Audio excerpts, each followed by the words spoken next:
Warning, the following program contains sensitive material that may be unsettling to some audiences. The Pedantic Pedestrians are not responsible for any injuries or paranormal activity that may occur during the viewing of this program, including, and not limited to, whiplash, bipolar disorder, a sprained ankle, or demonic possession. Viewer discretion is advised. Two guns. Do you want to, encourage people to respect the host? So funny, Chad. When you see people laughing.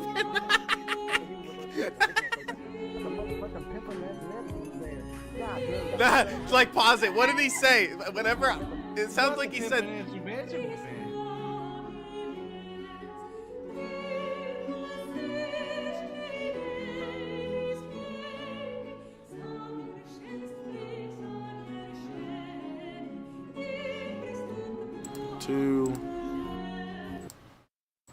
We're live? We are live. Okay, so we're live. Yep. Sorry I wasn't here last week, everyone. I got really sick. But, yep, Gene's not dead. That's what's up. Not yet. Hopefully, I still have a few years left. But, Shab's not drunk tonight, so maybe he... Well, you're not obnoxious and saying a bunch of racist shit, so... I was about to go on a racist rant right at the beginning of this stream, actually. I had it all planned out. Okay? Now, Shab, have you watched the VP debate? The what debate? Oh, the VP debate. Oh, I saw that there's a lot of people watching it and stuff. I didn't watch it or care about it, really. I think it's kind of funny because, Zidane and I were talking about it, it's kind of odd that just two, boring white dudes, or boring white dude number one, and then boring racist white dude, seems like it's it's a return to form. Just seeing two adults having some kind of, moderate debate. Politics. Yeah, it's not Trump being some banal, so it was actually, crass asshole. It was an actual respectable, debate. You're saying, yeah, instead of it being this bullshit, for the most part, this shit show, they're eating the cats and dogs, whatever the fuck. Exactly. Sound like Bernie Sanders. I think it's funny because J.D. Vance was the politician that started that fucking meme or rumor, but then he didn't bring it up during the debate. But Trump was the one regurgitating that during the debate. Well, yeah, Trump saw that and he was like, that's such a good talking point. I'm taking it for myself. You can't have that just to yourself. Anyway, I do have a few news stories before we get to the debate, but let's get into it. A stunning turn for the Mendez brothers. Do you know who these guys are, Shad? District Attorney. I have no clue. These are these rich twins that murdered their parents. It's this famous story of I don't know, rich kids of were they spoiled piece of shit or were they abused? That's constantly a question of contention. Attorney announces his office is looking into new evidence that could set the brothers free by Thanksgiving. The DA acknowledged the hit Netflix series. Oh God. Look at those mugshots. DA acknowledged the hit Netflix series by Thanksgiving. The DA. No, that's them. They were arrested when they were 19. As or LA's charged district when they were 19. His office is looking into new evidence that could set the brothers. But look, these are some later photos. Definitely looks like prison kind of did something to him, especially the dude on the right. Yeah, definitely the dude on the right. The dude on the right looks like he enjoyed it. He's pound my butt. The DA acknowledged the hit Netflix series Monsters, the Lyle and Eric Mendez story, is generating renewed interest in the notorious case. Whoa. The Mendez brothers killed their parents, Kitty and... See, that's why if you're a murderer, you should have a TV series made after you, because then people care more, and then you might get acquitted or something. Dude. Or parole. I might get in the business of murdering so I can have a movie. That'd be neat. Yeah, free Zac Efron, I mean Ted Bundy. Yeah. See, if you want to be famous, if you want to be remembered, that's all you got to do in Minecraft. Was shotgun blasts as they watched TV at their Beverly Hills mansion in 1989. Prosecutors argued the motive was to inherit the family's multi-million-dollar estate. The brothers claim they committed the slayings to stop their father's sexual abuse. Now the question, will this new evidence bolster the brothers' claims? The DA cited... Do you think they were abused, Shab? I would think there would be some sort of evidence they can show for this at some Well, point. Something. In this particular trial, apparently it was like a hung jury initially. And the thing is, like, I have seen a few like documentaries and stuff, or mini documentaries on it. And when they're like interviewing some of like the journalists and stuff, they talk about how when they were on trial, it's just unless they're some of the best actors in human history.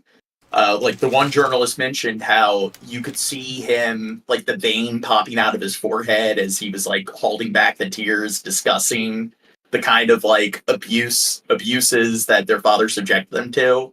And they even have like journal entries talking about the kind of things that their father was doing to them, like months or even years before they committed the crime. So I'm kind of on the side that they're the victims here. A letter that Eric allegedly sent to his cousin in which he complains about being molested by his father. He writes, "It's still happening. It's worse for me now. Here you Every go. night I stay up thinking he might come in." That letter was written 8 months before the murders. The DA also revealed they have a new declaration by a member of the boy band, Menudo. One of the members of the Menudo band alleged that he was molested by the father. Singer Roy Rossello claimed he was raped by Jose Mendez, who was a top music executive in the mid-'80s. During the brothers' first trial, jurors heard their claims of abuse. The trial ended in a hung jury. In their second trial, the abuse claims were not allowed. Do you think their daddy's guilty? I see, so there's other people outside of their family saying that he did it. I think they're just doing it for clout. Yeah. They wanted a movie. Yeah, all that I killed my dad clout. Yeah. Don't gaslight people. allowed to be heard, and they were found guilty of murder. The Mendez brothers are now represented by famed lawyer Mark Aragos. I don't want to get their hopes up, but I will tell you, just between us, I'm hoping to have them over for Thanksgiving dinner. Really? You're serious? Yeah. I spoke to Kitty Menendez's brother, Milton Anderson, who says his nephews were never abused by their parents, and in his opinion, they should be... Do you think there's a bias there? Yeah, that's silly. She has no reason to lie. She's like Rev. She has no reason to lie. Yeah. Now, is that like the uncle on their mother's side or their brother's side? But regardless, it's just they were never abused. It's like, how would you know? Are you just magically omnipresent and around like 24/7?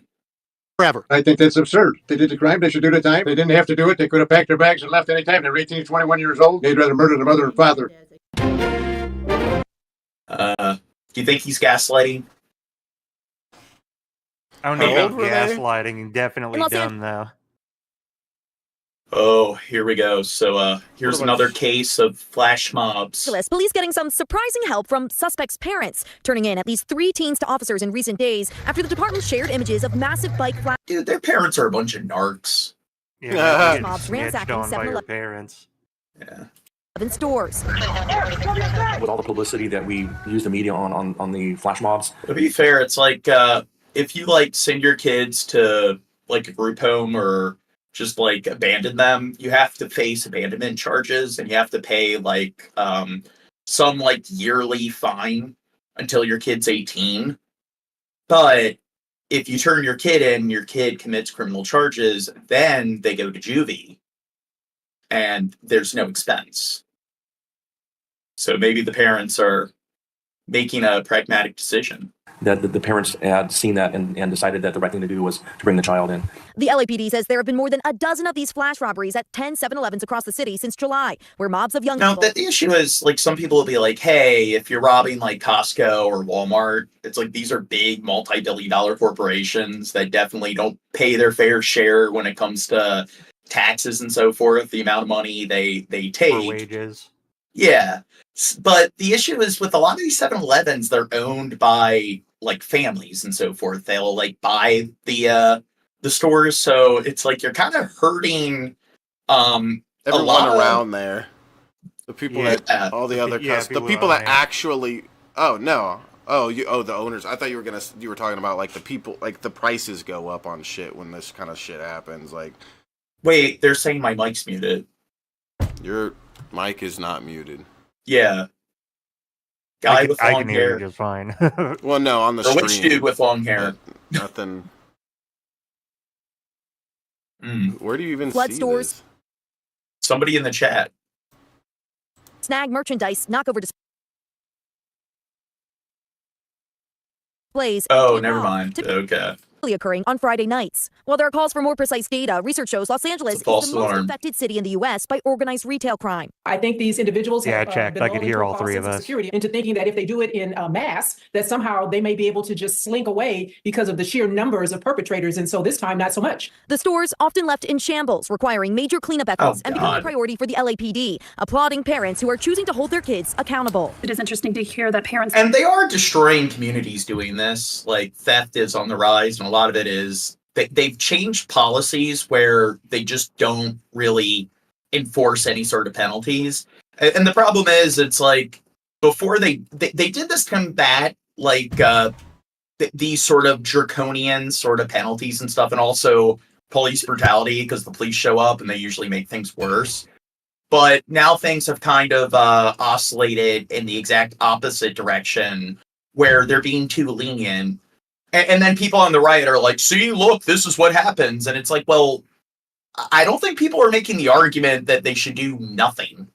Yeah, It's like, with juveniles, you shouldn't be charging them as adults, which is something that's very common, even with like petty crimes like this.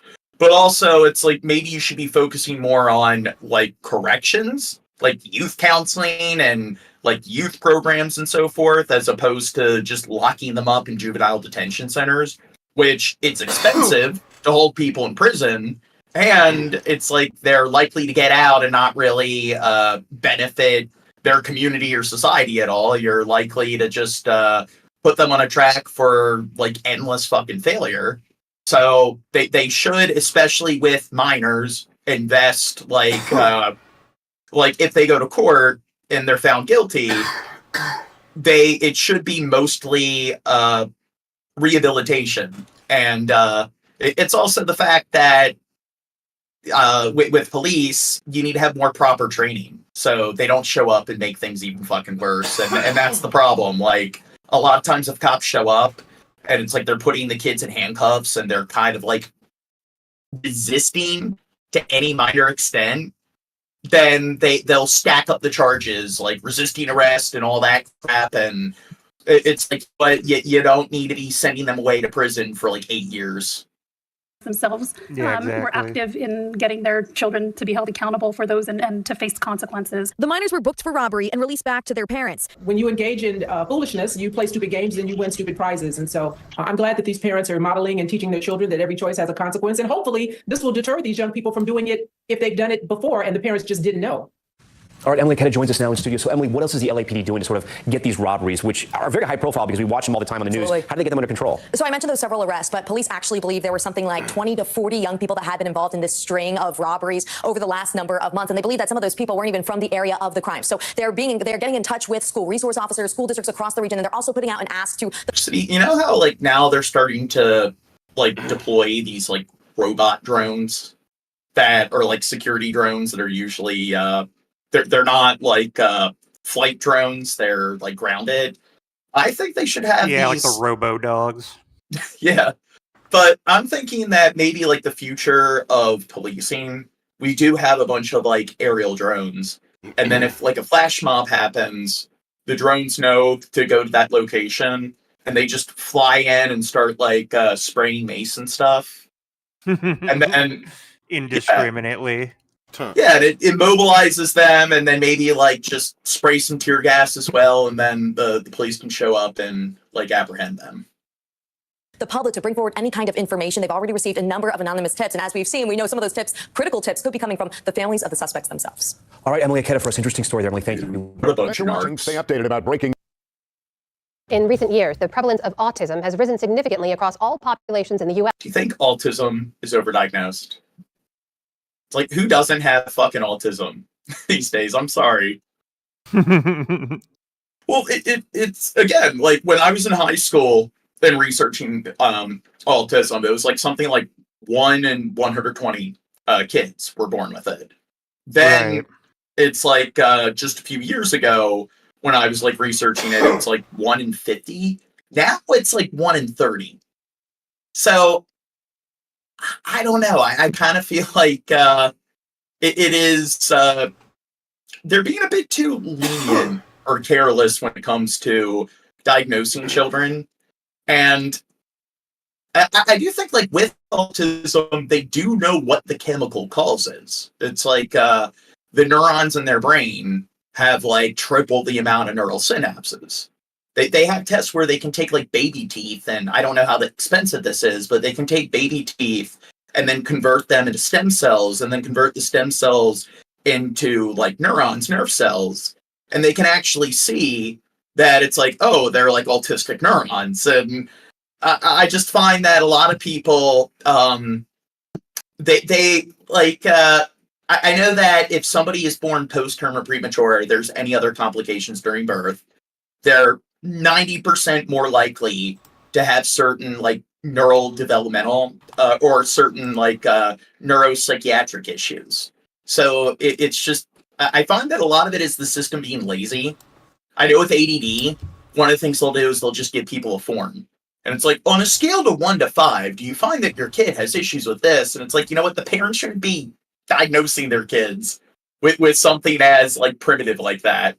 So I do think that they're not giving kids, like, thorough psychological evaluations. And a lot of the symptoms you see with autism are things like they have issues with sensory, balance, motor skills. And something that's very common with kids that have, like, complications during birth is that they'll be diagnosed with things like dyspraxia. They're more prone to having things like learning disabilities. And then also part of dyspraxia, which the most common cause is, again, complications during birth, is issues with motor skills, issues with balance, issues with sensory. So I just think that a lot of kids that probably fall into that category are being diagnosed with autism when they don't have autism. Diagnoses are more common among children of color, but one group, Somali Americans, is seeing an alarming increase. Read to Sam Lazarus real quick. Okay, I'll do it after the stream, Missy. We're, like, running a stream. I don't want to, like, interrupt the stream. Has this report from Minnesota, home to the largest Somali community in America. So Century Sunday. Century Sunday. Century Sunday. Like, what is this? Big incel energy. Yep, we're all, like, a bunch of major incels. We're the apex of incels here. Yeah. Nobody hates women more than us. God, yes. I'm so distraught. I just can't get laid. I have 3 children, 2 girls and a boy, and they have all been diagnosed autistic. Like this? Yeah, like this. 2 of my children are verbal. One is partially verbal, and we speak, eat, sleep, autism. Look, look, look.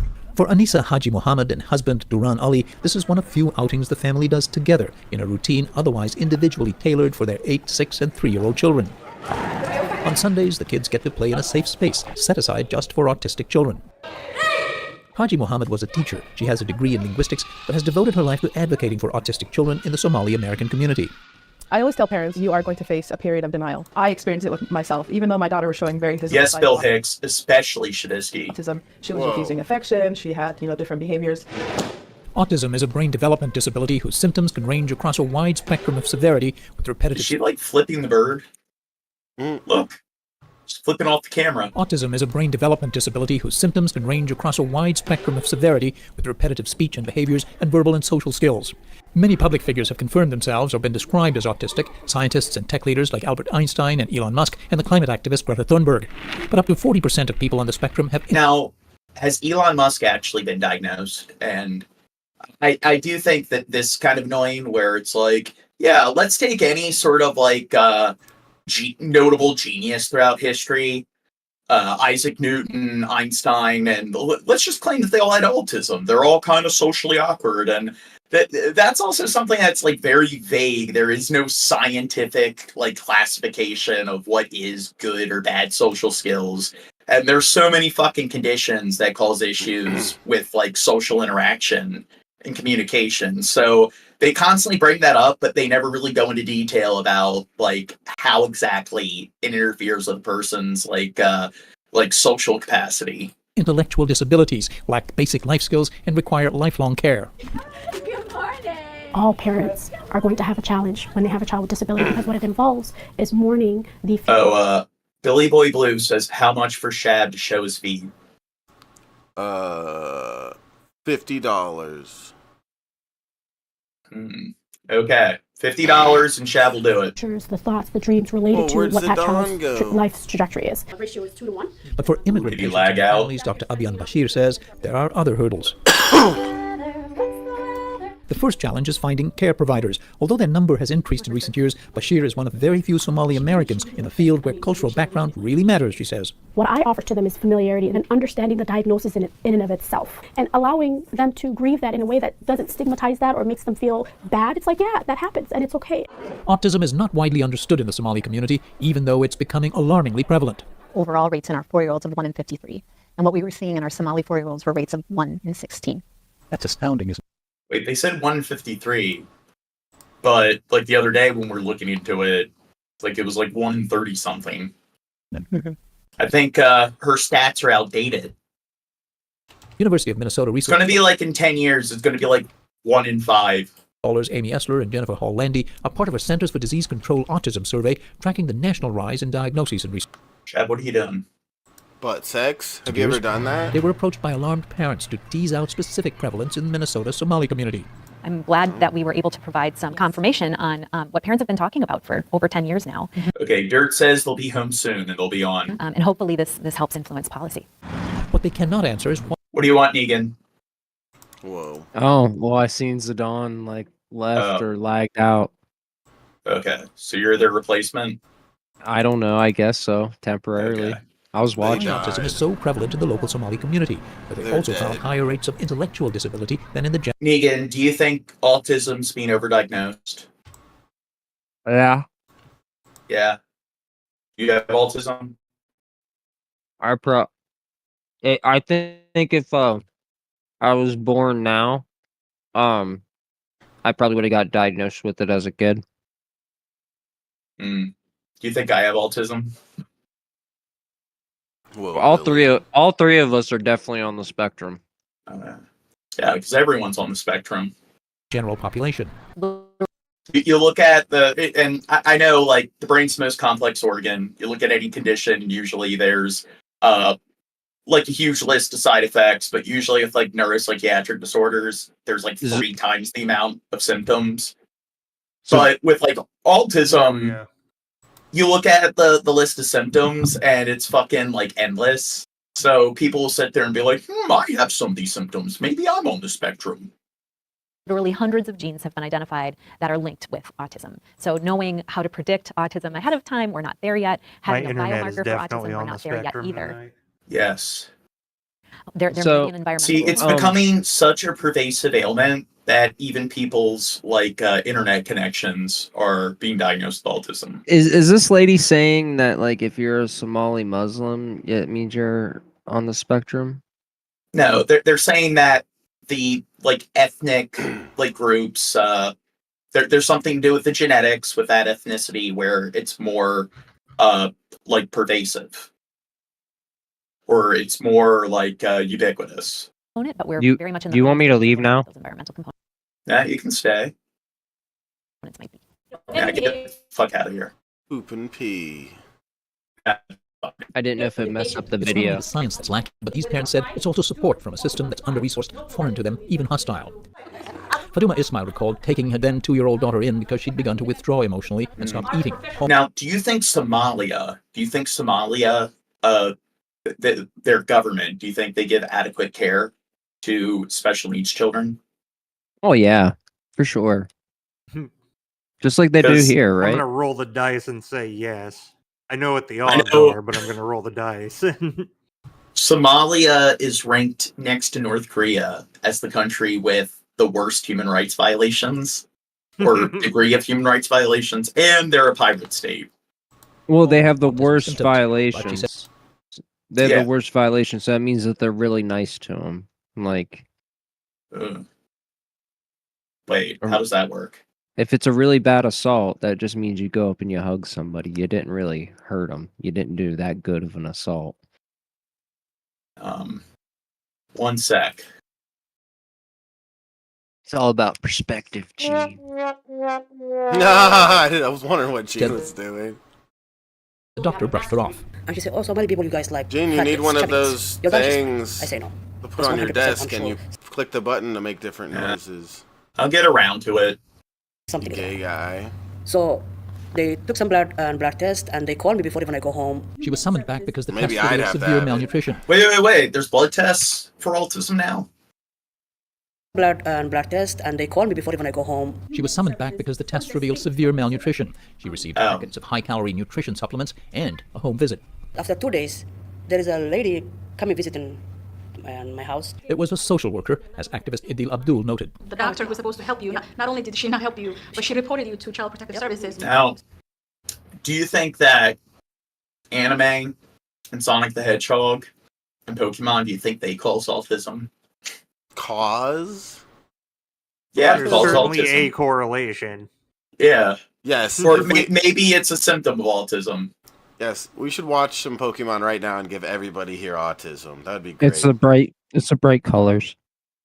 I do think that playing the Five Nights at Freddy's video games gave me autism. Well, yeah, that's why you are. What about where the you are. brony thing? Do you think bronyism, there's a link there with autism? Oh, certainly. Yes. Yeah. So that you How dare you? So How dare you make that claim? Yeah, fuck you, What? Gene. Oh, is it inappropriate? It's going too far. Apologized and left. I'm still baffled to hear the lack of human decency from the system. Until the Affordable Care Act mandated it, few insurers covered autism care. Minnesota's Medicaid program began coverage in 2018, and while that brought in more providers, there's still a long wait to see one for an official diagnosis, and then more waiting as applications are processed for services and state assistance. Wait, what are these people doing in Minnesota? Not being in Somalia. Damn. I think that's I was gonna Spectrum. say that's excuse enough. Yeah, I think I don't blame them. It's a legitimate Officially, he reason, got in diagnosed fact. when he was 2, and he didn't receive any early intervention until he was 3.5. The delay in early intervention compounds programs later in life and may in part explain the higher incidence of intellectual disability among Somali children. The earlier we intervene with children with autism, the better their life outcomes, the better their functioning is in terms of communication, intellectual ability, motor. Wait, I thought like everyone with autism is supposed to be a genius. In a statement, Minnesota Human Services officials blamed workforce shortages Maybe we're being a bit too bad with all the autism jokes. and heavy Or at demand least me. and wait times. And there's another reason for delayed intervention, and it Oh, I'm sorry about that, Brian. I didn't mean to like add you to the spectrum. starts at home. There are a lot of misconceptions about autism itself within the community. Mahdi Warsama heads the Somali Parents Autism Network, which works in trusted spaces like mosques to encourage acceptance of mental disabilities. Some parents, unfortunately, don't want anybody to know that they have a child with autism. They hide the child from the public. The child is going to miss a lot of Hey, developmental autism isn't a disability; it's a superpower. The Amish hide their children. They give away their children that are messed up. What else are you supposed to do with them? Okay, just joking. Make them work. They're strong. That is what they did. Like pretty much prior to like the 60s, the attitude was like you have a kid with like a notable like cognitive like disability, and it's just you send them to home and you just forget about it. Yeah, they what kind kid? of pretend that the kid was never born and don't mention it to any of the other kids that they have a sibling that's living in some institution somewhere. No kid. And a lot of kind of like countries, that scene from Oppenheimer. and a lot of countries like China, that's still a thing. and opportunities. There are stories of progress in the parents group. The apple of my eyes was born as autistic. We did find out at a very early age. I'm extremely lucky. Thank God, he is an amazing kid. He talks, he walks, he is in college. I do know if they can diagnose autism really, really early, they can put the kids through this, like, through really intensive therapy, like at the age of like when they're like a newborn, 1, 2, and apparently that drastically like diminishes the symptoms of autism. Yeah, Just let the kid have his Sonic the Hedgehog. God damn. My uncle, he does that for a living. He does that like. Never mind. For many parents like Anissa He Honey, plays Sonic the Hedgehog. No, I was gonna say that he beats the shit out of kids until they start acting right. like getting from intense headbanging I don't think any specialist will condone that. therapy sessions. She also senses growing openness in the community. That's like the Catholic like approach to treating autism. now talk Just about use the autism, yardsticks. recently with giving the condition a name in Somali. Mangad, which is unique mind. We're giving a positive word to autism. Like, it's not this big scary thing. But one that will remain. Okay, next bit. The story starts in June of this year in Fort Worth, Texas. The whole There, Karen was filming police in a parking lot. What's that? The whole autism thing about those people don't scare me. It's the things on their heads that do. Why do they got the? Are you being xenophobic? You're a xenophobo. Just their clothes. Why wear the bed sheets? You know. I don't Wow, think they Negan. wear those by choice. Wow, Negan. Big Yeah. They're in Minnesota. They can wear. Well, about I'm those. pretty sure they're doing it because of their religion. Oh, then kudos to them. Their dorky religion. She believed cops were running a bit of a scam, writing unwarranted tickets, and in the process, unjustly saddling hardworking bartenders and waitstaff from a nearby entertainment district with excessive fines and towing of their cars. Bear in mind, this was 3:30 in the morning when she. Do you know there's 3 states where filming the police is illegal, which I think it should be legal because it's kind of like shown just how fucked up the cops are like in our country. But What 3 states is Maryland, that? I don't know I forget what the other 2 are, but Maryland is one of them. State where I live. Yeah. Initially started filming. Let's watch. They're saying, okay, we're gonna tell this, we're gonna tell that. Let's see. You were breaking the law, Shabisky. Live streaming the police. That Taylor, I just cut my hair in like ponytail. Criminal Bisky. Hey ladies, hey ladies, hey ladies, hey Kruger. Now, shortly after she begins questioning the ticket writing officers, another cop shows up on the scene, a member of the Fort Worth Police Department that she was more than familiar with, and it doesn't take him long to confront her. Take a listen. No, I'm not going to Jesus report. There's no evidence, there's no nothing. You can go to the other side of the street, you're going to get arrested. I'm not warning you What are you again. talking about? Go to the other side of the street right Why? now. Wait, tell me why first. She asked a simple question that we hear quite often on the show, but is rarely answered. Why? Why? Copyright detected. Next bid. Yeah. One. A massive She's ugly, anyways. Whoa. She had too many books behind her. And I thought Crow was a liability. Came the jokes. I hate women that can read. Not in his standard suit and tie, but instead his birthday suit. Just when you think you've covered about every story there is out there, this one pops up. This thing is big. It's right in downtown Phoenix. We found out about it this morning, and I tell you what, it is hard to miss. 12 News journalist William Pitts investigates. 24th Street in Washington. Talk about poor taste. Car repair, car rentals, self-storage, dispensary, and what is that? Did you drive by and you're like, that was a 43-foot truck? Yeah, I was like, oh my God, this is amazing. Like, I need to take a picture of it. All day. I think that's like a hazard. People drive Is by. it proportionate? Do they Uh, got like do they got a proportionate size like unit on it, or do they have like a little teeny tiny if one? you can't see it, then it's probably proportionate. By laughing, taking photos. But you can't get in, so there's no way to see it. Oh, you can see it, whether you want to or You not. need the fupa fold that hides the cock. Giant statue of Donald Trump naked. And yes, there is a bottom half. And yes, it shows everything. But don't worry, we won't. But apart from this thing being naked, it's also, well, it's huge. 43 feet. I like all the different camera angles they showed it from. We got to have the Austin Powers theme playing in the background.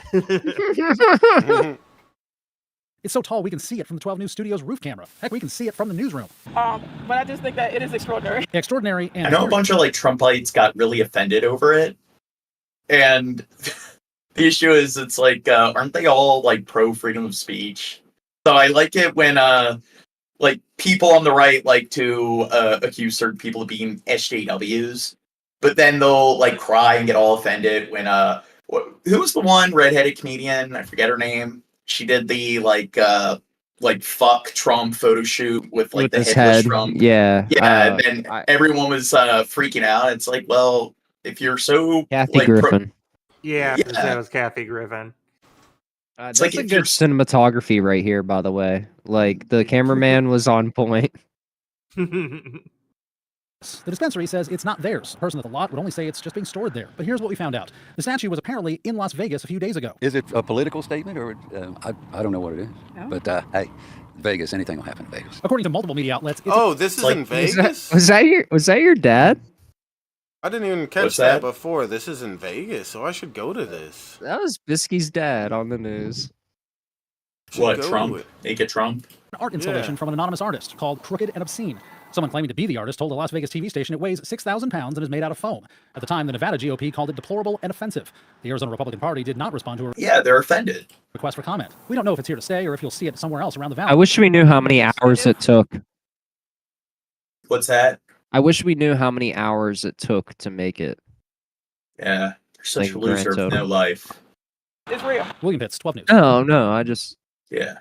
I'm saying It's funny. usually what people do is if anybody spends any amount of time at all on any project that's critical or of like their side, then they're automatically a loser, has no life. Look at all the time they spend. Exactly. You're not going to say anything about it? After you. After you. I have Next vid. Having principles is for losers. Yo. Whoa! Oh boy. Somebody wanted booty. like a mosh You're pit, a dude. Cowboys fan.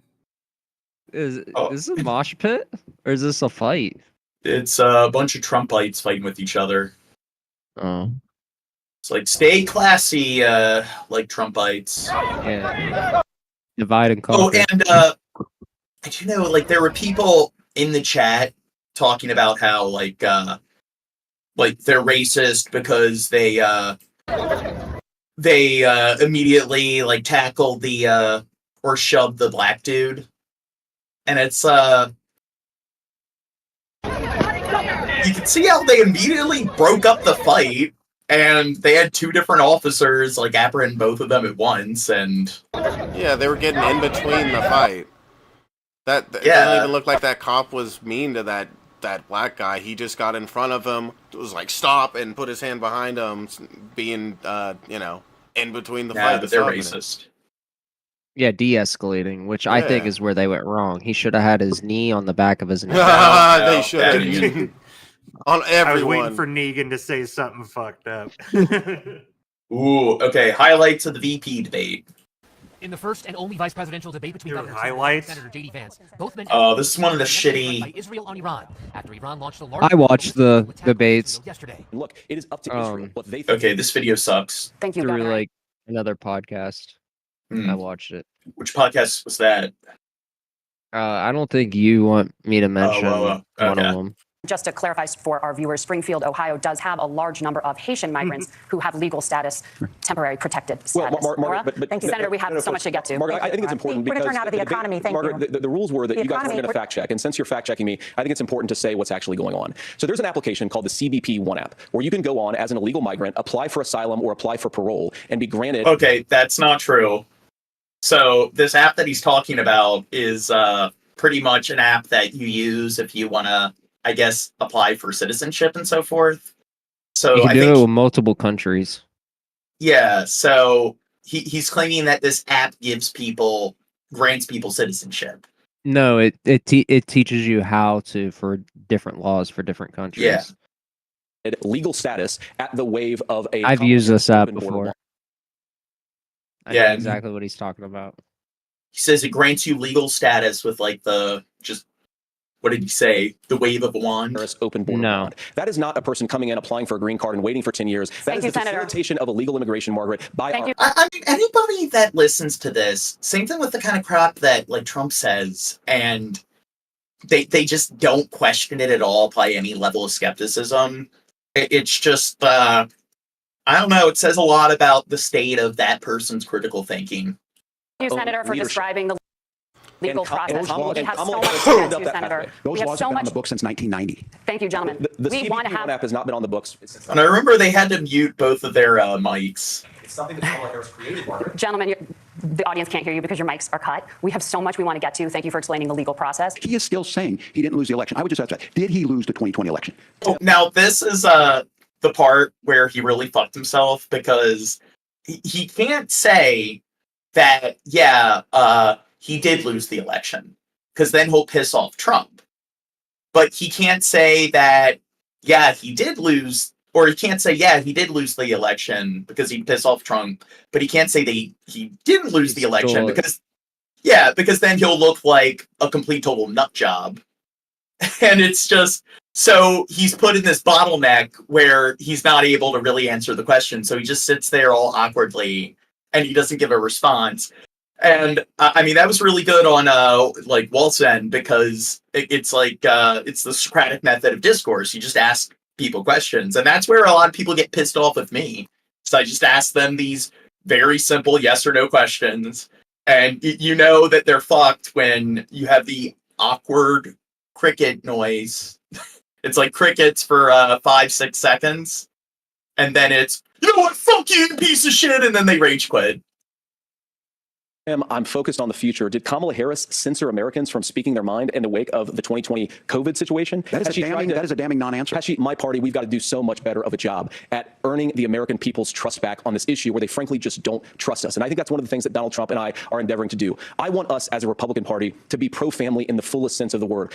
The fact of the matter is, how can we as a nation say that your life and your rights, as basic as the right to control your own body, is determined on geography? What would immediately change the equation for American citizens if you... Hey, well, what about the right of the fetus? Think about that, Chad. Yeah. The right of the penis. Energy prices. As Donald Trump... What's that? What? Go on. Says drill, baby, drill. One of the biggest drivers of housing costs aside from illegal immigration is, think about it. If a truck driver's paying... We're talking about abortion, not circumcision. Get your issues straight. Whoa, oh, shit. I got think about it.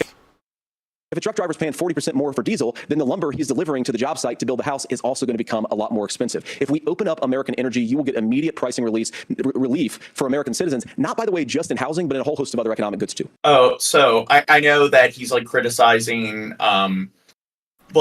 things like solar energy, wind farm, or and so forth. And they've actually, this is one thing to actually credit the Biden administration for, is that they've actually drastically improved the U.S. like energy sources in the last 4 years. So that is something where there's been a notable improvement. So here it's just making an assertion that is just blatantly wrong based on the numbers.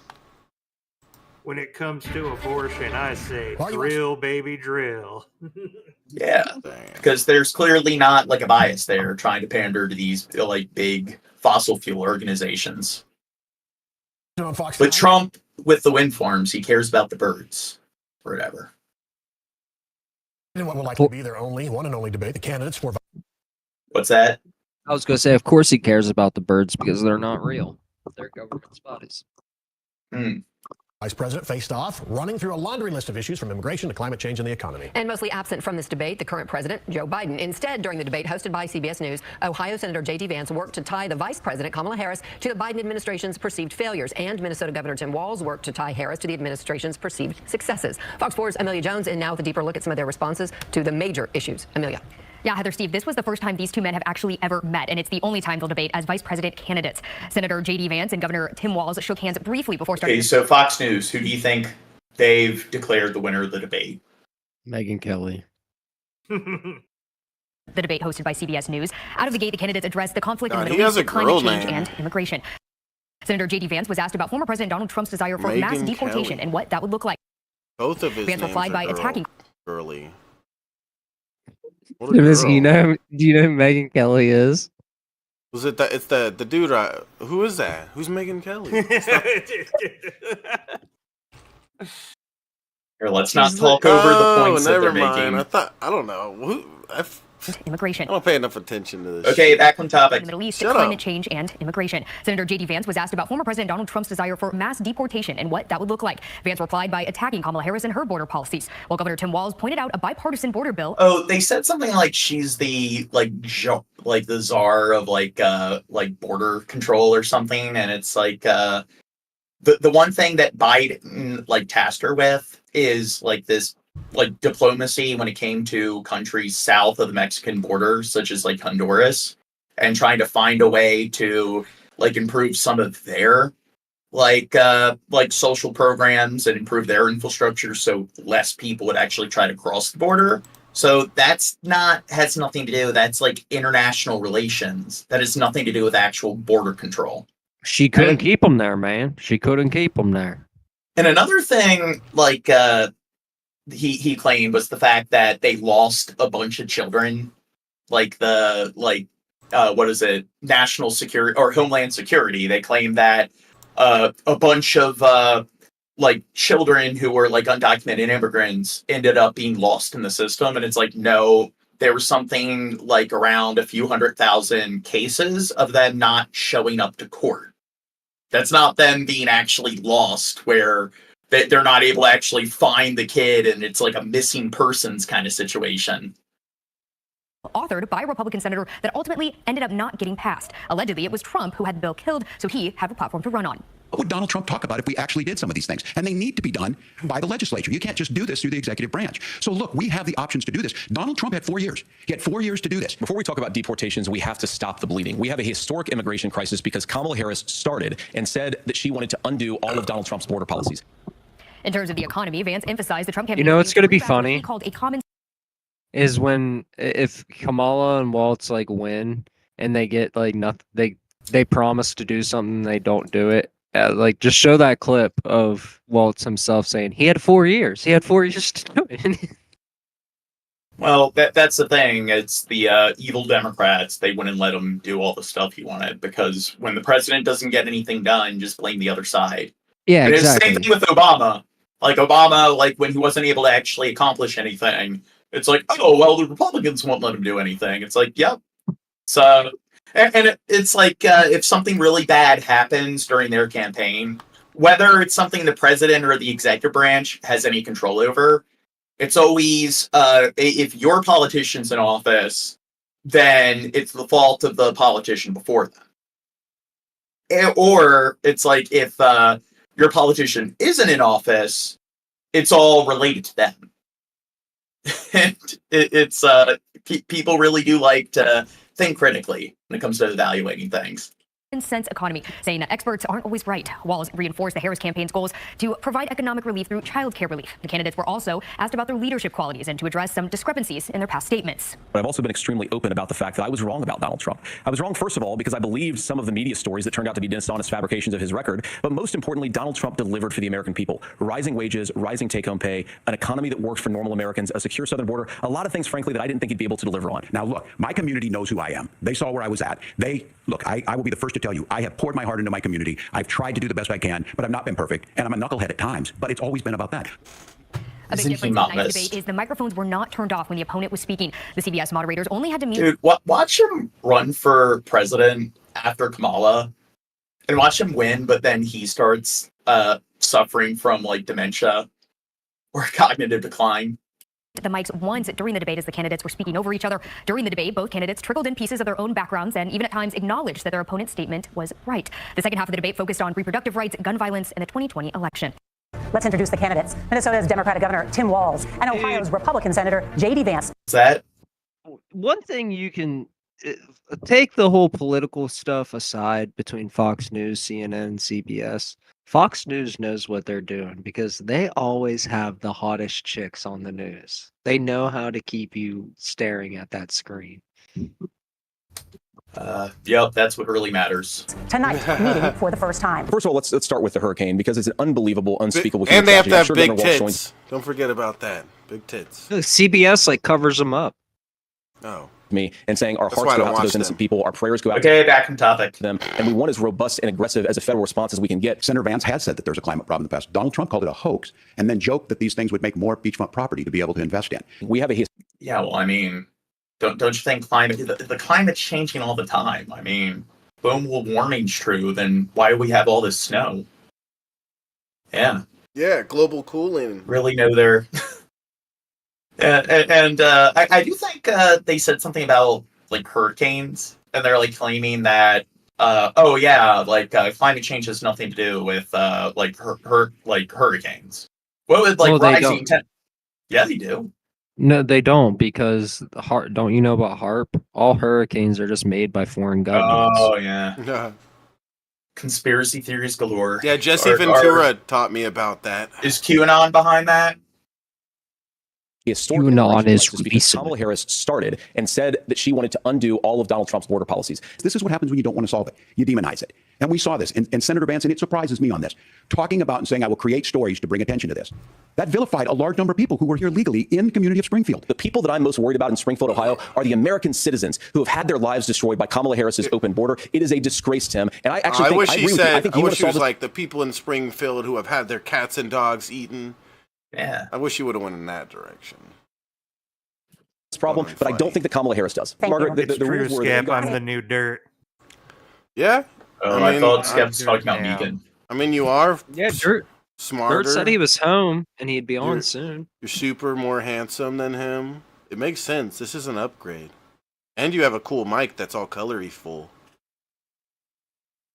I'm going to fact check. And since you're fact checking me, I think it's important to say what's actually going on.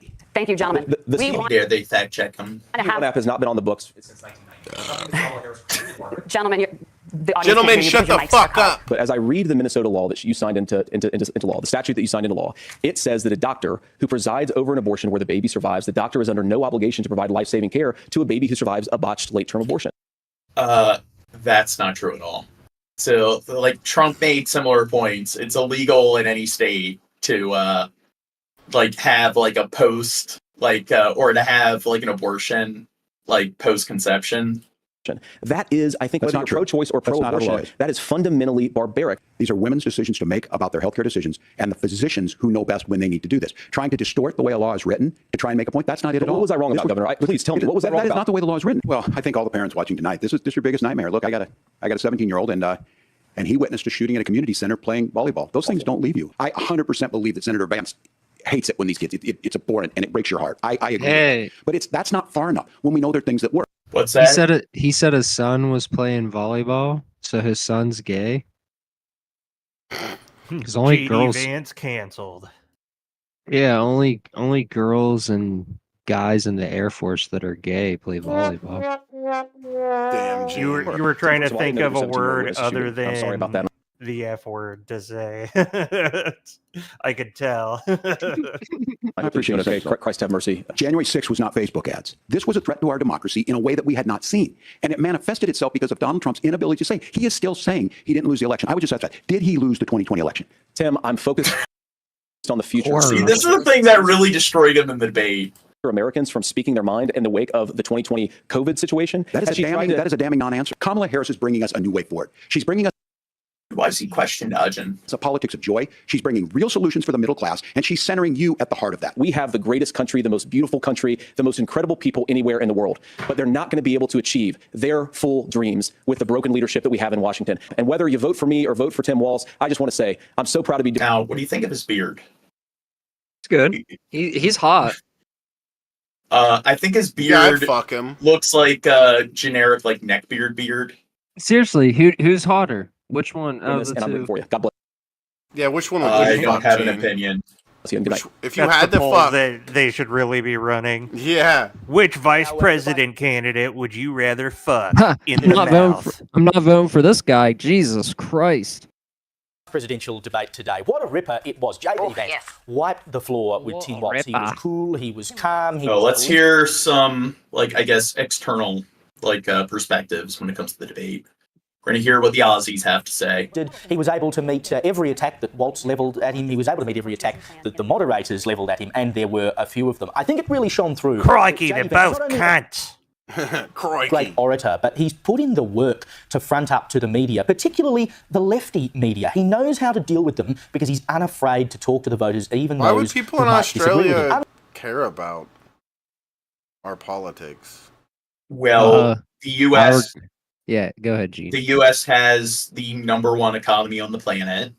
Yeah, but we don't pay attention. And also, yeah, most economies in the world interact with ours in some way. Yeah, and then the U.S. Plays a big role on the global stage. So big role, okay. Big fucking dick. Yeah, a lot of countries it's common knowledge of the citizens to know who their U.S. ambassador is, because America is a big global player.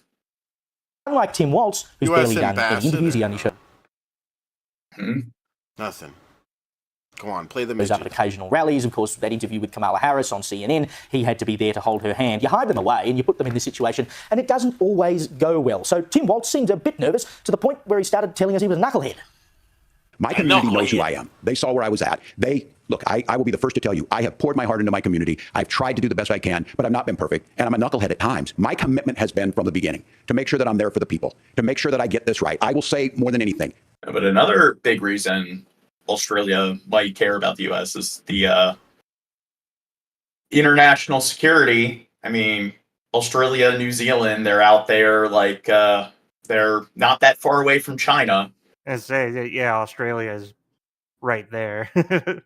Yeah, so there's some of the notable military allies when it comes to like that particular Eastern alliance against China, with like Indonesia and India and Japan and South Korea.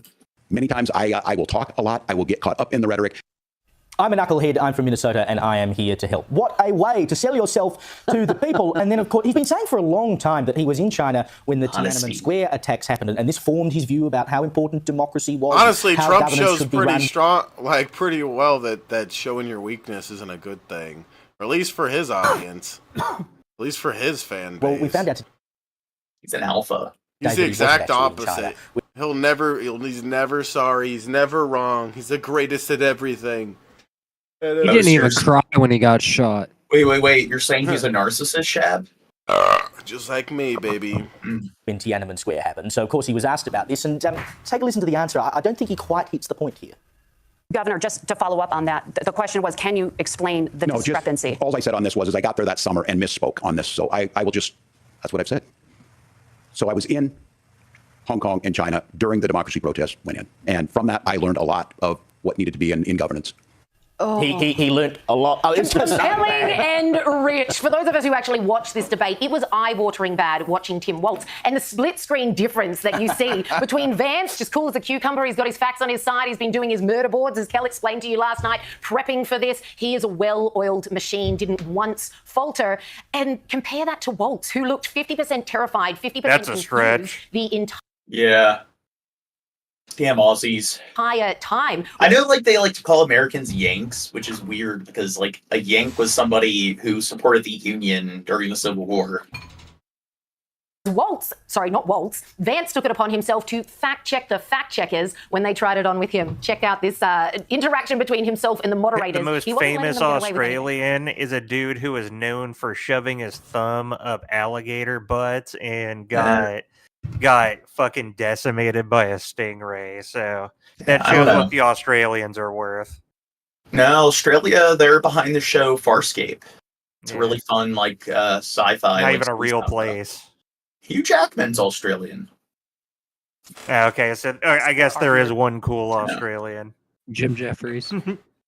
Springfield, Ohio does have a large number of Haitian migrants who have legal status, temporary protected status. Thank you, Senator. We have Australia, like Canada, they got their attorney general. They're not completely sovereign. Their attorney general, they can dissolve parliament and veto bills. They think they're sovereign. They're really not. Yeah. And a third of Australians are descendants of criminals. You know what's really sad about all this is all these countries like don't want to admit it, but we're all like symbiotic in a way. Like we gotta like trade and stuff like that to be able to keep going for as long as we can. Dude, we're all venom. We got a global economy. So much to get to. Margaret, I think it's important We're because going to turn out of the economy. Thank you. Margaret, the rules were that The you guys were economy- going to fact check, and since you're fact checking me, I think it's important to say what's actually going on. Vance quite literally gave a masterclass in how Pro-Vance? Do they want Trump as president? to debate. I mean, they're not even, like, I think Fox News would be better at, like, defending Vance and so forth, or trying to, or trying to give the veneer that they're not biased when they clearly are. Like, they're not even good at, like, trying to hide any sort of bias whatsoever. It's so fucking glaring. Check out this point he made on illegal immigrants and the impact that's having on housing in America, where he starts out supposedly agreeing with his opposition, only to flip the tables spectacularly. Well, first of all, Tim just said something that I agree with. We don't want to blame immigrants for higher housing prices, but we do want to blame Kamala Harris for letting in millions of illegal aliens into this country, which does drive up costs, Tim. 25 million illegal aliens competing with Americans for scarce homes is one of the most significant drivers. Okay, now, U.S. housing market has been suffering since the Great Recession. So this is something where immigrants coming into the country doesn't really play much of a role when it comes to housing, like or the price of housing. My mom has been trying to buy a house and been struggling to get something within her range. and her realtor had just like gave her like information recently that like a new law has passed that you don't even have to be a citizen to get approved like for a massive loan for a house in this country. Wait, so you're saying Yeah, think like does it play a significant role?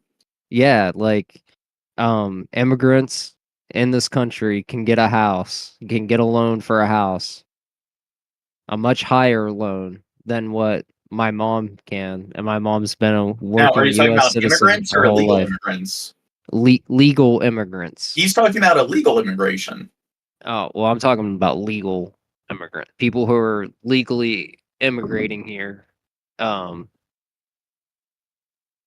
Like that's the thing I don't understand about illegal immigrants. Like, why do they do it? Like, it's such a big risk just to get fucking shit canned. Like, just do it the legal way, and you can have so many fucking benefits just from coming over here. A lot of them come from really fucked up countries. That's why they get so So- many benefits. They're not. You're saying that's why they get so many benefits. Yeah. Where they're illegal immigrants. They're not like No, documented legal ones that come Okay. from like refugees and stuff like that when they But come a lot over of here the legally. people who are coming here illegally, it's like that's pretty much the only like option that they have, or they're not aware of Yeah, they're still more. expected to pay it off. Yeah, they're not. They don't really have the resources to actually, I guess, do their homework, and they're not. They don't really have the awareness of what other options they have. There are. Drivers, home prices in the country. There's 4 guys that I work with that were born in the fucking jungle in Guatemala. They like showed me where they like lived and where their family have lived for years and years and years, and they've legally figured out how to speak English. And They just showed get me the fuck movie over here. Cannibal Holocaust, and they were like, "This is where I came from, dude." No, and like a So, lot more of their that's family like- members are coming over too, and they're all doing it the legal way. Like, I think you're ignoring a lot of nuance. And you're using like an anecdotal fallacy of like, hey, I knew these 2 guys that were really competent in this area, so therefore you can hold everyone to the exact same standards. I just don't get why they do it. Like once they find out that they're here illegally, they should say, "Hey, I want to be here legally." Well, they can seek asylum, which a lot do. Hanging his head at that point, like, oh my goodness, how do I handle this guy? He is steamrolling me. This was a night of redemption for Vance, who has been slammed by the mainstream Where was media, the the regime media steamrolling? in America. The charade is over. What's that? She said that he was steamrolling him, but when? When did that happen? It happened like. Wait, they're saying Yeah, the guy on the right. steamrolling. Hanging his head at that point, like, because she's on his side. She's like, oh, he was getting steamrolled, but he still came through like a masterclass debater. Like even like the left-leaning like media sources are still like pointing to things that like when they're fact-checking like Waltz, and they're pointing to things that Waltz said that were actually unfactual. And it's just even Fox News again isn't this blatant when it comes to just how fucking biased they are.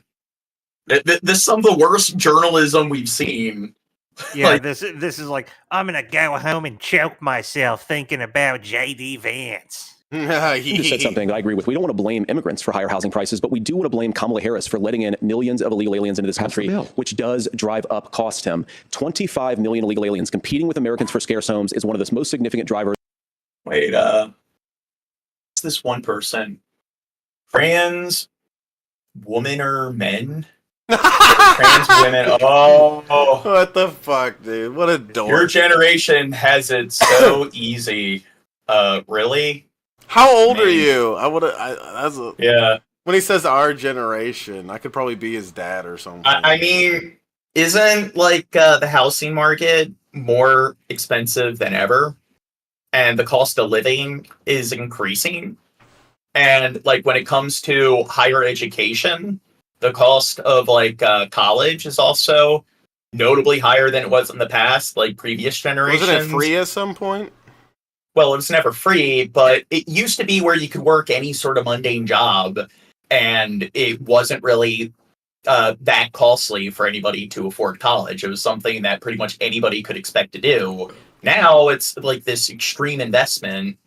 So it's just he's playing the stupid, oh, like the younger generation always has it easier and stuff because things were always better in every way back then, and like things are always worse now.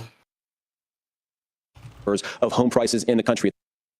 You can see Walls. Yeah, Gene, you just You ain't just working aren't enough. working hard enough. Well, Yeah. I mean, I'm a civil engineer, so I mean, Work I harder, make more Gene. money than most fucking Americans. You're not working hard enough. Just hanging his head. Always an excuse with you youngsters. I mean, I got a scholarship to the University of College Park in Maryland, and I moved out when I was 18.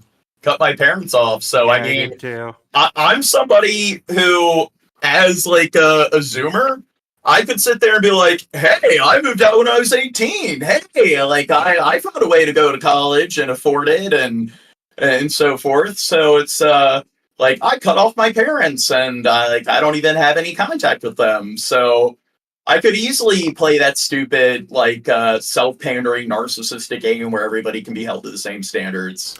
That was so I have more of a place to like talk down to people of all generations about how like hey, look at what I can accomplish independently. What about you? You incompetent, worthless, dumb fuck. All right, let's just play the video. At that point, like, oh my goodness, how do I Hey, handle this? none of you guys got a fart? Calling me. This was a night of. What's that? If we all fart at the same time on stream, they'll pay our rent. That's what he said. My Yeah, rent. I started working on Well, one once I saw that chat message. Guess what? Yeah, my rent's Trans women are $10,000. men. I am a homeowner, so I don't pay rent. Yeah, we Well, know my- you're a homo. Yeah, I was gonna say I don't either Yeah. for the same reason. Oh, well, I pay rent, For Von. and my rent's $10,000 a month. But it's like last week when or the last stream when this one guy came in and he's like, oh yeah, kids discussing politics, and it's like I'm pretty much 30. And it's like everyone on the stream's in their 30s. I turned 30 in 2 weeks. Yeah, I'm sorry that it's like, unlike a lot of other people who are probably like on the opposing side that want to talk shit, I take care of myself so I don't look like I'm 50 when I'm 30. The thing that's stupid Land by about people that are older, like say if the 50-year-old be like, oh, you're Pay 30, your you're mortgage. My just- mortgage is paid off. I'm a complete and total homeowner. I think the stupid part about people total homo. People that are older being like looking at someone like me and be like, "Oh yeah, you're just a baby" or whatever. It's like Fart, if you fart. if you were in your 30s and someone was older than you and they said you're just a little, you're just a youngster, you're just a baby or whatever, it's like you would not agree with that. Cuz fucking A, like I'm in my 30s. I could have had fucking like 10 kids by now if I fucking wanted, which I should get on that. Yeah. But like yeah, I'm not a youngster. 29 is the youngest person here. I'm pretty mainstream sure. media, the regime Yeah. media in Yeah, I'm still 29. America. Yep. The charade is over at this point. Anyone who's seen even I the want to be 30. I don't want to be an old fuck. smallest clip of this debate knows it was a bloodbath. While the moderators did not fact check during the vice presidential debate, the CBS News confirmed team investigated the claims made by both Senator Vance and Governor Walz last night. Here with me now with some of the... Okay, so CBS. It's a sin for her to talk like a white woman. Yeah. Okay, you're not good at these jokes, Ian. Sorry. That's what makes it charming. Findings is executive editor of CBS News Confirmed, Rona Tarrant. Thanks for joining us. We could probably, I don't know, there's a lot of things we could tick through. We're just going to go through, I think, 3 things. I want to start off with a comment from Vance that covers both the economy and immigration. He claimed that high housing costs were being driven by migrants. Let's play a clip. You have got housing that is totally unaffordable because we brought in millions of illegal immigrants to compete with Americans. Here they are. They're going to check it for us. All right, Rona, what'd you find? So research shows that a rise in immigration does lead to an increase in demand for housing. That is true. However, the research also shows it's only one factor. the bigger driver of housing demand is actually a shortage. So the estimations are anywhere between 1.5 million to 7 million shortage of housing. And the reason for that is after the Great Recession from 2008 to 2018, there were far fewer. There we go. I mentioned that. Fewer homes built in that decade than any other decade since 1960. So it's one factor, but it really is not everything. Right. And then Walls also brought up, obviously, immigration as well. He said that, in the last month, border crossings at the southern border were lower than when Trump left office. That is true, but of course, you have to remember that is down from record highs. Good point, too. Okay, speaking of Waltz spoke about Project 2025, which has been described as a blueprint for the next conservative president, as put together by the Heritage Foundation, which is a conservative think tank. We're going to play some sound.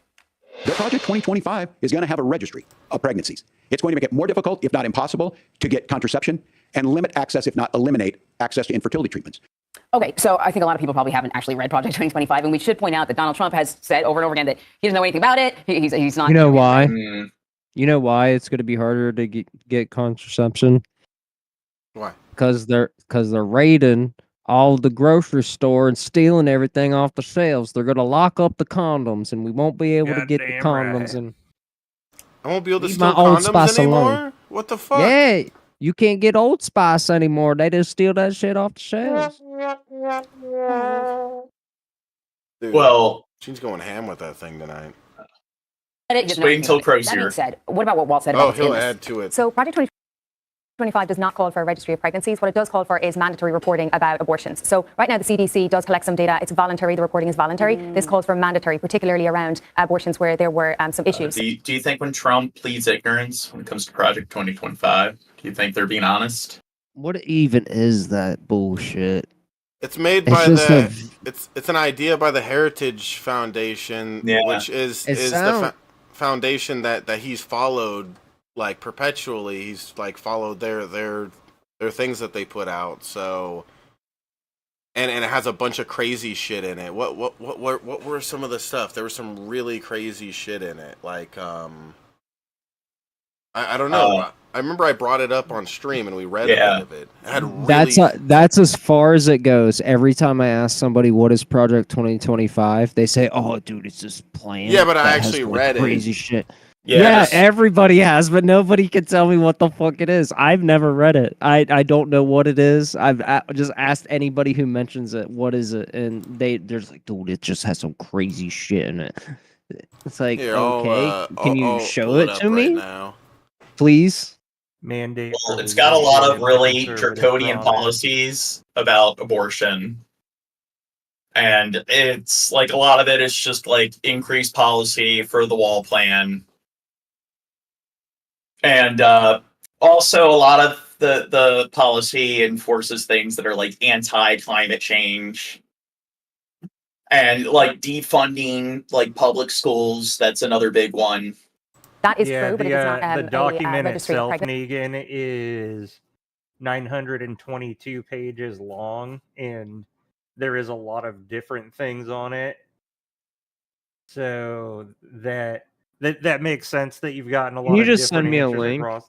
Yeah, I've actually got it pulled up right here. But yeah, there is a lot of ground that's covered by it. Here. Pregnancies. In addition, there are some things in this, as Will said, that may lead to difficulties getting contraception. That is around immoral exemption to contraception for certain people under the ACA, but there is not a registry of pregnancies. Okay. When mentioning healthcare, Vance responded to claims made by Walt that Donald Trump would repeal Obamacare. Let's take a listen. Of course, we don't have to agree with everything that President Trump has ever said or ever done, but when Obamacare was crushing under the weight of its own regulatory burden and healthcare costs, Donald Trump could Also, I'm going to send you this too because it's funny. I've got the JD Vance dossier that got censored. Dirt, are you sober this time? You guys just wait till JD Vance releases Project 2026. Then you guys are in trouble. Then there's going to be cum and blood and piss and shit and sweat. Oh, the sweat. Blood, sweat, tears, shit, and cum. 2029. Don't forget vomit. No, 2026. And instead, he worked in a bipartisan 2069 way to ensure that Americans had access Project to 2069. All right, well, what do we make of that claim? Well, this actually mischaracterizes Trump's record on Obamacare. So experts told CBS News he took several steps that actually weakened the healthcare law. In fact, he said himself in 2017, Trump did, that he was willing to let it fail to bring in something better himself. So some examples of what he did. There were cuts to advertising and registry assistance. So this actually led to a reduction in people registering. He also reduced subsidies as well to some insurers as well. So all of these actually led to a weakening of the program, experts told us. So for that reason, that was false. Interesting. Well, there was a lot of stuff said during the debate. I'm sure you guys are working on all kinds of other things. So. Dude, who do you think's more biased, CBS News or Sky News Australia? What do you think? Crikey, I don't know. Dude, you missed it with the Sky News Australia. I didn't know that they were so right-leaning. Yeah, I don't know. I missed that one. I put a link in the Hi, chat Senator. Thank for you for doing anybody this. that wants to look at that Project President Trump often 2025 describes the 2020 document. election as rigged, and he often uses the term to describe what he sees as fraud in that election. Trump said that again yesterday at a rally in Michigan. Senator, It's would you use that basically specific like term? 920 pages of "Don't come to the administrative state tomorrow." Some of you were all right. Oh God! Here, I think we've covered this enough. Next The government released topic. the September unemployment report. CBS News business analyst Jill Schlesinger joins us now to discuss. Jill, good morning. So the numbers are pretty good. Let's talk about this, though. How many jobs added for the month of September? Yeah. Oh, now this is something where Trump in the previous debate against Kamala mentioned that unemployment's been worse than ever and stuff. It's been highest than it's been in all of human history, which is not true at all. And it was actually higher under Trump, which it's like a lot of that's due to the quarantine, and things have been recovering. But here's a story showing how 250,000 jobs in September have been added. This report really crushed expectations. The economy produced 254,000 jobs. That's about 100,000 more than economists predicted. The unemployment rate dropped down by just a touch to 4.1%. The previous 2 months, remember, we always get revisions. These 2 previous months, they were revised higher. So when you look at the 3-month average job creation number, we're looking at 185,000 a month. That's pretty strong for an economy that's supposed to slow down. This was the 45th consecutive month of job growth. What a stretch. Wages up by 4% annually, and that is ahead of the 2.5% inflation rate. So I think overall good news for many workers. So let's talk about this. Got a nice little Fed dip, obviously, in interest rates last month. There's going to be another meeting in the next couple of weeks. Where does it stand as far as what the Fed will now do in light of these numbers? I think the Fed is going to look at these numbers and say, okay, we got a little breathing room. We still want to bring down interest rates, but instead of a 0.5 percentage point, I think it's more likely they now downshift and do 0.25 percentage point. They see where the data takes them. You know, listen, if we get terrible reports over the next few months, then they're going to go faster. If things kind of hang in there, they can take their time. All right, let's talk about a couple of things that no doubtly will affect the economy. First and foremost, the port strike, the longshoremen are back at work. That was a big move that a lot of people didn't see coming or happening this quickly, but they're back at work. What does that now do? I think that's great news for the economy, because what now happens is that the real worry that we had was that we were going to have these closures that persist and really snag up the supply chain. So if this really holds and we're done with this, these 3-4 days, it's not going to have a meaningful impact on the economy. And any problems that occurred in this week alone will be undone in the couple of weeks ahead. So I think that's really good news for the economy. And let's talk about inflation. Obviously, it's first and foremost on everyone's mind, as you mentioned before. Now, who do you think's to blame for inflation? Hurricane Helene. Women. No, clearly it's the Biden administration, because it's getting worse under his presidency. But the problem is it's been rising gradually through Trump's presidency, so it's been gradually rising for a while. Blame Dick Wages Cheney. 4%, which is higher than predicted. Inflation at 2.5% continues to be on the decrease. I guess the trajectory is all moving in the right direction. Yeah, I mean, look, it's not uniform for everyone, and it doesn't mean that prices are coming down. And we always have this conversation because, look, we're human beings, and what happens is a price of something gets kind of put in our head, and it sticks with us. I think that right now, when you look at inflation, the real risk is what's going on in the Middle East. Will Iran and Israel get into a protracted, very serious conflict that then impacts the oil market? We don't know. Right now, we do know that with oil prices up, say, 5% in the last day or so, this could impact your price at the pump in the next couple of weeks, but hopefully this is short-lived. All right, Jill, thank you very much. You can see Jill regularly on CBS Mornings and the CBS Evening News with Nora O'Donnell for more analysis. Okay, next story. That's the problem, John. I just keep getting pumped at the pump, John. You know, What's all that? problems in my life. I'm getting pumped at the pump. I'm tired of getting pumped, John. The pump is where I go to pump people. So they're pumping me. In March of 2024, as marathon runner Sergio Florian neared the summit of a 1,000-foot cliff, he saw a terrified dog unable to come down by herself. Oh, John, my heart was taken by surprise. Blame the Biden administration and Hamas. She was just Old Joe Obama. So the world-class athlete decided to carry the 45-pound dog down. Joe Obama, old Biden. That I needed to get her down, and I knew that I could. I was able to hook her with one arm while I was scaling the cliff with the other arm and kind of having her wedged against me and resting on me. I don't know whose girl this is, but we gotta find out. I'm just taking a rest in between. I'm gonna take her down. I was really scared that she was gonna freak out and swarm right at the Why is it always a fucking pit bull? possible time, putting my life at risk. After 45 minutes, mission accomplished. Oh, she needs some medical attention. When news spread that Sergio rescued the dog, the owner came forward and See, if we outlawed pit bulls, this wouldn't have happened. he was able to go back home. If we outlawed In August of gators, this 2024, couldn't happen. Texas's full sheriff's department was called out to a suburban home for a possible intruder. The culprit was spotted on the front porch. Oh, right there. The officer had the equipment to capture the juvenile alligator safely, but he decided to go with his bare hands. I got a pole, but this Even though the gator He was lives small, dangerously. his teeth were still I sharp. think it's stupid that they do that. Like when wildlife experts come in or animal control, they always like wrestle the gators, and I think they just do that for like clout and shit. It's just they have the tools to Bring it on, you cunt. I got the snare with me, but let me jab my finger in his butthole. Yeah. Didn't want to leave his spot in the Right shade. up there. Alligators are a protected game. Damn, animal abuse. They are no longer endangered, but special permits are required to hunt, raise, or possess alligators. And when one shows up on your property that you'd rather not be there, homeowners are required to get official assistance to have the I think gator. alligators would make a good pet. Look at you, you're a hero. The alligator was moved to a safer place, both for the gator and the humans. Can you hold this for me? In July of 2024, a tiny kitten was rescued after getting trapped inside a recliner chair. Oh no. This Ohio police officer was on patrol. Positive story, it was 911 call rescued. came in. Cat's When stuck first in the responders arrived to couch. free the family pet, they saw it was stuck in the gears of the electric recliner. Oh no, I can't look at this, bro. Can you hold this for me? A little boy helped by shining a light on the situation. Then they went to work to gently free the kitten. Should just slide out, I think. There we go. Oh, poor little baby. That same month, an officer in Arizona was patrolling traffic around roadside construction when a distressed eagle was spotted under his patrol car.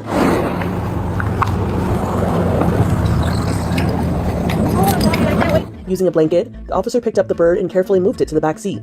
Experts from an animal rescue center came to pick up the eagle. Apparently, it was a baby that had been separated from its parents. It likely would That's not a have big survived baby. if it hadn't been brought into their care. That's a big fucking In September baby. of 2024, Yeah. authorities were alerted when people saw a well in distress underneath a wharf in New Zealand. Oh. Somehow, the juvenile pygmy blue whale had wedged itself underneath a privately owned pier. Pygmy Marine life blue experts whale. estimate the well was between 45 and 50 Do you feet know long. with like golden eagles, there's a lot of areas where it's like because people will like encroach on the area and stuff, and usually the bald eagles will be driven out. So then the gold eagles come in because usually the bald eagles are the ones that keep the golden eagles away from different areas. And then because golden eagles hunt in like flocks, they don't hunt individually.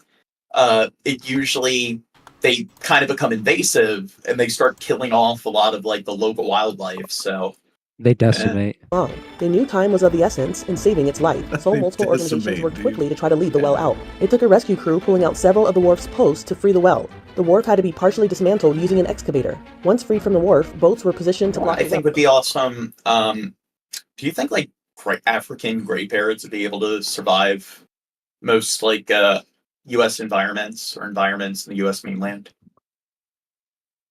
I don't know. I don't know about their adaptability, John. I'd say probably not come winter.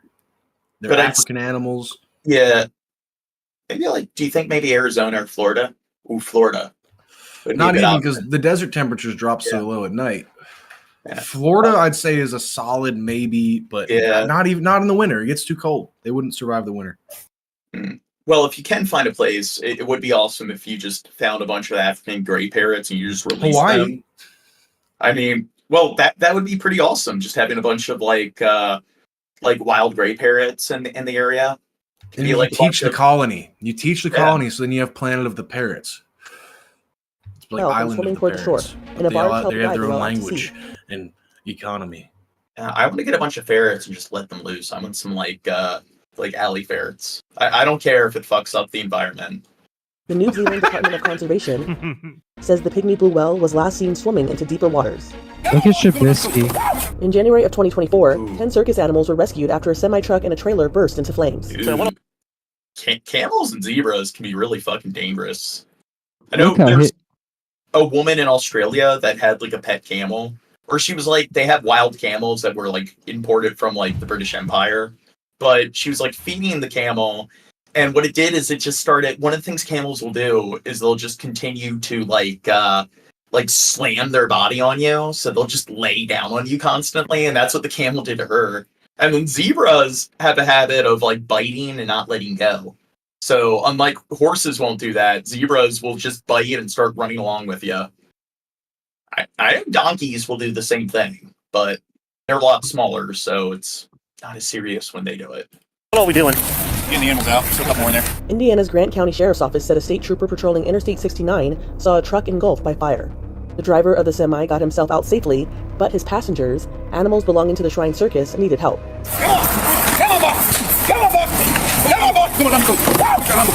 Troopers and deputies made several trips and led the animals out one at a time. Outside the trailer, camels walked down the highway, and zebras grazed by the side of the road waiting for their friends to be freed. Rescue efforts were sped up as the flames got closer to the trailer. All right, y'all need to come on now. There's this one place near where I lived when I was younger, and every Christmas they would have like different animals. Like one year they'd have like reindeer, another year they'd have like llamas. One year they had camels, and one of the things the camels would do is they would just run around in circles, and it was like a really small enclosure, so I just felt sorry for them. Come on, let's go! Let's get them all! Everybody get back! Is that it? Yes. The first trooper and the first deputy on the scene were both treated for smoke inhalation, but no other injuries were reported. The 5 zebras, 4 camels, and the miniature horse were all safely evacuated. In September of 2024... Now, if the zebra or the camels did get a little hostile, do you think the cops would have littered their body with bullets? Yeah. Probably. Like the bullet just slightly nips them, and it's like... It's coming right for us! The driver of this garbage truck in Chattanooga, Tennessee, noticed this stowaway, but officials say she didn't know what to do about it. I did receive a call from one of our public works supervisors. He wasn't frantic, but he seemed a little worried. He said that he had a driver that was frantic, that she had a hitchhiker on her garbage truck, and that it was an iguana. And of course, I was like, "You're kidding, right?" When the truck arrived at a local fire station, the iguana was hanging on for dear life. Firemen were more than happy to help. Oh my God! Each day, you an iguana. I mean, you know, it could be oh my God, bad calls the next, and then something like this. So yeah, I like the little it was fun to do. camo shade it's got going there. Docile, so they believe it was someone's pet. Just goes to show you never know what you. This was 100. It's Puff. 55 Yeah, it's Puff. 7-day race, carrying all of your food and kit to survive the week as well. When little dog comes out of nowhere, starts running the race, and then decides to join me in the week-long race as well. Out of the 101 people that start the race and all of the other volunteers and people that run the race, she decided that I was the one for her. When ultramarathon runner Dion Leonard finished the race, he left the dog he named Gobi with a friend until he was able to. So, I think it's a mixed breed. So, what breeds do you think it's a mix of? Chihuahua Yorkie. Yeah. Bring Gobi to his then home in Scotland. Chiyorkie. Unfortunately, Gobi got lost. Got on the first plane back to China. York Corgi. Wait, he lost the his Yorkshire dog? Terrier. What's that? He lost the dog flying back home? Go back a little bit, please. He left the dog he named Gobi with a friend until he was able to bring Gobi to his then home in Scotland. Unfortunately, Gobi got lost. Got on the first plane back to China, flew back out to Urumqi, and started looking for the dog. He found her, and years later, the pair are still together. Oh, okay. There we go. It took Happy careful ending. twisting, but a cat with its head stuck in a mayonnaise jar breathed better thanks to an Ohio police officer. 1, 2, 3, go. Nice job, guys. The same month, Like the deer doesn't even say thank you when it's rescued. A lot of animals are rude and have poor etiquette. People rescue them. Yeah. someone stopped They into just an run Oakland off. fire department station to tell them they saw a deer stuck between a house and a garage while on their morning walk. If I pull her head up, you think you'd be able to reach and grab her and grab her front I legs? wonder what the deer's What thinking. the fuck They does that probably even think Get in they there. probably think that these giant like apes and stuff are there to like eat it. Legs and lift Yeah, her it's off like, oh the god, I ground, fell in the turn her trap, body and now so it's that the they're here deer's to head harvest pointed me. down. Predators have come to make me pray. It was not an easy task to slowly pull the deer out safely. But how does it even get in After an there? hour, firefighters and animal control successfully got the deer out its tight situation. 1, 2, 3, go. Nice job, guys. For Inside Edition Digital, I'm Andreas Wendell.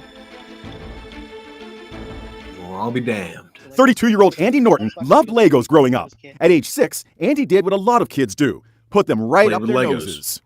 Oh.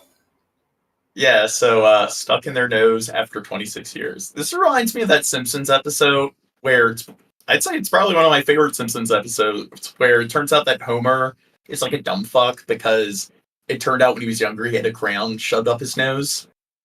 and then like in his adulthood, like he finds out and gets it removed, and then it's like it sparks this like genius, which I'm guessing that he passed the gene along to Lisa, probably not Marge, but then Marge.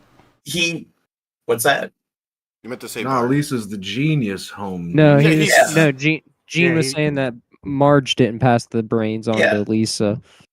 Yeah, because Lisa's the smart one. Oh, I thought you were Yeah. talking about. Never mind. I thought you were talking about Homer. Yeah, That's Homer good. did pass the. Yeah, Homer did. You're lost in the sauce, Shabisky. You're talking about You know Homer nothing about passing, Simpsons lore. You're talking about Homer passing the intelligent genes off to their offsprings, right? You're not paying attention. The point is that when he had the crown removed, or the crayon removed, it turned out that he was a genius. And having the crayon shoved up his nose is what was making him a dumb fuck. So then, like, he couldn't handle, like, the kind of existentialism that came with being a genius. Like, all the things you become mindful of that you weren't really, like, cognizant of before. So then he had the crayon reinserted up his nose to, like, regain that sort of bliss from his stupidity. Well, speaking of geniuses and Legos, you want to hear what a family member did of mine? What? The spear for like the Lego set, like the They little. shoved up their dick. Yeah, and the little the stone part like wasn't attached to the spear. It unscrewed when they pulled it out. It's a self-made kidney stone. I have a distinct memory of myself putting that in my nose. When the little piece called a Lego dot wouldn't come out, 6-year-old Andy concocted a plan that only a kid could come up with. Andy put a Lego man like this up the same nostril, hoping that it would click onto the dot and both pieces would come out at the same time. I was hoping that the piece would stick to his head and I could just pull it out. But Dude, I wouldn't want to be on the news here. I'd feel like a giant dumb fuck. I mean, I understand, like, they were a kid, but the fact that they had it up there for so long. quite understand that if I did that, well, then his head was going to get stuck. And that's exactly what happened. They talk about this story every Thanksgiving. Every Thanksgiving they talk about this shit. You remember that time you stuck the Lego up your nose? Came to the rescue. She's pulling him out with the tweezers, and as she's looking around, she's like, okay, there's nothing else left in here. We're good to go. But Mom didn't realize the other tiny piece was still inside. For the next 26 years, yep, you heard right, 26 years, Andy was tormented by congestion, asthma, and sleep apnea, but never made the connection. Then one day, Now I'm in the shower, doing my thing, and blow my nose in there, and out. Do you think the Lego piece is what was causing the sleep apnea? Not the poor diet. Pops this Lego, and this memory came rushing back to me. and this is the Lego piece that has been. I think there's this other really, really common cause of sleep apnea. I think maybe this person has that other characteristic that's probably contributing to that. Stuck in John, you're missing the real fucking bombshell here, and that's the fact that he didn't go to the hospital, and this became like a news story. He blew his fucking nose in the shower, shot out a Lego, and said, "I gotta fucking call the news." Right. How do we know I he's keep not that making to this myself. up just to get on the news? Yeah, we should make this up too. We don't. Yeah, we should talk about how Shab you should. Well, piss I one mean, out. he did get a Lego piece, A bionic stuck up his nose piece. for 26 years. So A he's probably not bionic the most, piece has been probably stuck not up the my nose brightest for mind 30 out years. there. The host is talking, Chad. Those Who, years. Dirt? I had a Lego up my nose for 26 years. Yeah, we're aware of 26 that. years. Do you think he has a high IQ? Yes. Yeah. Now he didn't before, but now that he got the Lego out, Yeah. he's an experienced true intelligence. Yeah. It's going to deal with the Homer effect. A car speeds by, coming all too close for comfort, through a young girl walking along the sidewalk headed towards the playground. This was the scene in Minneapolis, Minnesota. The jungle gym was packed with kids. As the car came plowing through the grass, the driver, a 10-year-old boy. Yes, a 10-year-old was behind the wheel. How often do you think this happens? Because it seems like the Often. last several streams we've done, there's been a story of like some kid under the age of 12 driving a car around and getting called. Thankfully, no one was hurt. He was later arrested. Police say this wasn't his first run-in with the law either. It was his third arrest, and he's a suspect in a Wait, a dozen suspect? other cases. Dude, what a little ne'er-do-well. The district attorney's office has filed criminal charges against the boy, but prosecutors say if a court-appointed psychologist finds him incompetent to stand trial, He just want to do some hood rat stuff, yo. I mean, 10. God. and the judge agrees the case must be dismissed or suspended, and the Building up his profile while he's young. released from custody. Police Yeah, say the boy's 10 family years old, is you got a cooperating. record, and This you're a is Inside Edition suspect? Digital. That's some shit, dude. You're you got, like you got a record is the accumulation of multiple charges, John. Felon. Did you see the video of the cop that's following like the 10-year-old girl that's driving a car? Wait, a record's multiple charges? I thought. No, well, you can have one charge and that would be your record. Yeah, you you can have have a 12 criminal charges record. and that would still Yeah. be your record. Would be your records. Breaking news. You can call it Research records aired if on you have CNN. charges in multiple states. Oh, here's another potential cause of autism, I think. And has raised concerns over Lego dinosaurs? Well, no.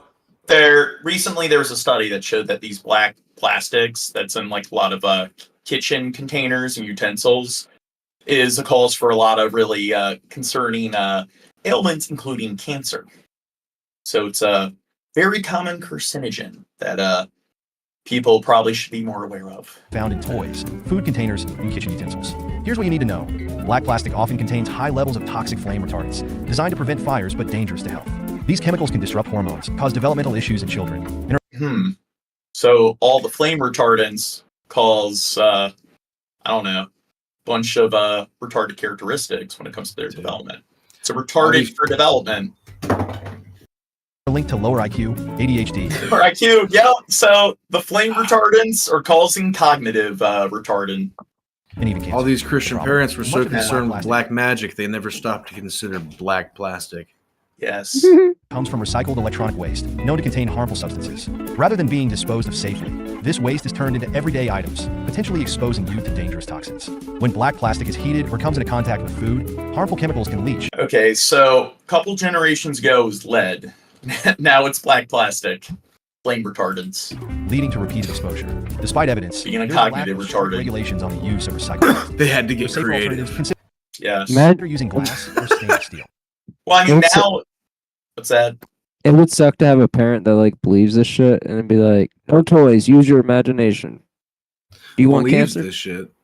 Well, I mean, God just don't know. You have to find out what black plastic is and not give it to your kids. I mean, clearly, out believes this shit. Yeah, it's probably fucking real. It's probably Yeah. fucking real, dude. They gave But I gave mean, us like lead in over, the 80s and 90s. they just assume it's every toy. Dude, lead paint is back with these hydro flasks, bro. Not lead paint. It's Lead, whatever. Yeah. Lead, Stanley- lead the Stanley is cups? back. I do know Yeah, that that's what it is. one thing that's happening lately, or a new recent founding, is that in plastic containers, bottled water, people are developing plastic, like it's accumulating microplastics in their brain and their other life vital organs. Dude, And I've been drinking water from a Yeah. bottle. Well, it's like pick your poison, because if you drink the bottled water, you're getting like the microplastics in your blood in your system. But if you drink like your tap water, chances are, because American infrastructure got like a grade D plus by the Academy of Engineers, so you got all the like Metal. excess, like a lot of unwanted minerals and so forth, and a lot of like waste and so forth. So. I Yeah. don't want any poison, John. I don't want any poison. I'm buying a life straw. I want to have so many metals in my. I want to have so many metals in my body that Magneto can just like pull it out of me. He thinks like that worse. dude in X-Men too. Metals are microplastics. Plastics. Levels of I don't know, man. utensils, raising concerns about potential health risks. The study published in the journal Chemosphere reveals that these utensils, along with children's toys and food containers, may be contaminated due to the recycling of electronic waste. The most troubling was Who thought recycling electronic waste into like kitchen, like utensils and children's toys? Who thought that was a good idea? They were just gonna melt all the cancer out of it, John. God. Been banned by the US in 2021. DECA-BDE was found in majority of the black plastic items tested with concentrations far exceeding safety limits set by the European Union. Kitchen utensils like I'm hit, y'all. I won't make it past 50. It's looking like I've had a lot of black plastic in my life. I seen that picture and I thought, oh fuck, dude. We're hit, dude. Yeah, generative AI, they'll just find a solution for everything. Yeah, generative AI will get the plastic out of it. Alternatives such as stainless steel or non-plastic utensils. Experts also advise. No, they'll find the method getting plastic out of it. And I bet, dude, you know how many fucking little containers like that say microwave safe right on them? Oh, I'm hit, dude. Well, do you know there's a little recycle symbol on like plastic things and it has like a number inside of that recycle symbol? You know what that means? What kind of plastic it is? No, that means how many times you can wash it with hot water before you should throw it away. We went over this, I think, already, Negan. It tells you what kind of plastic it is. That's what. Okay, well, whatever. I do know that, or at least I don't use plastic containers at all. I just drink my smoothies and stuff. I guess they're in plastic bags, but I don't recycle plastic containers because I don't use them. So at least I'm safe in that What a department. dork. But I do drink bottled water. As heat can increase. I need to start using the HEPA filters.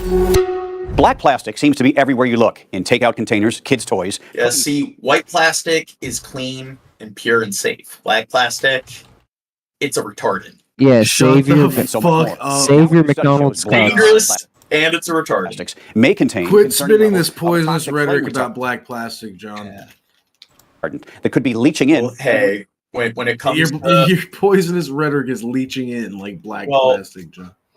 When it comes to like environmental hazards, I mean, it just comes down to color.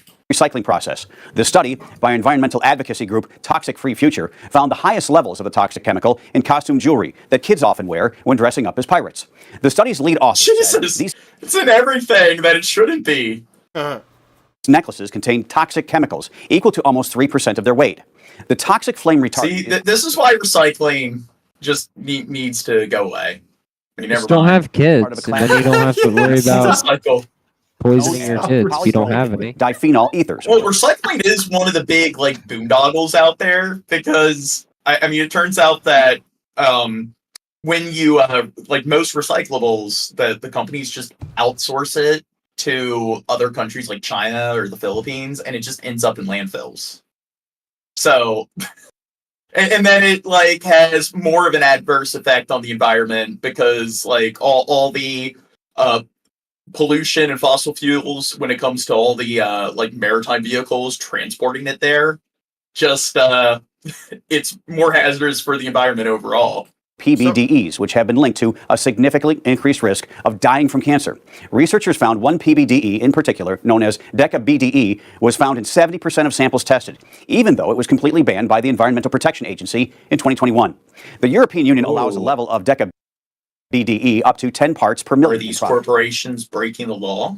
Should they be held accountable? They found levels ranging from 5 to 1,200 times greater than that in the products they tested. Take black plastic kitchen utensils, for example. Researchers say, based on Next, they're going to go over like in like medication capsules. They use black plastic used, you could be exposed to nearly 38 parts. Wait a second. A lot of shampoo containers, black plastic. Holy shit! It's going right to your brain, John. Yeah, shampoo containers. They're like retardants. Million of My dildo that I use every night. You're washing your hair, your cranium with retardant material. Times what This tripod is black. My asshole is all poisoned. Yeah. You would use Hair a I'm plastic sitting in. dildo, you freak. Somebody clip that. Now, the thing is, they're talking about it's like computer parts. It's well known, like anybody who knows anything about computers, how hazardous a lot of these materials are, especially like cobalt and silicon and so forth. So, I mean, how is this like a recent finding? Most of the contamination can be linked back to flame retardants commonly used to prevent fires in electronic devices, from TVs and I love the story. It lets us use the R word as much as we please. phones to gaming systems and computers when these items have been recycled improperly. However, these flame retardants can also be Don't retard yourself, John. Don't be retarded. found in the padding of things like couches, yoga mats, children's car seats, just to name a few. The National Institute of Environmental Health Sciences says these toxic chemicals can leach from products into the air, then attach to things such as food, drinks, and dust, which are then ingested. But the North American flame Dude, retardant... my controller! My PlayStation is poisoning Jeez. me! You're hit, dude. Dude, I my got a butt, white- my hands, everything! I got a white Xbox. Retarded. Ooh, Yeah, the yeah, I toys should have went for for- Xbox. They have white plastic. the toys, the action figures for young children have the black plastic in it, and then the game consoles for like older kids have You can't black trust- plastics in it. See, You can't trust Dude, them no black wonder plastics, our okay? population's getting dumber. points out this recent study did not... Well, the black plastics are everywhere. Jesus, and, like, yeah, kids are like eating with their plastic forks and shit, and account for actual levels. you're of washing exposure your kid's in humans hair with or the how they black were plastic. exposed. The study also only looked at black Oh plastic. no, so snakes it's are made unclear out of if black toxic plastic too. I didn't chemical know that. can be found in any other color or plastic.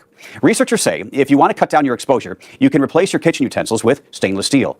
Dust, mop, and vacuum Dude, regularly next we're gonna find that steel is a retardant as well. Yeah, to get rid of any dust super that has been retarded. contaminated. And don't wash or reuse the black plastic containers that your food comes in. And definitely do not... Uh-oh. I'm the greatest. We're losing Gene. Who cares? John We didn't Morgan. need that stupid bitch Am I anyway. back? I mean, he's a great. We need him. Am I back? Yeah. No. Yeah, I guess. Back on Show us your track. ass, Gene. I want to see if you're gay. A Singapore court Back sentenced on a foreign crack. minister I to sniffed the sack. Ooh. 12 months in prison in the sort of corruption case the city-state rarely sees. Subramaniam Iswaran, a cabinet member for 13 years. Oh, Shab, do you know what Singapore's known for? Like when it comes to like certain criminal, like sort of robbing banks, using canings as a form of like capital punishment. Oh, pain. Wait, doing what? Canings. Oh. Years, pleaded guilty to 4 counts They hit him with a receiving cane? $1,000 and 1 count of obstructing justice. The sentence was harsher than the 6 to 7 months requested by... Now the thing is, if you look at like prisons in Singapore, they are a lot more humane than like U.S. prisons, and I do believe they send people. Like the United States is notorious for sending people to prison much longer than most other countries. So it's almost like I almost prefer to, like, I don't know, deal with like 5 canings and then just get my sentence over with in a humane prison where it's like every like prison cell, they get their own shower and stuff, and everyone gets their own prison cell and so forth. So it's just there aren't like these there isn't like a vast array of human rights violations taking place in Singaporean prisons. And remember, like that one kid in the 90s, I think it was in the 90s, early 2000s, when he him and a bunch of other like young teens, they hijacked a car and totaled the car. And then even George Bush got involved because they were going to give him 6 canings. And then Bush came in and negotiated, and they narrowed down the canings to 4. But like, aren't they backwards? Yeah, the president came. We'll beat you a little less. Yeah. Here's the thing, like, in the Dude, United you're robot States, as fuck right now, John. I don't know what's going on. I'm sorry, John. I don't negotiate with Decepticons. I like how Shab leaves right when we're having tech issues Well, because you're he's the coming through worst clear fucking host now. ever. Yeah, I don't know what's going on. Do you guys know where Ruby Jules is from? Where? Singapore. Oh, Very nice. that was terrible. Yeah, The judge deemed the shorter... but in America, parents can sign a waiver in certain private schools, and there are schools where they will subject kids to corporal punishment, and they will like beat kids with a stick and paddle kids. So it's just I don't know. That's pretty backwards. manifestly inadequate, given the seriousness of his offenses and their impact on public trust. The case has shocked Singapore, which prides itself on having an efficient bureaucracy with strong and clean governance. Iswaran faces allegations that he accepted lavish gifts from businessmen while serving as transport minister. They include tickets... It's illegal to piddle on toilet seats in Singapore. And you can't, chewing gum's illegal.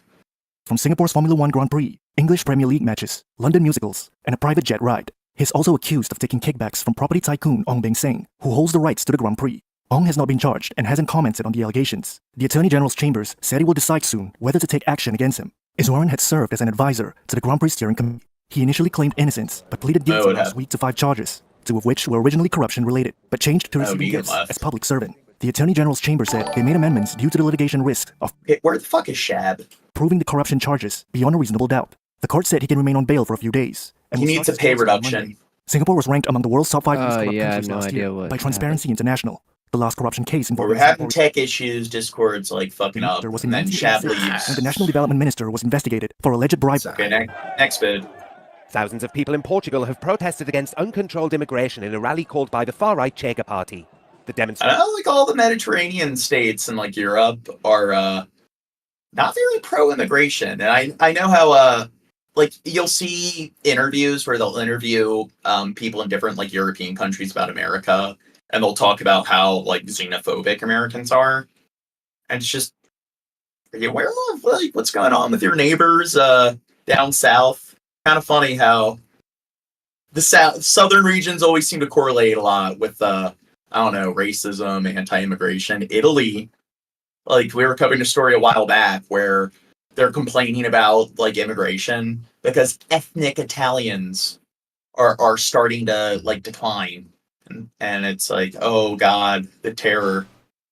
It has marched through the capital Lisbon with the Portuguese national flag. The terror. Slogans like expulsion. It's not that they're Italian, it's just that who the fuck cares if because you have a bunch of mixed race couples, like, oh my god, like white people are disappearing. It's like, if you're not racist, you shouldn't give a fuck. Of immigrants who commit crimes. Chega party leader André Ventura said those who wanted to come to Portugal to work and contribute were welcome. A imigração não pode ser vista só na segurança social. Tem que ser visto, por exemplo, num drama que ontem foi debatido nas ruas, que é o drama da habitação. Se deixar... Yeah. See, like, I'm started working on my 7 Years War episode again, the PowerPoint. So we're going to do that soon, but Portugal played a big part. Vamos entrar 15% de estrangeiros em Portugal. Não haverá casas para toda a gente. E não vale a pena andarmos a fingir que há, porque não há. Tension surfaced as the march approached working-class neighborhoods with large immigrant populations. Some protesters engaged in a standoff with pro-immigration activists. Chad, what country does Portugal border? New England. New England's in the U.S. The Strait of Gibraltar. Can I guess? Spain. Yeah. And then, Shab, which country in South America is known for also speaking Portuguese? It's an ex-Portugal colony. Germany. Bob Burnquist is from there. Brazil. Lists in I favour was so of a Portugal close. open to foreigners. The number of foreigners living That in was pretty Portugal close. jumped by more than 33% last year to reach more than 1 million. That's around 1/10 of the total population, according to the Agency for Integration, Migration and Asylum. Oh no, it's happening again. Panic buying for toilet paper. Everybody. Oh no. It's Okay, what's the reason? What's the reason this time? Social media is flooded with empty store shelves. People are stocking up on essentials like bottled dog water, strike. paper towels, and They're gonna start adding black plastic to toilet paper, so they need to get all the non-black plastic toilet paper. especially toilet paper. We sold out of toilet paper by 11:30. I'm gonna start like using it as a replacement for like the toilet paper rolls. Towel. We're out of toilet paper. We're out From the back, that dude looked like Kim We're out of Jong-un. water. I love Go that back. guy. Sam's Club. All of the meat is sold out, and there's barely any bottled water left. It's a similar scene inside this Walmart, too. It's reminding many of the early days of the pandemic. So what is causing this crazy rush on goods? It's because of the dock workers strike that has shut down 36 ports in the East and the Gulf Coast. I went to Costco in Morton, New Jersey, and saw it firsthand. This Costco is packed. The lines at checkout are super long. Lots of people are stocking up on bottled water, which they have plenty of, but they're completely sold out of toilet paper and paper towels. See, it's all the black plastic. There's even a sign at the door. It says, we are currently out of stock on paper towels and toilet paper. But Consumer Reports' Brian Vine says, there's That's no a boom. No one needs to be panicking about where the next TP is coming from. America makes toilet paper. We do not import it. He says that the strike will impact some goods, but not essentials that are made right here in the USA. That's silly as fuck. Because yeah, we had that here. People where I live were affected by this shit. So yeah, literally the shelves were empty of fucking toilet paper. If you run out, yeah, if you run out, just use your shower as a bidet. COVID ruined us when there was actually a fucking shortage of that shit and you couldn't get it. Now, like, where I live in the middle of nowhere in the mountains, bro, like, when it snows, the fucking bread and eggs and milk disappear and the bottled water. So, like, yeah, now the toilet paper goes too. Something happened. Every man Use, for like- himself. Yeah, fucking literally. Yeah, just use, I don't know, paper towels or sticky notes or something. Basically, all morning long, we've been checking in with officials from different areas of concern, and we've got someone on the air from Buncombe County. Buncombe County, this is Lillian Govis, the Director of Communications there for the county. Good morning. Thank you for joining us. Oh, here we go. Get into Hurricane Helene. Where things stand right now for Buncombe County residents. We are getting ready to be able to start having large-scale distribution of food and water. We are so grateful to our partners, like you just mentioned, churches, breweries even. I saw that Lookout Brewing is doing something for the community. But to have large-scale distribution, we've got resources coming. Okay, I don't like this video. Next vid. Here's the latest from Helene's impact. The storm killed more than 40 people in North Carolina. That number just keeps going up. More than 400,000 people in North Carolina still don't have power. At least that number is coming down. Cell service and internet outages remain an issue, making it more difficult for officials to reach people who need it. Power, that means like... Isn't that Mr. Beast state? Where in the fuck's he at? Yeah. Yeah, where's Mr. Beast during all this, huh? Who cares about that, Let them know where help is available. WREL's Eric Miller is in Buncombe County speaking with people who are just starting to get some of the first help. Eric is live tonight with some of those recovery efforts. Eric? Well, Deborah, those recovery efforts definitely need... Do you think climate change has anything to do with hurricanes? No. I think that's a bunch of left-leaning propaganda. No? Needed as we're seeing more and more of scenes just like this one as the French Broad River and other rivers here in the western part of the state go down. Homes, businesses, and more all lost as residents continue to struggle to find food and water. At Wilson's Riverfront RV Park, it's a vanishing act of the worst kind. There's not a building left. There was a two-story house there. It's gone. Receding floodwaters revealing homes, shops, and RVs gone. We've had this for 50 years now, and I don't know if we can recover from this. Owner James Rivas dealing not only with this, but 4 days without a source of food or water. This is the most deadly hurricane since Katrina.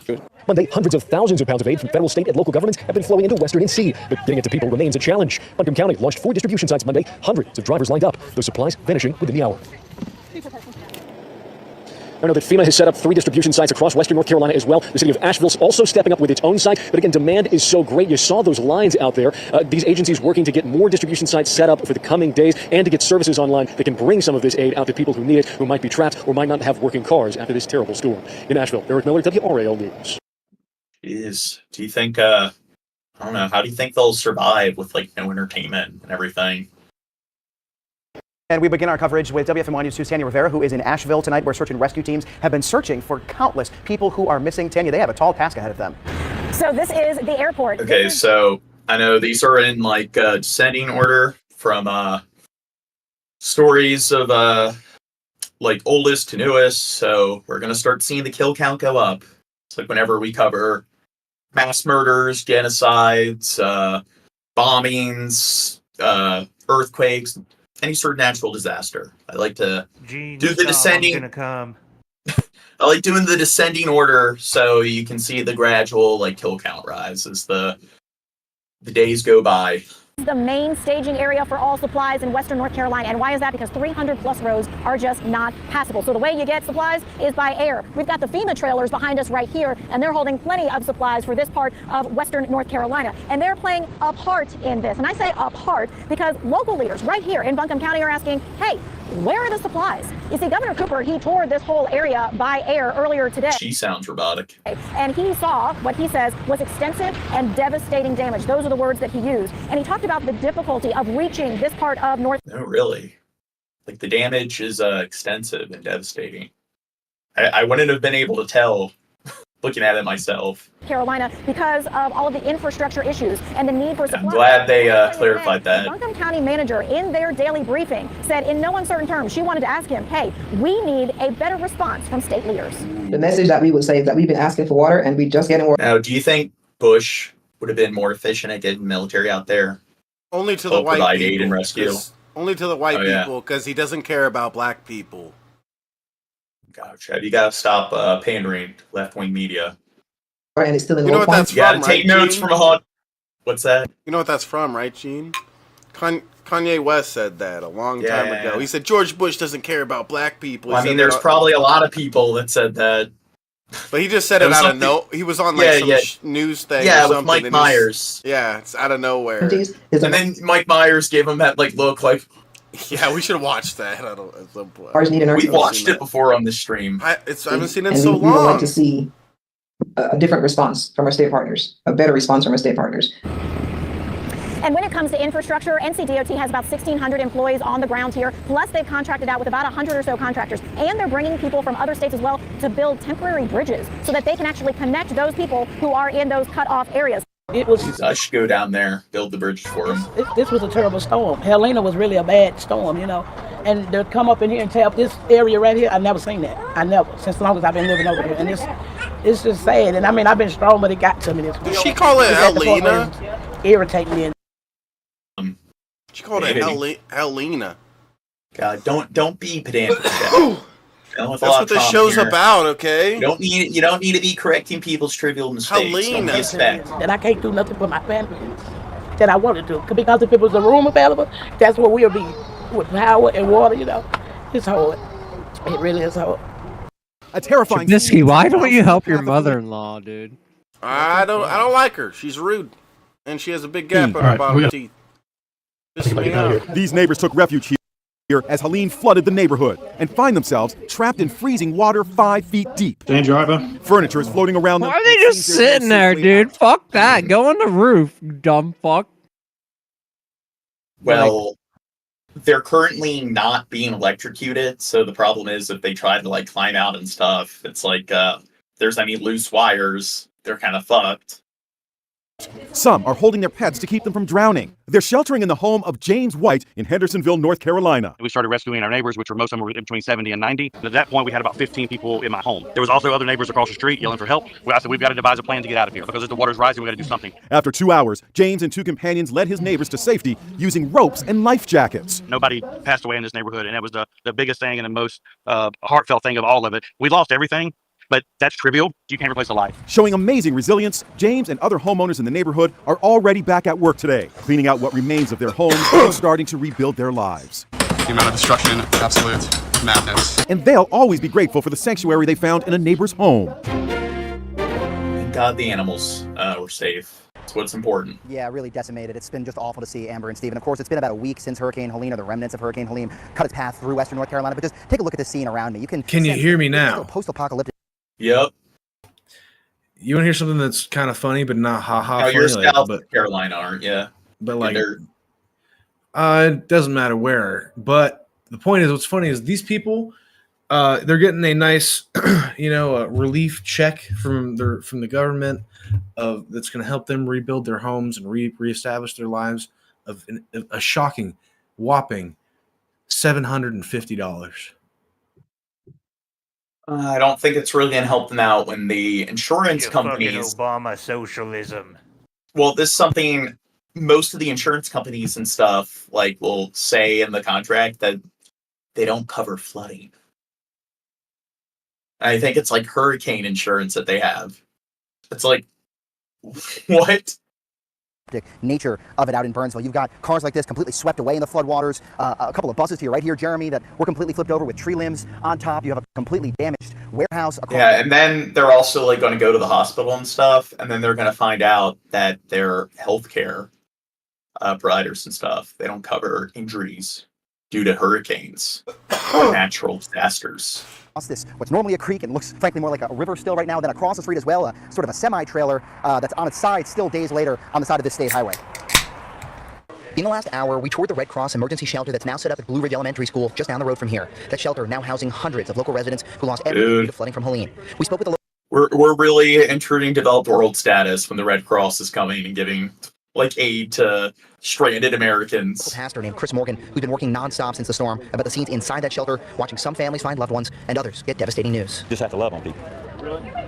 It's tough because it's heartbreaking. We see good things. We see families reunited. And then it's cover all the earthquake videos, tsunami videos. It's after 3 or 4 days, they're kind of, that's it. See families divided. We also connected with Burnsville native Pam Bergen, who's on the front lines of these relief efforts despite losing her mother-in-law Susan in a landslide last week. Pam's a supervisor with local social services and says she's been overwhelmed but determined to push forward. Mainly, I mean, for all of these people, we just show them. Dude, do you think the landslide wouldn't have happened if we didn't have Biden in office? The Biden administration to blame and the black plastics. Kindness. What can I do for you right now? And What can I do Hamas. for you today? What do you need? You show them kindness. You show them love. And for right now, that's been really what they've needed. Yeah, this Christopher Jackson, this has been a well-documented scenario here. A lot of these people haven't had their insurance companies actually paying for the damages. So this has to do with some like crummy policy in North Carolina. People on the ground here, victims and volunteers alike, they are not speaking in terms of days or weeks. They are speaking in terms of months, perhaps even years when it comes to the recovery timeline. It is a long, long road ahead. Yeah, that's right. That's what it's called, Paradox. Insurance doesn't cover acts of God. That's the law. I had a friend who had a tree limb fall on his car, and they said, sorry, we don't cover acts of God. Gore doesn't exist, insurance company, you idiot. Gore doesn't exist. You can't like disprove God existing. We should start our own insurance You can't company. prove that he doesn't exist, Shab. Well, we should start our own insurance company, and we'll say like we don't cover acts of unicorn attacks, and they'll be like, oh, a tree fell on my house. Yeah, that was obviously a I unicorn. don't think God would cause like some flood or natural disaster to like kill a bunch. Yeah, of there was a innocent people. hurricane. Yeah, that was a unicorn for sure. Definitely a unicorn. We don't cover that. Has God ever done something like this in the Bible? And now we are seeing misinformation spread online. Federal and state agencies aren't stopping donations, but that fact hasn't stopped a string of false claims online. And 10 News reporter Lauren Lovett joins us now. You went straight to the director of TEMA and the governor for an explanation and their reaction. Lauren. TEMA's director, Patrick Sheen, says officials are not and have not been taking donations away. Right now, they're helping organizations that are overwhelmed by donations. Sheen says in Coffee County, they're getting too many donations, and now that's affecting how they're able to help and how people can get help. He says these rumors around government officials taking supplies is absolutely untrue. When we spoke to Governor Bill Lee today, he agreed. There's a Dollar Tree right next to a Family Dollar. Be very cautious about misinformation. The government is not taking The same resources. store, basically. If it doesn't seem to make sense, Competition then it's probably breeds not happening. innovation. TEMA had asked people to hold off on donating items that have not been requested. That was in order to locate and rescue over 100 Tennesseans that were missing. Sheen says the volunteer spirit is great, but people will continue to need help. Right now, donors need to listen Dude, they're gonna get all the microplastics in their blood. to leaders. Don't just think about today when it's easy to think about because it's front and center. Find the time to help them 6 months from now. Dude, we're gonna see that there's like a bunch of food that's in the black plastic containers. From now as well. They also have a bunch of like toys to hand out to the kids. Black plastic matters. Suffering. Yeah. They're still going to be heartbroken of the loss they've faced, and they're still going to be trying to bad, rebuild as they get on with their lives, and they'll need help then. Only I had Now, the Trump TEMA is open. asking for the donations trumpet to be open sent to now. Bristol Motor you're Speedway. too County slow. leaders and other organizations can then request supplies. All the Well, retardants. thank you. And the TBI also issuing a new warning about disaster scams. They want you to alert them if you see price. Recovery efforts continue across the region as our region is picking up the pieces. More and more groups are making their way to Northeast Tennessee and Southwest Virginia to provide relief. And as News Channel 11's Jeff Keeling found out, the recovery process is a complex one. With large organizations now coordinating disaster response, rumors of misused or misdirected donations have spread on social media. A local United Way director says they're not true. If anybody's concerned that something's happening that's not ethical, that it seems off, it's not coming from one of the organizations that are set up to handle this disaster. Leslie Dalton said it was great to see neighbors spring into action locally throughout Northeast Tennessee in the first hours after Friday's devastating floods. We love the grassroots that are popping up and helping people. Where's that?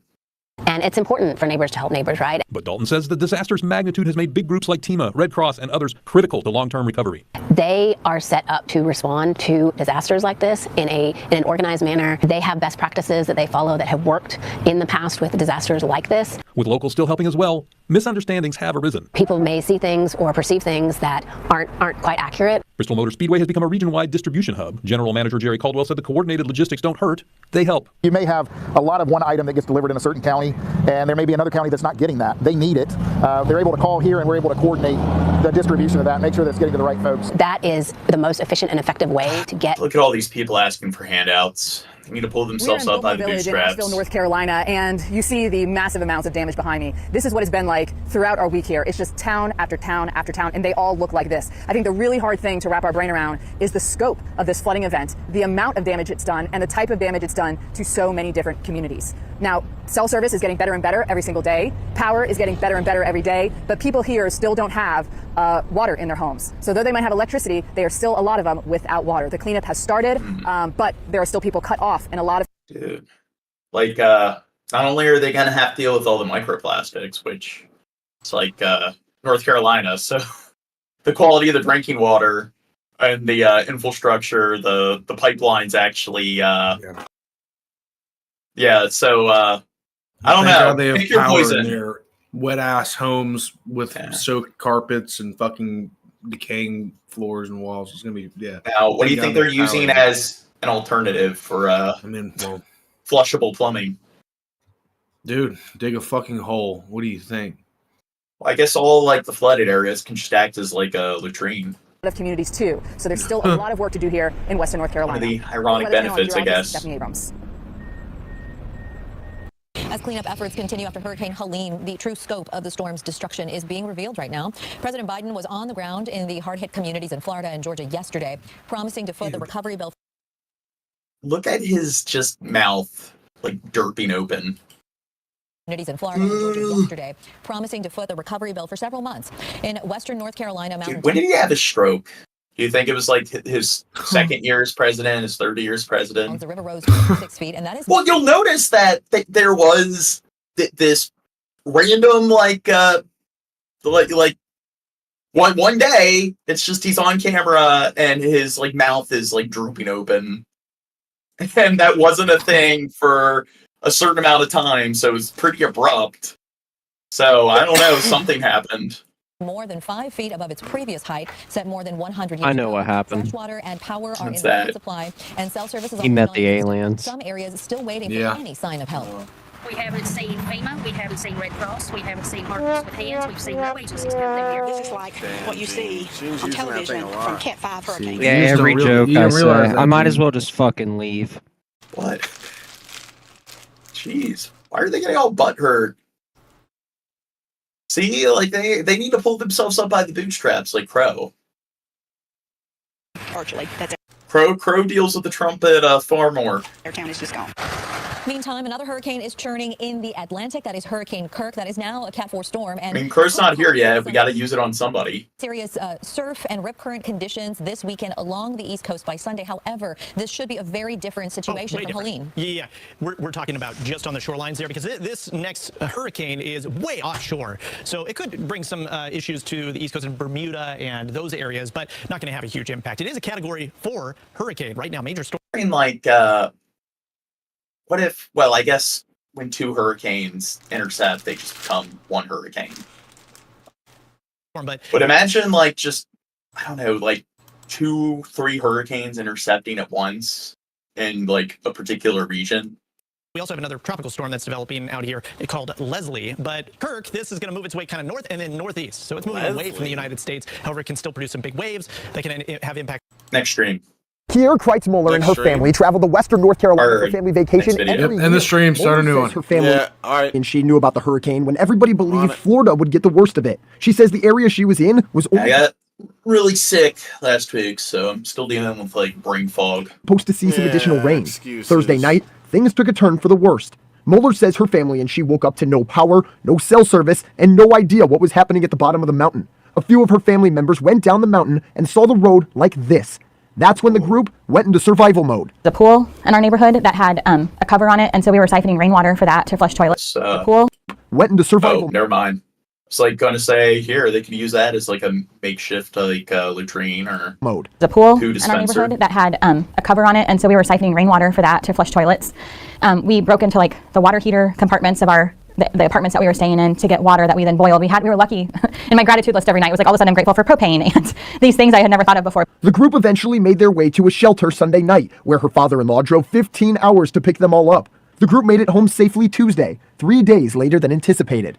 Mueller says her car is still stuck at the top of that mountain and doesn't see herself getting that back for the next couple of months. But she says now that she's home safely, she wants to help in any way that she can. Wait, do you think maybe it would cost more get the car, like, I don't know, like retrieved from the mountain as opposed to getting a new car? I'm wondering what that particular, like, financial, like, cost sunk analysis is. Reporting in West Lafayette, Vinny Martirano, News 18.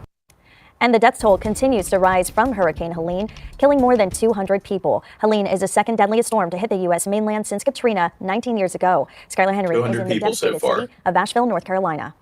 The numbers in North Carolina alone are staggering. More than 110 people confirmed dead. Now, that might seem like a lot of people, but wait until we get to the Israel-Lebanon segment. So far, Esther Mannheimer is the mayor of Asheville, where 54 people were still missing as of Thursday. There are people that died in the storm that lived in homes in areas that had never before things in perspective. experienced flooding. So when you're thinking about, do I need to evacuate? There were a lot of people that thought, well, I'm probably fine where I am. And that did not turn out to be the case. While rescue and recovery efforts continue, more help is on the way for survivors who lost everything. So it's basically just like a little grocery store. So it's like soup, rice, all the canned stuff. Harper Hunt is volunteering for the nonprofit Beloved Asheville.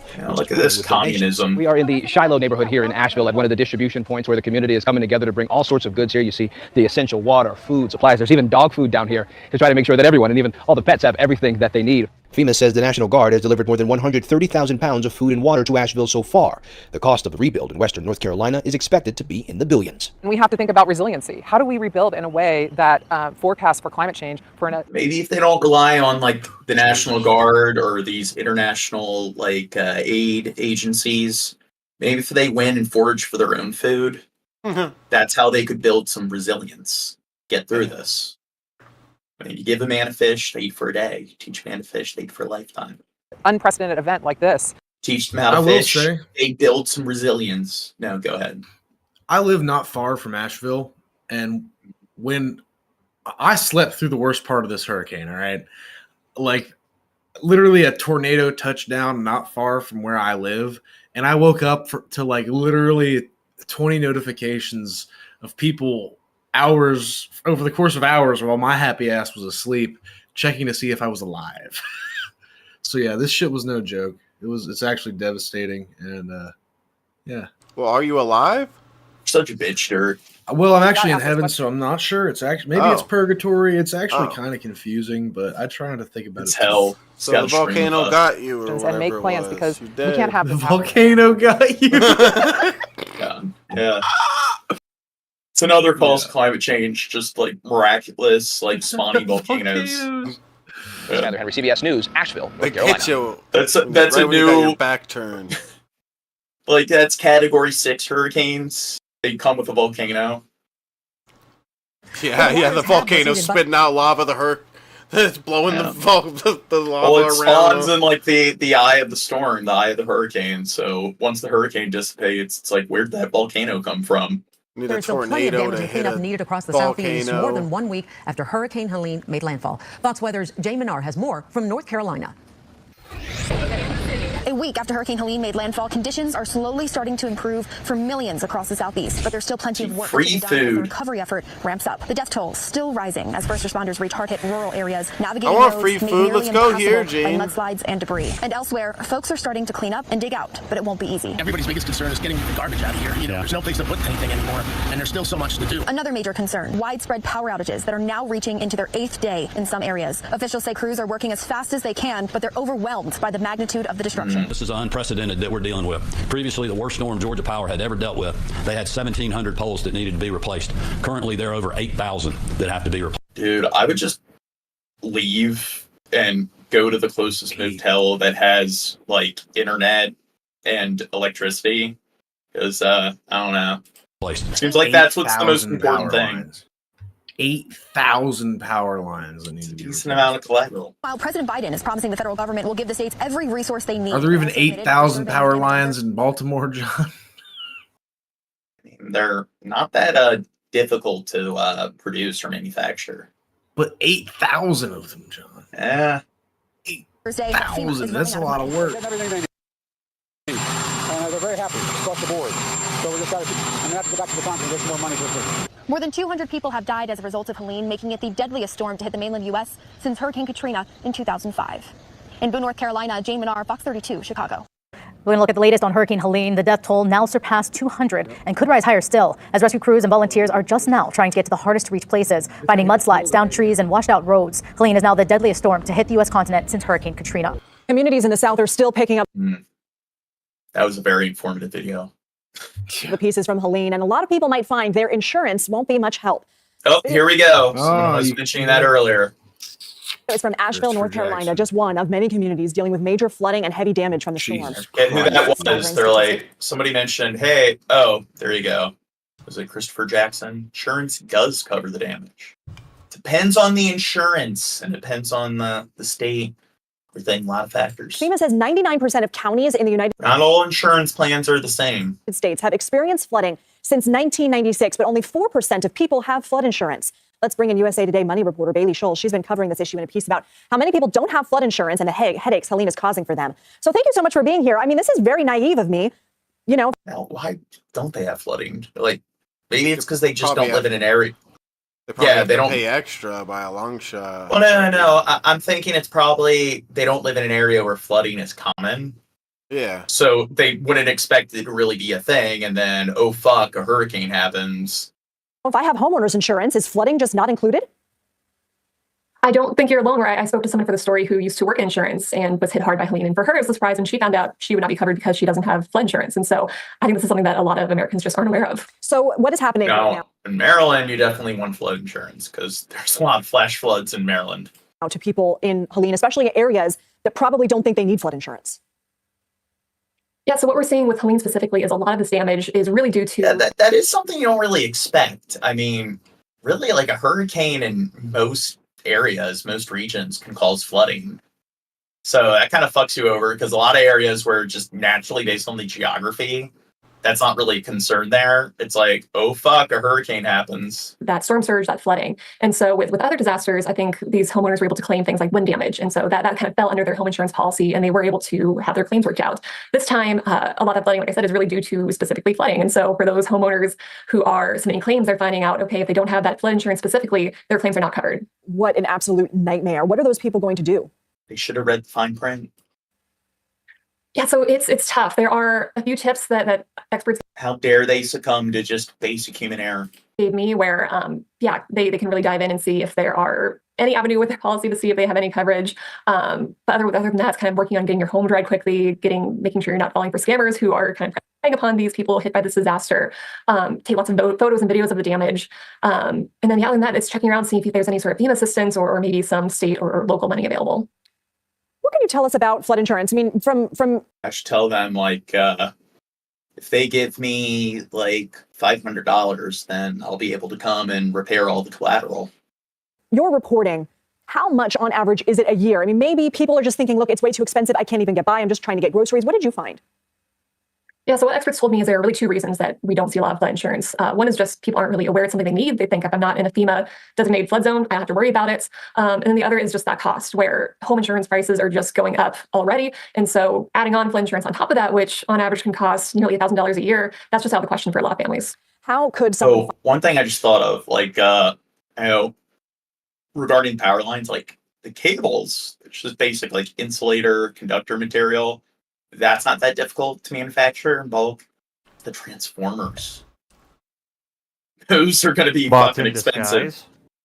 Yes. Are we talking about Decepticons or? Nah. God damn it. Do you not know what a transformer is, Shad? Gene, I've transformed more transformers than you'll ever find out imagine. if they are underinsured. What should people do to make sure they don't run into the issues of the people have gone woke. I can't watch this no more. Who you interviewed? It's true. Yeah, I think a lot of what the experts were telling me is just look at your policy, see if you have that flood insurance where, flooding is really considered one of the most costly, one of the most common ways that your home can really... Who reads through all the paperwork? ...get affected by disaster. And so I think there's just a problem of a lack of flood Does anyone read before clicking?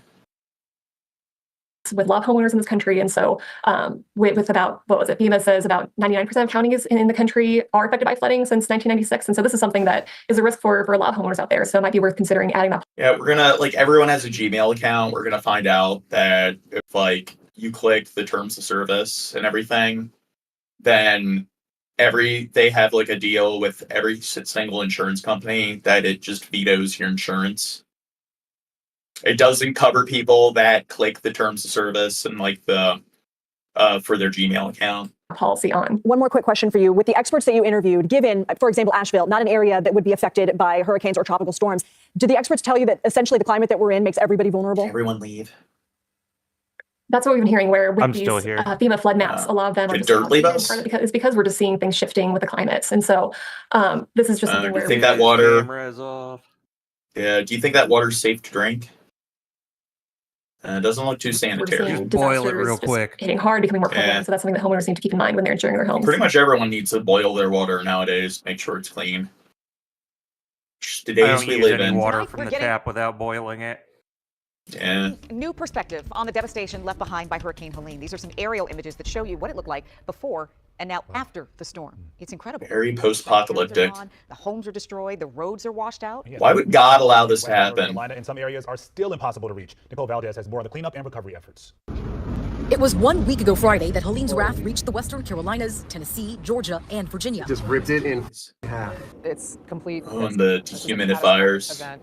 The severity was forecasted, but not what we actually experienced. Helene dumped 14 inches of rain on Asheville, North Carolina. The death toll there, more than 60, with dozens still unaccounted for. There are people that died in the storm that lived in homes in areas that had never before experienced flooding. As the water continues to recede, residents are returning to see what's left of their homes. I cried. I still cry. Yeah, you walk into a place that you know what it looks like. Okay, so flooding doesn't cover it. Now, what is it, like a third of Americans can't afford like a $300, $400 emergency? So do you think a third of the people here are really fucked? Yeah. Most of them. Yeah, fuck Dirt, fuck Shabisky. They're the worst co-hosts ever. And then it's not there. Libre Russo says he dropped his flood insurance. No, fuck you, John. Fuck you, John. I walked away first. Shabisky's already walked away. I haven't walked away since I got here. Fuck you. How about that? Then why have you been all like silent? For his area. All silent, John. Well, you know, I'm just trying to be respectful and not talk over the host. Okay. Replace the house or anything off of. I just wanted a piece of my birthday cake, John, on my birthday. A little bite of birthday cake on my birthday for my birthday party, John. I invited you out to my birthday party and you're just bullying me. We are applying for FEMA disaster relief. And wait, it's your birthday? How old are you now? I'm 26, John. 26? Hopeful. I thought you were 28. No. How does it feel that now more than halfway, 30? I'd say my life is probably half over. Yeah. Pouring in from across the country. I think that makes my... I've been having this midlife crisis for a while, John, but it's just now clicking. You mean early life crisis? No, John. I don't think you. Crisis. I'm getting crunk off the microplastics right now, John. This is about halfway for me. I told you just got to last another 10, 15 years. We'll reach the singularity, and then Siri and ChatGPT and all of them, they'll find the solution to everything. They'll cure us of all our ills. Mississippi packed comeback coolers that are headed to Valdosta, Georgia. You will overcome. Does it look like it today? It's not going to look like it tomorrow.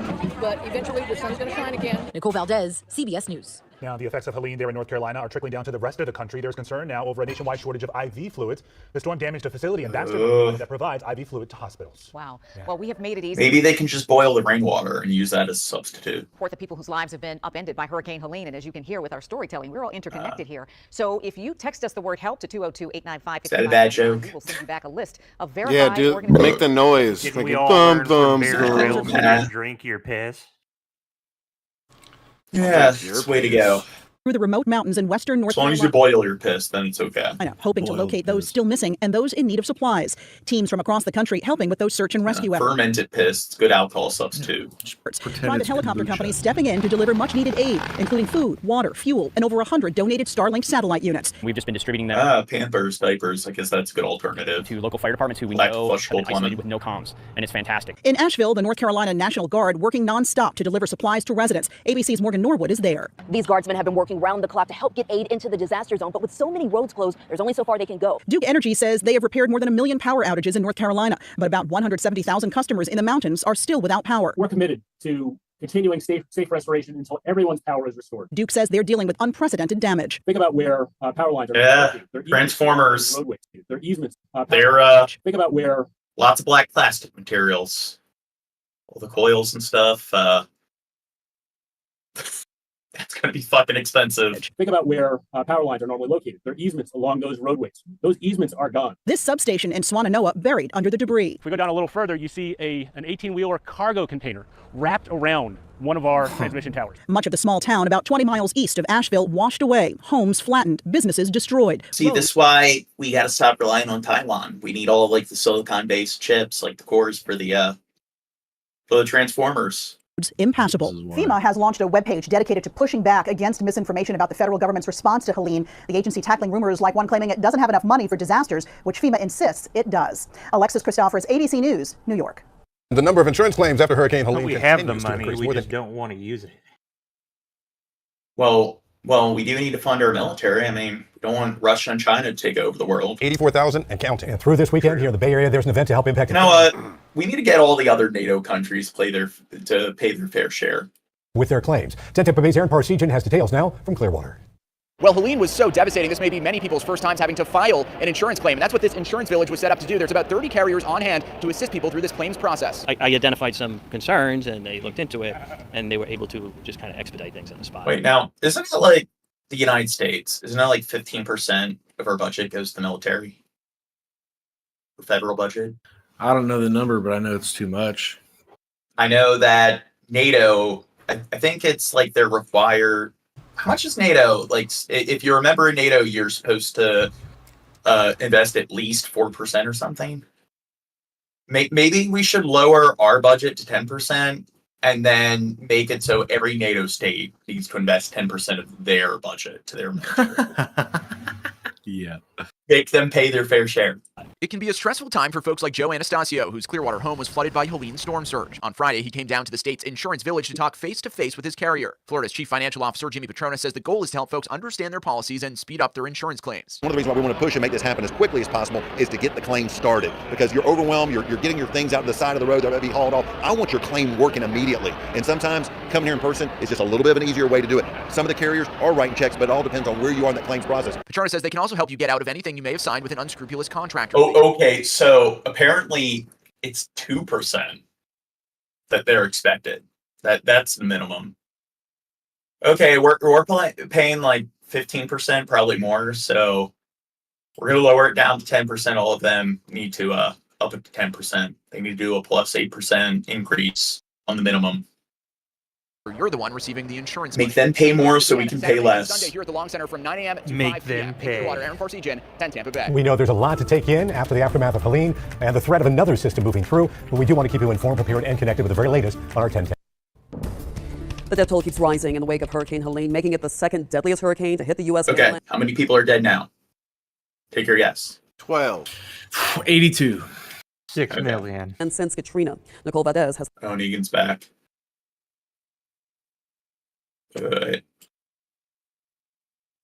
Hello? Yeah. Hello? Yeah. Did you think I was mad? Well, JLD said you were being a baby. Yeah, I know.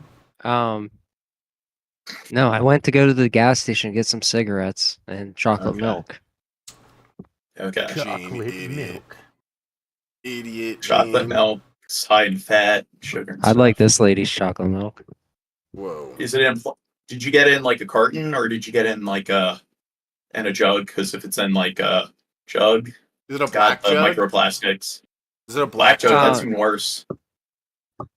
I cannot confirm or deny. Stay away from black jugs. I can't confirm or deny the efficacy. Okay, of it. continue. Black jugs are Reached the Western dangerous. Carolinas, Tennessee, Georgia, and Virginia. Just ripped it in half. It's complete devastation. This is a catastrophic event. The severity was forecasted, but not. Okay, I think we've covered. Helene dumped 14 What level inches of rain. hurricane was it compared to Katrina? Like, I believe this was a level 4 hurricane. I think Katrina was Katrina level 5? I thought it was a 4 too. Well, at least we can say one thing good happened during this. All the plants got watered. Yeah. Yeah. Well, they didn't get watered. They got flooded.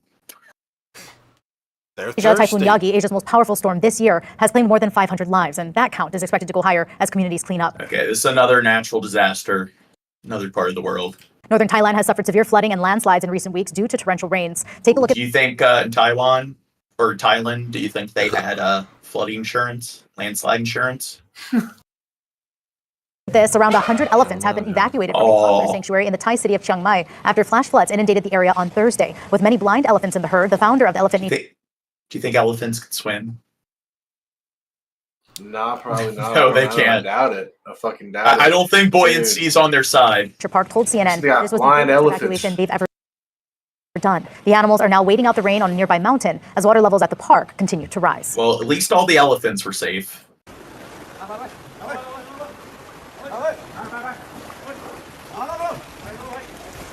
I want to pet elephant. I want to go to Thailand just to pet the elephants, but then I'm going to get caught with a little bit of shrooms or some kind of illicit drug in my pocket. Then I'm going to go to prison for 25 years. Yeah.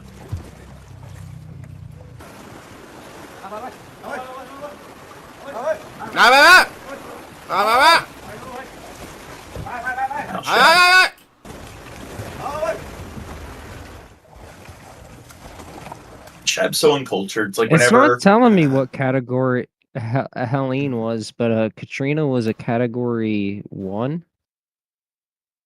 Elephants are great swimmers, which doesn't surprise me terribly because they're, you're kind Are of they? buoyant like hippos. Hippos are good swimmers. hippos can't swim though. Well, you're right. They walk on the bottom. Yeah, so elephants, I'm God. pretty sure they can. Yeah, I'm pretty sure elephants can't swim. Maybe babies? Baby. I'm pretty sure they just sink. Yeah, that is Yes, something that- elephants are strong swimmers and enjoy being in the water. Elephants swim by using their trunks as snorkels, paddling their legs, and floating on their large bodies. Gene doesn't know Taking shit. enough air Told to you get a little- guys. get a little Told you buoyancy in them elephants big can boys. swim. I'm right. Once They just again. kinda float around and paddle and stick their trunks. with a Once snorkel. again, I'm right, guys. For 30 miles. Swim for 30 miles, John. Well, do they swim or do they just walk Yes. on the surface? They Yeah, they're swim Jesus. for 30 miles Wow. and up to 6 hours. Elephants do. are Jesus. They walk on the surface of water. Jesus. They float, John. They controlled float. That's all swimming is. It's floating and controlling. Yeah. Look at you, Gene, being all fat phobic towards Killed in elephants. floods and landslides after a severe rainstorm hit Bosnia overnight. Several I people are guess- still reporting. The movie The Fall. That makes sense because apparently that movie is known for not using any CG. And there is a scene where there's an elephant swimming. Well, So- looky there, John. If Yeah. only you'd referred to your internal data. Well, that kind of triggered my. Well, I looked at images of elephants swimming, and then I guess it immediately clicked.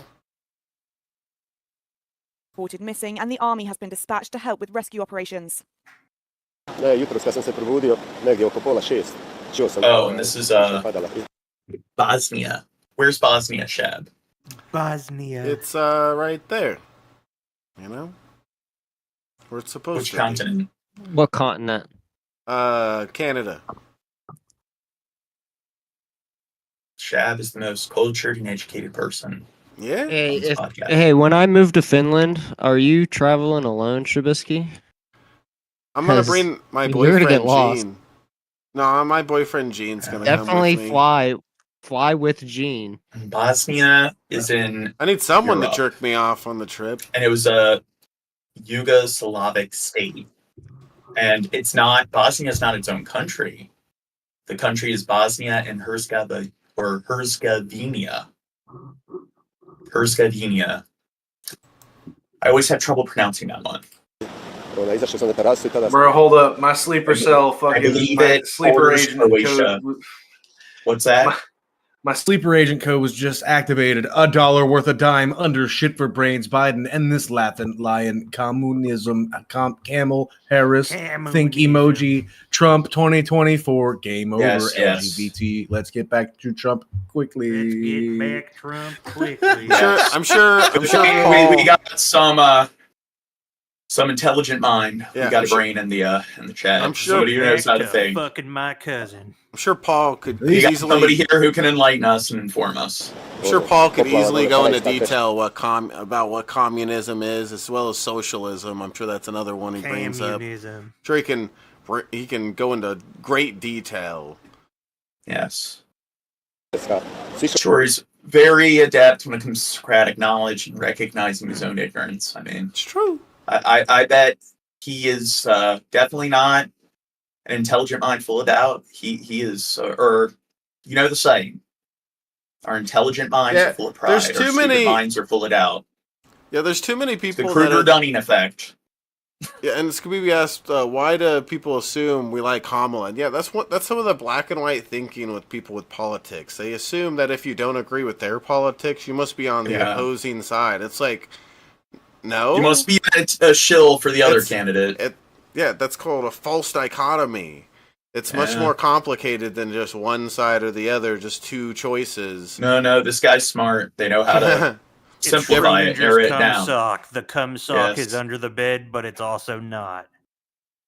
I'm sure, like, Trump did a really good job their first time, but it's just the Democrats wouldn't let him do anything. Užas, ono.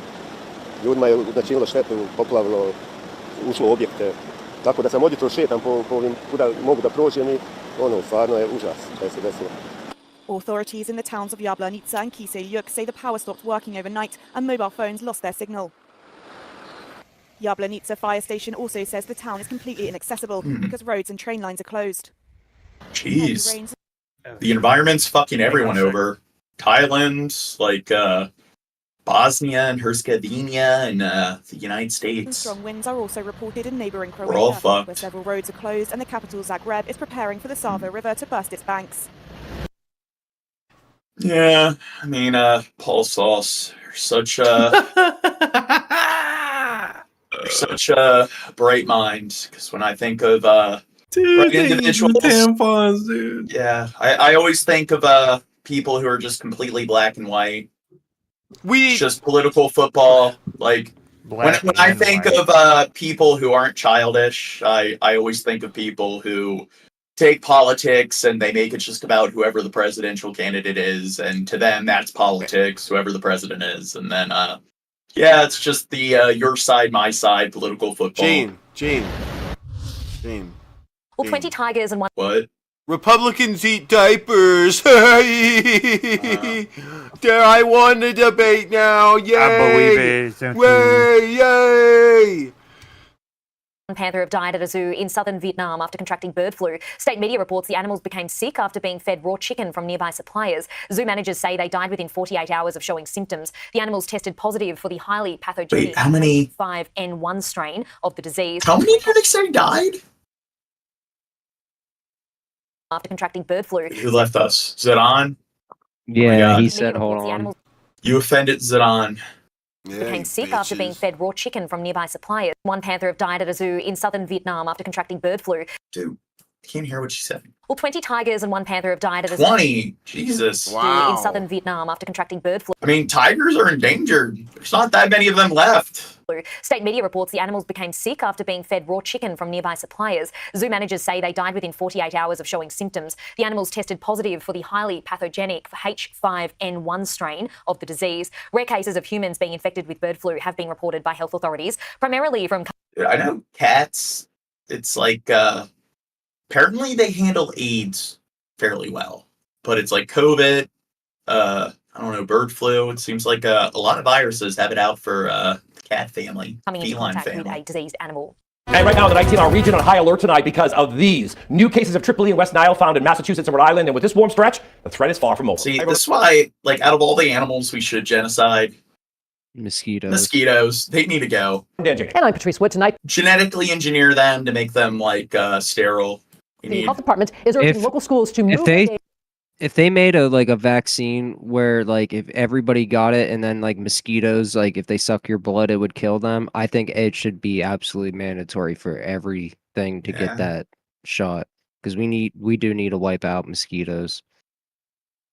Just inject them all. Gene, with black but paint. what if it turns out that they actually are one of the most, like, they actually are necessary? We just haven't found it yet, Gene. Why they're so necessary in the ecosystem, huh? There's been tests. There's been so many tests about mosquitoes by scientists all over the world that try to figure out what the purpose that mosquitoes solve. And if they take them out, like bats and other animals, like won't starve to death because the mosquitoes aren't there. Like there's plenty enough other bugs for them to eat.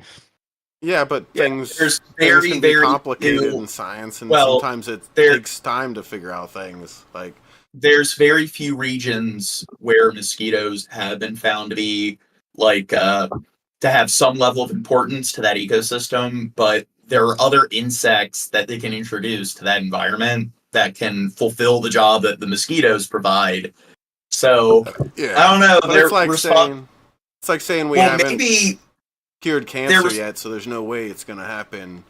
I mean, like, maybe one day we'll figure out more about nature and figure out that the mosquitoes are necessary. Cancer's necessary. We'll find out that after we cure cancer, that's that when it's wasn't all the downhill. comparison, you fucking retard. Oh, with you're kind of cutting it out on my end, but I don't know. We're gonna find out that mosquitoes are good for curbing the animal population. We're gonna find out that animal populations will just start to grow exponentially because the mosquitoes aren't there to spread all the disease. In the day, and some local towns have issued a high-risk alert. The night team's John Perrick is live from the health department to break down the statewide concern. John. Patrice and Dan, the beginning of September means the beginning of fall sports. A lot of football and soccer games will be held under the lights. And also the weather's been really nice. This is all one big perfect storm to attract mosquitoes. And we're now learning that there is a confirmed case of Tripoli right here in Rhode Island.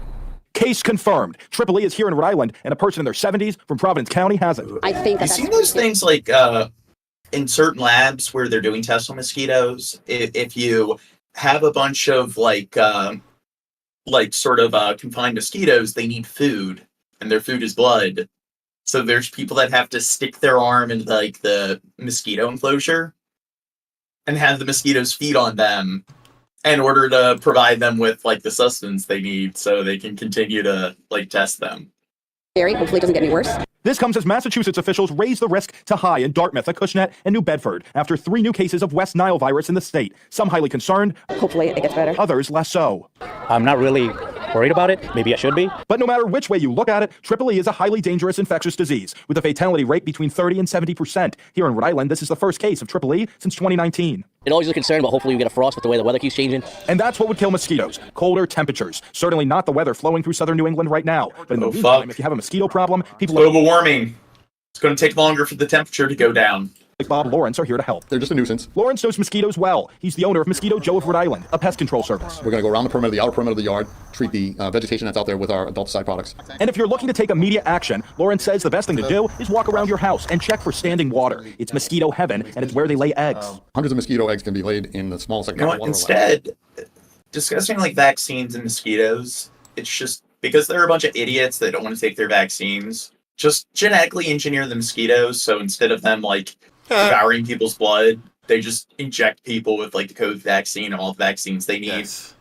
But back in Johnston, concern is high. The Rhode Island Department of Health says it's recommending teams play their games. See, you wanted to get rid of mosquitoes, Gene. The mosquitoes are going to save us in the future with that. We can use little mosquito drones. You And thought there you they were go. useless. That's how we. No. That's how we enforce the vaccine policies. It's you don't even need to get your vaccine. We'll just make you we'll enforce it on you. Scheduling nightmare for the Johnston. Won't even know it. It could become a disaster just because of transportation across the state. It could potentially, affect a lot of people's lives. We have to kind of mix everything around. This all coming as the health department is also confirming the second case of West Nile virus in Rhode Island, another mosquito-borne illness. The health department also saying, don't forget the bug spray. And if you're out around now, try to have longer sleeves on. But mosquitoes, they can go anywhere. So roll up those sleeves before you go out and make sure to spray yourself. I just want to fucking go out.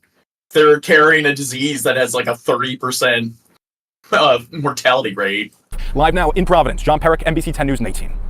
Governor Hochul has declared an imminent threat to public health after a New Yorker with a rare mosquito-borne illness died. A person tested positive for Eastern equine encephalitis, or triple E. This is in Ulster County on Friday. The person has since died, prompting officials to make this declaration. That means the state can give local governments more resources to prevent this virus, like mosquito spraying. Triple E is deadly in about 30% of cases. Well, hey, God willed it. So God wanted these creatures to exist. So clearly they must have a purpose.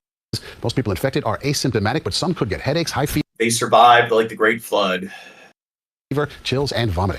2 new human West Nile virus cases have been found in Rhode Island. The DEM says those come from a Newport resident in their 60s and a Providence resident in their 50s. The 2 new cases bring the total number of human instances up to 5 that have been confirmed and 1 that's probable. 2 new cases were also announced in Massachusetts, both women. One is in her 60s from Middlesex County, the other is in her 70s, and both have been exposed out of state.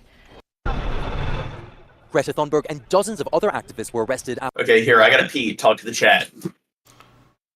I want to watch.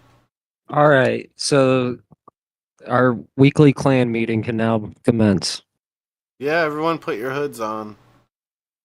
Mine's in the dryer, so I'll get that in a minute. We need to get them black plastics out of our schools. Yeah. They don't belong in our schools. White They're plastic, poisoning white plastic, white plastic.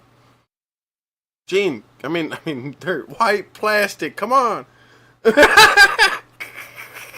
We got a sympathizer of black plastics up in here? He's not even wearing his hood straight. What the fuck? What the fuck? Are you muted, Dirt? No, he's just dead inside. That's all. Yeah, I'm just dead inside. And out. Aren't we all? Huh. Aren't we all? In other news, the symptoms of EEE include febrile illness. Symptoms include fever, chills, body aches, and joints pain. Or neurologic disease, such as headache, vomiting, diarrhea, seizures, behavioral changes, drowsiness, and coma. That's why Gene has seizures. He has that. We figured it out. The symptoms range from mild fever to seizures to coma. Hey, at the meetup, there was a lot of talk about different t-shirts ideas. Has anybody worked on any of those t-shirt ideas? No, I've been working on life. Yeah, I feel that. There's a shirt design that Dirt needs to get to work on. He needs to get to work on bush camp dabs. It's me in a bush taking a dab. Everybody wants to work, Dirt, but nobody wants to pay, Dirt. I'll give you Talking about that. $1,000. Pay, Dirt, pay money. I'll give you Pay money, $1,000. Cash. Cash money, monopoly money. But it's still money. What? What? We're talking shit about you. That's all, you fucking loser. Okay? After blocking a key road in Brussels during a climate protest. The Swedish activists and demonstrators from Extinction Rebellion, as well as United for Climate Justice, urge EU to phase out fossil fuel subsidies. And what is it? They mentioned earlier, like, Greta Thunberg, like she's got autism, so I guess her special interest is climate change activism.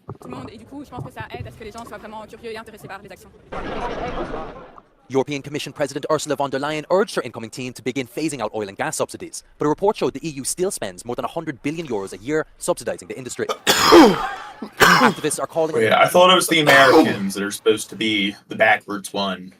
Yeah, when it comes to why aren't these women in the kitchen? What they say, they promised. Oh my started god, with setting a bad joke. See, Crow's here. timeline and mythology for the phase Crow's here. Climate activists Now it's like a double threat. penning an open letter to the European Union last week. They want to phase out fossil fuel subsidies by 2025. What is it? Jams, or you pronounce their name. Climate change is fake. What is that? Mendez. Further demonstrations planned. Mendez. David O'Sullivan, Brussels, Euronews. But first, tensions are growing between Chicago mayor and CPS. Political reporter Barrage shut. Anyway, let's get to the next topic. Yep, Israel-Hamas. We gotta something a little brighter. just go through all the updates of what's been going on in that part of the world in the last 2 weeks. That's better. כמו שאת מדברת עם אורי. אוקיי. תומאס ואמילי, מה שלומכם? Yeah, going good. Everything's sorting itself out slowly. Still very difficult though. She doesn't look too traumatized. She's got all her limbs. pretty She's good, fine. very good. It does seem like Hamas is taking better care of their victims than Israel. Making progress, recovering. But yeah, the rest of us are broken now. Could you ever imagine that we would be sitting here talking, Emily beside you, smiling? No. You know, at some point it was she was gone completely. So at that point there was no future with us. And when you came back? Yeah, a miracle, absolute miracle. But it did come with a lot of guilt for the rest of them. It's just something you have to get on with. But yeah, you hope, you pray that they'll come out as well. I still wonder, like the children and the babies and stuff, like how they were like taking care of them, and what do you think she was doing with her like free time being held captive? So if now the families of the hostages that are still there are watching you, what do you have to tell them, to say to them? Stay strong. Stay positive.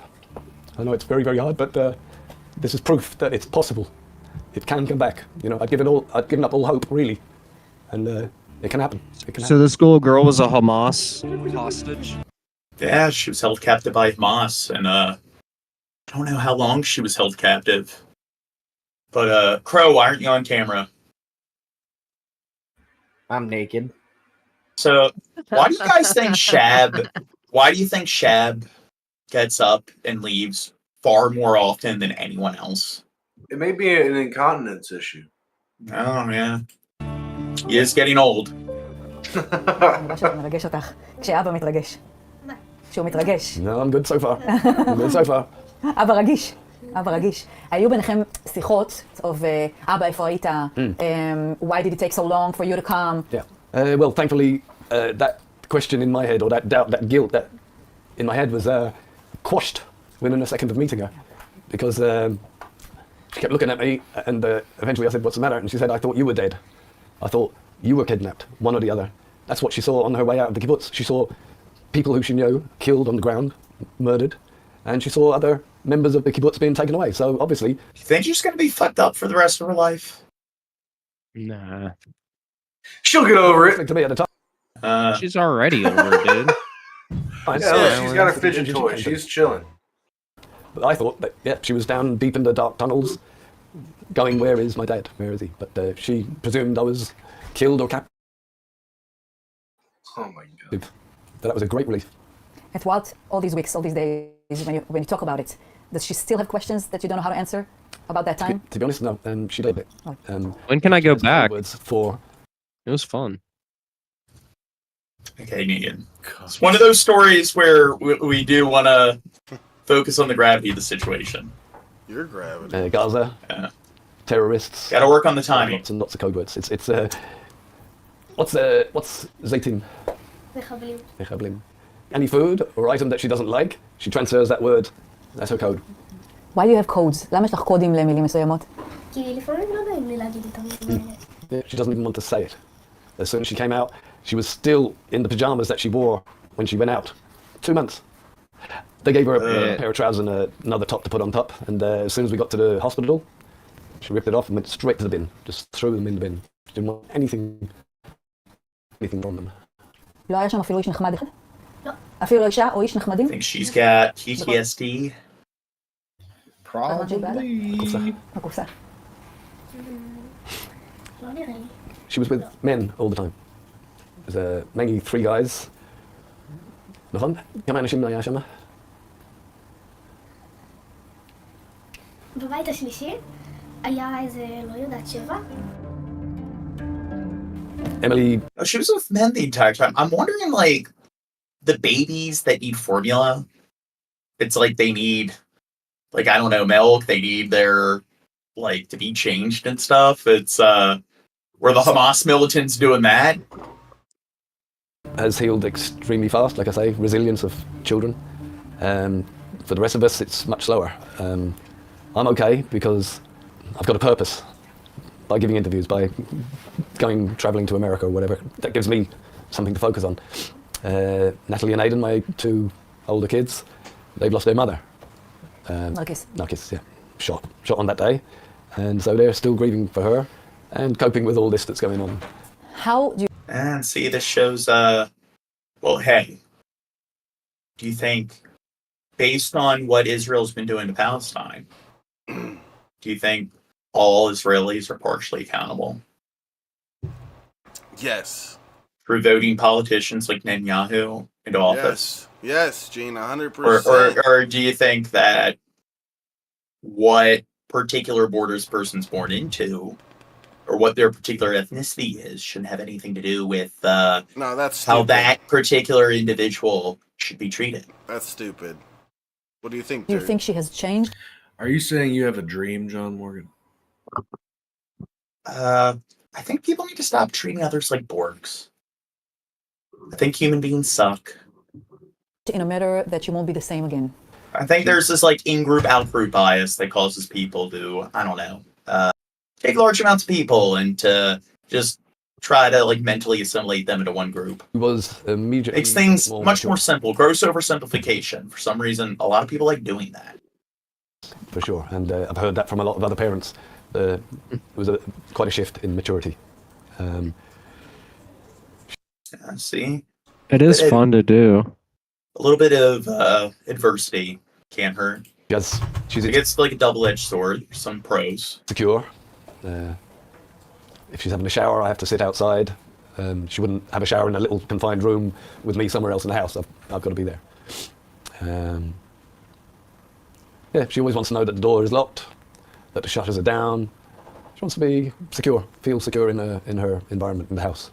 My biggest worry, no matter how well she seems to be doing and really is doing, my biggest worry is that something along the line triggers her and something pops up. And that could be anything, anywhere.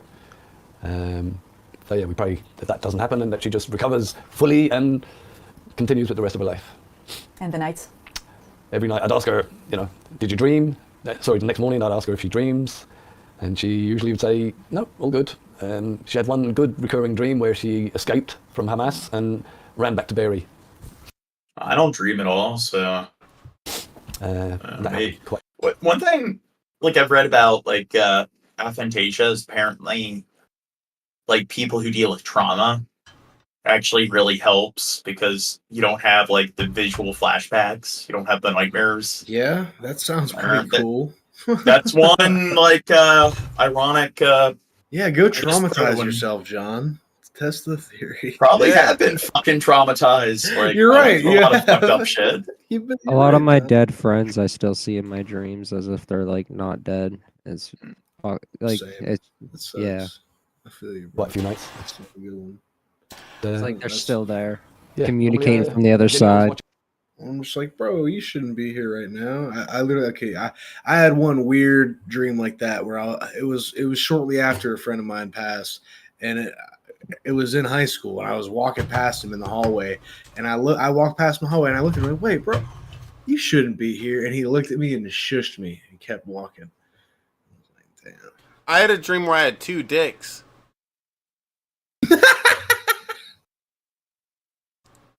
Were they vertical or horizontal? Wait. Bill. Vertical. Shab always finds yeah. the dumbest shit to say. Jesus. It's true though. Like, there's nothing clever about that joke at all. It's like it's not a joke. It's not a joke. It's real. Yeah. It's a dream. Well, anyway, it really happened. Okay. Anyway, Bill Hicks. He says there are no Borgs. Yeah, I'm talking about multiple hive minds. Like if you act like Palestine's a Borg and Israel's a Borg. That would be two Borgs. They're two separate hybrids. You can see how it's easy for people to Bill think that, Hicks. though, right? What's you can that? you can see how it's easy for people just to assume that they're a Borg mine. Like when you see videos of hundreds of thousands of people like praying and stuff like that, it's easy to just put it in your mind like, yep, they all think the same. They're all like. It's because you see like massive, like same thing with like people in those arenas for like Christian stuff. Like when you see them, it's easy to think like, yep, they're a Borg mine. They all think the same thing. Don't be a bigot.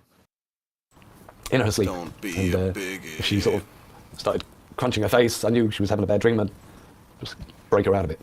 She sleeps alone? No, she sleeps either in my room or in my bed. I can't even go upstairs without her following me. She doesn't let you yet? Yeah, she's still afraid. I'll take long time to get over. She's talking about the people that she left there? Yeah.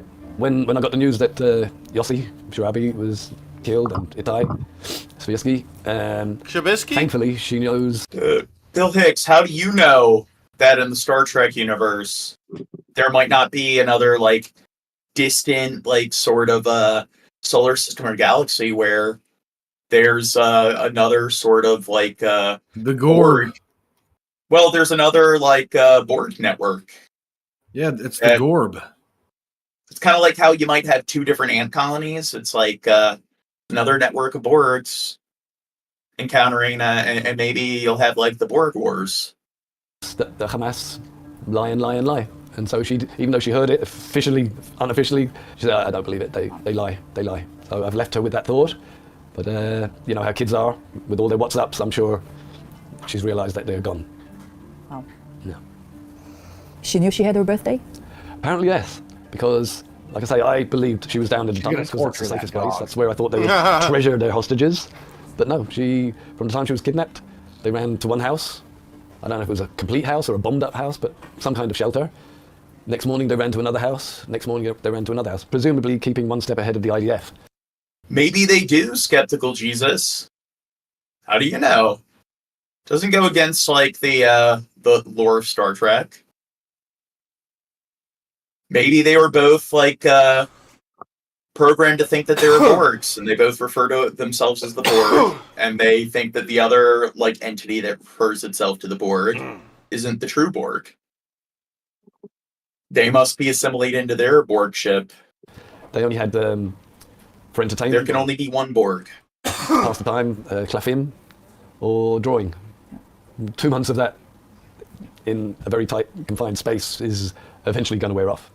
So yeah, I'm sure they messed around in their head, but very quietly. Hen, Uskut. Be quiet, or I'll kill you with this knife. To an 8-year-old child as she was then. Barbarians. Do you think that's I don't know, good child like rearing technique? Yeah. Good parenting. My mom did the same thing. I don't think like a developmental psychologist would approve of that. Did she tell you who was the person that took care of her all this time in captivity? Raya, the mother of her friend. Raya totally looked after Emily like her own child. Made sure that they both had food. She bathed her, you know, just in a bowl, a basin of warmish water and a rag. Raya cut her hair, basically to make it more manageable. They met, Emily and Raya? Emily and Raya, yeah, of course, yeah. They met and they talked? Yeah, as soon as we could, yeah. They all had fun. Hila and Emily went off to the side, away from the grown-ups. Yeah. Bill Hicks is like, they're referred to as the Borg. Yeah, but I mean, isn't the Borg's like origin on that? See, we're going to... watching a story about a girl traumatized being captured by the mob. Yeah. Now we're going into... No, but Skeppy or Bill Hicks, like, aren't the Borg, its origin is unknown. So what if their like creator, what if it created another Borg network? It created two, like you can create like two different robots under the same model. So what if they created two different Borgs in two different locations, and then all of a sudden they end up like coming across one another. But there can only be one horde. What? Guild probably had memories and recollections talking about it all. But, smiling. PP, but also poo poo. You know too much North Side. You're probably אני יכולה לשאול אותך משהו מוזרה? מוזרה. היה שם משהו שהצחיק אותך בכל הזמן שהיית? כן. מה? אני לא זוכרת, אבל אני זוכרת שאני ואילה כל הזמן צחקנו בדברים כאלה. Thinking, always about the families that can't have this happy moment yet. And I want to ask you if you have any insights about what they should do to prepare to the case when their loved ones will come back home. A very important thing was that I brought our dog. That was crucial because, like I say, in my head I thought she would have some resentment. If you don't already have a pet, get a pet for your kid. Did they say how it happened? Did they say like how she got kidnapped? Like bad parenting. What do you? Oh my god. I'm not trying to be like, what was she wearing? No, I'm just like, what happened? Like, was there like an emergency and like they just got separated in a crowd and then somebody was like, oh, this kid's mine now? Are you being serious? Like, is he like involved? Is he like a politician? Is he somebody of importance and they were holding her for ransom? Like, why did they choose this girl? Do you live under a rock? When they murdered like 1,000 people, they also abducted like hundreds of people. So it was just random. They shot her mother and just abducted anybody they could. Okay, that makes sense. That's what it was. It was during an attack. They shot the mother and grabbed the daughter. Okay, that's all I needed to know. I was just wondering. Not protecting her for all that time. So the dog was blameless, killed. I was just asking a question. Just pure love. I mean, Gene, apologize. You live on a fucking like, rock, nigga. Well, I'm sorry. This is like one of the biggest like news stories of the decade. I don't know much about so it, it's just... Gene. Who is this old man? I know that I don't know, it would be a like- war is going on. Yeah. I just didn't know how specifically this dude got separated from his daughter. Okay. Sorry, I was asking a to me- question about the video. Yeah, I don't know. To me, it would be like if like a year Let's after. talk about Star Trek. Well, I'm saying it would be like a year after 9/11 happened.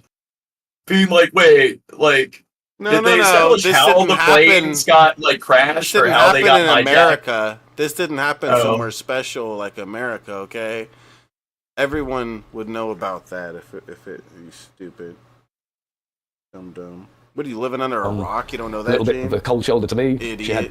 She had Johnsy, the dog. Idiot. Saying if you have any pets, even a parrot, I don't know, bring it along to the hospital when they get changed over. It's quite crucial. Try and think whatever favourite food they want, favourite toy, anything, just to immediately reconnect them with home, because it's been a long time. They're going to be starving.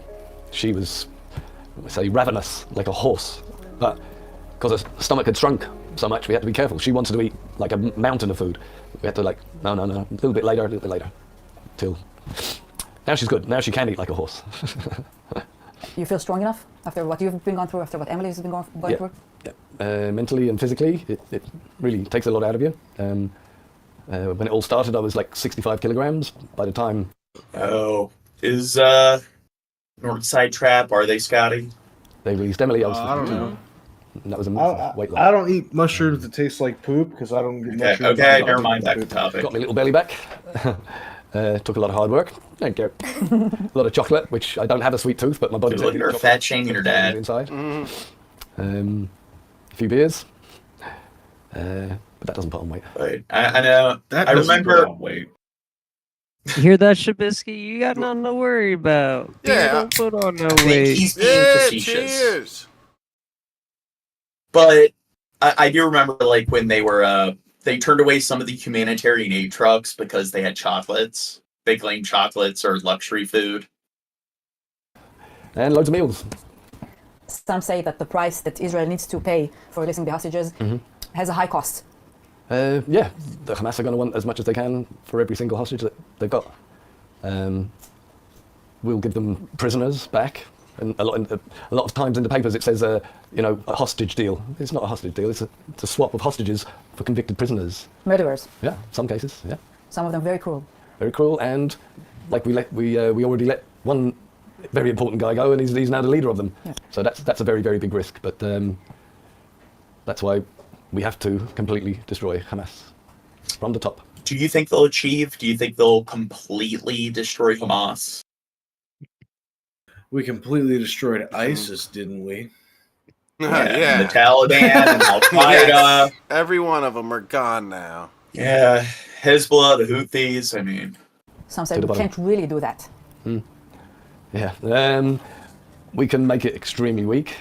And you know why, simply Gene? not allow them back into Gaza. You know why? Extremely weak, like the Taliban. Why's that? Because you can never destroy ideas, Gene. Yeah. Pretty much. It's the truth. That's what it is. It's just an ideology. Even if you kill everybody that thinks that way right now on Earth, there's gonna be more people born that have that kind of ideology and subscribe to that. It's just how it is. Well, it's more like when you're talking about these particular like terrorist groups, they're more like I guess they're centered around an ideology, but they're more like, I guess, cults and of them. There's got to be strong ideology behind these. Yeah, there's strong ideologies behind it, but it's also, just part of the organization is fuck this other There'll always foreign be threat. new people to subscribe to that kind of thinking.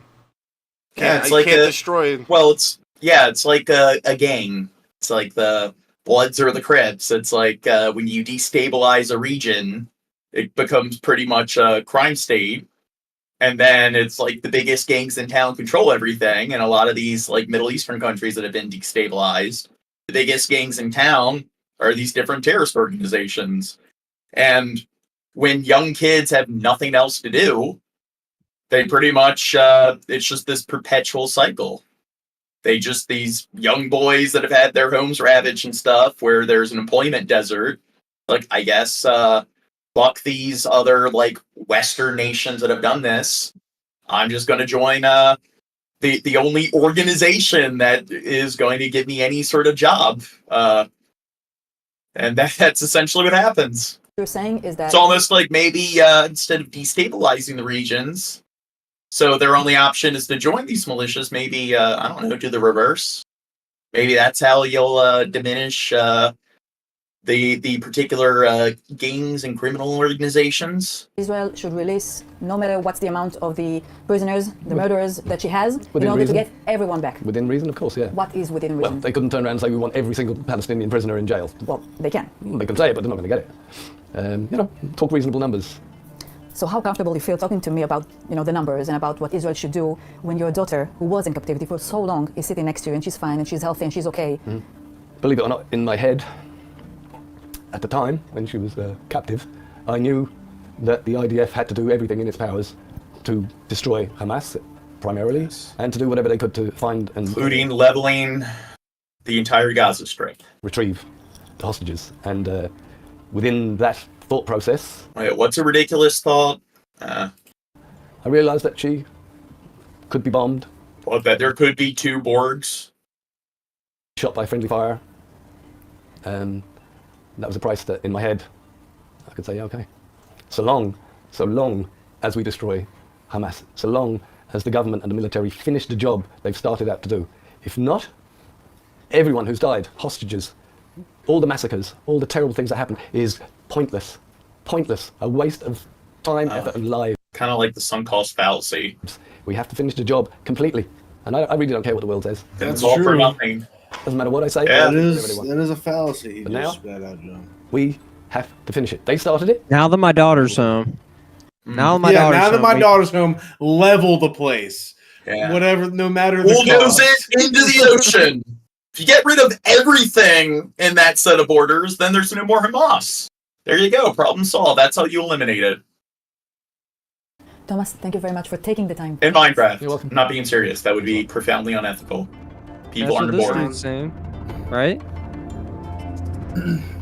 John, I hate to do it to you. I don't know if you've noticed over here, but I'm a little sleep deprived. And not only am I having a hard time keeping my eyes open, I lost control of my neck. So at that point, I got to go, bro. Well, get the fuck out of here. I'll bring stimulants next week, John. Me too, Gene. I need to go to... I know Shabisky had a stroke. Good night, everybody. Peace, Later, pasta, gay pizza, guys. see you on Bro, this get on camera. Brilliant broadcast. Yeah, Cray, you gotta clock in, dude. You're You the gotta new clock dirt. You have to. It's a requirement. You're the new dirt. I gotta put clothes on. He's too much of a cop to be dirt. Damn cop ass bitch. Fucking pig.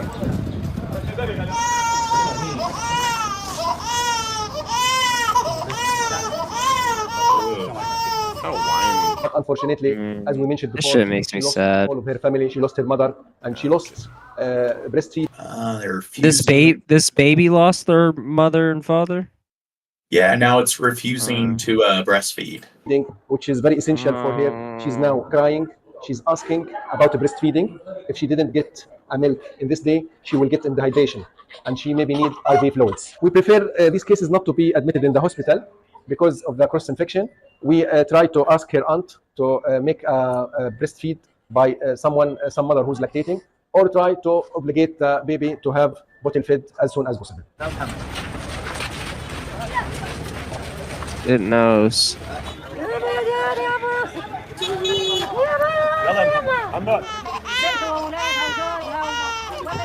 Now, do you think even though the baby, once it gets a little bit older, it's not going to remember any of these traumatizing events? If Do it you gets think- older.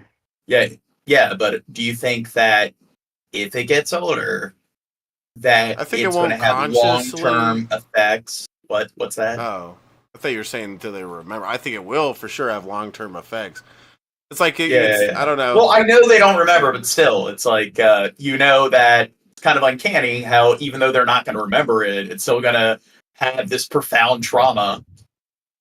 Yeah. If they get older, the people who loved them and took care of them or whatever as best as they could will make sure that they know that they were a victim of this shit. I don't know if we should use the wording if it gets older or yeah. I don't know. It's refusing to eat. Yeah. It knows. accurate word, though.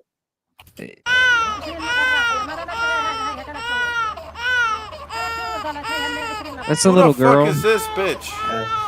Her aunt. Ah. I think.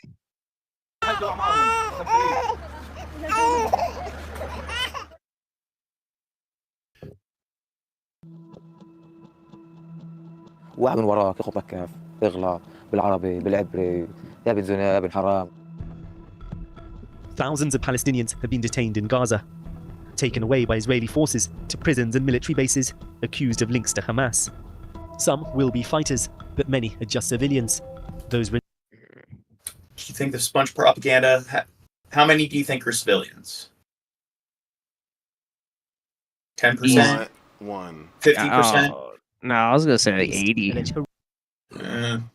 Well, they're pretty much classifying any like military-aged like male as like Hamas militant. Horrific torture. لما مسكتني من خصياي او من بشري وجرحتني في ايدها في اظافرها وغرزتهم في بشري من كتر ما صرت اصرخ صرت اعض في السلك الله عايزك زي الكلب. We've been No evil Hamas lies. investigating Can't allegations trust of them. widespread sexual abuse, a war crime. We've spoken to half a dozen former prisoners. بس لا هو طرفه هيك خمله زي هيك. I mean, Hamas treats the prisoners poorly, so that automatically makes it okay for the other side to do it. القاد حديد لما تفتحها زي هيك بحط لك اياها جوا بخلي مخك يطلع. On social media, Israeli soldiers have openly mocked their captives. Yeah, U.S. Devil Dog, they won't remember it, but it's still gonna fuck them up mentally. The like emotional, like the trauma it's causing them currently as babies, it's gonna have long-lasting like psychological effects. Yeah, obviously, like they could be put through the craziest of things at that age, and at some point, it's going to reach some point where it's going to affect them long term. Yeah. Well, it's going to cause like the distress they're facing at that age is going to like cause notable psychological issues. Yeah, it's like they remember it, but they don't remember it. they're not going to be able to pull that from the back of their head and be like and remember those memories, but it's still built. Well, it has nothing to do with memory. It just has to do with like how it actually. I mean, what affects you mentally affects you physically, and it's going to have notable like physiological effects on the brain and its development. They appear to have done far worse. This is leaked CCTV video of what Israeli military police allege was a detainee being sodomized as he's hidden from the view of security cameras by riot shields. The arrest of a group of soldiers accused of involvement has outraged Israel's powerful far right. Yeah, that ain't cool, bro. Gathered outside the base, Israel's most notorious detention camp, Side Taman, calling for the soldiers' release. Gene, can I sodomize you? For many Israelis. Okay, I'm sorry. Not make incredibly stupid comments like this when we're covering these kind of... These protesters are dangerous extremists, but amongst them are senior members of Prime Minister Netanyahu's government. אתם צריכים להבין, מחבלי הנוח'בות שאנסו, טבחו והתעללו בבני עמנו, מצאו שיטה חדשה, הולכים ומתבכיינים ומשתנקרים שאיזה חייל נגע בהם. What happens in Side Taman is I'm surprised she didn't blow up. Yeah, this is her big moment. She's fucking ready for These it photos too. by a whistleblower give a rare glimpse. Detainees bound, blindfolded like this at all times. We spoke to the man you see here. Ibrahim has now been released back into Gaza. He was taken away by Israeli soldiers from a hospital where his children were being treated, without explanation, held for 8 months at multiple sites. This photo, he says, was taken whilst he was being punished for trying to help another sick prisoner. Well, they have to verify that he's not a Hamas militant. I mean, you can't allow anyone to go unpunished. This is sort of like the, what is it? It was Benjamin Franklin, that it's better for 10 guilty men to go free than one truly innocent man to be found guilty. And this is where it's like, hey, let's, like, what do you think? They'll make the argument that, okay, even if he was innocent, what if he was guilty and he was a Hamas militant and he was allowed to walk free, unpunished? What do you think is more of an injustice? And do you think that, like, I don't know, when you're looking at the sunk cost kind of scenario, what do you think is more, what do you think is a less preferable scenario? Punishing the innocent person to avoid letting the guilty person go free, or letting the guilty person go free so an innocent person isn't punished? Which one? Yeah. Which one of you are you asking? Any of us? All of you. I mean, it all depends on the time. Like, if you're in war or whatever, I don't think you should be sodomizing your hostages. But there should definitely be, like, everybody should be on have some kind of, like, checks and balances on, like, their history and who they've associated with and all that shit. Because it is a war. So if they're being detained because a lot of them might be innocent, don't abuse and punish them while they're being detained. Just detain them. Yeah, and don't detain them for 8 months, dude. Like, come on. Like, get them out. Like, well, I mean, I can understand, like, if you detain them to determine whether or not they are associated, but you should at least just provide them with, I don't know, a probable sort cause. of like ethical sort of quarters and so forth. I mean, you can still give them access to, I don't know, like, not force them to do labor, give them access to a fucking bed, give them access to, there's way more like, ethical ways of doing it than Yeah. what they're doing. الله في ايديك بدك اساعدك بيجيك بقول لك لا بدك اساعدك اريحك تقول له ريحني بقول لك قول انا ابن شرموطه قول انا اخو شرموطه قول انه نتنياهو اختي. Detainees taken from Gaza are unable to contact their families. Hardly any have access to lawyers. A controversial Israeli law means they can be held for indefinite periods of time without being convicted. Ibrahim says torture was widespread, especially during interrogations. I don't understand why we're cool with Israeli people if that's like a law that they're cool with. Like, you shouldn't be cool with any country that says it's okay for them to just take their citizens and detain them for an unknown amount of time with no conviction. Like, well, the United States does the same thing. Yeah, no shit. No shit, Gene. Yeah. What do you mean, no shit? You're talking about why would they be okay? Yeah, the United States does the same thing. So that's why they're okay with it. كان يضربني في أماكن حساسة ساقني فيها كذا مرة عابت ما أنا يعني لو كنت أنا أصيح زي الأطفال فلما شافني بصيح وأنا صرت أقول أنا عيان أنا مش قادر أنا مريض اللي هو إيش بقول لي كلكم ممثلين أنتوا شعب ممثل أنت كذاب. Hundreds of detainees have been released back. You're all just a bunch of actors. You're all a nation of actors. Into Gaza. Dude, do you think, again, that whoever the IDF soldier was who was saying that, do you think they got like war fever? They have like the kind of bitterness that all the U.S. like citizens had after 9/11? They're all responsible. If you're not with us, you're against us. Frail, still bearing scars from incarceration. The worst torture Ibrahim says he faced: sexual assault. طمل طبعا وانت مطمل بتبقى بقول هنا هذول بقوا شباب وبنات الطرف في الطيز بتنحط بس لا هو طرفه هيك خمله زي هيك القلب حديد لما تفتحها زي هيك بحط لك اياها جوا بخلي مخك يطلع. It happened to him. He did it. It's like instrument grape. Ibrahim says he faced sexual assault. طمل طبعا وانت مطمل بتبقى بقول هنا هذول بقوا شباب وبنات الطرف في الطيز بتنحط بس لا هو طرفه هيك خمله زي هيك القلب حديد لما تفتحها زي هيك بحط لك اياها جوا بخلي مخك يطلع. Hold on. That's not just sexual assault. That's he straight up was subjected to the R word. Yeah. Yeah, but he didn't say so his last words were it feels like your brain's exploding. So I don't does that mean he liked it? God.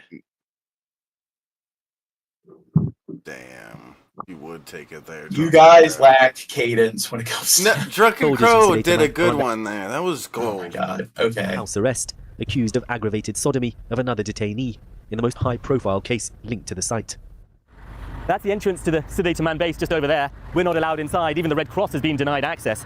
The details of this one particular incident are horrific. A doctor treating the victim said he suffered broken ribs and a tear in his lower bowel as a result of an item being inserted into his anus. But the abuse allegedly meted out inside the base is believed to be much, much more. It's kind of like as if these places just generate like terrorists. Like they put a bunch of innocent people and they're like, "Are you a terrorist? Are you a terrorist?" And then when they get out, you know, because they're not, then they're like, "Hey, where's the terrorists? I want to fucking join them. I want to get back the people who fucking raped me for the last 8 months." This is the same country that voted Hamas into office, into power. So do you think they're telling the truth? It's probably a bunch of fabricated events. And yeah, you know, and it also if you're raped with a baton, that will do like internal damage. Try to avoid the R word. Oh, sorry. Yeah. If you're assaulted with the baton, it would do so much damage. Like Yeah, but I'm saying that people who want to defend Israel, usually that's the argument they're going to use. Is they're lying. This isn't true. They're just making it up. It's like, well, then you can say that. Well, you can say that about anything in the news. Well, they don't care. It's like, but why pay attention to empirical data?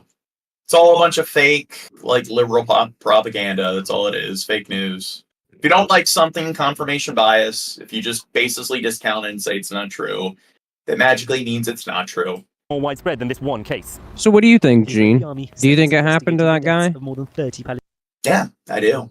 Palestinians held here. Najee Abbas is part of a human rights group investigating the allegations of torture. We visited a Gazan doctor in detention, a Gazan surgeon. He met at least 10 people who faced sexual assaults in the same way. Things inserted into their rectum. Exactly. Do you have any faith that these other allegations of sexual abuse you've uncovered will be investigated by the Israelis? We applied to the Supreme Court with dozens of complaints and testimonies regarding torture, violence, beating, medical negligence. But all these complaints didn't change the situation. Human rights groups are fighting to close Sedate Man down. Only around 24 detainees now remain there. We spoke to one whistleblower who saw the site's medical facilities. He never witnessed abuse, but was horrified by the conditions. All the patients I saw had each arm and leg handcuffed to the side of the bed. All the patients were blindfolded, and they were basically naked, besides wearing diapers. Must have been quite shocking to see. Having someone handcuffed and incapable of moving around or changing their position even slightly, I mean, I think it's probably, at least in my view, a sort of torture. For Israelis, seems weird that they choose that route, just handcuffed to them. They'll blindfold them, confine them to a bed, and then put them in diapers. And we've seen that in multiple different videos and so forth. And it's but with the diaper thing, it's do you think they're actually routinely nope. God.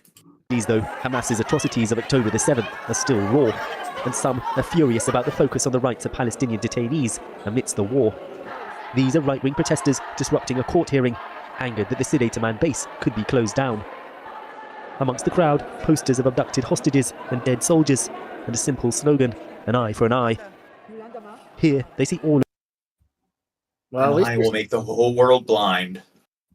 Yeah, they're not really following their book. Gaza is complicit with Hamas and refused to accept the allegations of torture.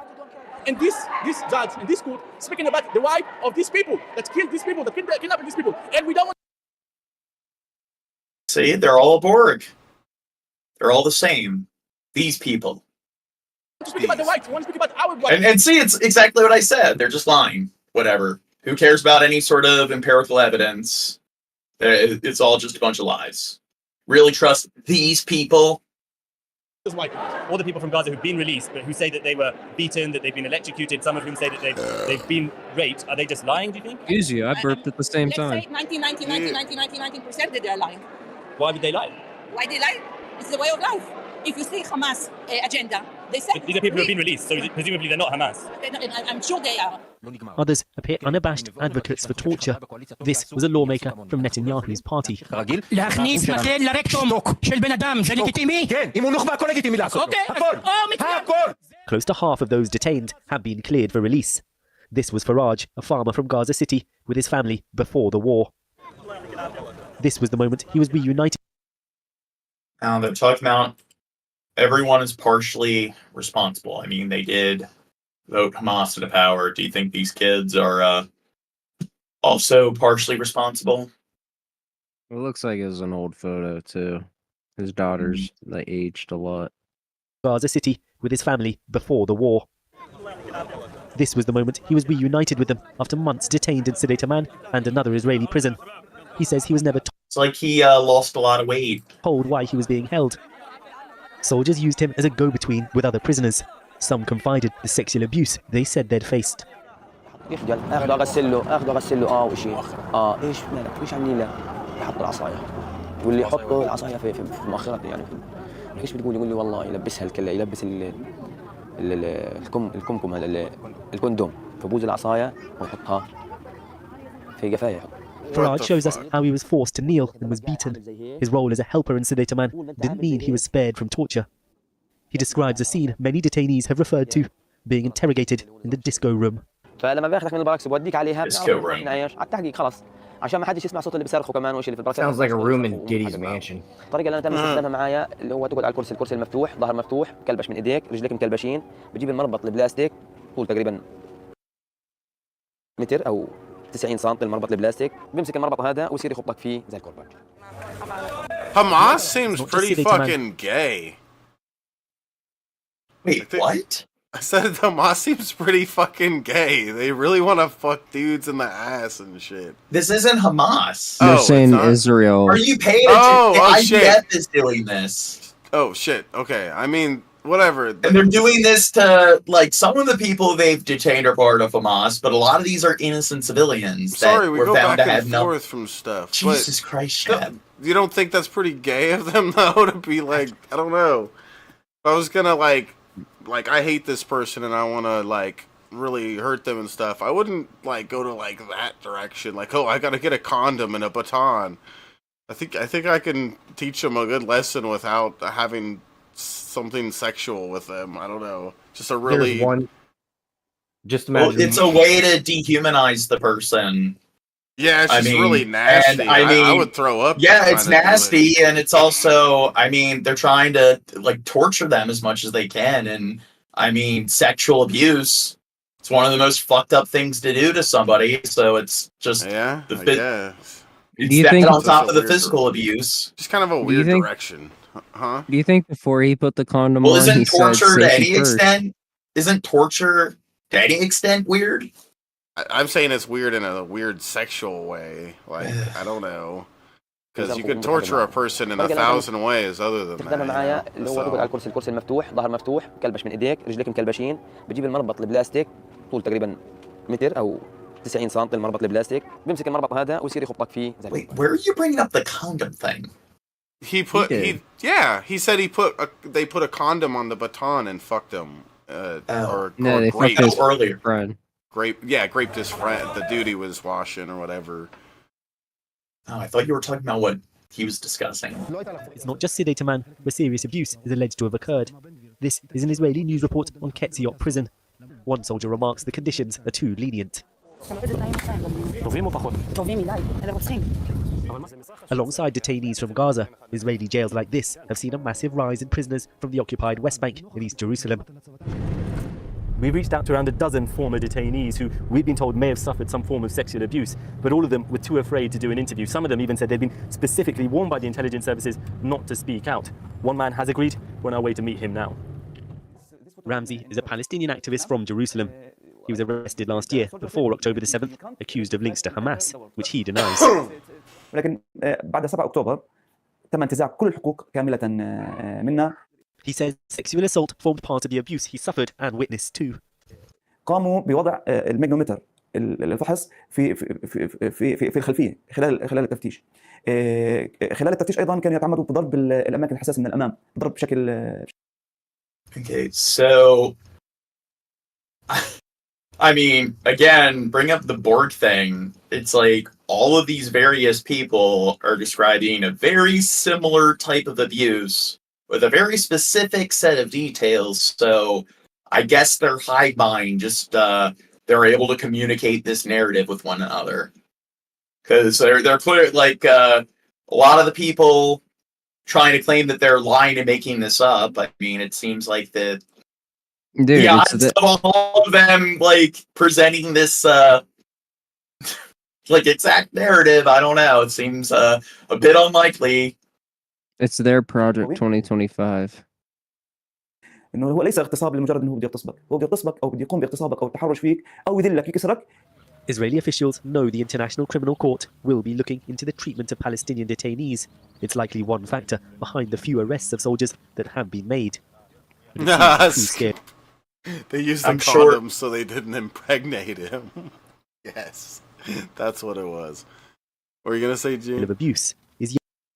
But when it comes to holding people accountable with like an international court, I don't know. I don't think anyone's really gonna receive any sort of punishments or penalties. It seems like when they do try to hold people accountable, it's like the particular like state that's committing the crimes, they'll just be like, yeah, nope. Like they're inside their own sovereign set of orders, so how are they going to detain them? Yet to emerge. Secunda Kamani reported. Wait, Gene, someone in the chat said that we can't even talk about Israel because we haven't read the Bible. I have. Wait, what? So Israel's the well, I guess they have the First Testament in the Bible, but I don't think you'd really necessarily need to read the Second Testament to Old and new. Okay, whatever. They'll call it the first and the second, or the old and new. Jesus, Megan.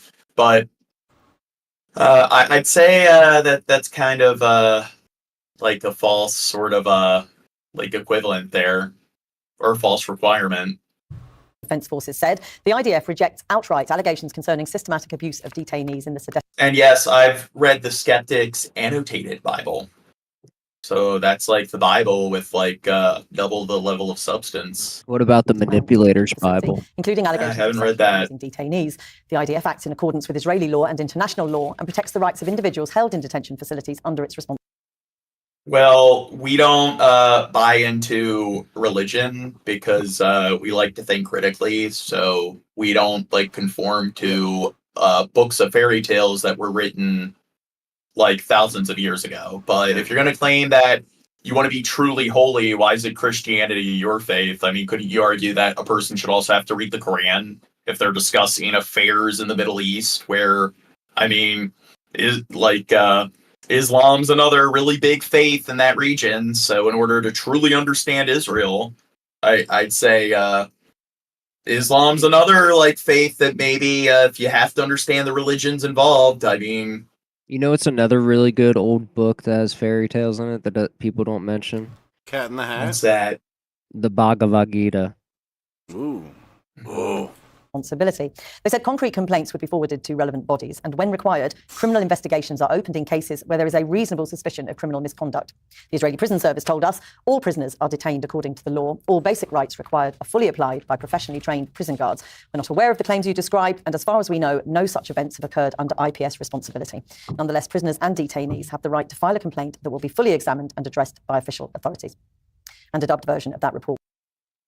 It's a pedal paddle push 3.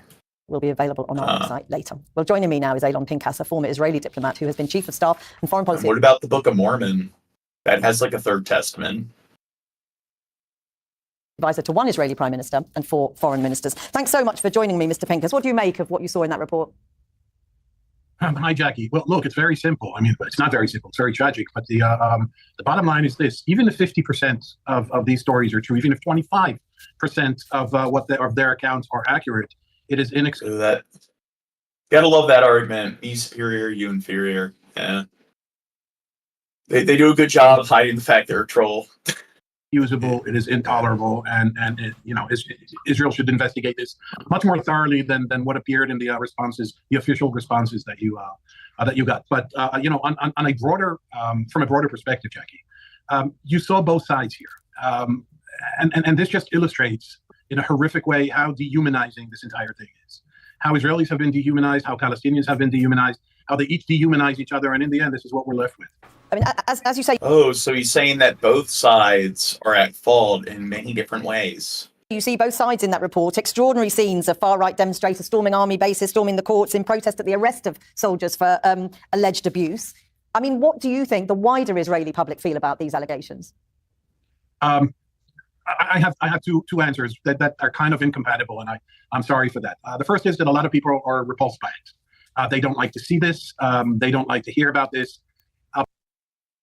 Do you think people don't want to see this or hear about this?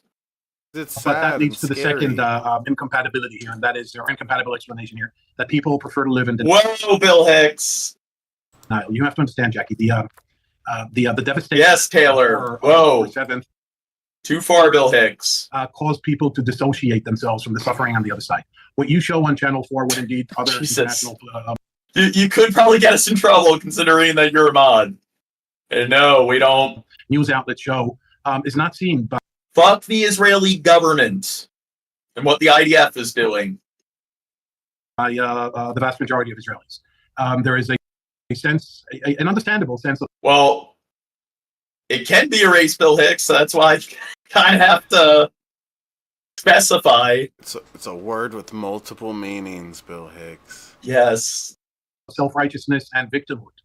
On the other hand, if you want to say like fuck Christianity, it would be like Judaism, the ideology. There's a race. When they are exposed to this, it causes and a majority. The Jewish religion is prominent in that race, but they're still two different things. Interesting story. That interesting report is the extreme right wing. Now, I can dismiss them and say they're a negligible minority, but they're right there in the government, so I won't dismiss that. But most Israelis, the majority of Israelis, are repulsed by it when they are exposed to it. It's both, Bill Hicks. It's the words used are like, and it's kind of annoying because people do strawman you.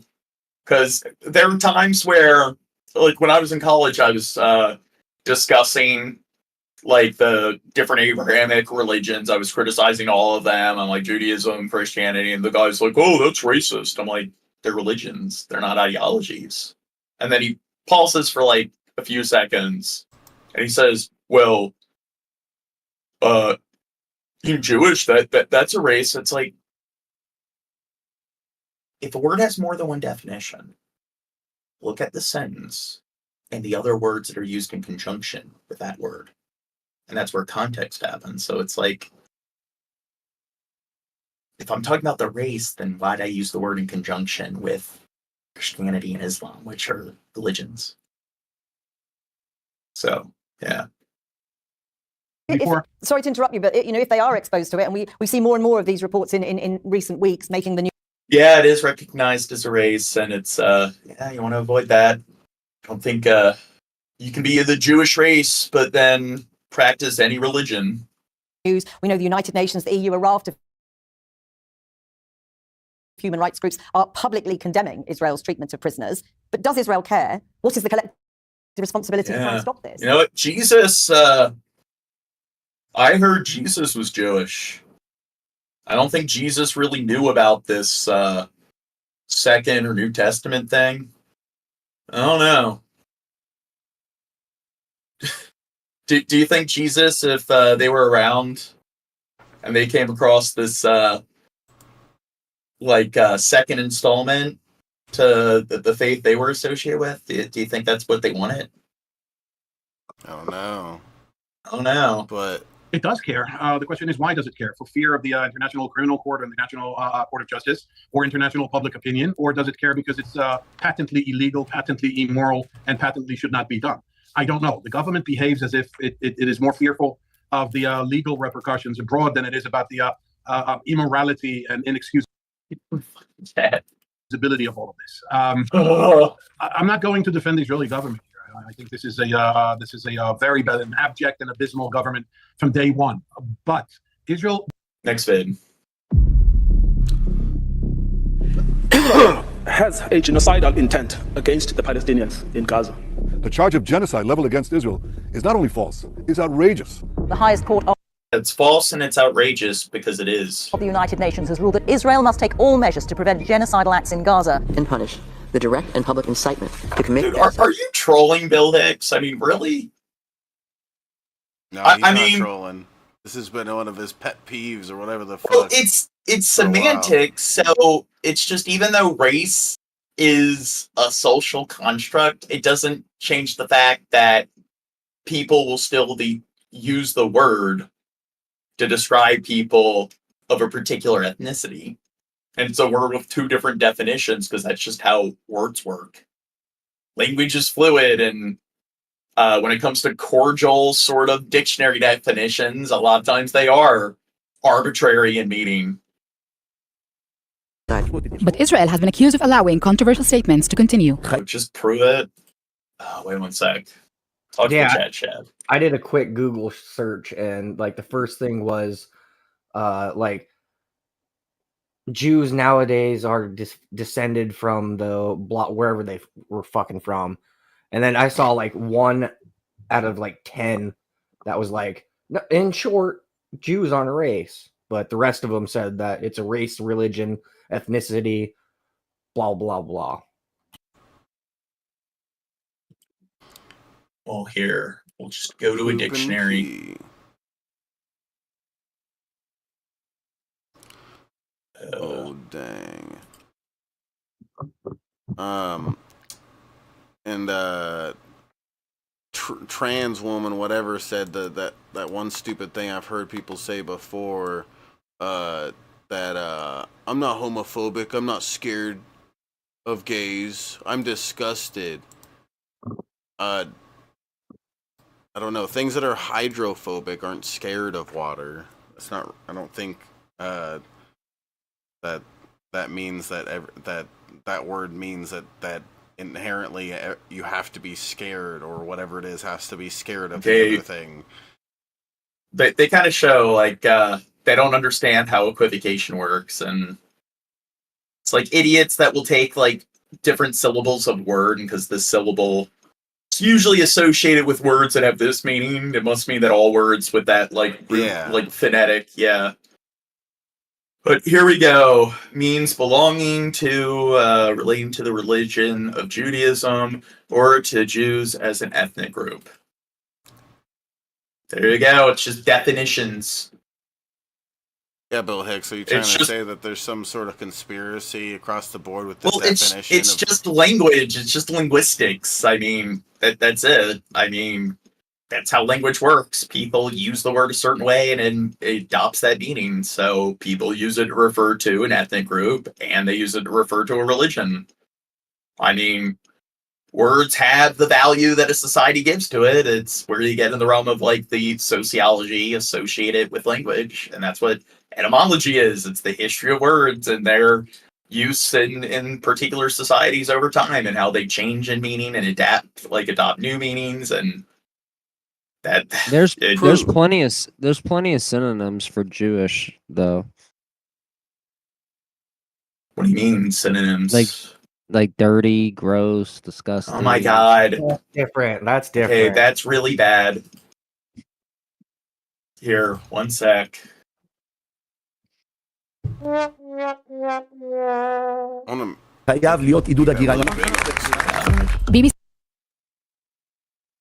News Arabic has investigated statements by Israeli leaders, soldiers, and on the internet. We ask, what action has Israel taken since the ruling at the International Court of Justice? Since Hamas's attack on Israel in October 2023 and Israel's subsequent military... Eric says, would you say language is influenced by hormones? Yes. The answer is yes. Well, yeah, I mean, hormones do influence everything. Yeah, hormones and all neurotransmitters are hormones. So, of course, like neurotransmitters is how your brain works. So, hormones definitely influence behavior. So, and human behavior, like sociology, the psychology influences group behavior, which is sociology, which influences how people speak and use language, which influences the semantics of a word. Campaign in Gaza. Both sides have used inflammatory language. Some Hamas officials have made speeches about repeating the acts, and Hamas leaders have been accused of war crimes. But because Hamas is not a state, it cannot be taken to the ICJ. Israel, however, can be taken to the ICJ. It has signed the Genocide Convention. That's such a double standard. Also punishable under Israeli national law. Wait, maybe they screwed themselves over, because maybe if they allowed Gaza or Palestine to function as its own state, then Hamas would be able to be held accountable. Act. The UN defines genocide as act committed with intent to destroy, in whole or in part, a national, ethnical, racial, or religious group. The convention outlines... Oh, that's just semantics. One of which is the direct and public incitement or call to action to commit genocide. אנחנו מטפלים בעזה רק במחבלים. מי שקיבל כדור כנראה מגיע לו. מי שחוסל בעזה, אנחנו הורגים מחבלים. מי שבא לרצוח ילדים. The deputy speaker, a member of the Prime Minister's Likud party, made these comments weeks after the ICJ's order. He'd previously... Well, hey, trans, whatever, that's not semantics, that's phonetics. Called to burn Gaza in a post on X. Yes. He said he deleted it, following a request from the platform. Phonetics is another element of linguistics. Yes. But he didn't apologize. And controversial comments have been made since the ruling by those in Israel's government. I just read chat right now, Crow. I can't read chat 24/7 throughout the stream. There wouldn't be a stream if I was just reading the chat the whole time. Well, Skeppy says that you don't, and most of the time you don't. Dude, I do a lot better at paying attention to the chat than a lot of people who run podcasts. I got my multiple monitors. Jeez, Skeppy. Spoiled little brat. I personally never thought that, Gene. What's that? I thought you've always referred to the chat as much as needed, and yeah, it's your show. It's not a talk to the chat show. We're watching whatever videos Gene pulled up. Sometimes the chat. I don't know. There's other there's other podcasts that go live. Do you think they're just stopping what they're doing just to interact with the people? How often does DFF? How often? are they engaging with the chat? Probably like the beginning of some of their streams, but once the show gets rolling, it's like okay. I do it more than them, Skeppy. And if that's what makes a quality podcast, then according to Skeppy, I'm superior to DFF. Whoa. Call by Israel's National Security Minister for Palestinians to leave Gaza voluntarily, a population of more than 2 million, was made just 2 days after the ICJ ruling. Don't gaslight me, Skeppy. They have been more often. Yeah. I've really been paying attention to them a lot. Kind of. Yeah, maybe I gotta watch them more. Gaza have been made by soldiers Once you start streaming, you start like you don't watch other streamers as often. on the ground. Occupy, expel, and settle. Huh. Do you think they just this is false like subtitles and everything? Do you think if we actually properly like translated what they were saying, they're actually saying just like, I don't know, move, take cover, get out? It's just a bunch of I don't know, left-wing propaganda again. Since October 7th, there have been videos by IDF soldiers mocking and celebrating the destruction of Gaza.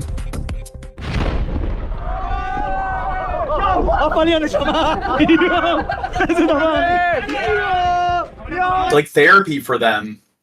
They're wounded, so I mean they're taking out their aggression. Were there people in that stuff that they just blew up? What's that? Were there people in that building that they just blew up? Maybe, I don't know. If there wasn't, I'd be down to do it. If there wasn't any people in there, it looks like fun. There's probably one prisoner with a baton stuck up his butt. Well, the problem is, the problem is, did they need to demolish the building? So it's probably just like, hey, here's a building standing, and we're just going to demolish it because whatever. Like, let's just yeah, you don't think that'd be destroy fun? as much infrastructure as possible. I think it's inhumane. It was posted by soldiers with command and disciplinary measures, and that, in some of the examined cases, it is concluded that the expression or behavior of the soldiers in the footage is inappropriate. We consider the calling to displacement of the Gaza population as part of the ethnic cleansing that is ongoing in Gaza. That is part of the genocide. Certain statements, let's say by Itamar Ben-Gvir and others, I'm definitely not going to defend such statements, but they do not rise to the level of genocide, certainly. UN Special Rapporteur Francesca Albanese, however, says we can see that it's impossible to return Gaza to what it was because 70% of it has been destroyed, because over 33,000 people have been killed, 14,000 of whom are children. So the incitement against the people of Gaza has translated, in fact, into concrete actions. So there is a direct link. I mean, it cannot be missed. Francesca Albanese's criticism of Israeli policies in Gaza have been strongly contested, among others by Israel and its ally, the United States. In Gaza. This link between what politicians say and what's echoed by soldiers was a core part of South Africa's case during the ICJ hearing in January. They claimed Israel's political leaders, military commanders, and persons holding official positions have systematically and in explicit terms declared their genocidal intent. And these statements are then repeated by soldiers on the ground in Gaza. And gave this example. זכור את אשר עשה לך עמלק, נצטווינו. אנו זוכרים ואנו נלחמים. This speech Look at South Africa trying to be all altruistic. was addressing soldiers before the ground. Undefensive I in kind Gaza. of figured that. Amalek comes from a biblical story where What's that? Well, with the apartheid in South Africa. Well, I mean, the people that kind of replaced the apartheid government are the victims of apartheid. Israelites are ambushed by the Amalek people and got commands their destruction, women and children included. The war against Amalek is described as a mitzvah war in Jewish text. It is a war commanded by God and includes defending Jewish life, under which it is considered obligatory to fight. I think Netanyahu's reference to Amalek in the modern context of this war was highly problematic. It was using a term that's vague and could be understood in different ways in order to rally support, especially among the religious camp. Prime Minister Netanyahu's office says he was talking about Hamas in connection to Amalek and not Palestinian civilians. To understand the reach of the term Amalek, the BBC investigated online mentions since the start of the war, filtering those to ones associated with Gaza war, and narrowing that down further to mentions just in Hebrew. We collected over 3,600 mentions and found they reached a total of 6 million users. Mentions peaked around the time of Mr. Netanyahu's speech, and again at the beginning of December when this video went viral. So they're censoring the internet. What other countries do that? Practically every country does that to some Well, extent. I'm saying, well, like I don't know. Seems like Korea? they're well, North Korea, they're not even like allowed on the internet. But China has all these filters where if you type anything in, it pretty much redirects it or doesn't allow you to search certain terms. So it's heavily censored, like sort of like search engines. And there's only so many apps and like websites you're allowed on.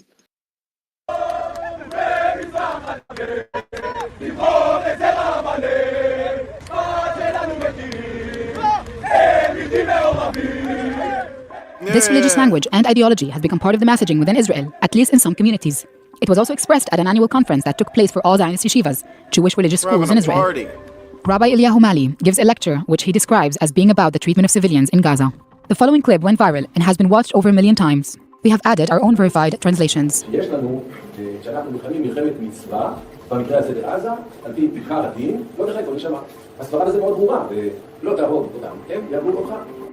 One description of a for war, which Rabbi Mali Seems like a very principled and ethical person. discusses in his lecture, includes a commandment that states to It's us or them. allow a soul to live. We contacted Rabbi Eliyahu Mali about his lecture. His legal representative replied, saying the rabbi's lecture has been grossly misrepresented, and that he made it very clear that anyone following the... I mean, discussing religion here, it kind of just shows how doesn't religion just it just spreads nothing but peace. I mean, you look at all the peace that comes from religion worldwide. I mean, clearly there's definitely more of a correlation between religion and peace, not religion, genocide, and war. And terrorism. The biblical commandment today will be causing the army and the nation extreme harm. The rabbi said that it is forbidden to harm the civilian population from a child to an old man. We managed to track down the full 47-minute lecture, and Rabbi Mali does conclude the following. It's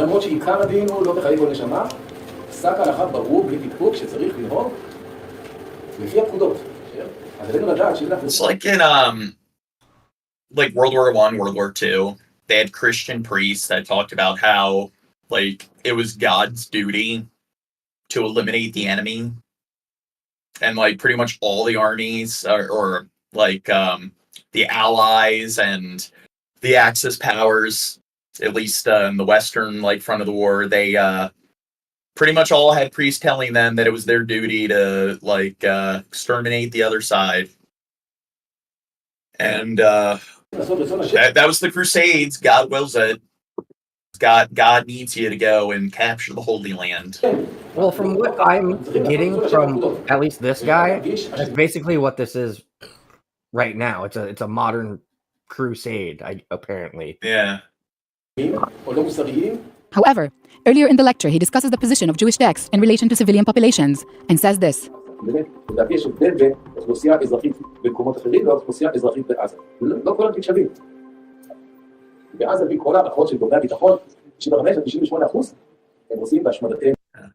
Well, Skeppy, it's semantics, so depends on what you classify as race, but the problem is that if you use a more explicit definition, then it comes down to like tracking a person's genealogy down to a specific tribe, and if that's the case, then there's like tens of thousands of races if you use a more like explicit definition.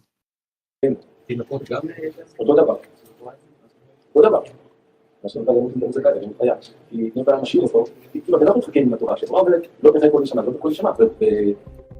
Mak, a lawyer from the Israeli group Tag Meir that campaigns against racism and discrimination, asked the police to investigate Rabbi Mali on suspicion of incitement to commit genocide, violence, and terrorism. He says he's waiting to hear if that will happen. See, no crow, races exist. Skeppy, ever heard of NASCAR? That's an equivocation fallacy. Damn. Yeah, you made another logical fallacy, Drunken Crow, you fuckwad. I was being stupid. Yeah, right. Yeah.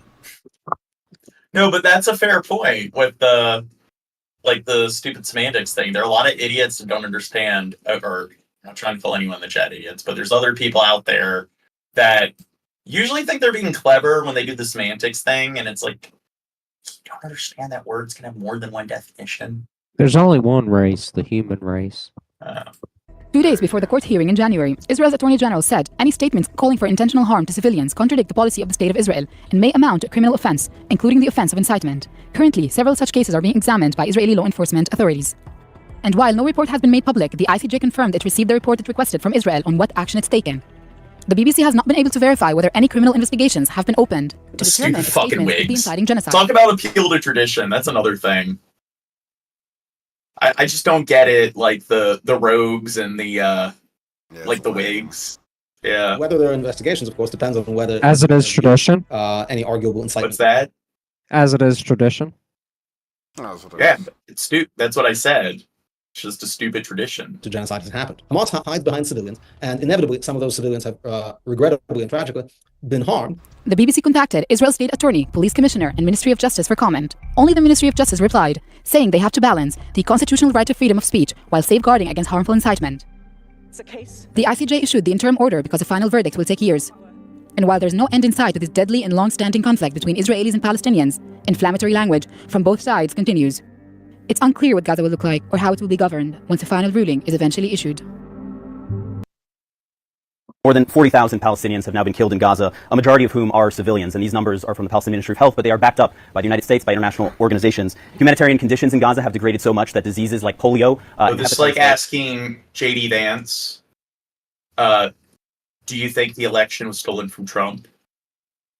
He couldn't answer, so he's going to ask, what kind of response do you think we're going to get from Netanyahu?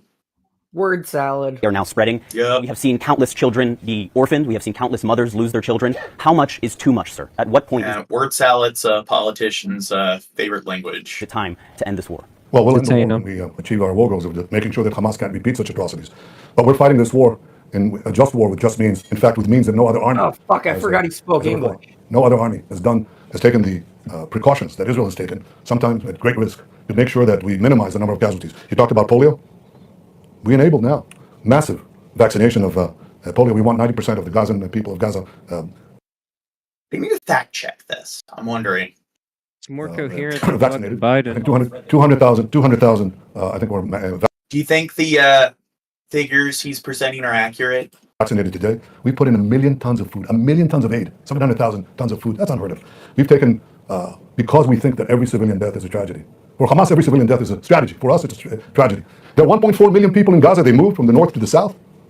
You're going to have... I'm saying it's a tragedy. You've also stated that they're all partially accountable. Killed. You're going to have a catastrophe, a humanitarian catastrophe. Where's the consistency, Netanyahu? They have no place to go. No food to eat. Now report honestly.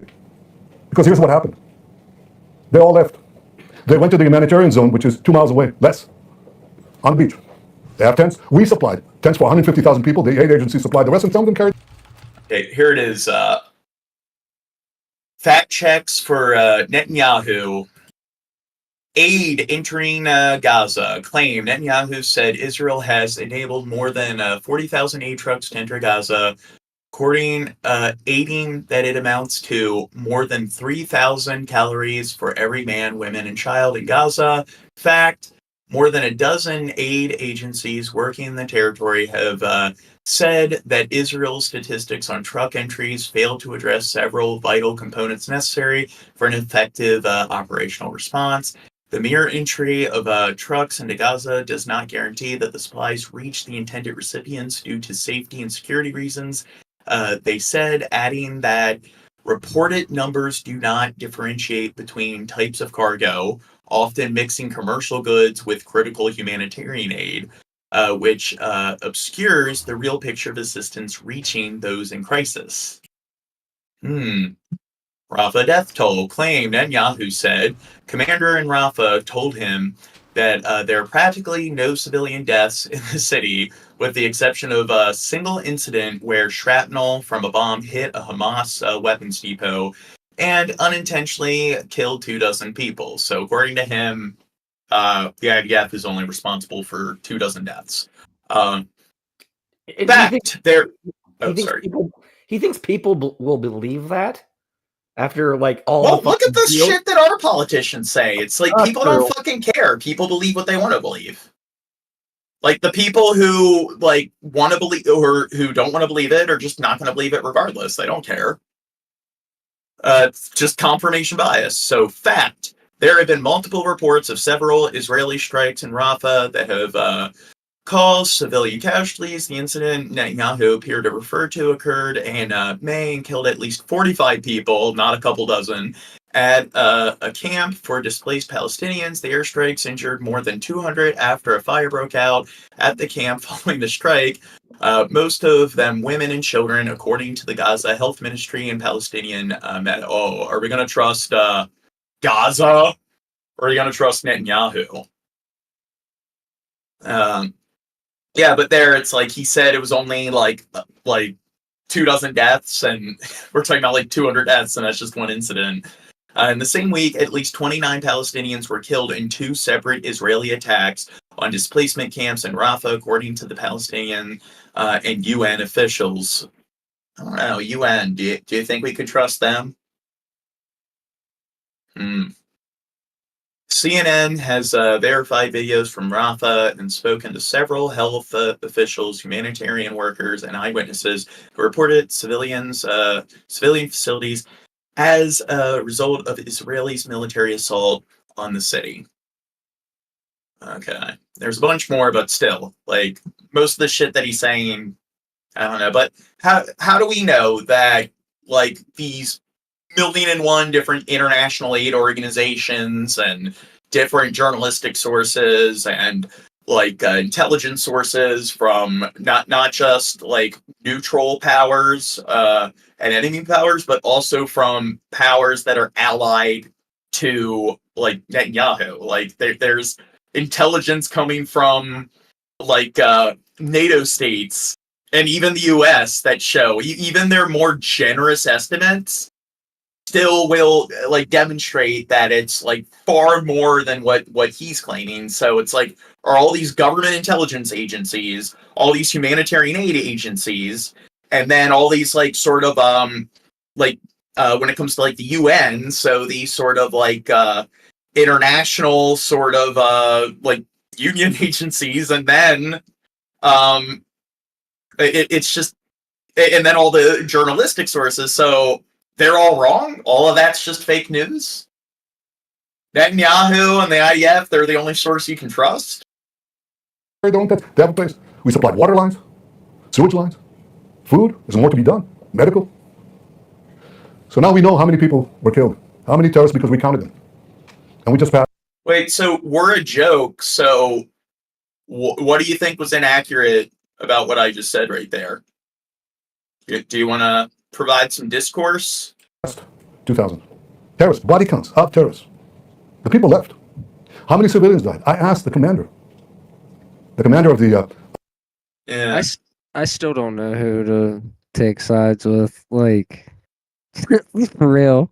Oh my God. I'm not kidding, dude. Like, I think it's fucked up that we're like funding these people that are just bombing like server. people. We've been criticizing Hamas. We've been criticizing both parties. So it's just 2 wrongs don't make a right. People aren't aboard. One side committing atrocities doesn't make it okay for another side to commit atrocities.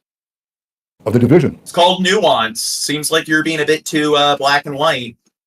They did the Rafah operation and the Philadelphia border. He said, Prime Minister, there are hardly any civilian deaths because everybody left.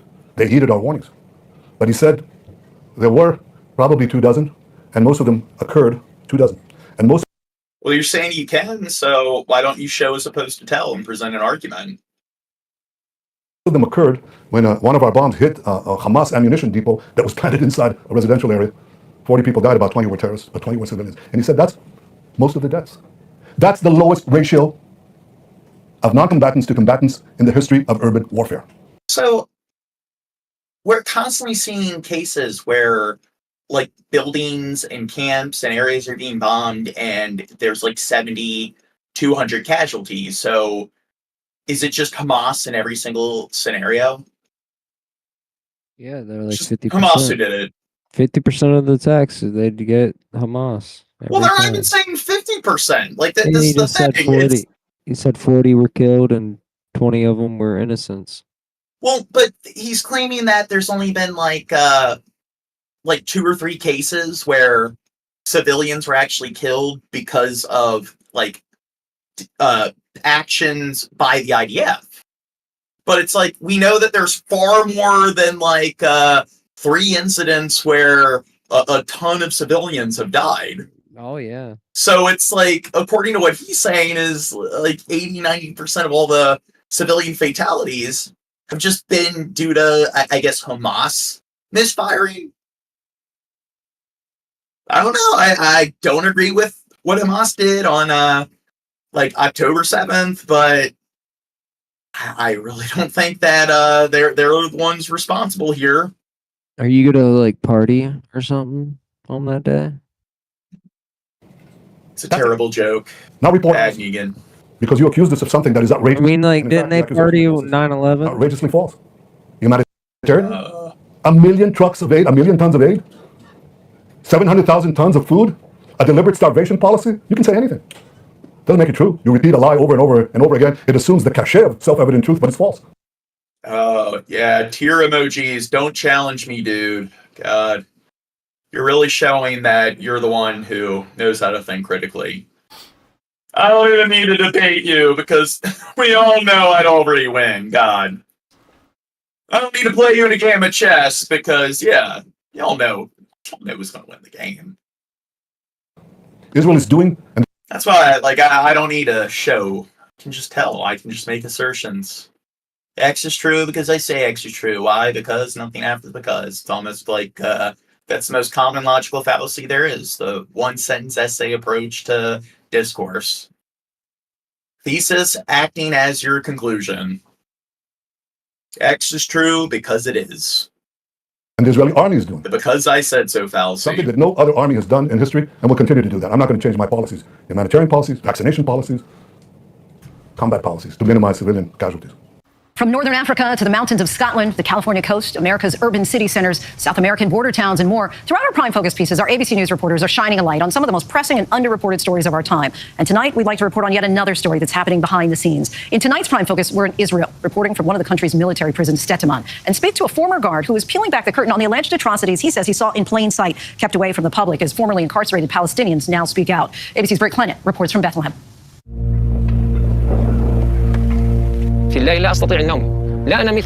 Wait, so you're saying 190 countries couldn't be wrong? The issue is that, are you saying all 190 countries agree with like Israel or claiming that Israel's in the right? Starters, I don't think there are exactly 190 countries. I think there's a little bit less than 190. I think there's like 180 something, but I thought it was 196. Is there? Okay, but I do think that a very large amount of countries don't agree with Israel. And there are plenty like South Africa, we just covered them, that are trying to call them out and hold them accountable. But even their allies, like the US, the UK, France, the air intelligence agencies will find that the amount of civilian deaths due to Hamas versus Israel and so on and so forth is far more than what Israel is claiming. إنسان عادي بسبب هذا الظلم الذي وقع عليه. Oh, okay. Limping, hunched over, and cradling They're referring to Jews being exiled from many countries throughout history. his arm after 9 months in an Israeli And prison. throughout Gaz is history, abide. Jews have I don't think it's every single country on the planet. And plus, when you look at like all of history throughout like ancient society, the Middle Ages, the Renaissance, borders have shifted and changed quite drastically. So when you're talking about all countries, there's a lot more than well, I'm falling asleep. Is a broken Name man. 5, John. Me too. It's 3:30 where I am, but anyway, let's continue. From his home in Bethlehem, Moazes describes to us the abuse he says he received at the hands of the Israeli guards inside Kiziot prison. قبل أسري أنا إنسان رياضي جسد مشدود. This is the moment he walked out of prison, released without charge after 9 months of incarceration. Do you think he's putting on a show?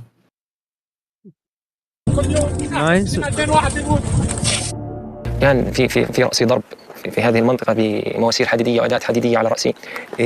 يدي اليمنى كسرت من هذه المنطقة وكنت أعاني منها وما زلت أعاني منها إصابات كما كسرت. Dude, I like how the C server who says, dude, you're lying, just your body language at least.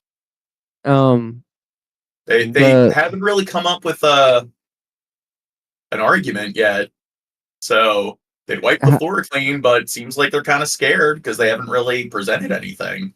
How that guy was walking reminded me of how Shabisky walks around with the camera trying to stream. كما تعرضت لحروق في أقدامي. Arrested at his home in late October, Moazzaz was accused of having links to Hamas. أنا إنسان مدني أعزل، لم تعتقلني من جبهة قتال ولا من دبابة مصفحة. فقال لي وشد علي في الكلام، قال لي أنت قاتل. قلت أنا لست قاتلا وأنا لست في صفك ولا في صفهم. فأرجع إلي غطاء العين. ثم دخلوا علي مجموعة رجال من وحدة النحشن وانهالوا علي بالضرب. Moazzaz says he was routinely stripped naked and hit in his genitals. These men seen here in video circulating online in the early months of the war in Gaza, stripped before being transported to Israeli detention facilities. Since Hamas's terrorist attack on October 7th, the Palestinian prison population... And the thing is, it's like when people claim that, America's media, they're not, like, criticizing Israel. It's just, outside of Fox News, like, what are people talking about? It's like when we're covering this, all the American news networks seem to be pretty critical of Israel. Like I don't get where people are getting that from. I guess they're just not watching the news, but it's just every fucking all these media sources all across the planet. We're like watching BBC, we're watching the India, Hindu Times, we're watching African news networks and news networks from all over the globe. And it seems like outside of the Christian broadcasting network and Fox News, there really aren't any networks out there that are really defending them. So I don't know. Maybe it's an appeal to popularity here. population has almost doubled as part of a maybe Brian's on to something. Sweeping crackdown in Gaza and the West Bank. According to Israeli human rights group B'Tselem, who advocate for Palestinian rights, around half have been held in administrative detention, meaning, like Moazzaz, they can be held without charge. Since the war began, an unknown number of Palestinians arrested by the IDF have also been taken to a now notorious military facility in the Negev desert, Sde Teman. Those who have been inside it call it Israel's Guantanamo. So it wasn't very clear to me in the beginning. I was about to say that. Seems like they're Guantanamo. Mum would be. This former prison guard speaking to ABC News, his face and voice concealed at his request. They told us that as we're guarding these cells, we're supposed to not allow them to speak or move or peek under their blindfolds. All of the detainees were blindfolded 24/7 basically. He recounts one punishment when a detainee peeked through his blindfold. They took him to a relatively hidden place near the cell, and I could hear, banging on the metal wall. They brought him back to the cell, and I could see how the guy's wrists and arms were really visibly bruised. And he showed, his ribcage bruised and bloodied. He says some soldiers were knowingly and deliberately violent. There's something about Sde Teman which was so shocking to me is how cold-blooded it all was. Because in the war in Gaza, there's a sense of, danger and urgency, which sort of makes a lot of mistakes admissible as mistakes. And I feel like this can't be a mistake. It's not a mistake. It's all done in complete calm. I honestly think that the only way these things can ever stop is if they're exposed. A doctor who spent time in Sde Teman also speaking out, on the condition we not name him or show his face. When I looked around, all of the patients... Do you think this is just some actor making this stuff up? Do you think it's really a doctor? It's Tom Cruise. Yeah. Patients are restrained in a way that goes beyond what I would expect while in a medical facility. Which means each one of them, all of their arms and legs were strapped with handcuffs to the side of the bed. They're blurring out their face and stuff, and it's just some random dude. They got one of the caterers on the set to come, and he's just saying, "Hey," or they're just dubbing over a bunch of this rhetoric, or they are talking to the doctor, and he's saying, "Nope, everything checked out. All the people criticizing the facility, they're all fabricating things, and everything's completely clean and humane." And they're just dubbing in this audio over what he's saying, make it seem like what Israel's doing is unethical. So that it would be basically impossible for them to move or try to reach with their hands, even to their own bodies. Besides that, everyone was blindfolded. Even when we were visiting them, we would not move the blindfolds. Patients we had the opportunity to interact with were naked, besides a diaper. If you think about laying in a bed, unable to move, unable to see, defecating and urinating on yourself as an adult, in my book, that's torture. This is as far as we can get into the State Command military base. That's after months of serious allegations of abuse against Palestinian prisoners. I was wondering that, like, okay, so how is Hamas taking care of, like, the infants that, like, aren't potty trained? And then you look at IDF, or, like, in these, like, facilities, they're putting them in, like, adult diapers. So which one do you think has better track record when it comes to, like, I don't know, making sure that they're giving them regular changings, they're prisoners? Well, infants and toddlers and shit like that, you can't like just base it on like a schedule. Like when they need changing, it's like they need change like when. Okay, but which ones do you think are actually? Hopefully the kid prisoners, they're doing a better job. You know, like I mean, it sucks for the adults. Which ones do you think are actually following through when it comes to actually? I mean, are the kids that are being returned, are they coming back all fucked up with like septic shock and stuff like that? I think so. That one girl, apparently, that girl had septic shock. I don't know if she had septic shock, but she had a lot of like injuries and health issues. This chilling CCTV footage reportedly showing the night that reservists are accused of sexually assaulting a detainee inside State Iman. Soldiers appearing to take the prisoner behind a row of shields. The footage airing on Israel's Channel 12, the edited 12-second clip part of the visual evidence in the heart of an investigation. The detainee taken to a nearby hospital with life-threatening internal injuries. 10 reservists arrested in July in connection with the alleged assault. 5 remain under house arrest. The lawyers for the accused guards deny the allegations. In a statement to ABC News, the IDF said it, quote, rejects claims concerning the systematic abuse of detainees in its facilities, including through violence, sexual violence, or torture. Any abuse of detainees violates the law and IDF directives, and as such is strictly prohibited. They say they investigate allegations of abuse within the prison system. Do you think they're being honest? Yeah. If they were, they're not doing a good job. We're gonna like believe like those doctors and stuff, those defectors that work at the prison that came out, and they're gonna be a bunch of Hamas apologists. We're gonna believe them over what the IDF has to say. The arrests sparking anger among Israel's far right. Crowds seen here trying to storm both State Iman and the detention facility the accused soldiers were held in July, defending the arrested soldiers' right to treat the prisoners how they will. Many State Iman detainees have been released back into Gaza without charge. The rest have been transferred into the Israeli prison system.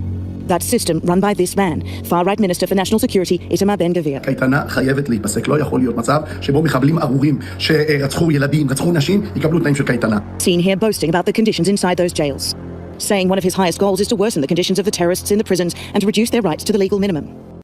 Now, haven't they determined that a lot of them were found to be unaffiliated with Hamas? So, I mean, one, I think, regardless of what kind of crimes a person has committed, it's just there's particular, I don't know, level of basic amenities.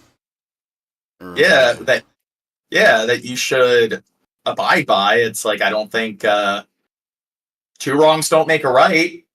I don't think it's okay to torture people because they've done unethical things. I think that's kind of going backwards in terms of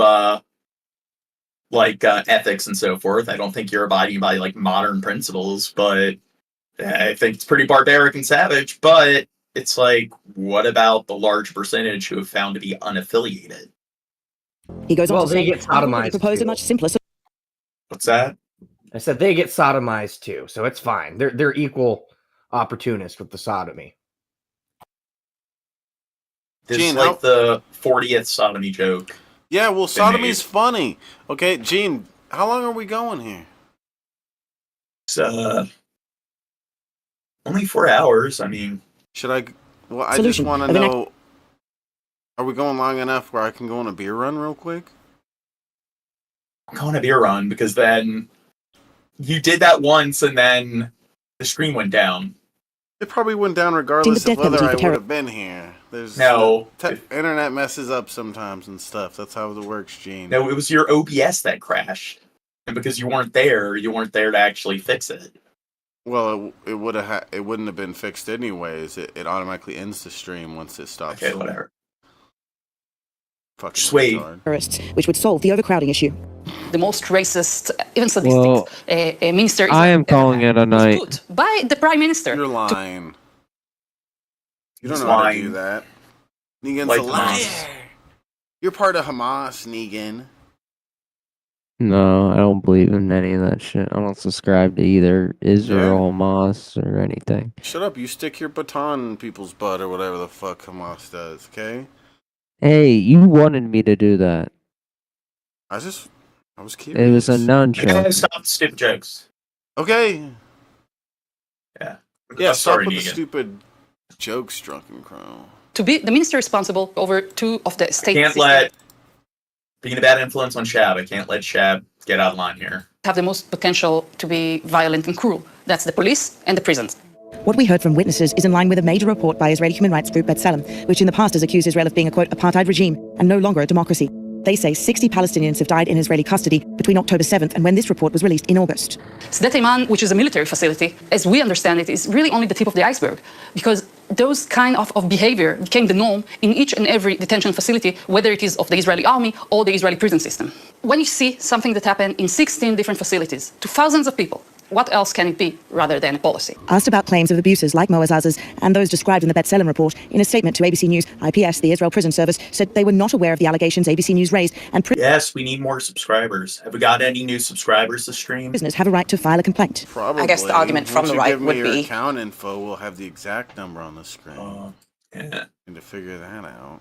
Yeah, I need to get around to that. Horrific attack, and they're trying to prevent it happening again. October 7th was definitely horrific day and horrific attack, criminal. But to take advantage of this collective trauma in order to fundamentally change the system and to shape it according to their racist and violent agenda, that is something cynical, but again, also very, very scary for what's going on now, but also when I think about the future. Why are you speaking out? A lot of it comes off a sense of guilt. I did not speak out when I could have in real time. So many of those things didn't make any sense. Besides, revenge. We sort of dehumanized them. We took out the human condition. Human condition. And back in Bethlehem, Moazza is cradling his baby boy born while he was in prison. زوجتي أنجبت لي صبي. Now, I mean, if what they're doing is so bad, then how come only like 1 or 2 people came out? Because they're all scared, Gene. They're أو scared. مولودا وأنا لست عندها. فهذا سبب لي حزن كبير في القلب. He says sometimes he cannot even recognize his own family. His physical and mental scars on show for all to see. Moazza says the prison still lives inside of him. The IPS, Israel Prison Service and Prime Minister's Office denied ABC News'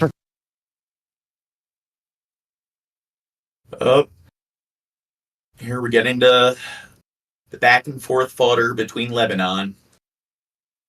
As we'll see, Iran's also gotten in the mix, and the US and the UK have been engaging in combat with the Houthis. So, quick question. I'm not good at geography. Lebanon is north of Israel, Yeah. right? Okay.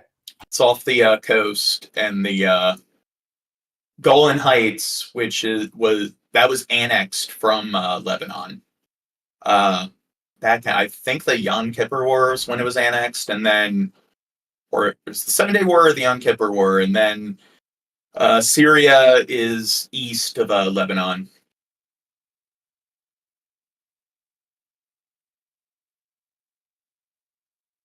This video doesn't have audio. Next vid.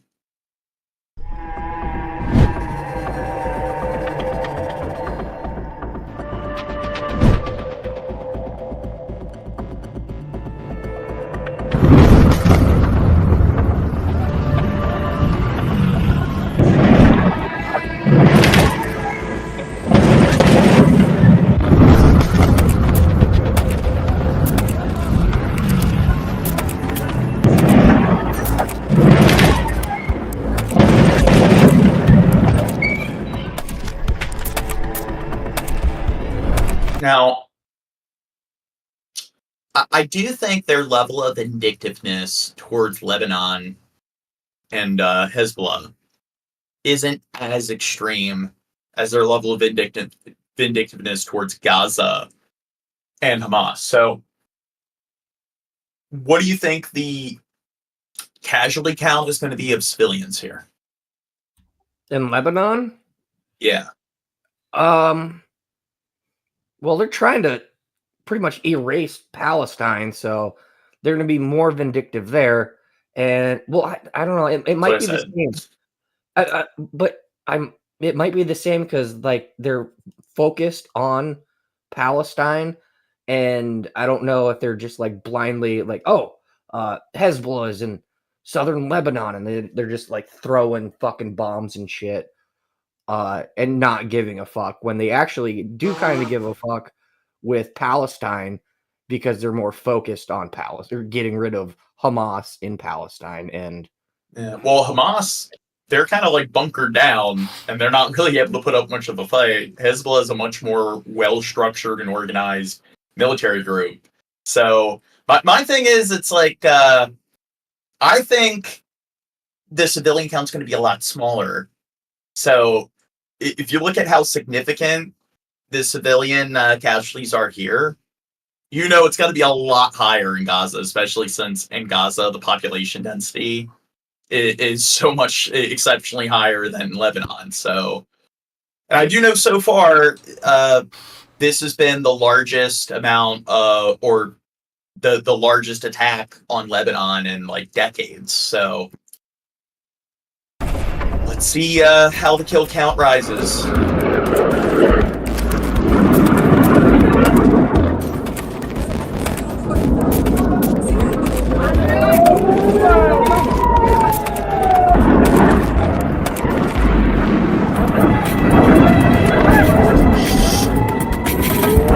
Okay, so let's make some predictions. Who else do you think is going to get involved? We got the Houthis, Hezbollah / Lebanon, got Iran, got Hamas. Who else do you think is going to enter the fray? I mean, I don't think Egypt will get involved. I think Egypt is going to step out on this one. Yeah. Unless they really need to get involved, then they will.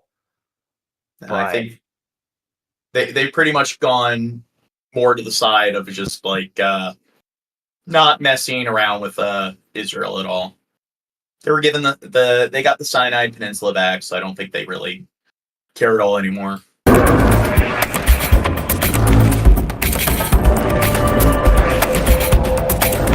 I don't think Afghanistan has the resources to get involved because currently ISIS is giving the Taliban a run for their money, and they got their hands like tied there. So I don't really think they have the capacity to even like send any troops out this far east or this far west. Wow, Shep's so funny. Gene. He's like looking directly into the camera. The stream's running fine. I should just be right back real quick, Gene. Okay, whatever. Be fine. Get the fuck out of here. Okay? It'll be quick. No, you're a dick baby. You called me a dick baby? Boy. Hold on, John. I got a piss too, so... Wait, I know. Okay, I'll wait for the pisser to get back. Okay.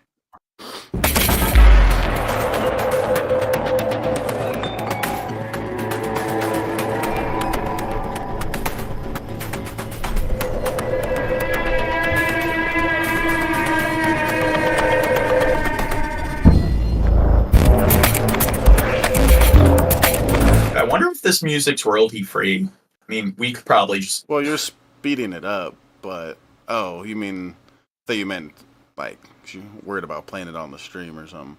Well, no, I'm saying we could probably use it and make some, because I think I've heard this like this particular like piece played in other like videos, so we could probably make our own little news clips, not have to use other like sources. That'd be interesting to try it.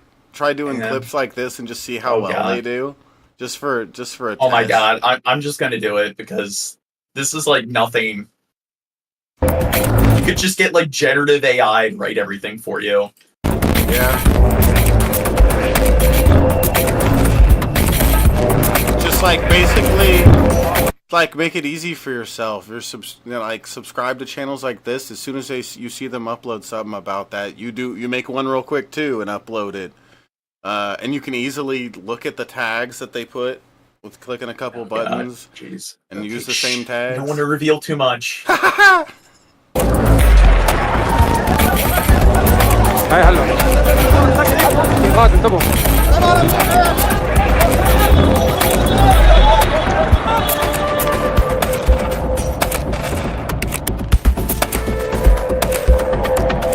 From breaking news, detailed I'll be analysis, right back. in-depth. I'll be right back. Wait, hold on, John. The producer's name is Dick Shitta. Dick Shitta. So funny. It's hilarious. Can you believe it? Shab thinks his humor is more sophisticated than mine. Oh, God. Jeez, I don't know. I gotta ban anybody that makes any juvenile jokes like this again in the future. Oh, come on. I need to do a cleansing. The real name. Interviews and Dick cleanups. Shitta. Follow the Times of India. Subscribe to our YouTube. In international news, rising tensions in the Middle East today that experts say could lead to an all-out war. The Israeli military says it's assassinated senior Hezbollah military figure Ibrahim Akil in a strike in southern Beirut this morning. The military says Akil was part of... This is old news. Breaking news we're following in the Middle East. Lebanon now saying at least 492 people have been killed in the latest wave of Israeli attack. Okay, so how many of those are militants? How many of those are civilians? CNN's Jeremy Diamond. 490 civilians, 2 military. Just remember, like, he claimed that, like, oh, like, we've only been in, like, responsible for a couple dozen deaths. Israeli airstrikes battering southern and eastern Lebanon.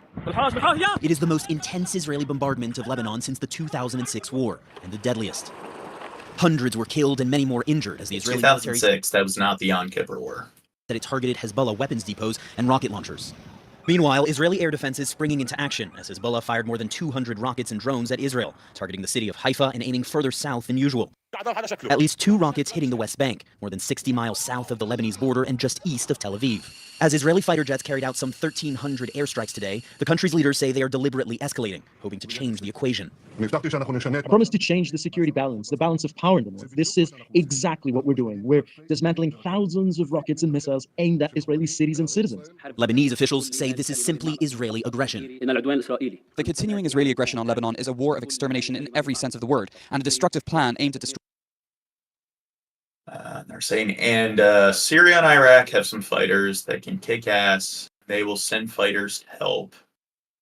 I don't know. I think, I don't know, in Sudan or in fierce parts of East Africa, they're dealing with, or Western Africa, they do have certain Al-Qaeda cells there. So I think maybe they'll try to travel north. I don't know. I think that's quite the commute. Maybe the Somali pirates will join. That's exactly what I was Lebanon's thinking. villages and towns and eliminating green areas.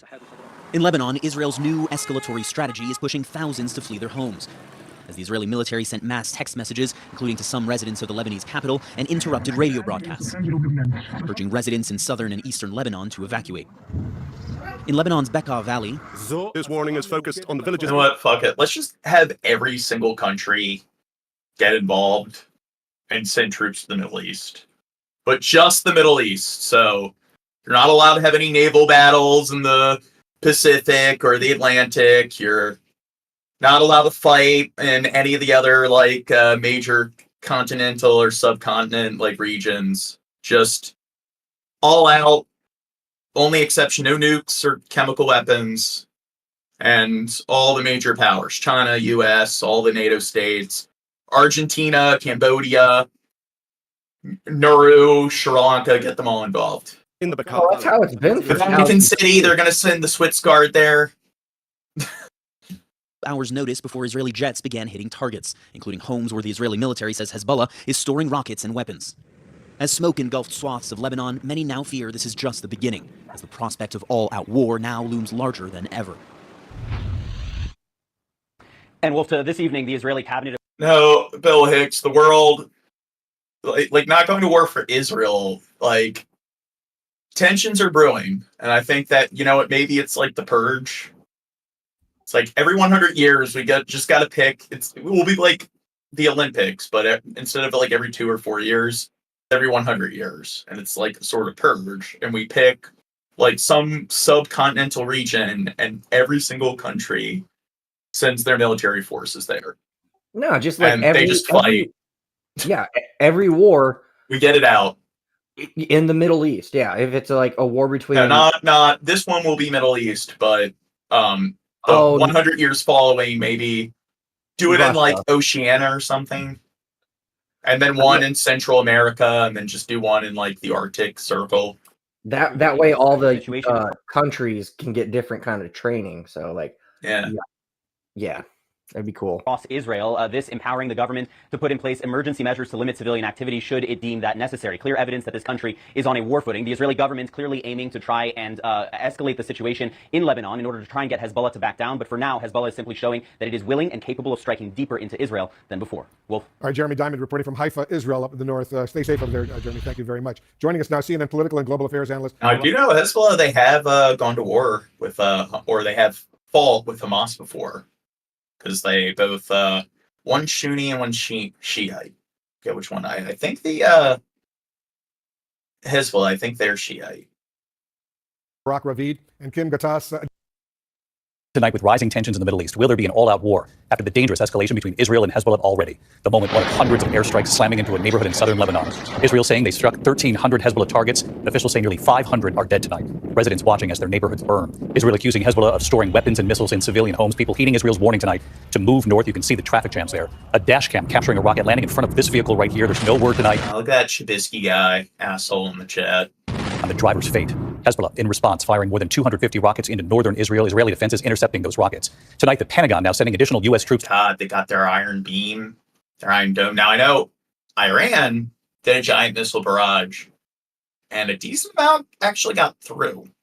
I think it's because they were hypersonic missiles, which the Iron Dome isn't actually designed to, like Matt, can actually intercept. To the region out of an abundance of caution. ABC's Martha Raddatz in Israel leading us off tonight. Tonight, the Pentagon sending additional military forces to the Middle East out of an abundance of caution to protect Americans at risk, fearing the exchange of missiles between Israel and Hezbollah may descend into all-out war, with Lebanon reeling after the deadliest Israeli airstrikes in that country in nearly 20 Same like missile volleyball. Israeli fighter jets roaring across a wide swath of Lebanon, aiming at an astonishing 1,300 targets in what they called a proactive offensive operation against Hezbollah, leaving nearly 500 dead and well more than 1,600 injured, according to Lebanese officials. Apocalyptic scenes on the ground. Oh my God! Residents watching in horror, filming as their neighborhoods burn. Hours earlier, Israeli officials sending text messages and radio announcements urging civilians in villages occupied by Hezbollah to leave immediately for their safety. But there was little time before the missiles began to fall. This dashcam video.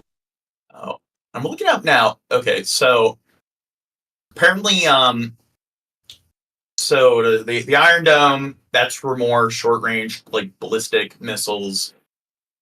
It's the Arrow 3. That's their defense system that's supposed to be able to intercept hypersonic missiles, which intercepting hypersonic missiles is pretty hard to do.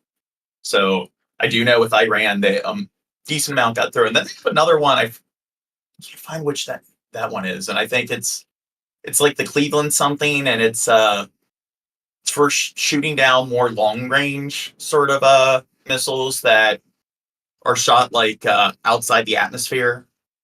So so like ICBMs? Yeah, so they do. So they have 3 different missile interception programs or systems, and apparently they weren't all enough to combat Iran's missile barrage. Capturing the moment one explodes. Traffic snarling along the main highways, families loading into trucks, hoping to find safety in the capital, Beirut. The Israeli Defense Forces accusing Hezbollah of storing munitions in civilian homes, claiming these videos show what appears to be a cruise missile hidden inside these collapsible walls. Already, Hezbollah launching counterattacks, more than 250 rockets, some hitting near Haifa, the country's 3rd largest city. The Israeli cabinet declaring a special situation nationwide. Let's bring in Martha Raddatz again live in the region for us tonight. Martha, how concerned is the U.S. about this conflict escalating into an all-out war here? Well, David, we already have 40,000 U.S. troops in the region, including a carrier strike group at sea. But there is concern tonight this conflict could spiral out of control, leaving tens of thousands of Americans needing evacuation, and these additional troops could help. It's not the Cleveland. It's called the David Sling. That makes sense, yeah. Yeah. David Sling, yeah, Israel. help with that. David? Martha Raddatz leading us off here. Martha, thank you. One more question on this. I want to get right to our chief foreign correspondent, Ian Pannell. He's live in Beirut tonight. And Ian, you and I were both on the ground covering Israel's war with Hezbollah nearly 2 decades ago now. What's the real concern tonight after what we witnessed already here? I think the civilian casualty rate is likely to climb, not least because, like Hamas, Hezbollah comes from these local populations. That is where they store and fire weapons from, and then that brings retaliation. And Hezbollah has a lot more firepower, fighters, and external support than Hamas. That means they can damage Israel much greater. I mean, according to the organization, they're capable. So here it says, attack, Iran fired, the attack set off air raid, scrambling and shelter, but caused a handful of minor injuries, blah, blah, blah. I don't want to spoil it. Air defense that got past. It's gonna explain the stupid missile. Okay, the arrow. David sling. So developed with the U.S., David sling is meant to intercept medium-range missiles such as those possessed by Hezbollah in Lebanon.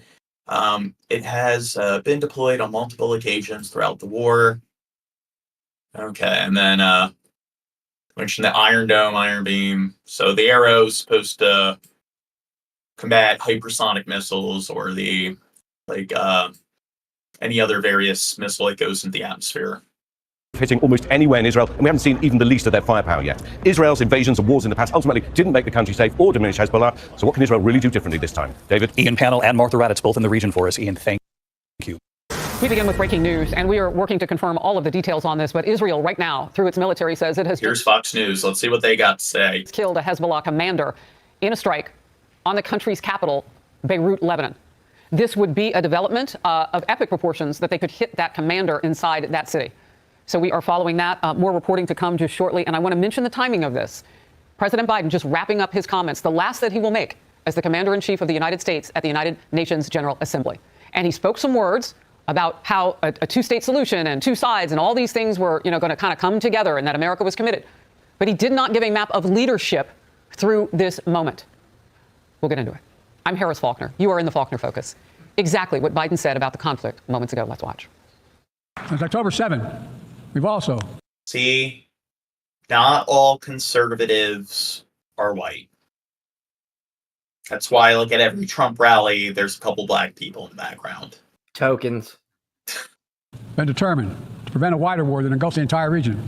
Hezbollah, unprovoked, during the October 7th attack, launching rockets into Israel. Almost a year later, too many on each side of the Israeli-Lebanon border remain displaced. A full-scale war is not in anyone's interest. Even a situation... We're at war with North Korea. Lebanon, yes.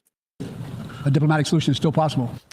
The Pentagon has announced the United States is sending what it calls now. Now, when this news broke this time yesterday, they didn't give any details of how many of our military men and women would be now going to the Middle East.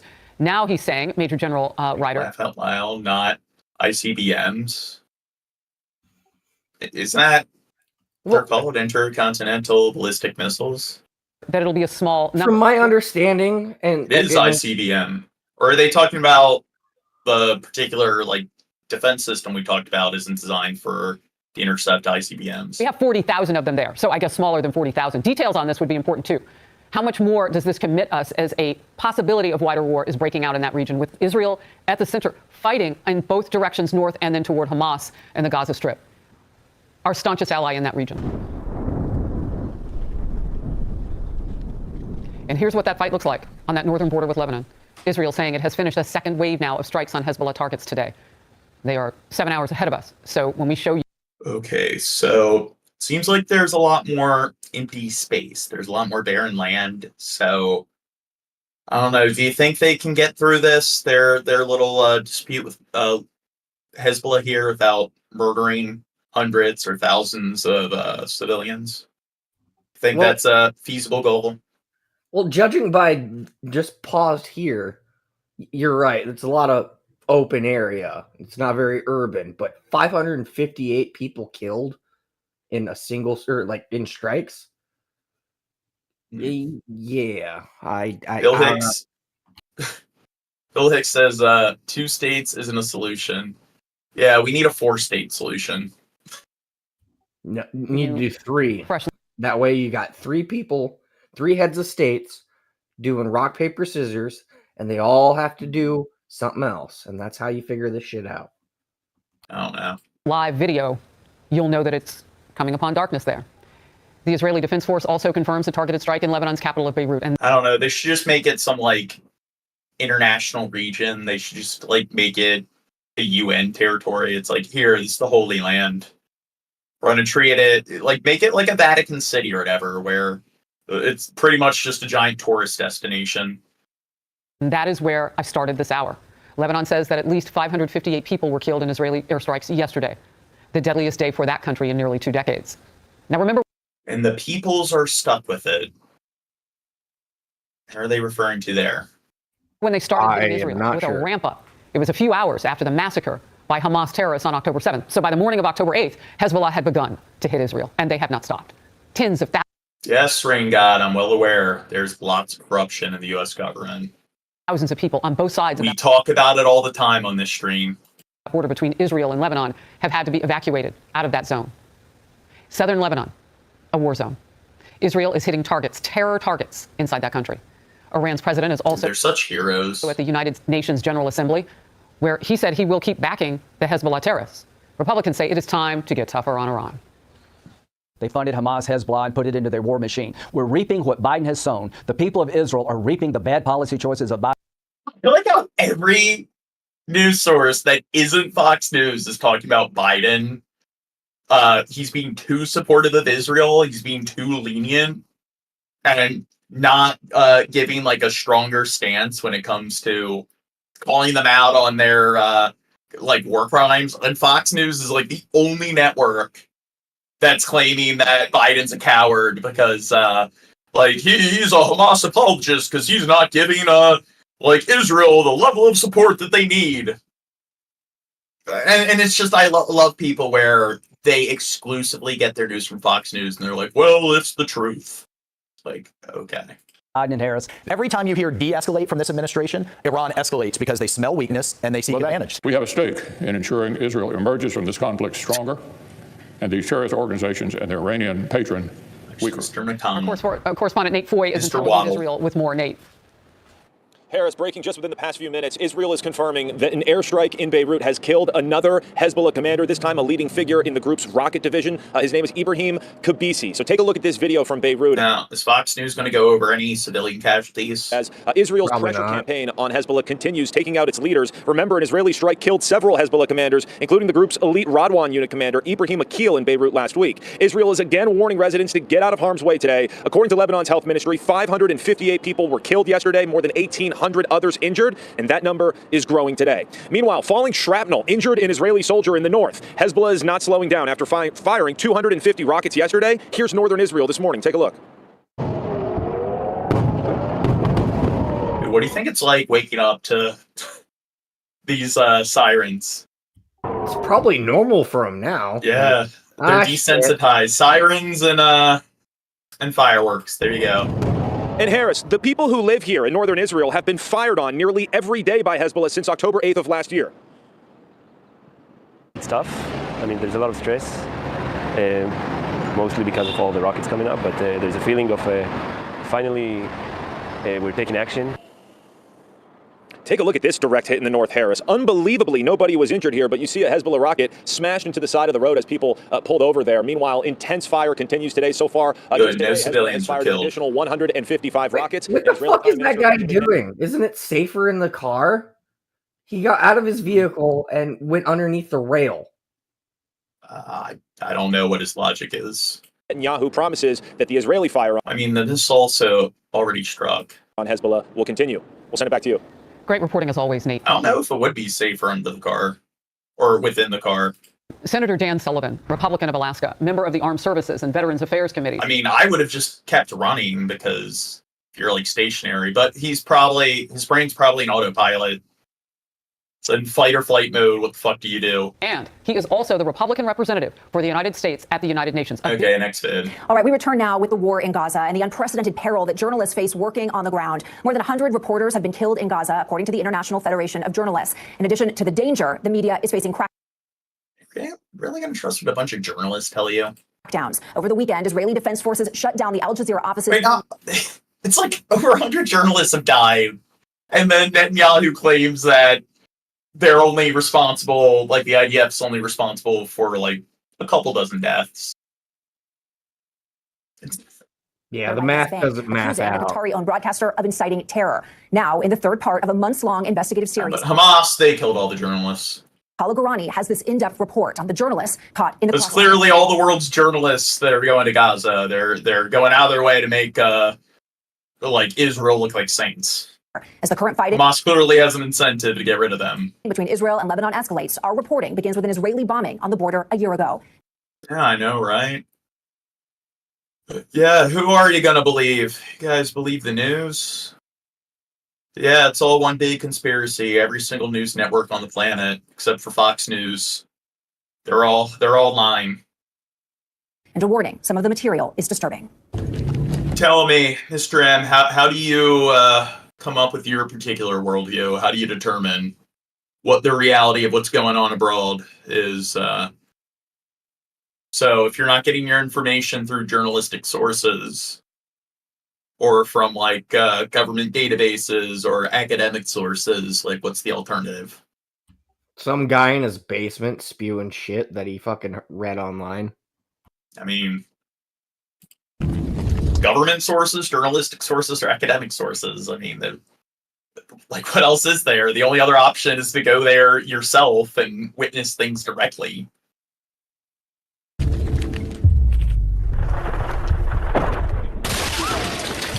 Who doesn't care who they kill?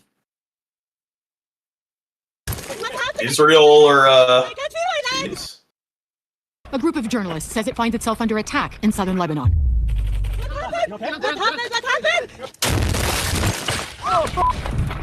Two rounds of tank shells fired from an Israeli position across the border. October 13th, 2023. Israel's just the world scapegoat. Look at A day colleagues Christina Assi and Dylan Collins all this like would never. fake left-leaning media. They're just brainwashing the masses, blaming everything on Israel. We were covering for around 50 minutes before we were attacked the first time. I immediately lost sensation. Wait, say what shit louder for the people in the back? I'm from Europe. We know Israel for years. We talk about it in the university.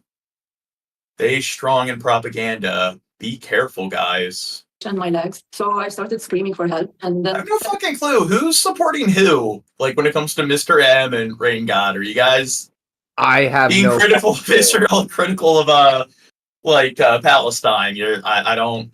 Later we were attacked. Which side are you guys Assi lost for or against? I think one's for one side and the other's for the other side. Sam Abdullah was killed in the same strike. Why are so many journalists dying covering the wars in Gaza and Lebanon? Since October 7th, at least 116 journalists have been killed and dozens more injured. 53 are in detention. The deadliest Where in Europe? Turkey. Turkey can be considered part of Europe. That one. conflict for journalists since the Committee to Protect Journalists began records. Nearly all of them Palestinian. 2 were Israeli, killed in the Hamas attack on October 7th.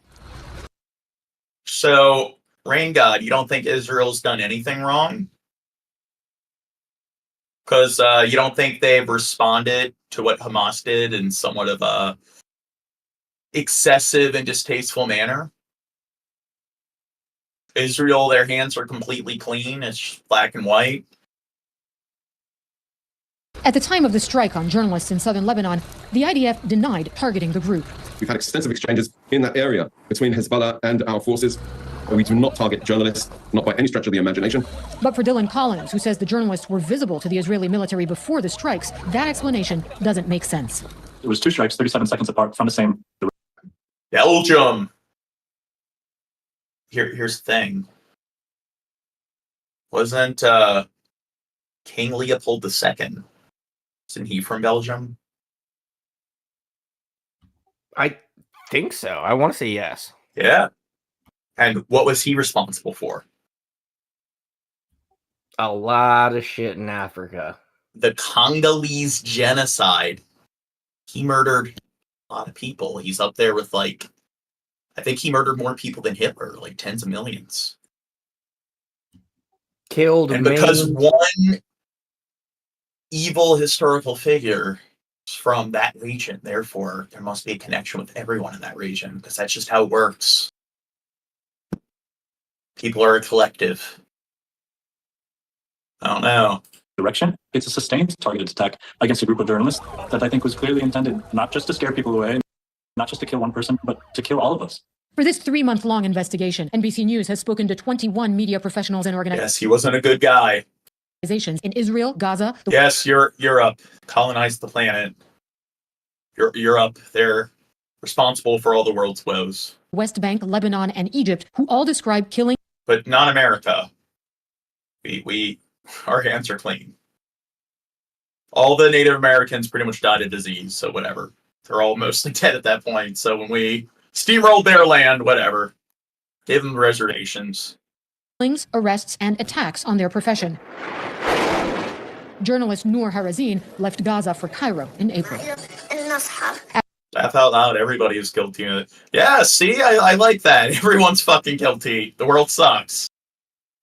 Every fucking government's corrupt. After sending her children to live abroad, This is Noor Harazin from Gaza. she spent months Human history, full of fucking war and genocide and slavery. People are terrible. Kind of funny how you read a history book, seems like every single part of the globe. It's like, regardless of what like continent it's in, it's like that feudalistic structure where like a very small amount of people that are in that little triangle at the top of the pyramid seem to control everything, while everyone else, they're either slaves or illiterate peasants on the bottom. reporting on the war, losing friends and colleagues. Does she think they were hit intentionally? No one is safe in Gaza. No one is safe. It does not matter if you are a man, a woman, a child, if you are a militant fighter, or if you are a civilian, if you are a doctor, a journalist. As long as you are in Gaza, you could get killed. You are targeted. But despite being safe and out of Gaza, Hey, you're saying America is a melting of Europe descendants. We got a lot of African descendants living in America. Yeah. I wonder how that happened. It's thanks to the good old USA, the land of the free. We rebelled from our oppressors, became a free country, and we took this demographic of people and we brought them into the land of modernity. Yeah. I do not feel that I belong here. America. And, to be truthful, I can't say that I'm happy. Yeah. I'm not happy. But at least your children are safe. My children are safe. My family are safe. among the journalists killed by Israel. Yeah. See? Rain God. America, it's the mixing pot of the world. We got all of the Latinos, Hispanics, like from the indigenous people that we colonized, and then we got like the African population or whatever, for like African descendants from helping them travel across the transatlantic, and then giving them free like transit here. And then there's the European descendant like population where all the white people that came and brought modernity to this continent that clearly needed it. It was all voluntary too. We did it to help them or whatever. It wasn't colonization. It wasn't for any I don't know, like self pandering need. Just to help. Israel and Gaza. Al Jazeera's Ismail Al Ghul and his colleague Rami Al Rafi. A direct hit on their car on July 31st on assignment.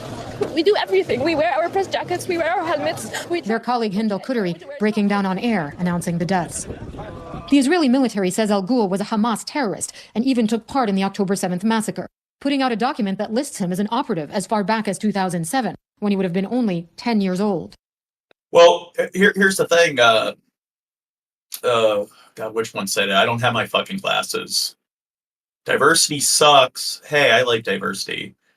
You said Africans sold Africans to Spanish that brought them here. Well, here's the thing. That is true that on the west coast of Africa, there were like the different like agrarian states like the Mali Empire that did sell like other Africans. But here's the thing. People aren't a Borg. So this is where race, we keep discussing this, like race is kind of arbitrary. When does one race begin and another race end? I mean, in countries like America and Brazil, where we had that relation with the transatlantic slave trade, we do have this like unique way of looking at race where it's like, hey, you're either white or you're either black. But in many parts of Africa, they don't view like like people who are sub-Saharan African, they don't just view that as one race. So, like the Mali Empire, a lot of the people that they were enslaving were of other ethnic groups in Africa, so they didn't view the people they were enslaving as the same race. They viewed them as a different race. So, and I mean, the transatlantic slave trade pretty much happened because of the Arab slave trade. There was a network where you had Ethiopia, and then you had the like Western like states, like Mali Empire, and there was this traffic of slavery that went up to like the Ottoman Empire and Saudi Arabia, and then the Europeans got involved. Once they needed the disease was killing off all the other Native Americans. They needed another surplus. Oh, for the love of fuck. Okay. Often initially they... Hold What's on. that? Autumn said Black Americans were not sold by Africans. Black Americans were already here before Christopher Columbus arrived. I think you need to read a history book. Deny having killed the individual at all. Read a history book. I'm pretty sure a 10-year-old would know that African slaves were brought over, and that's why we have a large population of black people in America. And they weren't here before, but whatever. Accuse the journalist of having Damn, either you sound been like you're not a happy terrorist about or... that. Well, no, We're discussing history with the people. I know he just sounds very bothered by that. No, I'm bothered by the fact that people don't know simple fucking history. Okay, whatever. I know Mr. M said they're from Belgium. Where's Rain God from? Do they love us? The Moors were made up of a bunch of various ethnic groups, so they weren't just one ethnic group. Activity. But the Committee to Protect Journalists has called his death murder, accusing Israel of a smear campaign. The group's chief executive, Jody Ginsburg. He had actually been arrested in the Al-Shifa hospital raids back in March. Look, the Moors, they took over the Iberian Peninsula. The Ottomans annexed the Balkans, so there you go. They colonized Europe, so therefore Europe can do whatever they want. They're victims. So if Israel believes him to be a terrorist, I think we have to ask why he wasn't... Why does everyone keep taking over everyone? Who's Rain God calling Captain Obvious? Is he talking to me? I don't know, but Bill Hicks wants to correct me, and that says that blacks were native to the South of North America. Okay. Okay, I don't... Detained and held at that point. Maybe I gotta look into this more. Maybe I'm the one that's... says it has never and you don't will know never shit, Gene. Yeah. deliberately target journalists. Since October 7th, at least 4 Al Jazeera journalists and their families have died in attacks by the Israeli military. In the network's offices in the occupied West Bank, pictures of just came over with... I don't know where they're getting this from. reporters killed on the job are everywhere. I do know the first pirate, or the first, people who are ethnically sub-Saharan African that came to the Americas were pirates. Bureau Chief Walid al-Omari says Israel's accusations that his employees are linked to Hamas are baseless, that Israel has allowed several of his correspondents to leave Gaza since October 7th, one of them badly injured. How it's coming? If you Autumn, they were like Nigerian, but it seems like trying to promote that, what is it, the Black Israelites? Seems like that's the kind of narrative he's presenting, the kind of lore that the Black Israelites present. He was from Hamas as they in their accusations. So you're saying if he was a Hamas member, the Israelis would never let him leave? No, Rain God, Shab's evil. Beyond the deaths and arrests, Gaza has been impossible to cover on the ground for international and Israeli journalists. Access to the battlefield blocked. By all accounts, unprecedented in war coverage. This letter, sent to both the Israeli and Egyptian governments requesting access into Gaza, was signed by more than 50 journalists, including myself, NBC's Richard Engel, and Sky News. It reads in part, we urge the governments to allow free and unfettered access to Gaza for all foreign media. But apart from rare military embeds, only one international journalist has been allowed into the besieged enclave since October 7th on a very brief visit. But the Israeli government doesn't see it that way. This has been one of the most reported conflicts ever. But not freely by the international media. The international media, Sky News, only allowed in accompanied by Israel on very, very limited trips. It is a very dangerous war zone. Wait. Now, talking about like colonies and stuff, do you know what was the first society that had colonies, at least in the Mediterranean region? Persia? Nope. Wait for them. It's not the Romans. Nope. Oh fuck, I don't know then. It was the Phoenicians. Oh, okay, yeah. It was like 150 BC. Yeah, like it was the Egypt has history of like the sea people, and they're believed to be the Phoenicians.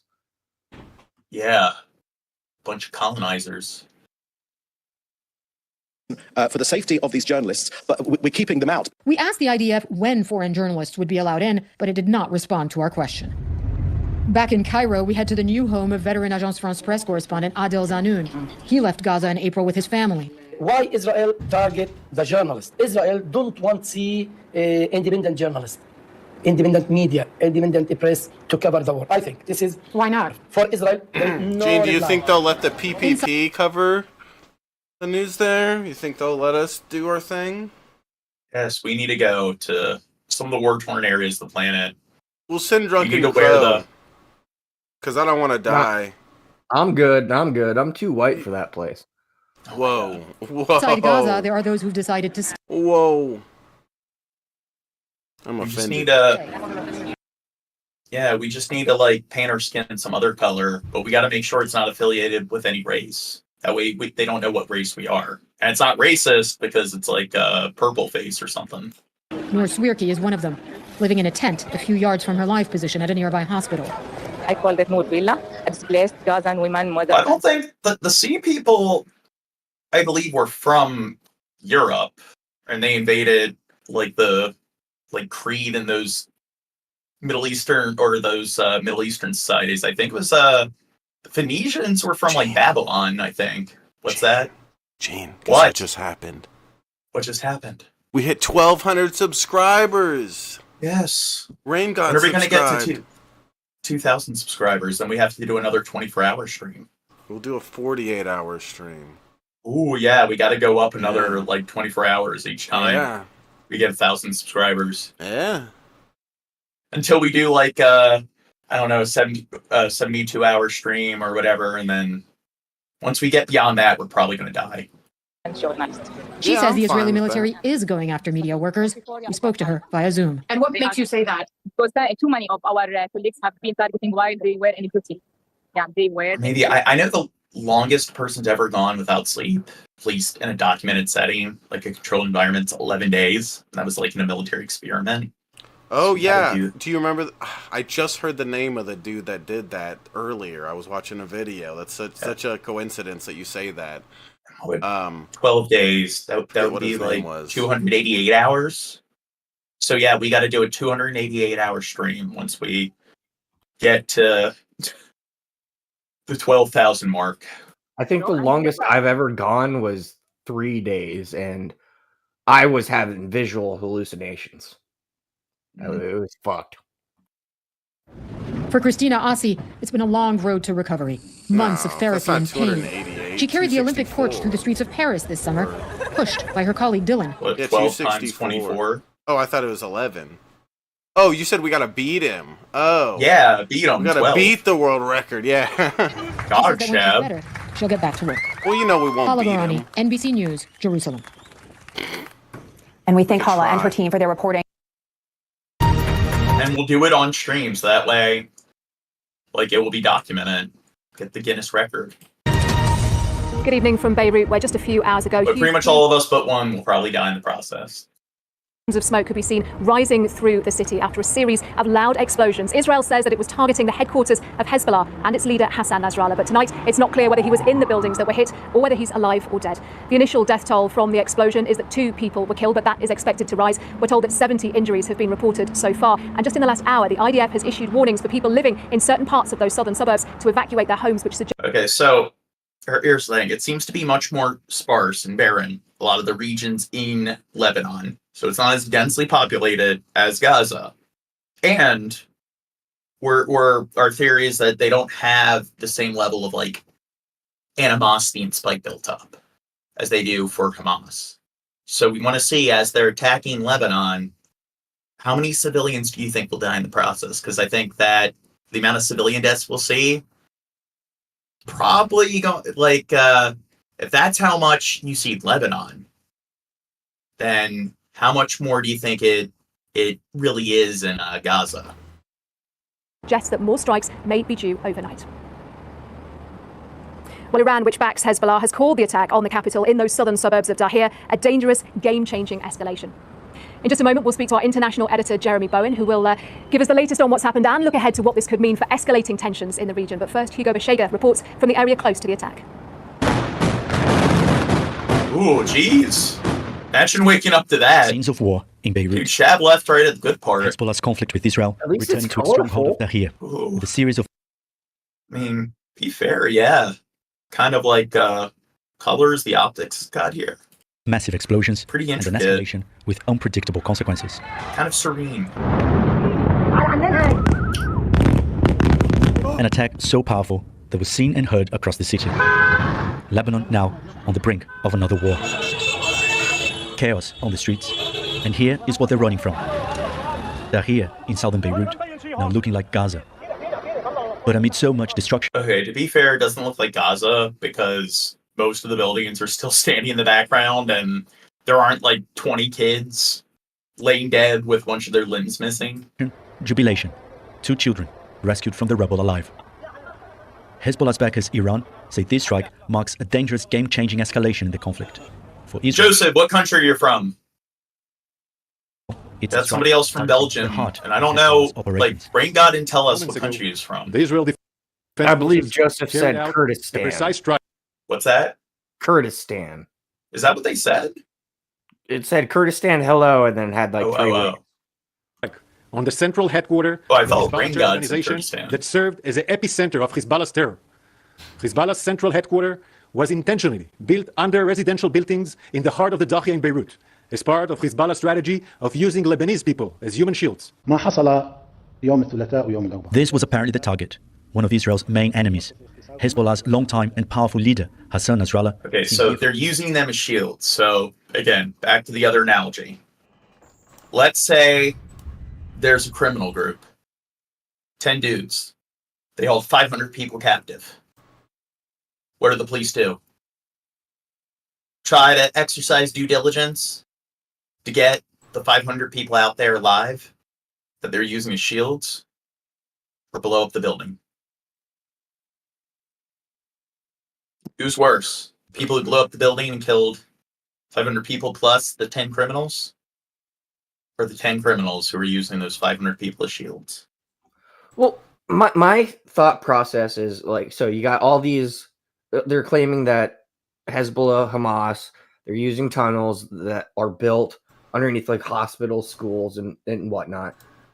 Instead of doing air attacks with missiles, how come we can't come up with like some sort of like shockwave device where we can just like plant it on the ground, it just like blows up the tunnels and just collapses the tunnels and whatnot, instead of like blowing up a whole building that collapses down on the tunnels?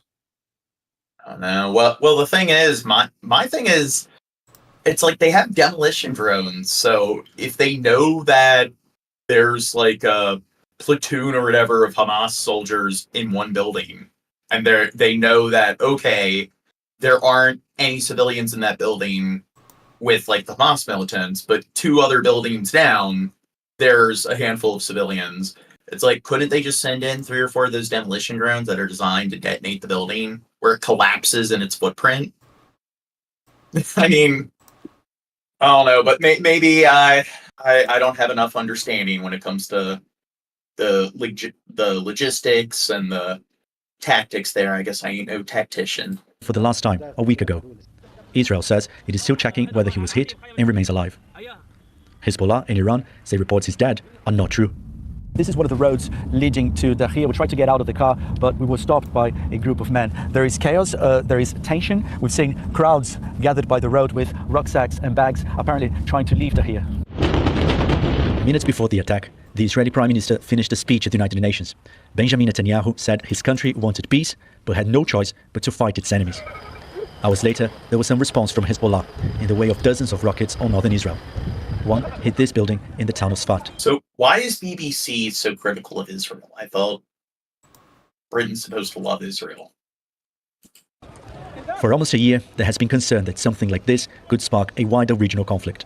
Tonight, there are two unanswered questions: whether Hassan Nasrallah is still alive, and if the Middle East will be engulfed by war. Hugo Mashek, BBC News, Beirut. See, they still got most of their buildings left, so, I mean, Israel's being a lot nicer.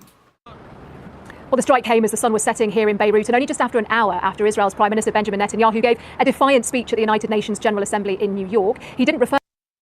Yeah, we already covered that speech where he claimed that they've only killed like 24 civilians, and they've been letting all the, like, foreign aid trucks through.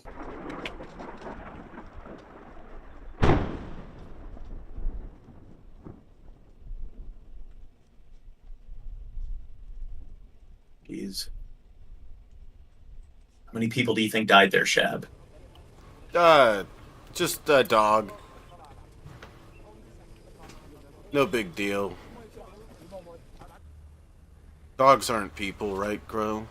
Dude, they're kind of, I don't know, they're kind of off their game. Don't they usually like level pretty much all the buildings within a like 5-mile radius?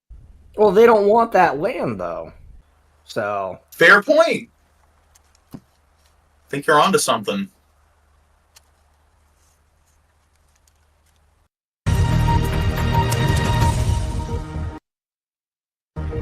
Welcome to Beirut, where today we've seen a pivotal moment in the current conflict here in the Middle East. Hassan Nasrallah, the leader of Hezbollah, has been killed in an Israeli airstrike on the group's headquarters here in Beirut, and that has sparked fears of a wider regional war. Israel's Prime Minister has described... Hey, Margarita, aren't we all terrorists in our own sadistic, fucked up kind of way? It as a historic turning point. Well, these are live pictures from Beirut tonight. The bombing has continued here throughout the day. We're going to bring you tonight on the programme analysis from across the region, and we begin in Jerusalem with a thought from our international editor. Which government isn't like a terrorist group? Mexico. I don't know. They have a lot of affiliation with like sort of the crime, like cartels and so forth. I don't know, Iceland. Say maybe it's fair to say that their government, or I don't know, they do kind of. They're not part of NATO, are they? I don't think they are. No, I don't think so. I think it's the other Scandinavian countries that are. Switzerland. Oh, those pussies. They're always neutral. I don't think they're committing what. Hit the thump thump noise thing. Hit it. Make it do it. Just do it. For what? Just for Crow. Just do it right now. Why? Oh, I get womp womp. I'm trying to add it onto the stream. I'm gonna leave now. I got womp womp. I'm trying to add it to where it's on the stream. Oh, the stream they haven't been hearing it, the trumpet noise? No, they hear it, but visually it's not on the stream. I'm trying to add it visually.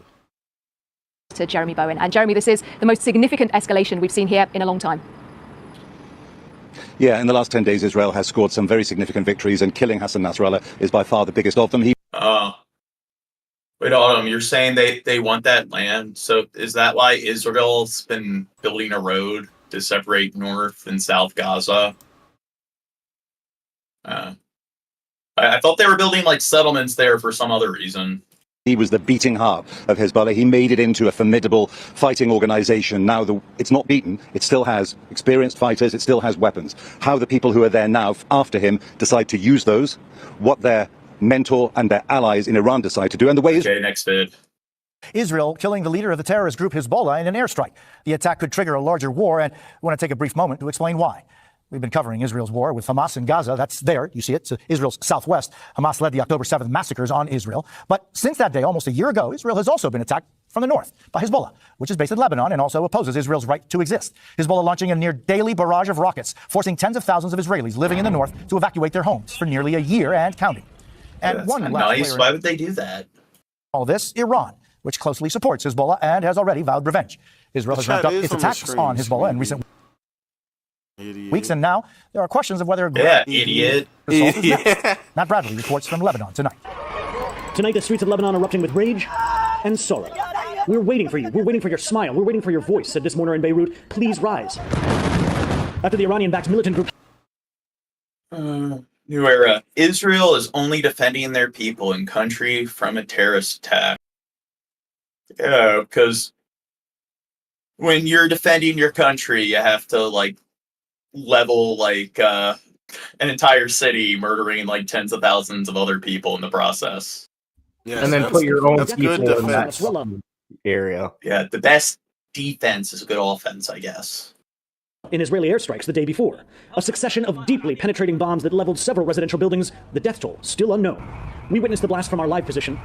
Well, you're still seeing the smoke rising from this attack right in the southern area of Beirut, right on Hezbollah's main command and control center, according to... We gotta just find clips of us presenting these arguments and just put it in the soundboard, so whenever somebody makes the same points we've already covered 1,000,001 times in the stream, we don't have to actually present it again. Especially when we've been streaming for like 8 hours. The Israelis. And this was a loud boom, and we heard it rattling the windows here. Venerated and beloved by millions across the Arab and Muslim worlds, Nasrallah was designated as a terrorist by the... Quit blaming Israel for Muslims having child soldiers. I don't think every single group of Muslims have child soldiers. I think you see it in some regions, not all regions, but I don't think in Gaza that's something that's very common. Or how about start blaming Israel for killing Muslim children? Yeah. And I mean, there's plenty of regions on the planet where that is an issue in developing parts of the world where you'll have militias and there will be children of war.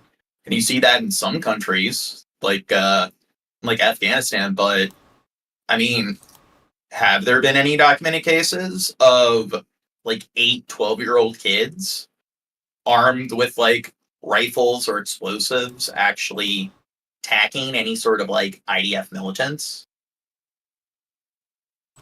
The U.S. government and not seen in public for years for fear of an Israeli assassination attempt. Nasrallah lawyer. Israeli Prime Minister Benjamin Netanyahu today saying Nasrallah wasn't yet another terrorist. He was the terrorist. The announcement of his death sparked cheers on beaches in Tel Aviv. Damn. Despite a week of escalating violence between Israel and Hezbollah, his killing came as a shock, even leading to a rare flash. It's Islam. Have you ever heard of okay, so you are aware that there's a bunch of African countries that have like the Central Republic of Congo? Have you ever heard of the Congo War? There are a lot of children that were fighting in that war. And I'm fairly certain those parts of Africa, they're mainly Christian. They're not Muslim. And they were guerrilla fighters. And then in Burma, which recently, this hasn't been much of an issue, but in all the different Burmese like civil wars that have just been nonstop in that region, there's been plenty of kids that were fighting in those wars, in those disputes. And you'll see that in a lot of like military disputes in like Indochina and so forth. Children of war isn't that uncommon. And then when it comes to all the like cartel drug wars in South America, you'll have all these kids in gangs that are engaged in these drug wars. And I mean, you might think that the drug wars aren't legit wars, but you look at the casualty counts and it's pretty significant. So it's not just, what is it? Congo was created by America. Congo was not created by America. It was fucking created by Belgium. The Congo War. Oh, the Congo War was created by America? Apparently. I'm pretty sure it's pretty fucking complicated. I'd say it had to do more with post-colonialism, because that region was really fucked over, especially Central Africa post-colonialism, because they pretty much turned it into a giant, they turned Congo, that region, into a giant, like pretty much the entire country was a slave camp. And then you had the Rwandan genocide, which kind of happened a bit before it, that acted as a huge catalyst, but like that happened in the 2000s, and that was the deadliest military conflict post World War II. And plenty of kids died in that war, young child soldiers, and I don't think there were a lot of Islamic combatants in that war. Secretary of Defense. So you're saying it's just Muslims, but this is something you see in developed countries all over the planet. or developing countries all over the planet. The United States was not involved in Israel's operation. We had no advance warning. Nasrallah took Hezbollah's helm in 1992 after his predecessor was killed. Wait, so quit calling him Christian? Also, in an Israeli airstrike. With help from Hezbollah's patron state Iran, he built the group into a formidable fighting force and political power, with seats in Lebanon's parliament and ministers in its government. Since Hamas's October 7th attacks, he led Hezbollah's year-long fight against Israel. His death has left the powerful group battered, leaderless, and many fear more dangerous than ever. Matt Bradley is in Beirut tonight. Matt, what are the risks now of retaliation from Hezbollah and its allies?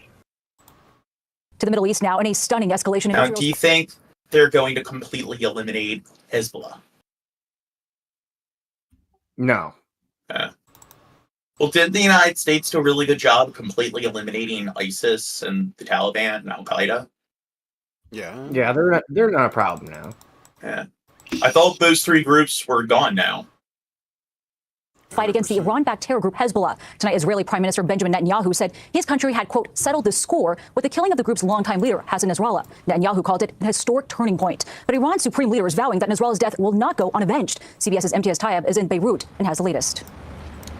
Good evening. Well, Israeli airstrikes continue to devastate neighborhoods across Beirut tonight, just hours after Hezbollah confirmed its longtime leader, Hassan Nasrallah, had been killed in Friday's massive Israeli strike. A stunning escalation, now fueling fears of an all-out regional war.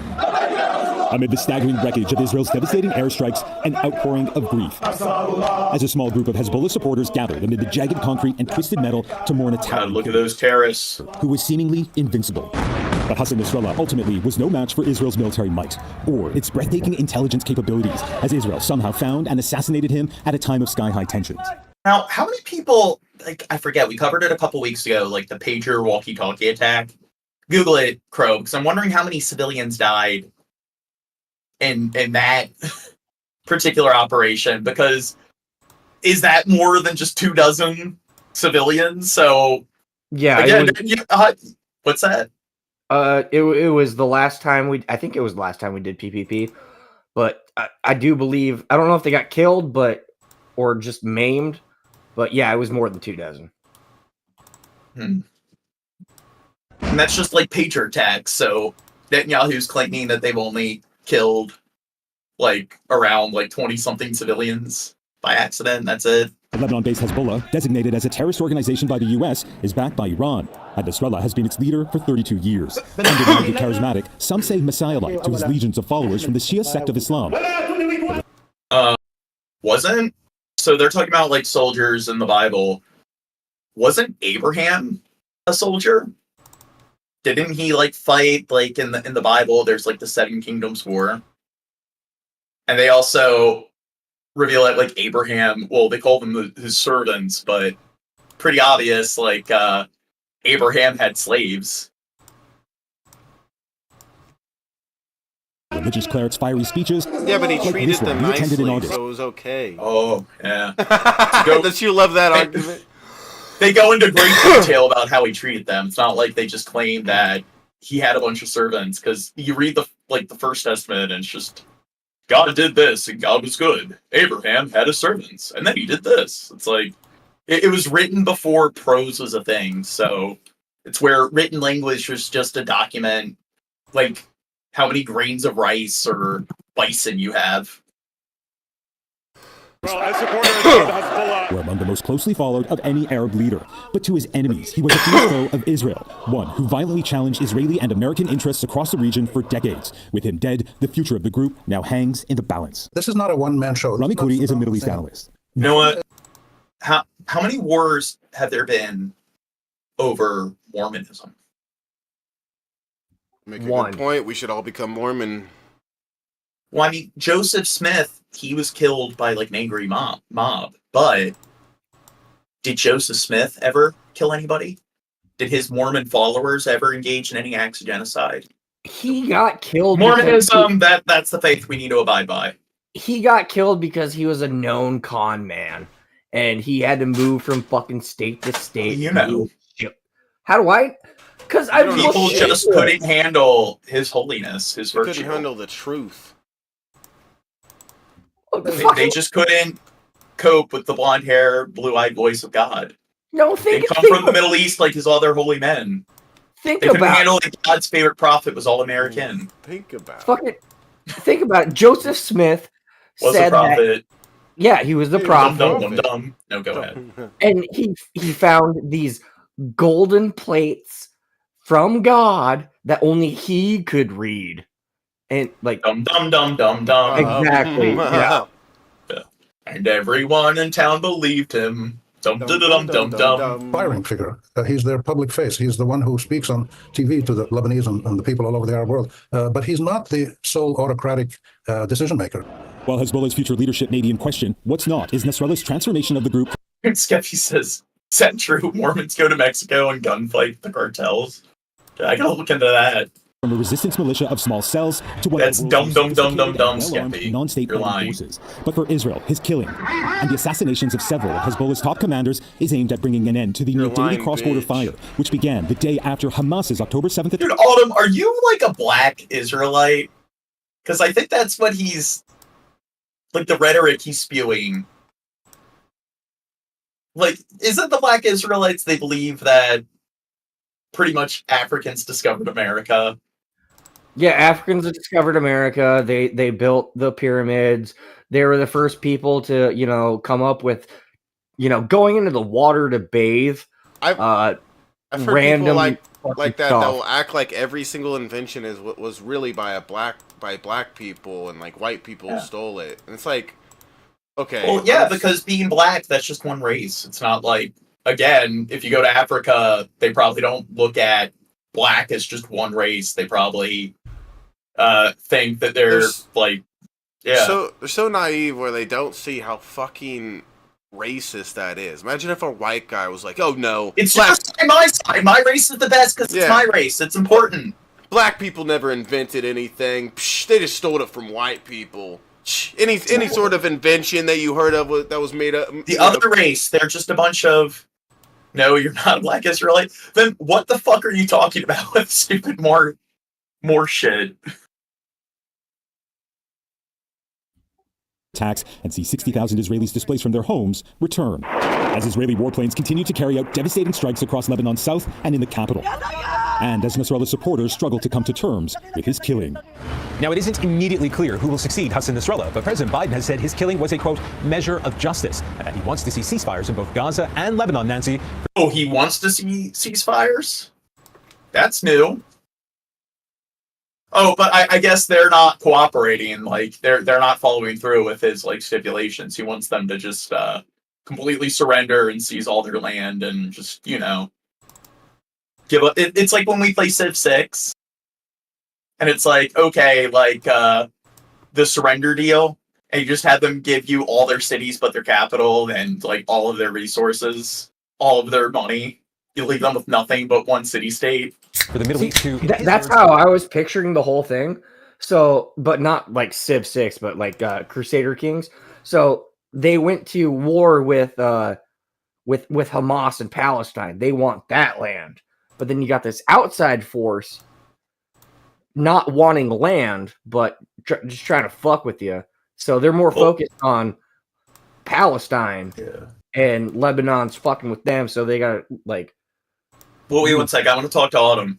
It's not that you mentioned your race. The stuff you're talking about with like the Moors and everything. That's the kind of like narrative that you see with like the Black Israelite ideology, and I don't think all the Black Israelites are black. I think some of them, it's something like it's black and Hispanic, and there's other races they include, and they believe that all the Eurasian like races pretty much stole everything. So they pretty much are like anti-European, Far East Asian, and Middle Eastern. They pretty much think that, but it's not your race. It's the But I don't know what you're spewing. What's that? Greater stability. You said it's not the race, and I said it's the rhetoric. Yeah, the rhetoric. The other R word. Jumana Karacha. Jumana, the airstrikes continuing today. I wonder if you could describe the situation in Beirut, including civilian casualties. Well, Jim, we are right on the edge of the southern suburbs of Beirut. That has been the focus of these intense Israeli airstrikes, especially in the past 48 years. Oh, really? Brian says that Morris have several conspiracies on them. We need to probably do, when we do our conspiracy theory episode, maybe we should go over all the, we're going to do like the firmament Earth conspiracies. Maybe we need to do like the more conspiracies. 8 hours almost, these airstrikes continuing, and as a result of that, we have seen this mass exodus of civilians, of the people of the area known as Dahya of Beirut. And I think you can see behind me right now, we're still seeing people who... Autumn is a Mormon. Are either so we need to have as much diversity as possible. We need some Mormon subscribers. Now getting the chance to leave with the little they can carry, or who have tried to go back and pick up some belongings and get out of there. We're right outside a school that has been turned into a shelter. This is one of several of those shelters around Beirut. But the authorities... Okay. You know what? Lebanon, I think you guys got a decent deal here. Because if this was Gaza, that school would be leveled. And you'd be finding a bunch of kids' severed limbs in the debris. So... are struggling to keep up with the number of people who have been displaced. In a matter of days, Jim, according to authorities, about 1 million people have been displaced across Lebanon, mostly in the... That's a lot of people, Shab.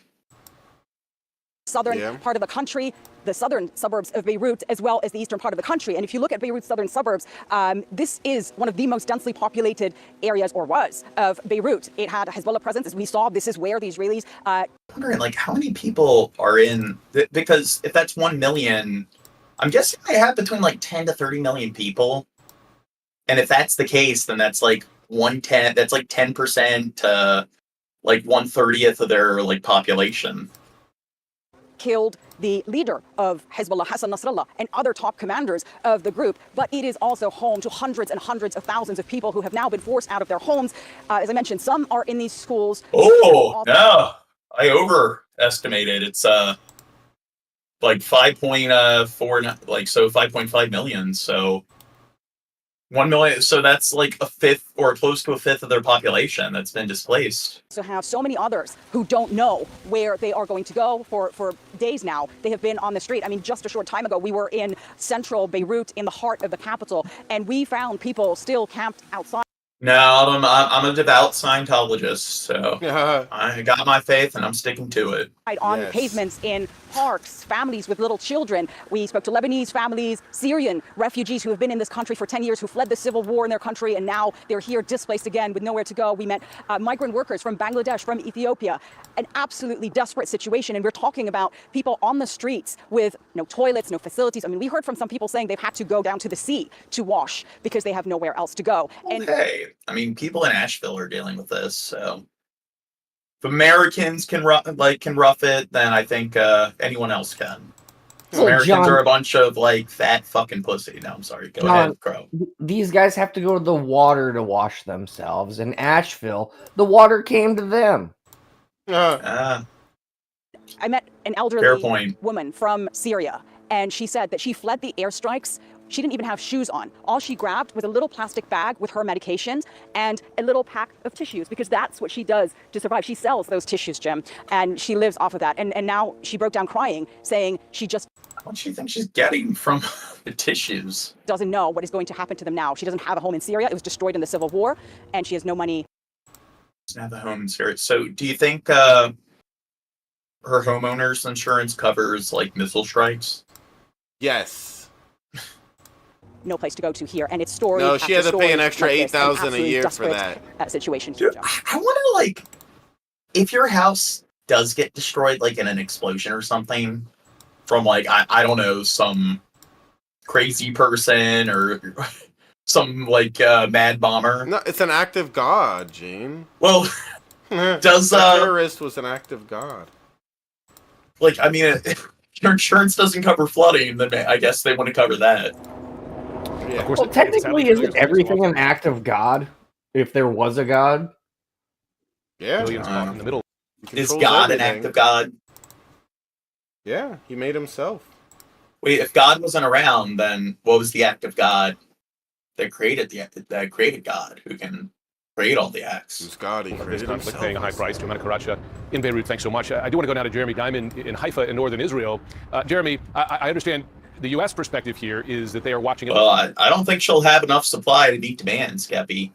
Possibility of an Israeli ground incursion into southern Lebanon. Israeli officials to date have said that's just one option on the table for them. What is the latest? I speak a lot about the leaders of Iran. Yet at this pivotal moment, I want to address you, the people of Iran. I want to do so directly, without filters, without middlemen. What do you think he's got to say? I don't know. But he's addressing us, John.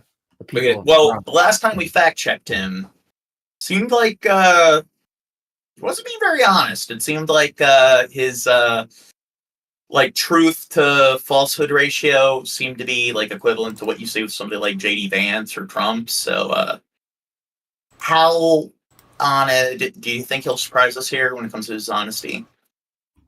I don't know, but I think every time he lies, his ears grow bigger. Look at him. Bad crow. He does have some big ears. Every day, you see a regime that subjugates you make fiery speeches about defending Lebanon, defending Gaza.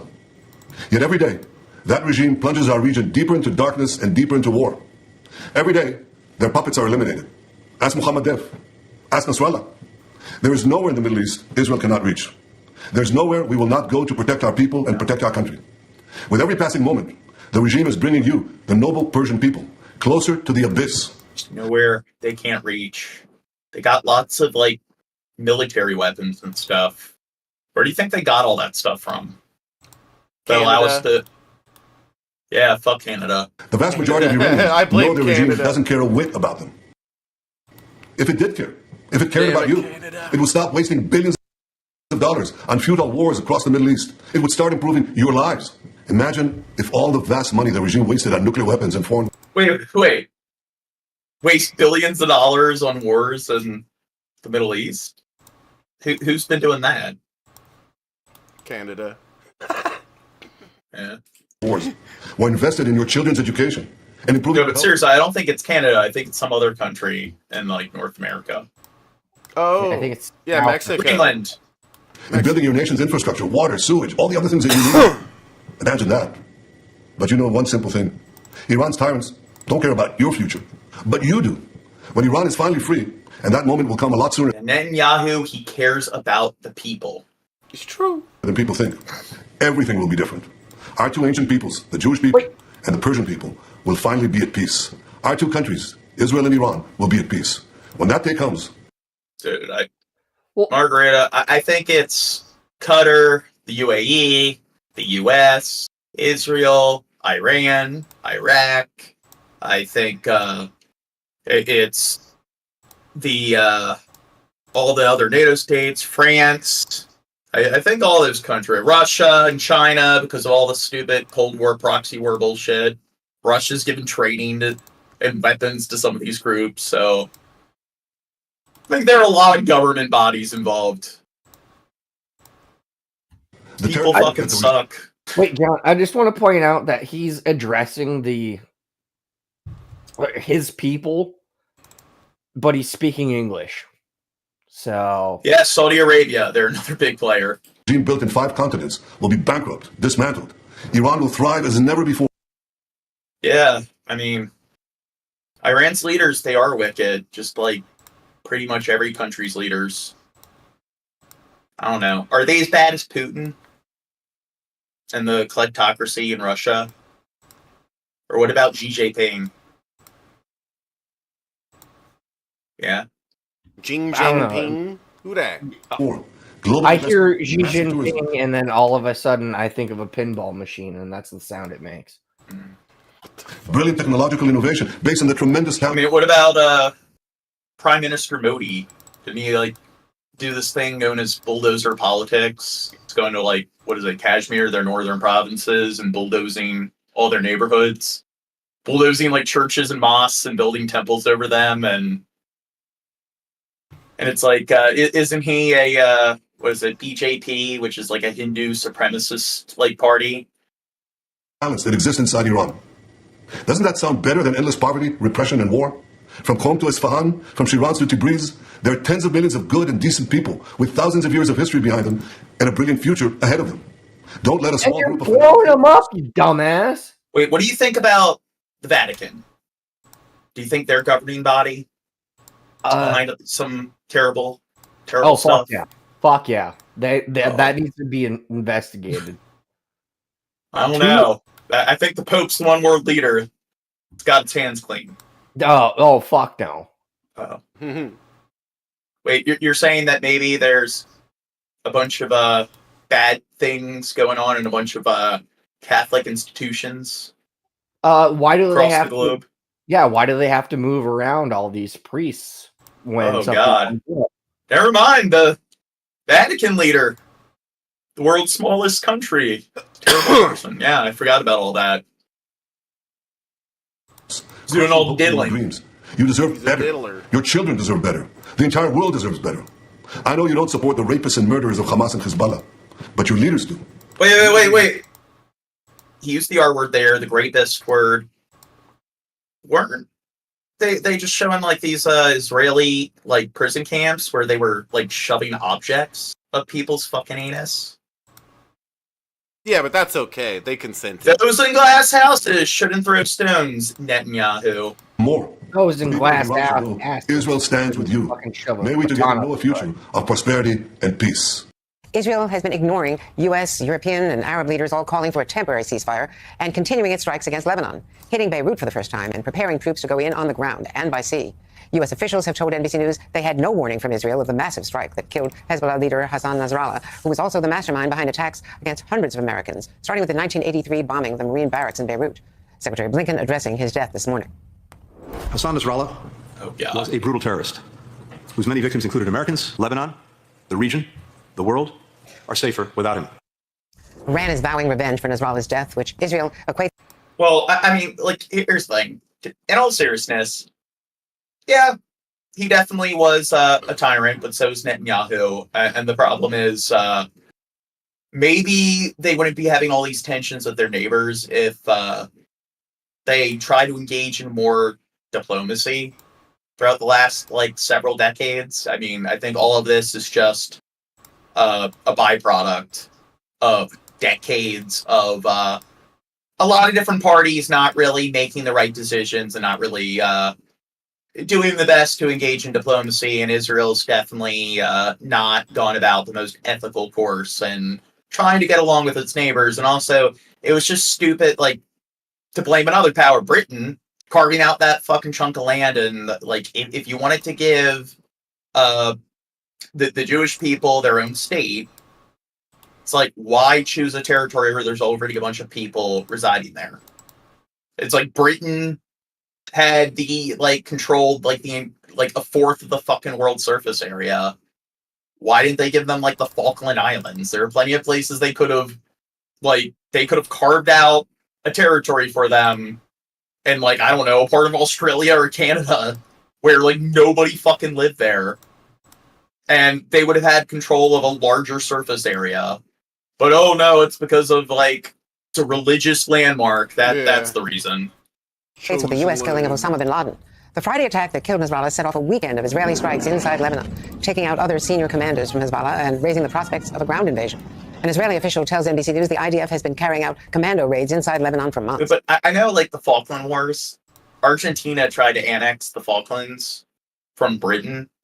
And I think, like, as a response to them, like, reclaiming it from Argentina, they placed, like, a settlement of people there. Do you think if they put, like, if they made the Falkland Islands like Israel, do you think Argentina would have tried to capture it again? Maybe. It would just be Argentina and Israel going back and forth. Yeah, but they're different religions. Yeah. Wait. Somebody mentioned the Madagascar plan. Because that was a French colony, they were going to put them there. Which, that would also be fucked up because there's a lot of people living in Madagascar. So that's the point. Choose a vacant territory, and there were plenty of vacant parts of the globe that they could have, granted that land to them. And all of those areas, they could have gotten, like, 3-4 times the surface area. Antarctica. Israel's expanding war also stretching into Yemen, with a major strike Sunday targeting another Iranian militia group there, the Houthis. All this as Prime Minister Netanyahu, not President Biden, is setting the region's agenda with a series of recent Israeli actions blindsiding Washington. We begin in Lebanon with NBC News chief foreign correspondent Richard Engel and former CIA officer, NBC News national security and intelligence analyst Mark Palmeropoulos. Richard, first to you. As night falls, Hezbollah says it is ready for a ground invasion. Does it feel increasingly imminent? And their command and control has been... Hezbollah is ready for a ground invasion. Decimated. So who's leading the organization now? So we Do you think they'd be capable of conducting a ground organization in Israel? I mean, I don't think they have enough forces. Yeah. So let me first tell you a little bit about the mood here. And yes, a ground incursion, a ground invasion does feel increasingly imminent, especially after the Israeli defense minister just said a short while ago that an incursion into Lebanon could come very soon. I can't, whatever your sushi person, can't read chat 24/7. You're worse than Skeppy. Soon. I am now in the chat's really blowing up now of Beirut, and if you look around, this is now becoming increasingly full of internally displaced people. People are sleeping out here. They are living rough. They are sleeping on the streets. If you pan around, they're just staying on the center dividers. Not fucking God. I can't be like omnipresent and at both times. You can't multitask. Yeah. Human brain is incapable of multitasking. Here on what is effectively... It's 5 o'clock where I am. I've been and most up all night, all sleep from deprived. either southern Lebanon, areas that are currently under attack by Israel, an area that would likely see the ground invasion, if that ground invasion does happen and does happen. I'm softballing what? What do they want me to read? The Talmud speaks as all others, goy or lesser. Do you know what he's referring to? I have... softballing what? Because we've been hard pressed on. They are from the southern both sides have done fucking bad was shit. Killed by the series of Israeli airstrikes, those massive bunker buster bombs that decimated the underground complex where Nasrallah was hiding along with other senior leaders. So they've escaped that part of Beirut. They've come from other parts of Lebanon that they fear are under attack. And I can tell you, talking to people here, talking to people across the city, they are deeply concerned that if Israel does invade, that Israel will invade with a tremendous amount of force. Everyone here saw what happened and what continues to happen in the Gaza Strip, and they worry that the same thing will happen here. In fact, I just spoke to someone a short while ago who said that he thought perhaps Gaza was the warm-up round for what could be. Oh, wait, is it goy? I thought it was something... Okay, I know what quote they're talking about. Wasn't it, coming in Lebanon? Now, Israeli officials have been Goyam or off the record without using their names about what to expect. I thought it was some other term. Shab's goy. Very goy. You're goy. They expect that there will be some sort of limited ground incursion to try and eliminate Hezbollah fighters, to eliminate the weaponry that is still there. Over the last 2 weeks or so, they have successfully decapitated the organization, and it seems now Israel may be poised to push into this country to try and take out the rest of the weapons, or more of the weapons, and some of the fighters themselves. And Hezbollah is estimated to have between 20,000, 40,000. Hezbollah says up to 100,000 fighters, but many analysts say the number is probably closer to 4. And so wouldn't that be Hebrew? So that would be the Old Testament, whatever he's citing. 40,000 active men ready to fight with arms. Or whatever they're citing. Muslim can have harem, but others do it. It's harem. Yes. Everyone's fucking evil. I hate every group. I hate every group equally. Per poter venire all'aeroporto di Beirut ci sono tante bombe, senti tutte le bombe, le strade sono quasi vuote, sì, mi sento così che noi siamo senza valore. Now we got like 39 people. I'm guessing since it's like 5 o'clock where we are, probably in a bunch of other countries abroad, it's like probably noon or something. Well, probably not noon. It's probably like evening where they are, around the time they all log in, get online. Oh, have they done their fucking... See, Shad, that's one of the benefits of covering global news. We're Staying up late. Yeah. We're the greatest. You get to like take advantage of all the time zones. Sei un altro uomo bianco You get people from all over the world coming in and discussing a million one different things. They love in us. the chat at once. europea muore o qualcosa del genere ha più valore. Oh, 10 a.m. from Britain. Persone sono morti in Libano. MASH. Cosa c'è? Sì, così. Fucking. I'm agnostic. My attitude is we don't know if they're epistemology That's my religion and my ideology. Knowledge is a justified true belief. And you justify a belief as truth through analysis and assessment and argumentation. And nothing can be definitively proven or disproven. You can always appeal to possibility. John just said he wanted to piss all over me. Yeah. Yeah.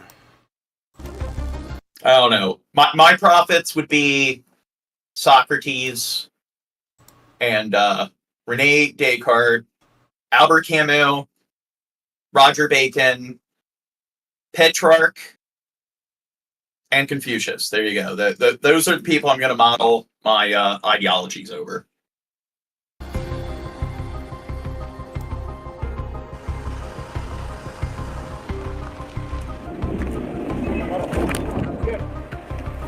We are very worried, we are very afraid. That's why we moved out from Beirut, because they started targeting Beirut places, areas. I mean, not only in the south, no, Idika, or yeah, it's really scary. We had to move. Chad, which country is Beirut the capital of? Babe Ruth is he was a baseball player. Fuck you, you suck. No, it is not. It is so I'm educating problematic. you. We have old people there, so we cannot leave them. But Now, here's the thing in the chat. Thing is, like, when it comes to talking to these people of all other cultures, how would you feel, depending on your religion, if your next door neighbor was Muslim, Christian, Jewish, Hindu, Buddhist, Scientologist, or some other ones? Ooh, Sheik, or they're part of the gay religion. Oh God, you're so funny, Shab. What's everyone's Gross attitude setting. there? Would you accept thy neighbor if your neighbor was of thy religion? If my neighbor was a Christian, I would definitely move right away. Those people are disgusting. Dude, I got Christians all around me where I live. Yeah, everyone. Yeah. You got to turn the other cheek in so they can America. influence better. I mean, there's so much black and white thinking, but my thing is a lot of these people, when you talk to them, I'm wondering, like, what about God, Shintoism?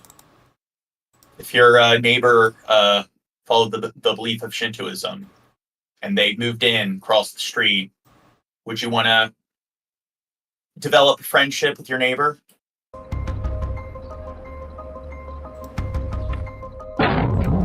See, yeah, I like that answer. Don't care. Would ask them if they want to smoke a blunt. Yeah, squad. Yeah. I like you. You should stick around. Oh, John, this is a limp dick leftist cast. It's true. Mostly Gene has the limp dick though. Oh, fuck, I get Human is a human. Yes. Listen to Liger Squad. Are they harming things? No, they don't violate the human rights of anyone else. No violence. And there you go.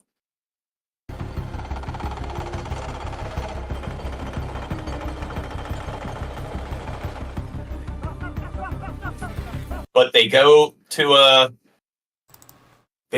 mosque or a temple or a church, They praise the synagogue, wrong god. like every so and so often, every week or whatever.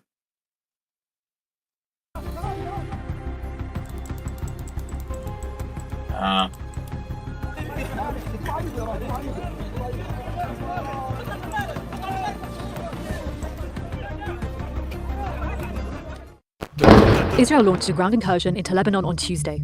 The move comes days after Israel stepped up its campaign against the Hezbollah militant group, with airstrikes, covert operations, and targeted killings, including the group's leader Hassan Nasrallah. Here's what Israel's incursion of Lebanon means for the region and what could come next. Israel and Hezbollah began exchanging fire after the Hamas attack. I'm replying to chat right now. You wouldn't even know anything about human rights if it wasn't for the Jews. I don't think Weren't there other religions before Judaism? Now, I mean, I said that epistemology, that's my main ideology. So when it comes to ethics, when it comes to separating subjective opinion from objective truth,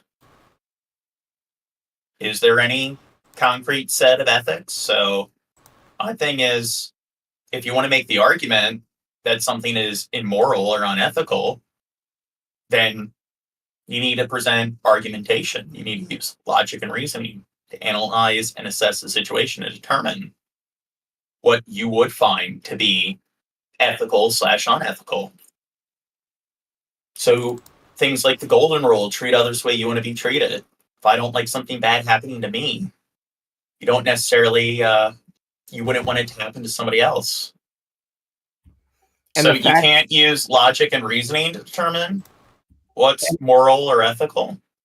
And the fact that animals can actually do the same thing, just simple same thing of being nice to another, like a cat that just got pregnant, fucking feeding a cat or a kitten that's not theirs, or like trying to help. There's multiple fucking examples in the animal kingdom of. I had read the Bible, Silver. Oh, go ahead. No, but like, there was this monkey, or there's these two monkeys. Well, one of them crossed a railroad track or whatever, got shocked, and this other monkey like gave it fucking CPR. I mean, that's compassion. That like animals do have compassion. Do you think that's from God, or is that just a human thing? From Buddha. To war in Gaza last October. The two have traded fire almost daily since then, causing civilians to flee their homes on both sides of the border. Hezbollah has been trying to keep this conflict from escalating to a level where Israel would have to respond, or would be expected to respond, with a huge air campaign that would destroy a lot of Lebanon. They know that Israel has air superiority, so while they could potentially target major military and civilian sites in Israel for several days and potentially inflict quite a lot of damage, it's unlikely that would last for more than a week. But recently, Israel ramped up its attacks against the Lebanese militant group. Israel has been carrying out an aggressive air campaign and has killed a number of Hezbollah commanders, as well as the group's leader. The moment Hezbollah looks very weak. Okay, they're talking about the leader. I'm waiting. Are we going to get any intel on the civilian casualties? They have taken a number of blows. They're basically headless. Nasrallah's death came around 2 weeks after an unprecedented attack, which saw pages and walkie-talkies used by Hezbollah members simultaneously explode, killing more than 30 and injuring thousands over 2 days. Hezbollah blamed Israel for the attack. Israeli so it was more than a couple dozen. But said that you were wrong earlier. Or wait, no, never mind. You guys said the opposite, huh? Never mind. Netanyahu was wrong. Israel is starting one phase of the war in the north, aimed at stopping the Lebanese group from firing into northern Israel. Israel has made it one of its war goals, added to the list of goals that it... A monkey or an ape? Yeah, actually, yeah. Apes aren't monkeys, actually. Established when the war in Gaza began. I'm pretty sure I didn't say ape. I'm pretty sure I said monkey. We returned tens of thousands of residents to a different family. The days after October 7th. Or no, is it? Genus, yeah. Just the primate family. And then there's lemurs, apes, and monkeys. They're in the genus. We're anticipating what Hezbollah's response. Now, here's the thing. What about, like, Homo, like Neanderthals and Homo, what was it, floresiensis? Yeah. Yeah, Homo floresiensis. It's like, I believe they had levels of cognition that were on par with humans. And some anthropologists think that Neanderthals actually had a level of cognition that's surpassed ours. So they had a bit bigger brain. Why doesn't the Bible say anything about them? All these fossil records show that we killed them off. Well, there's a theory that we're Homo. Oh, go ahead. We either killed them off or we outbred them. Like, we did mix with them, but we outbred them as well. Like, we got into the area and we just multiplied faster and outbred them. Yeah. So Gigantopithecus, was that on the Ark? And were like Homo Neanderthal were the Neanderthals on the Ark? Were there like two Neanderthals on the Ark? Because they technically aren't humans, so two of every animal. Were there two of Homo floresiensis on the Ark? Floresiensis. Two of Homo habilis. They were also on the Ark. Look up every Homo species. They're all in the ark. It's just fucking it. You don't even have to go that far back. I mean, I don't know. Go farther back. And why is there, seashells on top of a fucking mountain? Yes, Satan put them there as a red herring. There you go. Right. That's the answer. Some pretty powerful missiles in its arsenal that it has not yet used against Israel in this conflict. It could direct those towards Tel Aviv, could escalate. Iran could get more directly involved. Like Hamas and Gaza, Hezbollah is closely aligned with Iran. After Nasrallah's death, Iranian officials said Tehran would respond to his killing. One potential reaction is... It's like 99% of all life, or over 99% of all life, is gone extinct. What about all like the freshwater fish? How did they survive?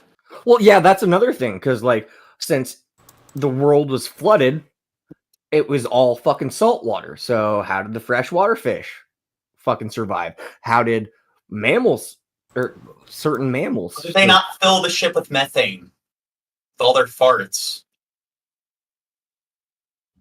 Also bugs. Plot hole. Yeah. Mobilize some of its other... Well, wasn't it? It's like, it said 7 of each bug and 7 of each bird. So it's not even, it's 2 of each, animal. But it did specify that with birds, it's 7 of each bird. And birds are technically dinosaurs. So are pterodactyls birds, so they had to have 7, pterodactyls. The Ark encounter is in Kentucky. And what about, coconut crabs? Because, crabs are technically, they're, arthropods or whatever. They're in the same... phylum as arachnids and insects, or coconut crabs or other sort of extinct species that are in that particular phylum, or are they also in the ark? They had to have 7 coconut crabs. John, we gotta stop. Someone in the chat said that we're clinical artards, so we don't know what we're fucking saying.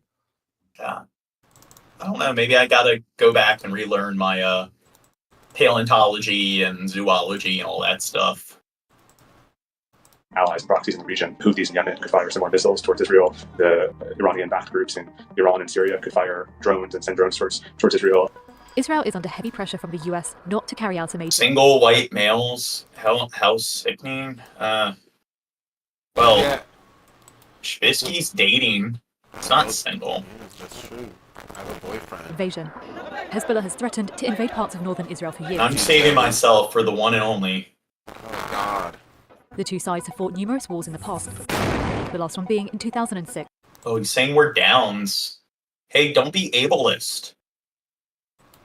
Being downsy, that's a disability, and now you're being bigoted towards those with disabilities. A land invasion by Israel is something that Hezbollah is almost surely planned for. There's still the potential that it could take a bad turn for Israel if they would be playing. Oh my God. Okay. If you're going to make the argument that Islam's not a peaceful religion, the same thing fucking applies to Christianity. There's plenty of shit in the Bible and the Old and New Testament that aren't peaceful. Hezbollah's home territory, even though the organization is much diminished from what it was just a couple of weeks ago. But it's the cult of the blank page. You interpret it however you want to interpret it. My mic better now? My mic was messing. Yeah.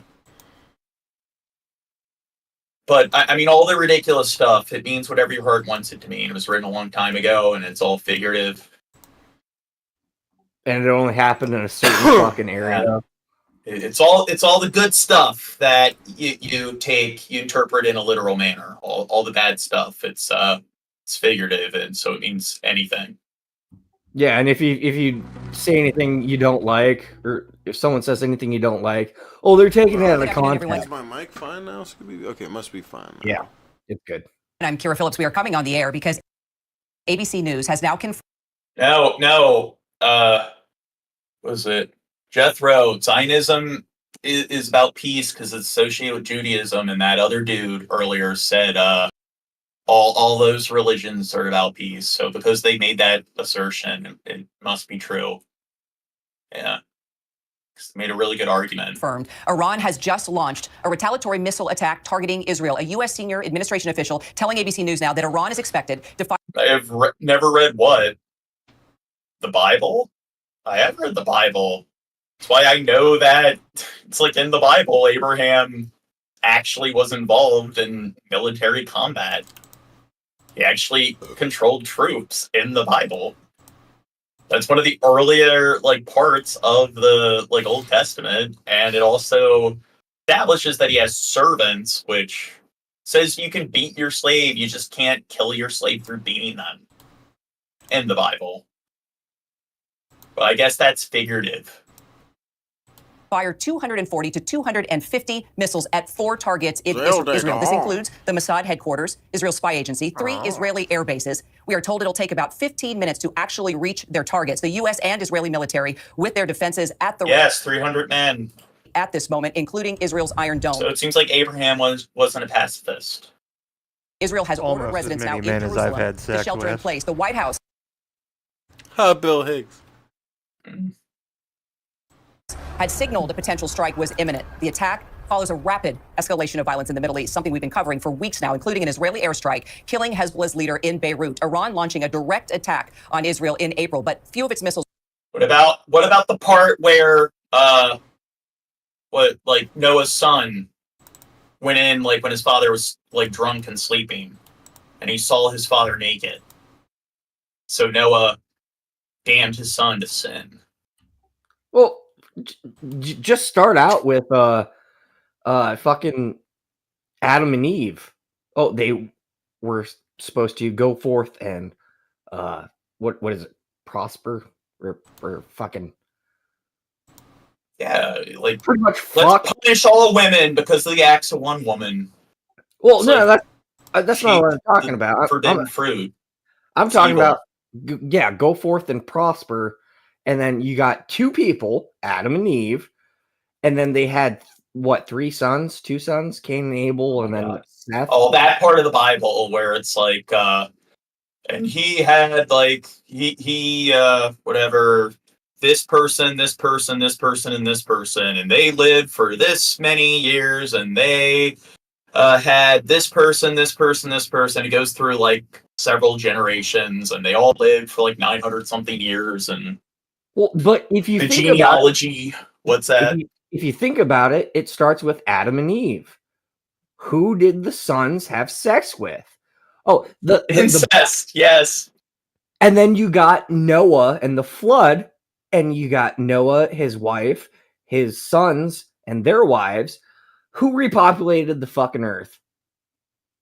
Those See, people. why does God support incest? Fucking. And rockets actually reached their intended targets. Many were shot down by the U.S. coalitions in the region. This comes as the Israeli military now says its troops were conducting limited ground raids in southern Lebanon. Let's get straight to our Ian panel in Beirut. Ian, what can you tell us at this moment?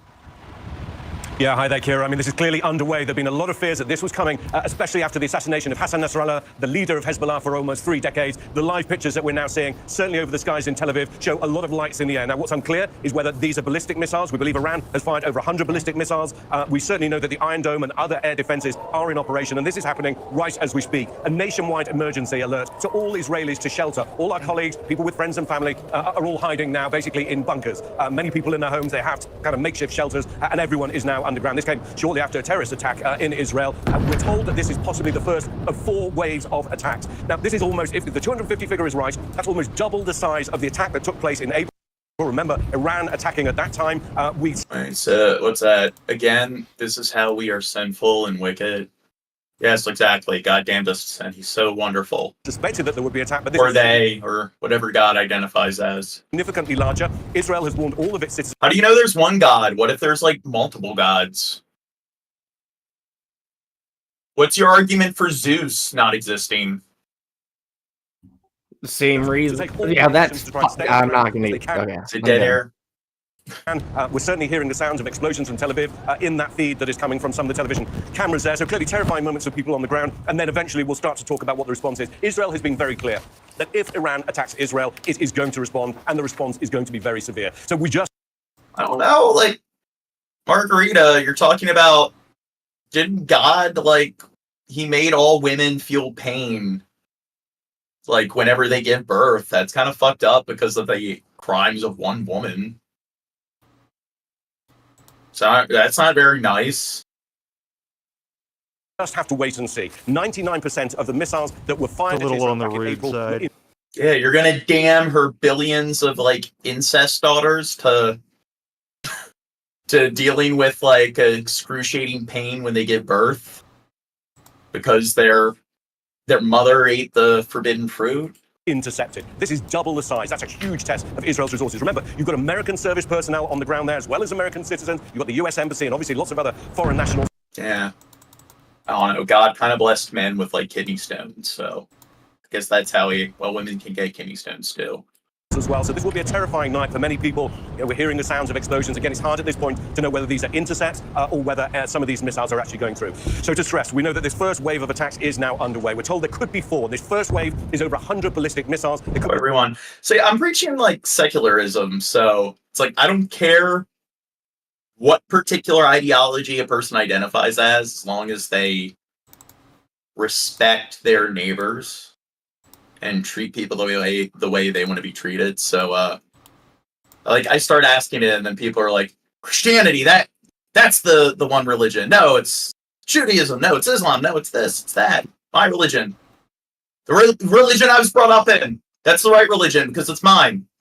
It's the one my parents told me was true. And yeah, I was going to say, the one that my dad forced down my throat. I was born into this part of the world. The only thing he forced down your throat. Yeah. Good. In this particular time period, so clearly that's the right one. But if I was born in this other part of the globe where this religion's dominant, I wouldn't be that religion. I'd find my way back to, like, my religion, yeah.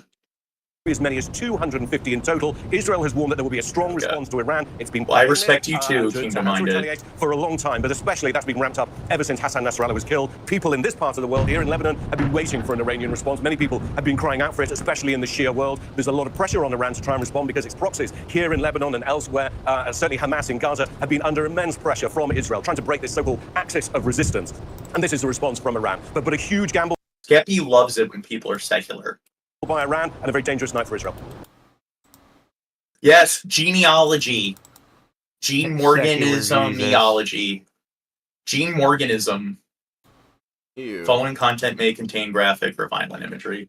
I understand what should proceed. I'm scared. I want to attack see on it Israel so I on can October 7th jerk last off year to that it. killed Where's that 1,200 people. I need to declare myself prophet, and I need to start my own religion.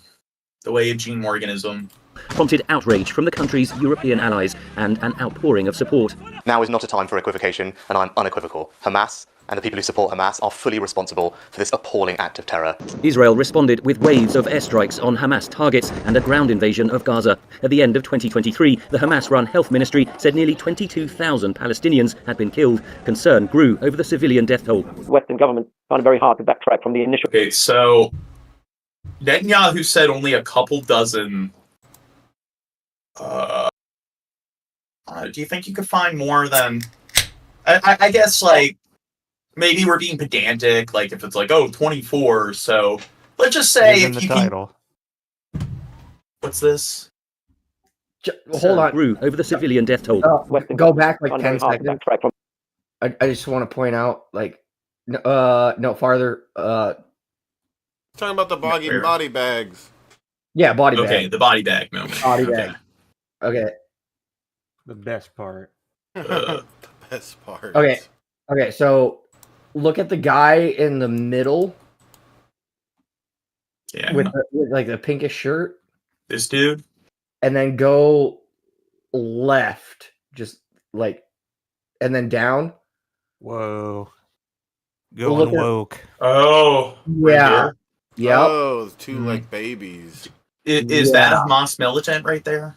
I don't know. Maybe they're a primordial dwarf. Maybe it's like We're just midgets. Yeah. Whoa, Shab, little person. Civilian death toll. Western government found it very hard to backtrack from the initial unequivocal support that they gave to Israel. There was global concern over the lack of aid reaching Gaza. South Africa brought an ongoing case of genocide against Israel at the International Court of Justice in The Hague.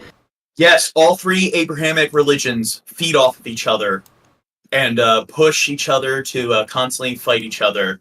That's why Shintoism is the way to go.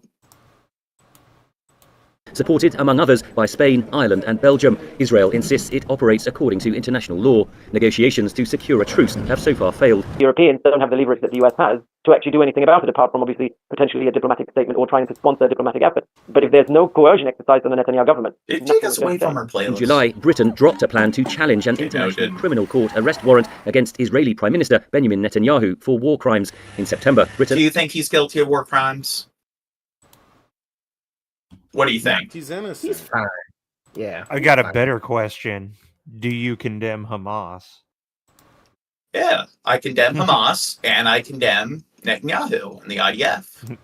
Honestly, I didn't think I'd get this far. Yeah, I think Hamas should be held accountable, but I also think Netanyahu definitely should spend some time in prison. And I think not every participant in the IDF, but I think that there are a lot of IDF soldiers that probably need to go to prison for murdering civilians and torturing people in prisons. So I think... Whoa there, Hitler. What? I think a lot of different higher-ups in the IDF and the Israeli government need to be held accountable. I think a decent amount of their soldiers, and I think Hamas need to be held accountable. Announced it was... I think there's a lot of people on both sides that are doing a lot of fucked up things, killing a lot of innocent people and children. Some of the most Israel. anti-Semitic taking more shit I've steps ever to heard. Oh yeah. Express its disapproval I'm criticizing a state of aspects of what Israel is doing. Those are stinging in Israel. I heard a lot. I was there just really just days ago, saying people saying, well, look, if it's a competition between security and international support, we'll take security anytime. There's no contest. Germany is Israel's second biggest arms supplier after the United States, but it too has suspended some exports because it doesn't want to be dragged into a potential legal action. After facing missile attacks from Iran-backed Hezbollah militants in Lebanon and Houthi rebels in Yemen, Israel has widened its military operations in recent days. European nations offered Israel unequivocal support in the wake of October 7th. After a year of brutal, escalating conflict, most are demanding an end to the... See, I think so far we've seen way more people than just a couple dozen. Even if it's like, hey, they're we don't need to be pedantic when he said a couple dozen. Maybe he just means like 30 falls within the realm of a couple dozen. I think once you get past 40, you can no longer say that it's just a couple dozen. And I'm pretty sure just this one story we've seen more than 40 dead bodies or critically injured people. Well, if you count kids half a person, then yeah, maybe. Wait, is it dead air again? No. Well, VOA News in London. Dipshit. Oh. Hey, don't insult people in the chat. I'm trying to be nice and humane here. We're going to be secular. Ya Allah, you! Hey, you said every Christian says they are right and everyone else is wrong and do nothing but excuse Christianity horrific past by saying they weren't really Christian. Wait. You said every Christian. You're generalizing all Christians. I mean, some people who identify as Christian. It's the no true Christian, no true Muslim, no true Hindi. No true gene fallacy.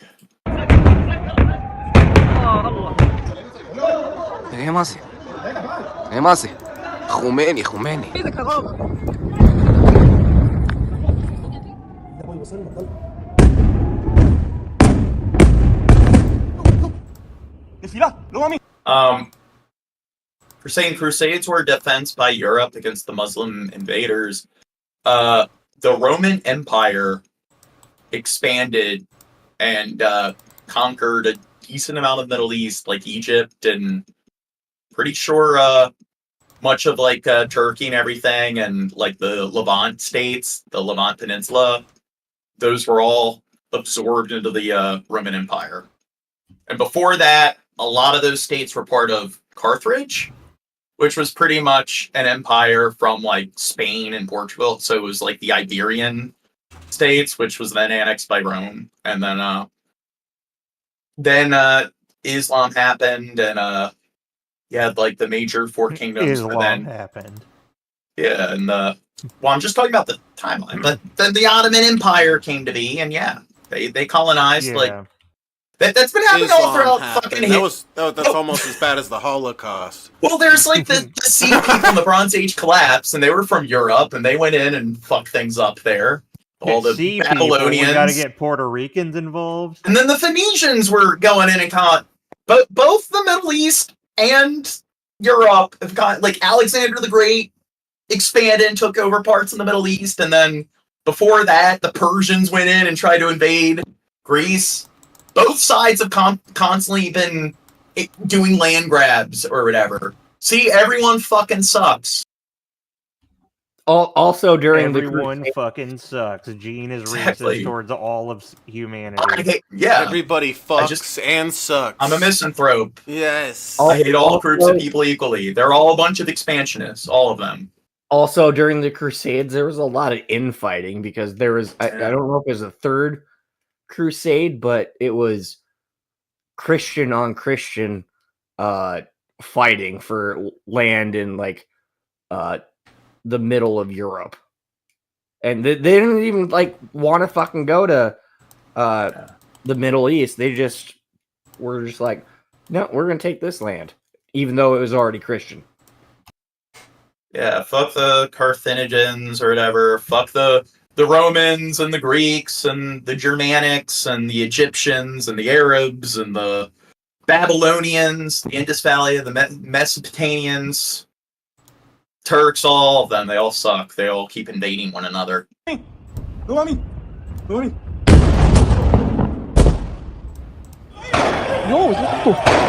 قتلوا العالم شوفوا.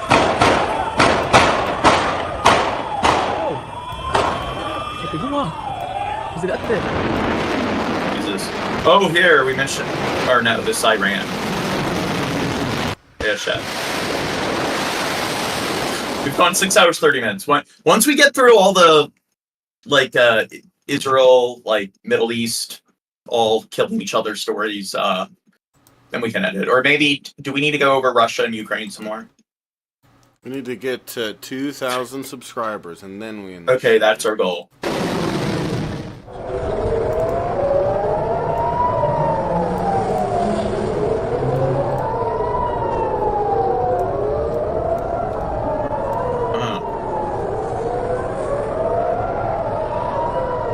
Dude, it's odd because they just kind of look like little wisps. Ooh. I think there's a bunch of black plastic in there. And retarded. איראן עשתה הערב טעות גדולה, והיא תשלם על כך. המשטר באיראן לא מבין את נחישותנו להגן על עצמנו, ואת נחישותנו לגמול לאויבינו. סינואר We're saying Jews lived in peace in Jerusalem until 1948. Well, they bought up private land, which I believe is something like 5% of the overall surface area of what Britain granted them. So maybe that's why they lived in peace, because they were living in these like particular like territories that they purchased, that they didn't like force people out. And maybe the reason why peace started to kind of fade is because they forced millions of people to leave their homes and relocate.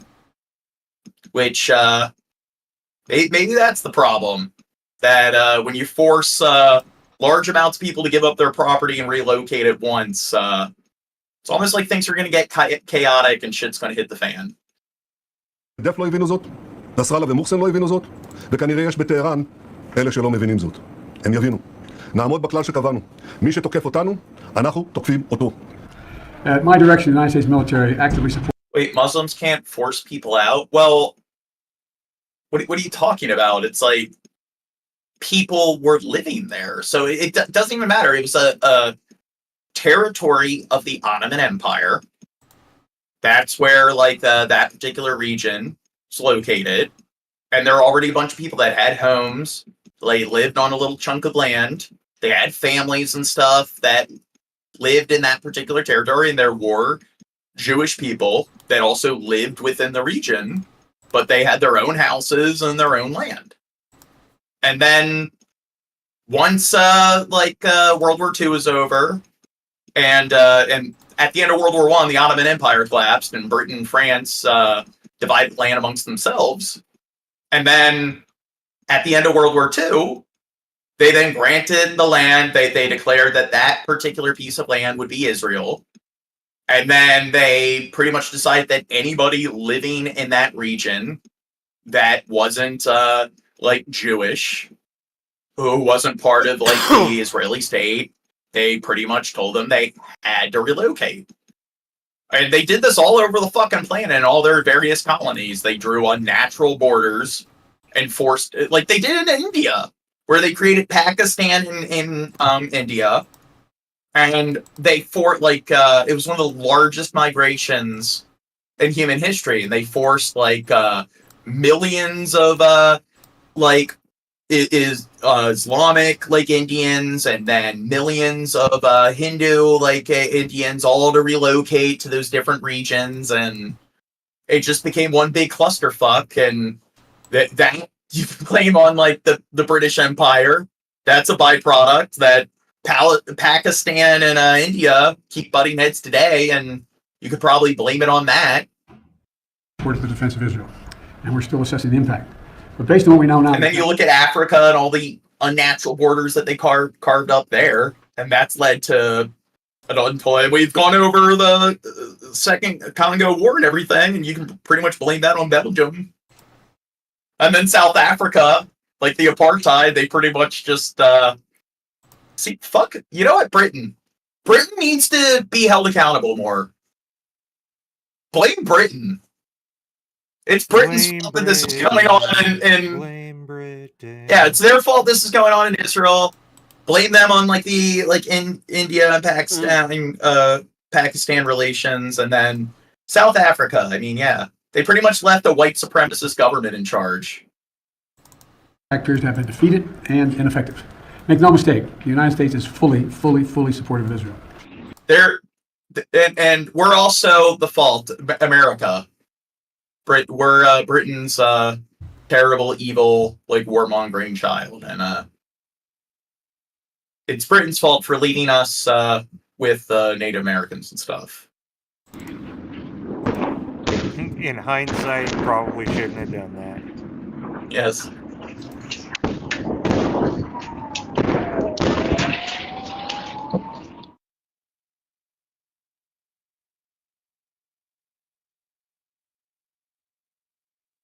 Good evening and welcome. It was Iran who struck tonight in the ever-spiraling cycle of violence in the Middle East. The U.S. Ooh, and you know what else? Some other stuff we can blame on Britain? Hong Kong. Oh, now they're dealing with the two... Yeah. Hong Kong Phooey? Yeah. And with the Aborigines. When Australia was a British territory, they took all the Aborigines, the children, from their parents because they declared them as, they're not civil enough. They're savages. They had to put them in homes to civilize them because the British, they decide that. What's that? They did the same with the Canadian natives. Yeah. And then all the Caribbean islands. It's apparently, I'm not trying to excuse slavery in America. We're still fucked up history of slavery, but only 5% of all the slaves. Well, what does that have to do with? It's just when people are not trying to be racist, but I really hate those. Only it was something less than 5% of all the slaves trafficked in the transatlantic slave trade were brought to the U.S.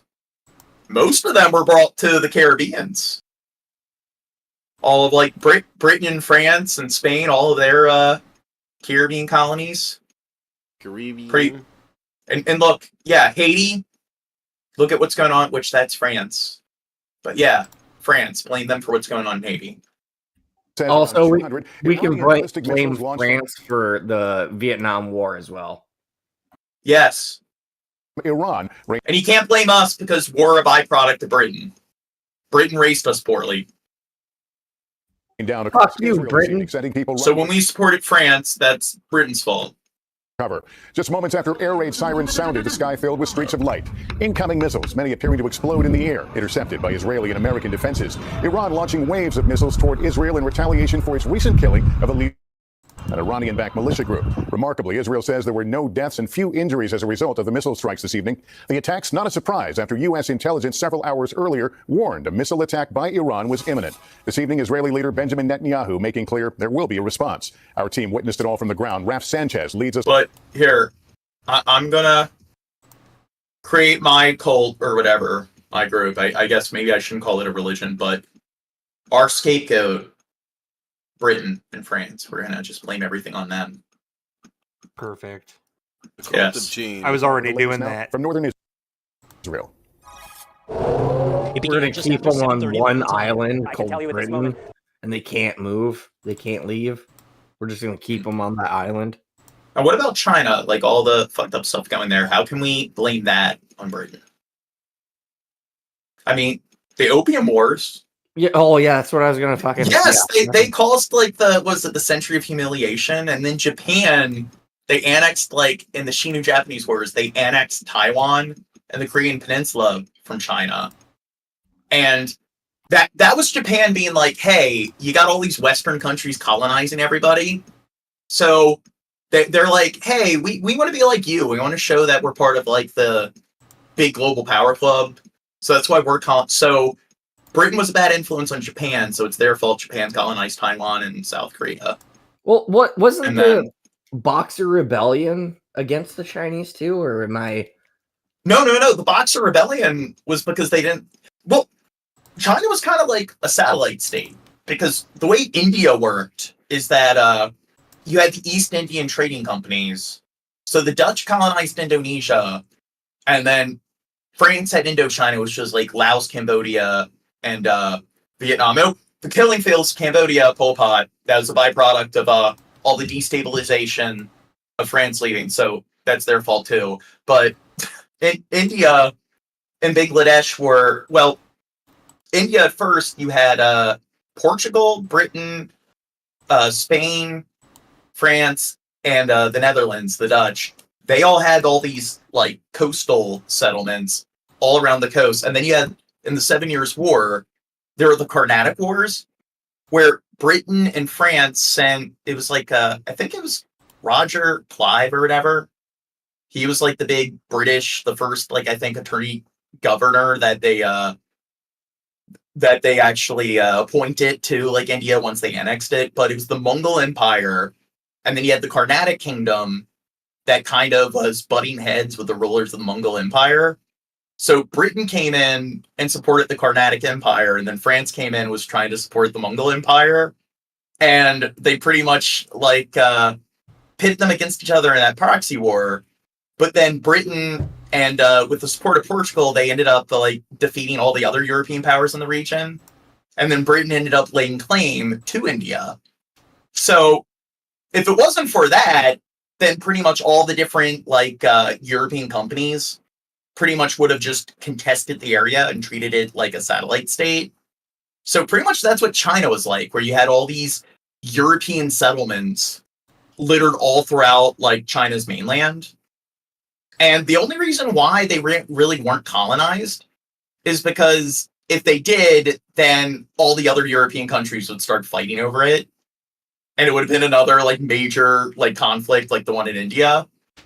So that's why India was colonized. That's why China wasn't colonized. It was still in satellite state mode. So yeah, they're like once after World War II, after like Imperial China, where all the Europeans backed out and packed up their settlements, now it created the Chinese like Civil War. So see, everything has a snowball effect. The skies above us are lighting up. What looked to us from the grounds like deadly shooting stars, Iranian ballistic missiles slamming down one after another near an Israeli airbase. Also seen over Jerusalem's western... Whatever his name, I can't pronounce his name, but no, every race has not colonized, only white people. Only white people have colonized. ...wall and across the country. All the other races that colonized... No, all the other races that colonized, it's because of Britain and France, because they were a bad influence. Like when Japan colonized Taiwan and like the Korean Peninsula, because they were like France and Britain and stuff were a bad influence on them. Israel says its air defense is taking out most of the incoming missiles. We are seeing some of these missiles, they are either falling apart, a sign that they have been intercepted, or they are making their way down towards the ground here in northern. Yes, they did try to colonize Afghanistan. You had three attempts. There was the Saxon Afghan wars, and there were a few of them. And that was around time, like they even took place a little bit before World War I. It's like they took place up until like the late 19th century. And Britain, after 3 attempts, weren't able to colonize it. Then the Soviets went in the 90s and attempted to invade like Afghanistan. They failed, and they were there for a decade. And then the U.S. and UK and like France, they went in, and I mean, it's mostly U.S., but Britain and France did come in with us. So they're a bunch of shills. Sosa AF, he was being sarcastic. In Israel. The IDF says around 180 Iranian missiles fired in total in 2 waves. Yes, I'm goofing off. When he says only white people did it, and it's just the other people, you know, they were. Hey, I'm white, so I'm allowed to shit on white people. He's traveling the nearly 1,000 miles from Iran to Israel in just 11 minutes. Later, like millions of others. No, you can't be racist against white people. That's the sirens. We're gonna head to We've already proved that. President Biden had ordered the U.S. military to assist in defending Israel. Tonight, the Pentagon saying U.S. Navy destroyers fired a dozen interceptors at the incoming missiles. Obviously, this is a significant escalation by Iran, a significant event. Oh, America! So now they're deploying troops. Yay! And same thing with UK. Now, here's the thing. When it comes to blaming Britain and France for everything, now everyone, it's like, okay, America's the big military power. We spend more money on our military than the next 7 countries combined, and America always wants to encroach on foreign affairs. However, when you talk to people from Britain and France, they like to criticize America. And in France, they're also up there in like one of the top 10. Both of them are some of the strongest like militaries on the planet. And wherever America goes, Britain and France go. They're the other 2 Western powers. And Britain and France have vetoing power in the UN.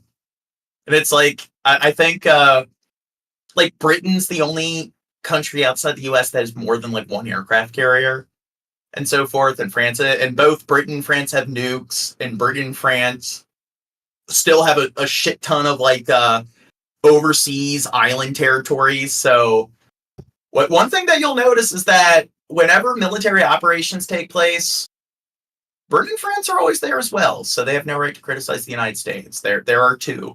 They're the 2 micropowers that always come with America in all these affairs. Iranian action, saying dozens more ballistic missiles were fired than in Iran's previous attack on Israel back in April. This is totally unacceptable, and the entire world should condemn it. The IDF tonight saying there are no known fatalities or major injuries in Israel. Iran says the attack was a response to Israel's assassination last week of Hezbollah chief Hassan Nasrallah, following nearly a year of Hezbollah rocket attacks on northern Israel. All of it with nerves already frayed here by an earlier mass shooting in Tel Aviv. At least 6 civilians killed when 2 terrorists opened fire on the light rail, police say. While in a late-night speech addressing the missile attack, Prime Minister Netanyahu saying Iran made a big mistake tonight, and it will pay for it. Raf, what have you learned about damage caused by those? And every Iranian is partially accountable. Iranian missiles. The act of one person within a set of borders is the action of everyone within said set of borders. Especially everything is that black and white, and everything's that simple. Attacks in the south and the center of the country. We know 1 missile came down near a school, and several more were aimed at an airbase that was damaged in the last Iranian attack back in April. Lester. All right. Yeah, I do think they did Queeftador. but I do think they managed to strike a few of their targets, and I do think they managed to destroy a decent amount of like Israeli like jets and like military aerial vehicles. So Raf Sanchez, thanks. And Chief Foreign Correspondent. Now, John, we've been covering this for like a couple hours. Do you think we should be focused on this war or the Ukrainian-Russian war more? Well, there wasn't really a lot of news this week or updates on what's going on. I know Russia started to engage in a counteroffensive and everything.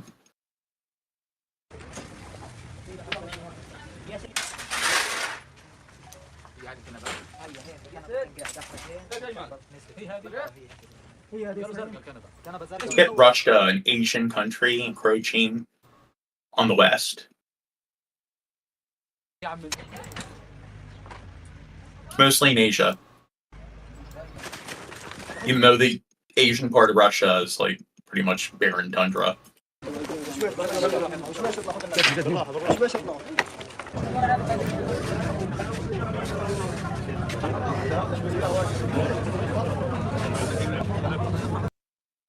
How would the Ukraine war end? My prediction is Ukraine's not going to get all its land back. I think Putin is definitely kind of fucked himself over. He's definitely dealing with a lot of pressure from people in his inner circle.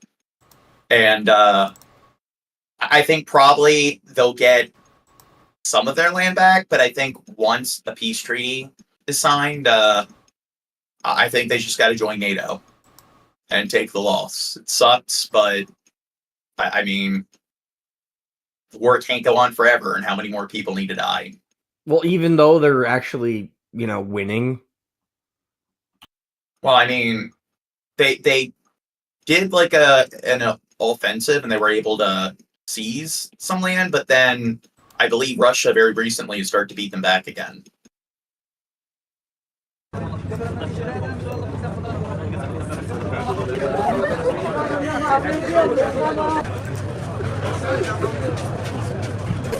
Yes, by USA. Yeah, because we need to fund Israel. Look at what they're doing here.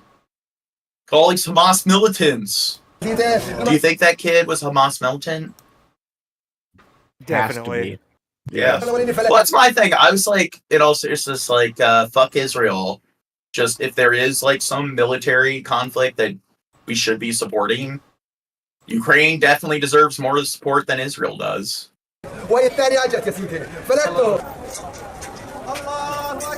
the problem is they don't want to let them in NATO currently, because since they're currently being attacked, then that means that every other NATO state needs to come to their aid. Well, despite the unprecedented scale of... Are we close to World War III? Well, statistically, wars have been happening less frequently at any given moment in time, decade by decade since World War II. So if you look at the number of wars that are happening at once, since World War II, it's been gradually been going down. And the wars that are currently going on, there's less of them, and the casualty counts are a lot smaller. So humanity's got a long way to go. Humans really fucking suck and love killing each other and enslaving each other and genociding one another. But at least the most extreme military conflicts that you see, like with things like the Tigray War, Russia-Ukraine War, Burma, what's going on here, it's like the casualty counts are in like the tens of thousands. And it wasn't that long ago where, like with Vietnam, the Korean War, casualty counts were in the millions, and then before that, World War I, World War II, casualties were like in the tens of millions. So even before, like in the 17th, 18th century, like wars where casualties got into the millions to tens of millions wasn't that rare. So things have been improving. Hopefully it continues to happen, but and I don't know, the reason why World War I and World War II happened was because of colonialism. It's the fact that when all the European states started fighting each other, all their colonies in Africa started fighting each other, all their colonies in Asia started fighting each other. So it's like if a major conflict happens, I don't see it having like some kind of theater in every single continental region. So it'd be kind of hard to call it a world war if it's only really taking place in one or two continents. Of that missile attack that Iran launched on Israel last night. Its president has said in the last few hours that his country is not, in his words, looking for war, but he pledged a stronger response if Israel tries to retaliate for the attack. Our chief international correspondent, Lise Doucette, reports. Iran's most powerful Someone in the missiles, chat sending their said, starkest message. Who believes there's 8 billion of us on the planet? It's like, who probably has... a little bit more than 8 billion currently. Who the fuck has any sort of incentive, has anything to gain from tricking us into believing there's more people than there is? Can you The deep explain state. that? What does that accomplish for them? No, confuse us. It's keep us guessing. Yes. Shavisky, you're wrong. He said there's 8 billion of us on this plane. Yeah, he meant planet. I know, but he said You plane. don't know how to time. It's a whatever. big He messed fucking up. plane. It's a big fucking plane to have 8 It's billion a people. The planet. Last night to Israel. If you hit us or our allies, we'll hit you. The order given by commanders and clerics. In the name of God, he declares, in revenge for the martyrs' blood. And today, a message from the president while visiting Qatar. Wait. The only ones going backwards are Israel. What about North Korea? Do you think North Korea's not going backwards? Or what about Antrea? I don't know. Or what about Haiti? With like Lieutenant Barbecue or Sergeant Barbecue. And recently, all the ECOWAS states in Africa with like Burkina Faso. Wait, they meant to put plane. I don't get it.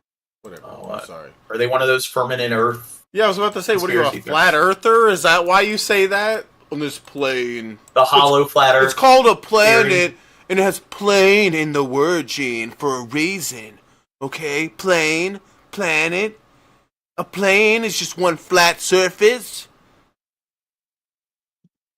Exactly. They are left with no choice figured but it to out. respond. If Israel decides to retaliate, then it will face harsher reactions. It's this man who calls the shots in Tehran. World War II hasn't. But World War II wasn't over colonialism. Come on. I wasn't saying that it was over colonialism. I'm saying that the reason why the whole world got sucked into the affair with them was because since they had a bunch of colonies all over the globe and only like 30 countries existed, when these like several European nations went to war, they dragged all their overseas territories into the fray with them. So if another notable conflict happens, a lot of different like nations across the globe would probably just stay neutral. The supreme leader, Ayatollah Khamenei, revered by his supporters, reviled by enemies, ultra-conservative, deeply distrustful of the West. In our region, the root cause of all these wars is the presence of those who claim they want peace and calm, America and some European countries. Iran's cautious cleric has tried to... Dude, is the sun like a disc? Yes. It's actually a CD. It's an album. My belief is that the Earth is flat and hollow. Area 51, there's the entrance to the tunnel that leads to the other side of the hollow flat Earth, and that's where the reptilians live, and they're really the deep state, and that's where they control everything. So there you go. Avoid and all the other planets are round. They're having a war with Bigfoot, and all the Bigfoot sightings. It's like all the Bigfoot rebels that try to make their way to the other side of the flat Earth, the hollow flat Earth. Yeah, but the reason why every time somebody finds them, they always like disappear somehow, because the reptilian QAnon agents always like capture them and send them back to the opposite side. Yeah. With Israel. Read Genesis slowly. But today, his supporters That's not going to fucking help. Iran's attack. For hardliners, Israel's assassination of Hassan Nasrallah, No, the Hezbollah read the chief, retard crossed a script red line. slowly. No, but I prefer the isosceles triangle Earth theory. That's the one I go with. They had to retaliate. And this is why Iran believes it had The to rhombus prison Earth. what it calls its ring of fire. Militias, it's armed in these countries across the region. Most of all, Hezbollah in Lebanon, right on Israel's border. Hassan Nasrallah was part of Iran's forward defense. And in Gaza, Hamas. Their political leader, Ismail Haniyeh, was killed in July while visiting Iran. Israel was blamed. These groups, which also call themselves the Axis of Resistance. What country are you from, Blue Strips? But here's the thing: when people like criticize like Muslims, where they like to act like, then you'll see this a lot like with certain like most millennials and Zoomers. So like half Americans don't really support what Israel's doing.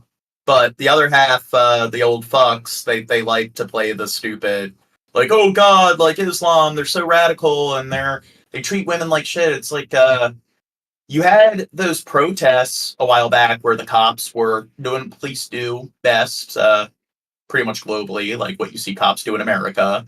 Like they beat the shit out of that one woman for not wearing her like hijab. And then there were mass protests throughout the country, men and women, supporting a woman's right not to wear the hijab, which shows that a very large percentage of the people in that country don't support those radical ideas. Same thing like in Afghanistan, they're interviewing people, like young boys that are like, they think women have the right to work. So usually it's like the authoritarian leaders on top that enforce those radical views. And I think what you'll find is much of the populace doesn't really support it.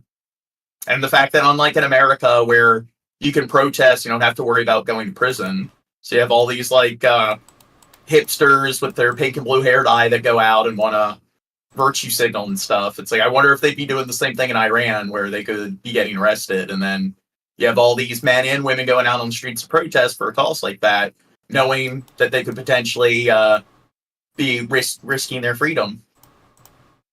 Are in Syria, Iraq, and as far away as the Houthis in Yemen.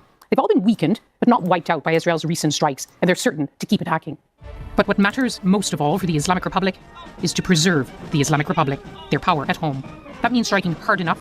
Dude, I believe the Earth is shaped like a pear with like a nipple at the tip. Ooh, I want to suck Earth's nipple.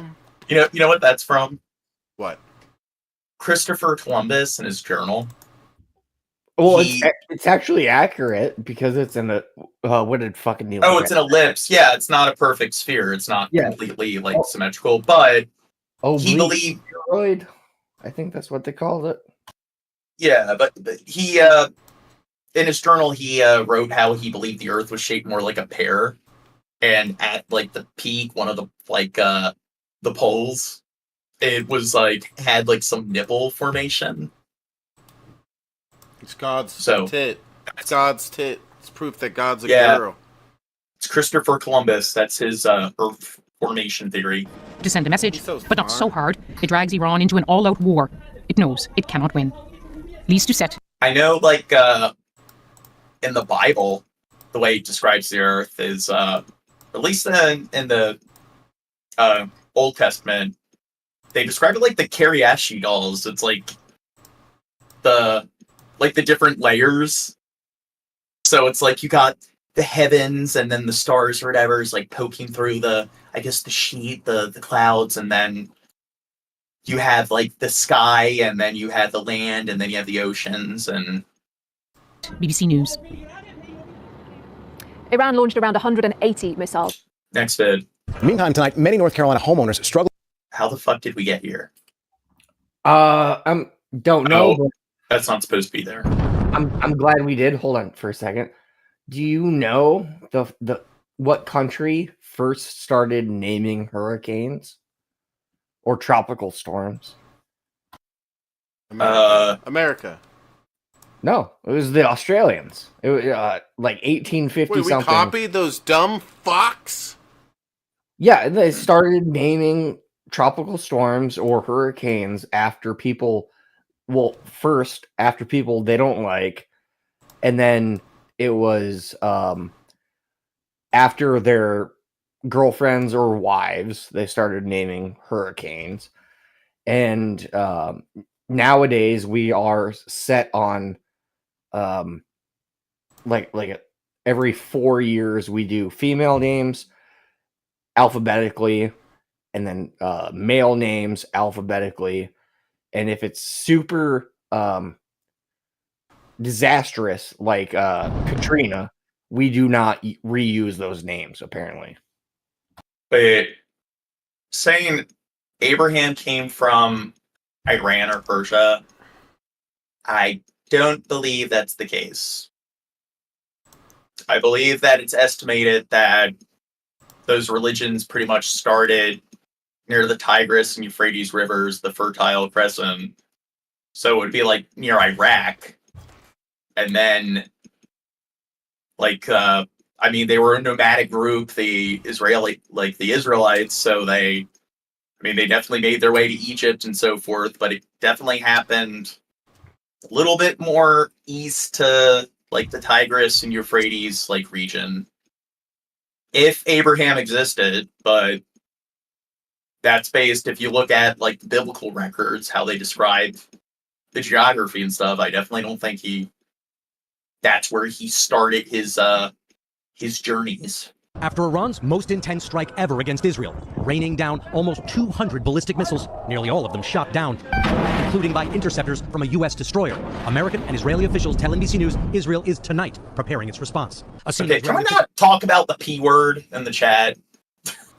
Says the response. That's where I just let's set some boundaries. What's the P word? Will come swiftly. While in Israel today, no PDF, but they were assessing the damage, including from an Iranian strike on a school visited by NBC's Erin McLaughlin. This is what remains of one of the classrooms. They say the missile struck just over this way and then blasted into the side of the school. Israeli officials say no one was injured, but this could have been so much worse. Israeli Prime Minister Benjamin Netanyahu today said Israel's fight is not just with Iran, but its network of militias across the Middle East. We are in the middle of a tough war against Iran's axis of evil, which it can't just end with Hamas. They need to like expand the war on all fronts. Seeks to destroy us, he said. President Biden today said he supports Israel's right to retaliate, but said it must be proportionate and that he would not support an attack on Iranian nuclear sites. There are things that have to be done. And it's obviously Iran has gone way is way off course. The administration. God. He's so fucking decrepit. Yeah. Where am I? Administration is seeking to avoid a regional war, but that ship may have left port too. Israel's war here in Lebanon is escalating. Yes, exactly. Abraham's from Mars. After initially holding back, apparently to assess Israel's strength, Hezbollah is now engaging Israeli troops directly in close combat as towns and cities are emptying out. I would say that Netanyahu's profoundly unethical and he's a war criminal. I don't know if I would necessarily say he's a dictator, because, I mean, he has served like 4 terms, so that's a pretty long time, but I don't think they've shown that there are any like corrupt methods of him coming into power. He was voted into power, but he is a war criminal. As the Israeli military released images today of what it says are Israeli troops operating inside Lebanon, it also announced its first casualties. At least 8 soldiers killed. Richard, how could the Jewish holidays play an impact in Israel? Wait, Islamophobic is derogatory? Well, I mean, like, here's the thing. I don't care what religion a person associates with, as long as they don't harm and mistreat other people and they respect their neighbors. So, I mean, if somebody hates somebody or dislikes somebody just because they're Christian, just because they're Jewish, just because they're Islam, just based on that alone, then I do think there's a notable level of bigotry there. And I mean, anti-Semitic's usually what you use to describe people who are bigoted towards Jew. And then with Judaism, there's the racial definition and the religious definition, but what we need a term for Christianity. If you like, well, I mean, I've heard the term Hindu phobic before, but what about Christianity? Are you the term Christian? Abrahamic phobic? I don't know. Israel's timing for potential retaliation. What about, is there Mormon phobic? Retardophobic. No, bad. Israel could attack during the Jewish holidays, but there are 2 Jewish holidays, making the period in between them an especially important time to watch from this weekend through next week. Good morning. Today is Thursday, October 3rd. I'm Corva Coleman from NPR News, and here are today's top stories. Israel continued its bombardment of Lebanon overnight. One airstrike in central Beirut landed not far. NPR News, they're all good and neutral. They're secular, and they're also boring as fuck. Parliament building. Lebanese health officials say at least 9 people were killed in this latest strike, and that over 1,300 people have been killed in the last 2 weeks alone. No, but in all seriousness, I mean, kind of do need a little bit of drama and bias to make news a little spicy. Like the NPR, you listen to their podcasts and you watch you read their articles, and it is dry. I mean, sometimes you need some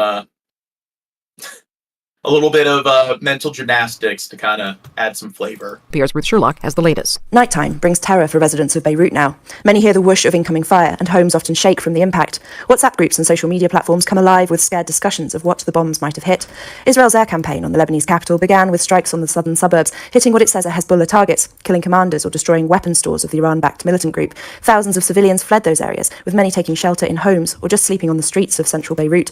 But gradually, Christians aren't even in the Bible. Old Testament or New Testament? No, well, the New Testament, they might be right, because like you have Jesus's apostles, and I don't know if they're followers of Jesus, but they never refer to themselves as Christians. I don't think. But when it's Jesus Christ, they follow Jesus Christ. But Jesus didn't. He still considered himself to be Jewish, so he would just be some Jewish sort of, I guess, leader or idol. And I mean, that's the thing. Jesus, if they existed, I don't think they really meant for there to be this splinter religion associated with them. the air campaign is extending to targets across the city. Lebanese state media say the officers of a local health authority were hit in this latest strike, and 2 volunteer That's in Peter's letter. medics are among the dead. Well, the thing is, Christianity wasn't established as a faith until 300 years after Jesus supposedly existed. And it was Emperor Constantine of Rome. And the Bible also wasn't established until 300 years after Jesus supposedly existed. And then it's like, look at how the Roman monarchs expected people to follow the faith. And look at how they enforced the Bible and the institutions that like pretty much were established surrounding the religion. So when people play the, oh, it's figurative and stuff, it's like, well, go back and look at how these like Roman authoritarian dictators expected people to practice this faith. I think that's probably more accurate to what the actual literal interpretation is. Ruth Sherlock, NPR News. In the U.S., nearly 500,000 residents in northeast Tennessee are being told to conserve water. The remnants of Hurricane Helene damaged and broke water lines. From member station WUOT, Jackie Sieber. These fishermen in Lebanon's Sidon leave for work with no idea whether they'll make it home. Israeli strikes continue to target the southern Lebanese city. But not going to work is not an option. We are particularly scared of this battleship. They were hitting the port. But we are unable to stop working. Each one of us has 4 or 5 children. Displaced people have been flocking to shelter in Sidon. 4 or 5 children?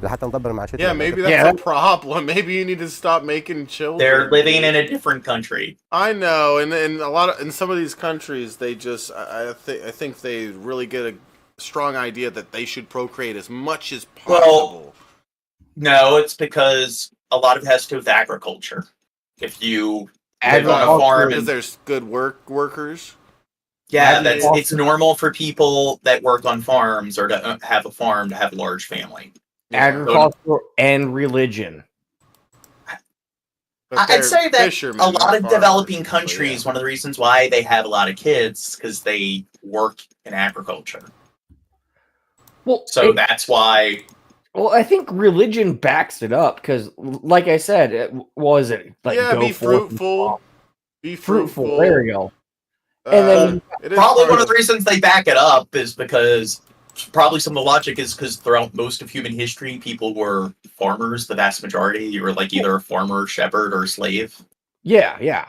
But I mean, it's reinforced with religion and shit because, like. My mom is the oldest of 9 kids. My biological dad is the youngest of, I think, 8 or 9. And like, I'm almost 30, so they're like in their 50s.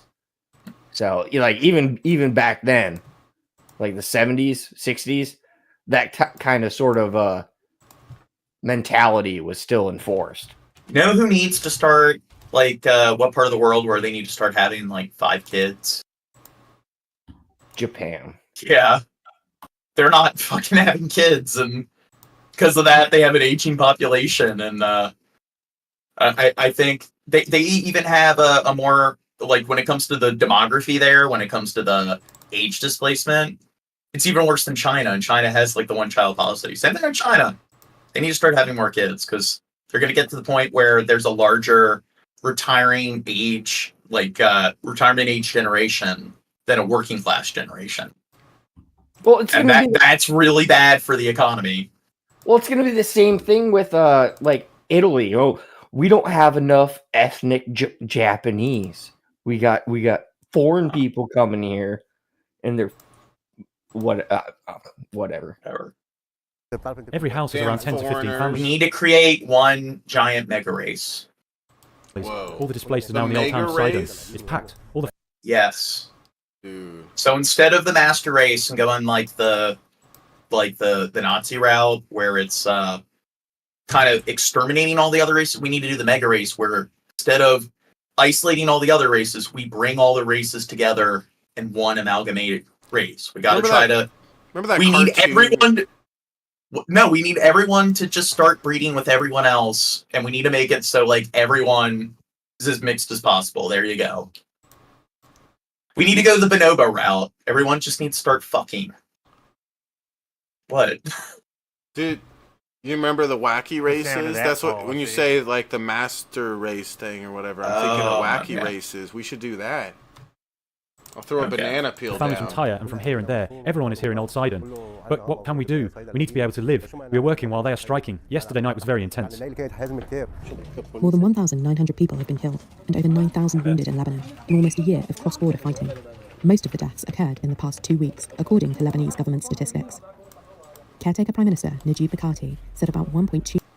We'll create policies in our kind of like mega race society where it's like the reverse of Jim Crow laws, where it's like you can't get married to somebody of a different ethnicity. This is you can't marry somebody of the same ethnicity.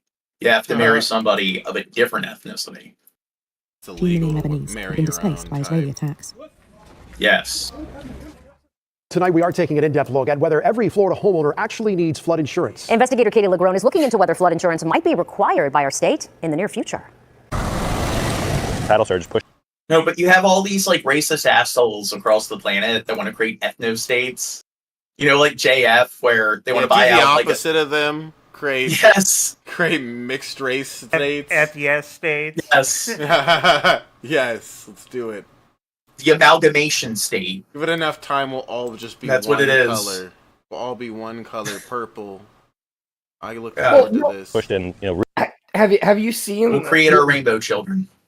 This was a while, like 5-10 years back, but there was a prediction, or there was a generated. That we'd all be one color after like half brown or some shit. After so many decades, I don't remember what they said. But obviously, that's not going to be really real because, again, like I said earlier, like you can't destroy ideology. There's always going to be racists. There's always going to be people that are like, oh, I got to keep the race pure. Pure. That's the word I'm looking for. Like that. Like, keep my bloodline pure, Oh. man. I don't know. Give it enough time, like a really long time, you're going to get to the point where Maybe after like hundreds of years or thousands. Yeah. They were talking that's about what- decades. What Drunken Crow's talking about, they were referring to like decades. Like, in 2050, 2000. No, that's too soon. But in a few hundred years, I think definitely.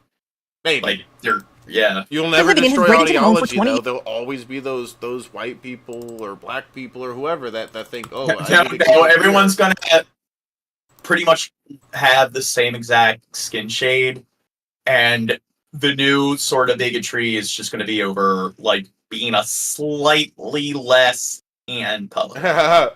You're less brown than me. You're less brown than me. Oh, But currently the gradients here. No, currently the gradients here, when it comes to how like pale or dark your skin is, the gradient's going to be like. We won't even be like people live today won't even be able to tell the difference, but that really minuscule difference is going to be something that people really hyper focus on. Years, Brian Zoller is about to do it first. I've never made a claim before. so I'm really not sure on how the process works. Zoller's home sits right across the street from the Manatee River. Garage, you know, like I said, had 3 or 4 feet in it, so all your storage bins with your entire... Okay. All my storage stuff was done wetted. It fucking pissed me off. I fucking threw my beer. I accidentally included some of the hurricane videos in the Israel-Lebanon Middle East drama playlist. And we can I should go back because I have university and everything, but I'm not sure when the situation will get better. It's very messy. It's no one knows what's happening. Every day there's something new, so I'm not sure. It's quite tough times the last week, especially. There was bombing. We could hear it. It was loud. It was scary, and seeing civilians suffer, regardless, it was very tough time, especially for my kids. And where do you think they're going to go when they're evacuating? Jamaica. Jamaica.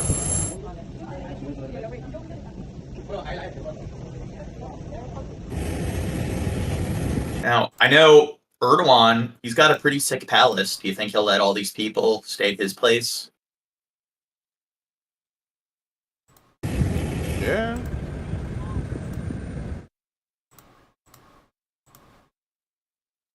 Unless you stay at my place, Gene.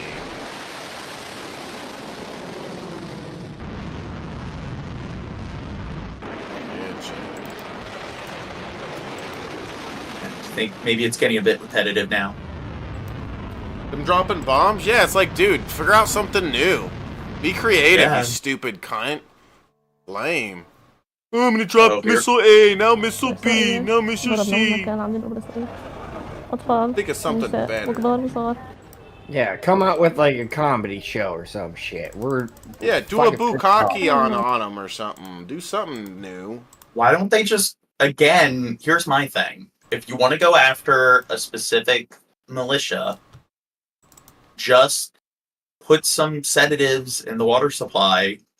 The entire region will take a nap, go and handcuff all the bad guys, and then everyone will wake up in like 12 hours, and there you go. In and out. Can't believe you said that, Jane. You're evil. Well, I mean, you can solve the problem just apprehending the bad guys and not kill anybody. How's that evil? You're evil. Well, John, some of the soldiers on the opposing sides might drug the terrorists and be in and out, if you know what I mean, in and out, while they're okay, bad crow. What? Bad crow.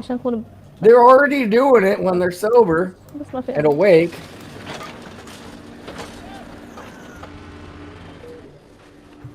Bad bird. أنا هو البدو ده اللي ضيعه وأنا جيت مع أهله لأني خفت بس يا ريتني ما جيت. أنا استشهد ولاد 2. Now, do you think she is fighting for Hezbollah or Hamas? What do you think? I think she's a pirate. She's the master. على عين الدرب. I think she's working for Russia. في عنده أرميدة شوي صغيرة تحت الأرميدة الغداء وظهرنا دغري من الغداء على الجنينة مطرح بدك نقعد تمام طول الأولاد وعجقة وسمعنا الطيران ما كان خفت الصاروخ بس الطيران ما شيء عم يتحرك فروسنا شيء هيك فمنا نحن تحت الطريق اللي هو البناء طبعا قاعدين تحت الطريق لما نطلع بعد شوي هذا وفقنا واحدة ثانية هبطت نزلوا بناي Dude, it kind of makes you desensitized because this is still fucked up, but same thing with like Ukraine. You watch it and like before like the Israel-Hamas war started, you would see like 1 or 2 buildings getting leveled and then a handful of people that are injured. And it's like, oh my god, this is terrible. Fuck Russia. And then Israel-Hamas where it's just every building is leveled and it's like dead bodies everywhere. I was desensitized long before this, Jesus. but that doesn't make it any less fucked up.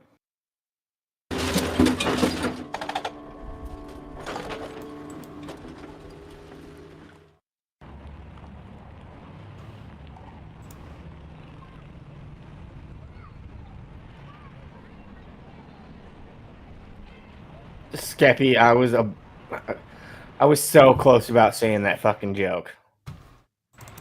I'm so close. Better not. Yeah, I made it because I'm the cool guy.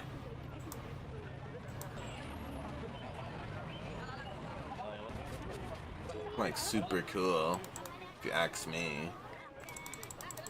احنا قاعدين امام الله في المين ببيته قاعدين نسمع اليوم ضربوا طريق المطار وقت صار الضرب عملنا الاولاد هيدا صار يبكي هذيك صار تبكي الاولاد تعبوا شوفينا صار يبكوا بدنا ننزل من البيوت اجباري قلنا بنطلعهم شوي طلعنا. Okay, no subtitles. Next. Yeah, what the fuck is he saying? And this one took my arm here. This door, pierced with bullet holes and stained with blood, brings back horrific memories for Avida Bahar. It was here that his 15-year-old son, Carmel, was killed during Hamas's October 7th attack on southern Israel. And I'm holding the handle really close to the wall. And Carmel, he holding with me from the other side of the ring. It's one of those dual earbud videos. Yeah. These tears, It's one of it's those Carmel. one He fucking holding like that. And this bullet hit his arm, both arms. videos. Bahar also lost his wife Dinar and his leg in the attack that saw militants storm through their home at Kibbutz Be'eri. The group set fire to houses and killed or abducted men, women and children. Bahar's family took shelter in the safe room when Hamas began firing from the Palestinian enclave of Gaza into Israel that morning. The Kibbutz safe rooms were built to protect people against rockets, not a ground assault. It couldn't withstand the attack by heavily armed militants who shot through the steel door, threw grenades through the window and set Bahar's home ablaze. Be'eri was established in 1946 with the aim of creating a collective, egalitarian farming community. The tight-knit kibbutz, located just 3 miles from Gaza, lost about a tenth of its roughly 1,000 residents in Hamas's attack. Israeli tallies say the Hamas-led militants killed a total of 1,200 people and took around 250 hostages in their October 7th rampage. Health officials in Gaza say that Israel's subsequent military offensive has killed more than 41,000 Palestinians. God, people are so great at getting along with one another. And displaced. John, did you hear that? 41,000 Palestinians, but only a couple dozen were civilians, according to. Well, here, I want to take a moment to be objective. It is just all of these, like, Israeli citizens, they didn't deserve to die. They captured children, killed women. So this is, again, what Israel's been doing throughout the years isn't okay. But what Hamas did here wasn't okay either. Two wrongs don't make a right. Individual people don't deserve to be punished because of actions of, like, a government or a militia. Anger still smolders among some Be'eri residents at the Israeli army for failing to protect their kibbutz. And many feel the government is not doing enough to bring back the 101 hostages still held in Gaza. Of the 10 hostages taken from Be'eri, at least 3 are thought to still be alive. In the aftermath of October 7th, most of the kibbutz's surviving residents were evacuated to a hotel by the Dead Sea. A few have now returned, but maintaining a sense of togetherness while uprooted has been a challenge, says Iftar Selnika, Be'eri's community director. It will take time not only to build Be'eri, it will take time to build the confidence this is a place, this is a safe haven. Next Monday. I know plenty of people in Israel have been protesting to just for a ceasefire, and there's been plenty of people in Israel who have protested the government for what they're doing in Gaza. There's even been Israelis that refuse to fight, so they chose prison over going to war because they don't like what they've seen the IDF doing. So again, well, and Hamas has even been like, "Hey, we'll give." Like fucking months ago, they're like, "Hey, we'll trade hostages if we can agree on a." Not going to negotiate with terrorists. Well, yeah, but and then the needs of the few outweigh the needs of the many. But Israel's like the other way around. I don't know, but Israel's like, "Oh, we've sent peace treaties or whatever the fuck," and then of course Hamas is not gonna fucking, because Israel wants to make peace on their fucking terms, and that's not gonna fucking happen. They're not making peace. It's the 1-year anniversary of the attack that sparked the war between Israel and Hamas. In recent days, there have been missile attacks and counterattacks between Israel and Hamas allies, Iran and Hezbollah. Ahead of the anniversary, KB's Matt Fernandez caught up with a UT student who was in Israel when the fighting broke out. These are the latest missile strikes on Israel this week, coming from Iran, an ally of Hamas. I think it's a travesty that this happened literally within days of the year leading up to October 7th. These attacks bring back memories for Seth Greenwald. I have friends that are... I do know that they hit their targets and everything. How many civilian casualties are there from these Iranian missile strikes? 99.9.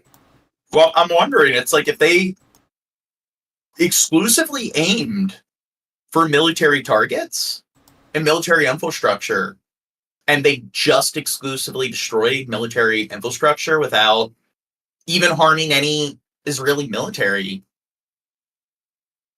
But you know what? They're going to war with them, and there you go. They just exclusively hit military infrastructure. So I don't really see anything profoundly unethical there. That were in bomb shelters all night long. He's a UT graduate who was studying abroad in Israel when fighting broke out last year. Actually in Jerusalem on the morning of the 7th, staying in a hostel with a bunch of... yeah, I was about to say the same thing. He graduated from the same school I did? Holy crap. You went to the same school as Lone me. soldiers who were there. Greenwald remembers the frightening moments. A lot of bombs that went off or rockets that landed close to us while we were there. Officials say since the war began, more than 40,000 people have died. These are human beings. And it's obviously human beings who are suffering in all sides of the war zone as well. UT officials... the voice impressionists, they don't want to hang. What? They suspended programs in Israel October 10th last year. Greenwald eventually left for London to finish out his study abroad program there.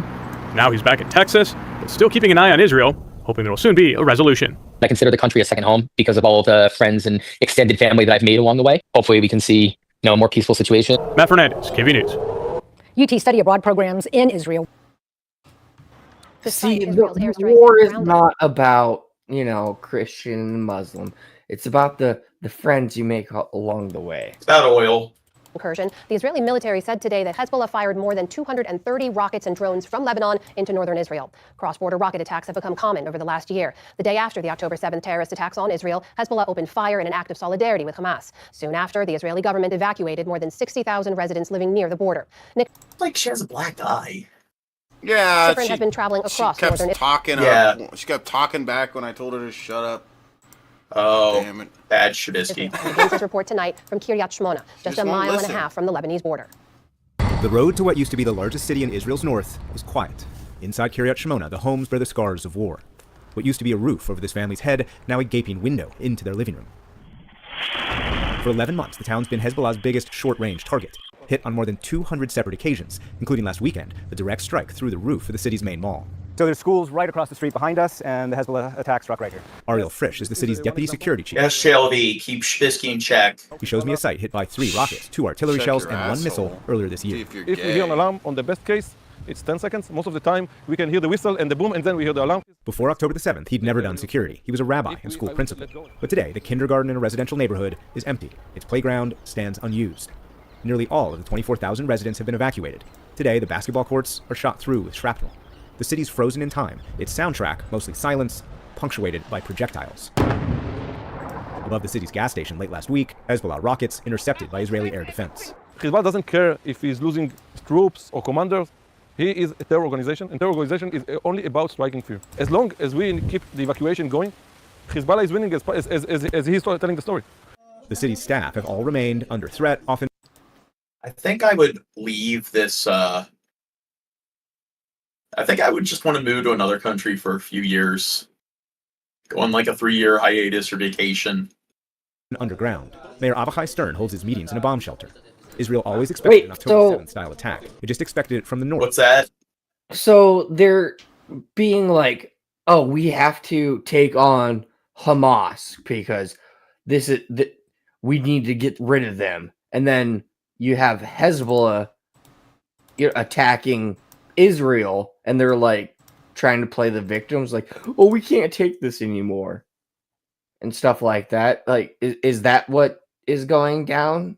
Is that what I'm getting from this? Well, I don't think he's a political official. He's pretty much talking about himself and everything. Oh, we can't take this anymore. So I don't think he's really talking about the country as a whole. Well, no. I mean, even if it's not as bad, it's still, I can understand, still bad what he's going through, so. Yeah, I wasn't talking about his situation. I was just talking about, in general. Oh, you got Israel going after Hamas, Palestine, basically. The whole fucking country. And then they're getting attacked by Hezbollah. And then they're like, no, don't attack us. You're strawmanning them, Crow. Well, fuck. I mean, you're not a Borg. Okay. Stern showed us earlier this year. It's a lot of Star Trek references this stream. I've never. You're the only one that brings that fucking I know. stuff. I've been making a lot of them this stream. Scenario as we saw in October in the South. But do not underestimate them. They can cause much larger damage than Hamas. And so he supports what Israel calls a, quote, limited invasion of Lebanon, targeting Hezbollah infrastructure. Even if today, Stern told us more than 40% of Kiryat Shimona will never return.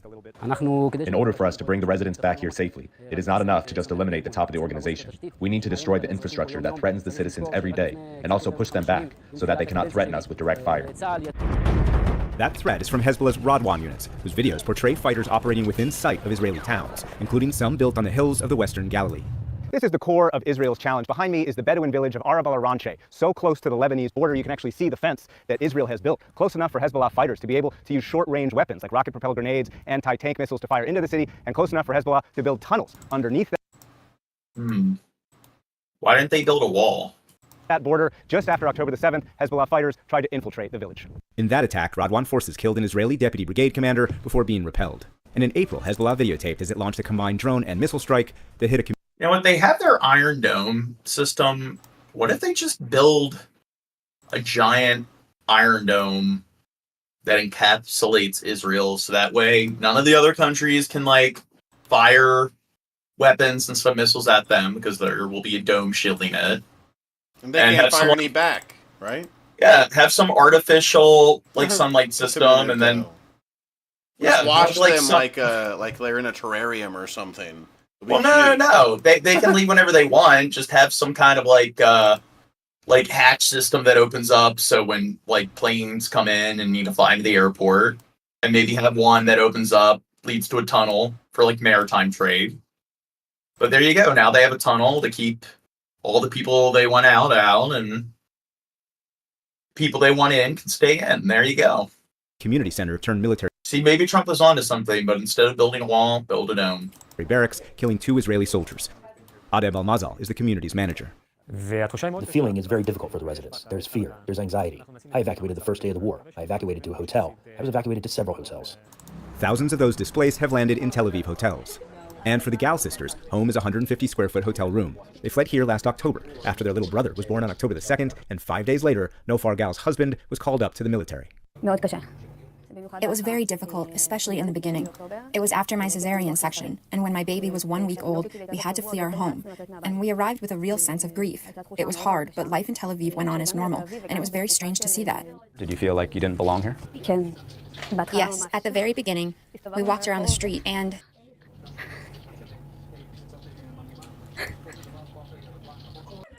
We weren't blown up. Hey, it's not an Oppression Olympics game, Crow. Her life back in Kiryat Shimona. Because other people have it worse doesn't mean that the hardships they're facing are, like, not significant. Sanctuary. Oh yeah, look at these hardships. People aren't a Borg. God, Crow. Haven't I taught you anything? We felt like we were being kicked out of our own home. Bored, and you bored, come to a place bored. where there's nothing. Bro. I can't be in my home, be with my husband, and my sister was drafted as well. A separated family provides mutual support. They don't know when they'll return home, but they have a roof and each other. For the PBS NewsHour, I'm Nick Schifrin in Tel Aviv. Okay. Joint bulletin from multiple federal agencies. So, looks like we've gotten, what is it, 42 out of 80-something of the Israel-Hamas war videos, do you think? We should get through the rest of them? Yeah, let's go. Yes? We can keep going a bit longer. This is warning of violence in the U.S. on the one-year mark of Hamas's October 7th attack on Israel. The warning, obtained by CBS News, was issued by the FBI, Department of Homeland Security, and National Counterterrorism Center to local law enforcement, and it was sent on Wednesday night. It reads that the conflict, quote, may be a motivating factor for violent extremists and hate crime perpetrators to engage in violence or threaten public safety. CBS News Homeland Security and Justice reporter Nicole Skanga joins us now from Washington. And Nicole, so what should we take away from this new intelligence bulletin? And is it under effect now or on the actual date of the 7th of October? Well, John, when the system has been blinking Okay, red next for months bit. and Israel's army has released a video that is said to show soldiers. Usually the interview clips I'd like to skip. Operations in southern Lebanon. The video had a caption within it reading Division 36 activity in southern Lebanon and showed soldiers advancing up a hill through vegetation and going up the stairs of the building. Switch places, At bro. least 8 Israeli soldiers have been killed in clashes with Hezbollah. I don't know what that means. Where Israel announced the start of what it says is a limited ground incursion earlier this week. Israel, which has engaged in border warfare with Lebanon's Iran-backed Hezbollah movement for a year in parallel with the Gaza conflict, has a long history of military incursions and invasions in Lebanon. Tonight, as Israeli ground forces push deeper into Lebanon, the world asking, how far will they go? The IDF says it aims to push back Hezbollah militants who've been firing rockets into northern Israel for nearly a year, targeting them in small-scale raids along the border.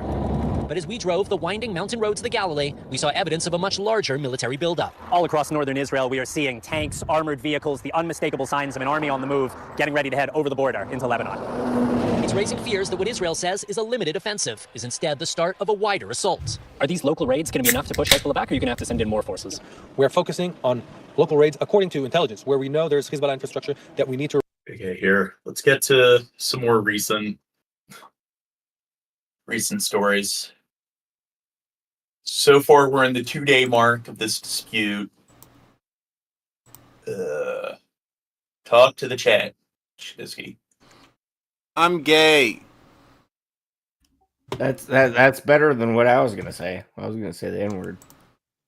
I was gonna say I'm very gay. Wow.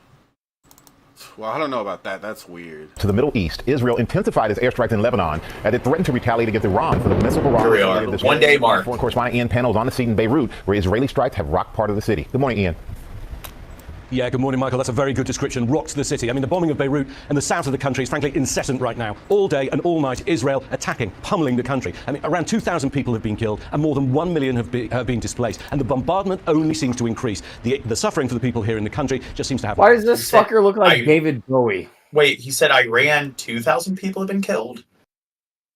Or does he mean Lebanon?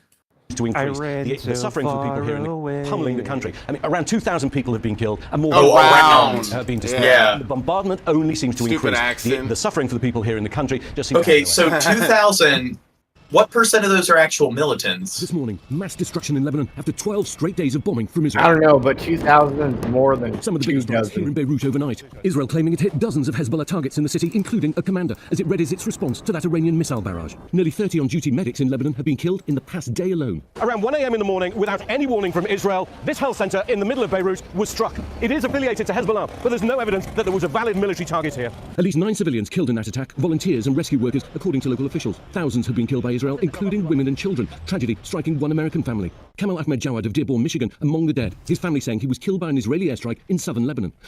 Okay, so there have only been 24 accidental killings in Gaza.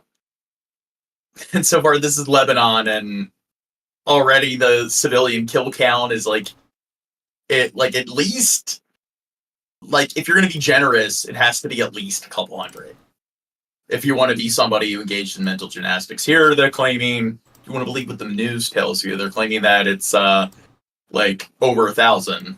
Jawad had been volunteering, helping the elderly, disabled and injured. This as the US prepares for Israel's retaliation against Iran. New images showing extensive damage to... Yay, America! President Biden revealing to reporters that plans to hit Iranian oil facilities are being discussed. We're discussing that, I think. America's there to help Israel. The same way we're there to help France and Vietnam. I think that would be a little... And as tensions in the region escalate, the Iranian mission to the UN warning any country that aids Israel will also become legitimate targets. Ayatollah Khamenei leading Friday prayers in Tehran for the first time in 4 years today, saying the missiles launched against Israel was the minimum punishment for the crimes the country has committed, and warning, if necessary, we're prepared to strike the Israeli regime again. Guys, well, as it's the end of the week, I think it's worth taking stock on what has been a tumultuous few days. What started as a single horrific attack in Israel by Hamas over a year ago has now just grown and grown. We now have attacks here in Beirut against Hezbollah and across Lebanon, attacks next door in Syria, attacks in Yemen, in Gaza, in the West Bank. Volunteers continue to support West. Attack has carried out. What's that? Oh wait, no. A tax. I thought it was like a tax. Wave of massive airstrikes across Lebanon overnight, with explosions rocking Beirut's southern suburbs, including one close to the international airport, as Israel continues its offensive against Hezbollah. Another airstrike is said to have cut off the main border crossing with Syria. And this comes as Israel is warning more residents in southern Lebanon to evacuate immediately. Meanwhile, Israel says that it has killed a Hamas commander in a strike in the West Bank. Local health officials say at least 18 people were killed in the blast. In Washington, President Biden says the U.S. is in discussions with Israel about the possibility of striking Iranian Jesus Christ. oil facilities in response to Tuesday's massive missile attack. And in Tehran, the country's supreme leader. He is as decrepit as a person can be. He's the most decrepit, president we've ever had. He's probably the most decrepit, head of state on the planet currently. Has presided over Friday prayers for the first time in nearly 5 years. Just want to throw out that Trump is older. Yeah. Yeah, but Biden did more meth. What is this? What? Oh fuck no. No. Just trying to say he did more drugs. I don't know.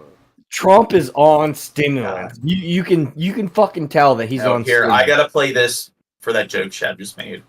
It popped up on the screen like I put it, Gene. Yay. Emery, I have been in country for the past 3 weeks, and we have seen the situation here go from bad to extreme. Like Lebanon's flag, it's got a tree on it. Those massive explosions overnight, not far from Beirut's international. So like Argentina's flag, it has like a sun with a face. By morning, you can see the devastation that those Israeli airstrikes had caused to the area of Dahia, which is a southern suburb here in Beirut. And Emery, it's really in the last week, and 1 week ago today, Hassan Nasrallah, the leader of Hezbollah, was assassinated in yet another massive Israeli strike. And since then, we've seen over 400 Lebanese killed. In the last 3 days, we've seen around 40 healthcare workers killed, and we've seen Lebanon's healthcare system really strain under the weight. 40 healthcare workers. That's more than 2 dozen. Who needs help? So far, they've gone way over the kill count that he claims that is their cap in terms of casualties you can hold them accountable for. And this is just like a week or in Lebanon. They were part of Hamas, so I mean, Yeah. they don't count as civilians. Yeah, those aid workers in Lebanon, they were Hamas militants. Of everything that we've been seeing, not only here in Beirut, but across the south and across the east. Now, as we also know, on Tuesday, Iran responded to the assassination of Hassan Nasrallah with that massive ballistic missile attack on Israel, which was largely thwarted. But now we're really waiting for Israel's response. And the concern there, Anne-Marie, is that the situation will spiral into an all-out regional war, something that has the potential. Isn't it already an all-out regional war? I mean, I think once 7 different countries are involved, you've reached all-out regional war status. Nah, it's not regional until you have 8. Well, it's Israel, Gaza, Lebanon, Iran, Yemen, and then you got the U.S. that's involved as well. They're sending troops, and you got Britain, and there's probably some other NATO powers that are deploying troops, so... of drawing in the U.S. Anne-Marie. Because I want to ask you about something else. We mentioned that Iran's supreme leader presided over Friday prayers. And the reason that it's significant is he doesn't do this very often. He hasn't done it in actually nearly 5 years. Why is this happening now? What did he have to say? I think in short, Anne-Marie, it is a show of strength and defiance. We've been talking about the fact that Israel has essentially decapitated Hezbollah, which is Iran's most treasured, most prized proxy in the region, something that it has supporting, nurturing, and growing. Okay, so they've done this two... I mean, I gotta look into the logistics here, but it's just they're claiming that they've completely decapitated Hezbollah. And isn't Hezbollah known for being much more not only did they have more numbers than Hamas, but they're known for being the strongest non-state militia on the planet, and it took them a week using pager, walkie-talkie, explosives and stuff and everything to just blitzkrieg them. And it's taken them a year to deal with Hamas? Is it really that hard to get into the fucking I'm sorry, but I kind of feel like they could be able to deal with Hamas much more quickly and cleanly than they're claiming. Growing. Yeah, but why do that when you could fucking completely decimate your enemy, take over their land, and... I think that's the thing. They want to turn into a parking lot so they can build settlements over it. And this extraordinary intelligence. When I talk to people who are extremely pro-Israel, on like at least in this conflict, they usually say like they have hostages and some of them are children, and I'm like, yeah, and I've wanted them to be rescued, for over a year at the almost exactly a year at this point.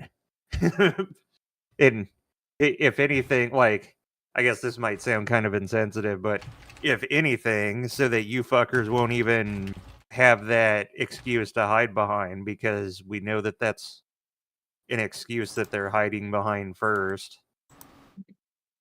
Now, I know Syria most likely won't get involved because, like, the dictator there likes his little seat of power. I don't think he really gives a fuck. What about Jordan? I think Jordan. I was gonna ask you the same thing. I don't know. It's right next door. Haven't heard much about them, so. To go after not only the leader, Hassan Nasrallah, who's been in charge since 1992, but to essentially assassinate a number of its top commanders has been extraordinary to see. But of course, as we've been seeing. How big are you? As well. And so Iran. Yeah, how big is certainly Gene?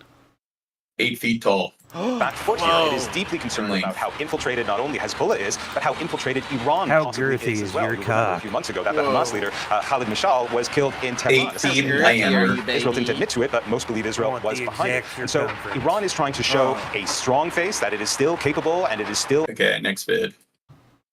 Thank you. NBC News global security reporter Dan DeLuce joins us now with more on this. Dan, good morning. Good to have you with us. So earlier this week, President Biden sent a few thousand more troops to the Middle East amid Israel's intensified attacks. Okay, next vid.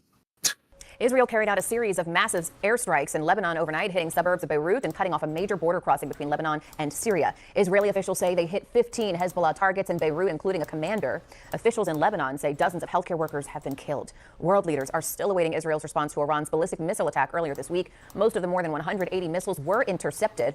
Israel has promised a significant response, but has not said when that would happen. Meanwhile, Iran's leader said he will strike again if Israel does. Now, my thing is, how many people died due to the Iran missile strikes? Let's respond. Don't worry about it. We got one of them. Yeah, we got one. We understand that this Israeli strike happened. Ladies and gentlemen, of the morning. we got one of them. Hit this road. Now, this is the road between the Lebanese Al-Masna crossing and the Syrian crossing. And what happens is that people, generally those that can afford it, have cars or vans, and they drive up this road over to the Syrian side. Now, this crater is so large that no vehicle is getting through. Now, what people are having to do is stop on one side, carry their luggage and their belongings around this huge crater. And as you can probably see, there are people crossing right now, having to traverse around this huge crater that spans to the length of this road. And if I can get our cameraman Jamil to show you the other side, towards the Syrian side, as people cross, some people have vehicles waiting on the other side, others don't, and they're going to have to walk that distance. So that kind of escape from Lebanon, from that conflict, from the Israeli bombardment, has got so much more difficult now with this bombing. Now, Israel had accused Hezbollah of using this road to transport weapons into Lebanon. Now, the Lebanese authorities had a press conference on Thursday saying that this border crossing was under the authority of the Lebanese state. Talk to the chat. I'm trying to look into this, because I thought they would have gone over it by now. Gone over the hole? No, gone over the actual collateral and damages of the Iran missile strikes. I'm trying to find it. Well, you heard it first. I don't hear you guys conversing with the chat. John said he Cheers. ran missile strikes.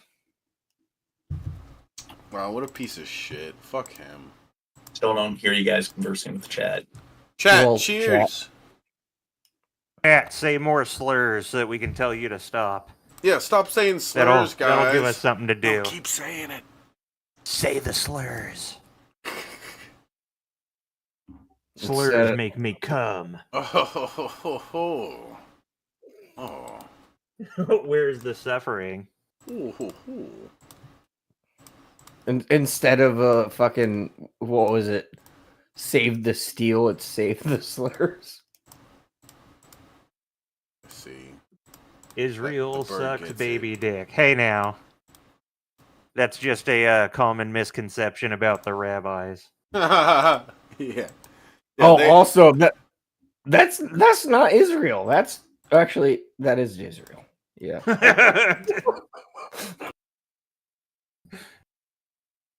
He said that, not me. It damaged Israel to this air base, podcast reputation. but no widespread destruction as claimed. I guess there haven't been any casualties, and there's minor collateral to some of their air bases. And I guess they didn't really accomplish anything there. It's around 400 kilometers long, the border between Lebanon. I was going to say, if they managed to destroy some of their air bases without, like, any casualties accumulating, then it's like, I don't think you should really look down at them if they are taking, like, actions of war and they're exclusively targeting military infrastructure. They're definitely more, like, if that's the case, then their approach is definitely more ethical than what Israel's doing, if that was the case. So it is a vast border, but the question is, what is Israel aiming to do? This can surely be repaired, but essentially you have Israeli troops in the south of Lebanon. I prefer to look down upon women and Iranian, any hostile, when they're beneath me from landing in Beirut. No, Skeppy, don't strongman me. But one airline, I believe, is still running, and now they've hit this major border crossing that the Lebanese authorities have said over the last 10 days, 300,000 people have crossed. And then Shad leaves.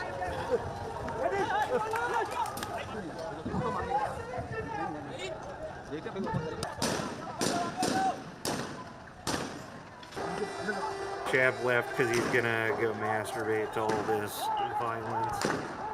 Dude, I'm kind of hard too. You dick? What? What?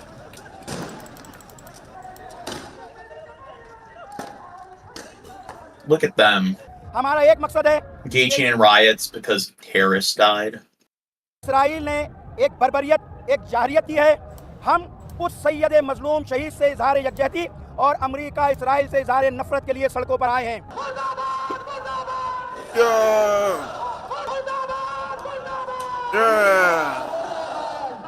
That's a lot of fucking one-handed, like, ups. Yeah, I like to do that with my friends. Let's not do that. I don't think Google's algorithms like that. I like it. They especially like it when you do it in a saluting pose. Yes. Don't forget to put on your red armband before you do so. المقهى بصواريخ من طائرات حربية. كان متواجد في المقهى العديد من الشبان المدنيين والزبائن الدائمين الذين يأتون لتناول الطعام والشراب. اللي صار إنه غارة عنيفة جدا ما شفناش إنها سابق منذ انتفاضة الأقصى. والحمد لله رب العالمين. يعني تم استشهاد 16 شخص بما فيهم عائلة كاملة مسحت من السجل المدني الأب والأم. Now we're getting to the point where it's like, is it Palestine or is it Hezbollah? Which one? كان في طيران طبعا مكثف صوت عالي على الاغلب طيران حربي 16. Last I checked, he's just a little guy. اللي فوق منزل المبنى وناظر الشاب اللي هنا بكون اخو زوجته هو وزوجته واولاده اثنين واخو زوجته كمان اخرى. طبعا لما صار القصف يعني شيء خيالي يعني وكانها صاعقه يعني طلع منظر دمار ببين يعني. No, Israel isn't hiding the military in civilian hospitals and schools though either. I mean, it would make it much more easier for them to attack military infrastructure, but the issue is Israel applying all of the appropriate level of cadence when it comes to their operations in Gaza? Well, another question, John. What's that? Another question is Israel real? Whoa. Put him. Is anyone real? Exactly. I'm not Jewish or nothing, but the drip is real.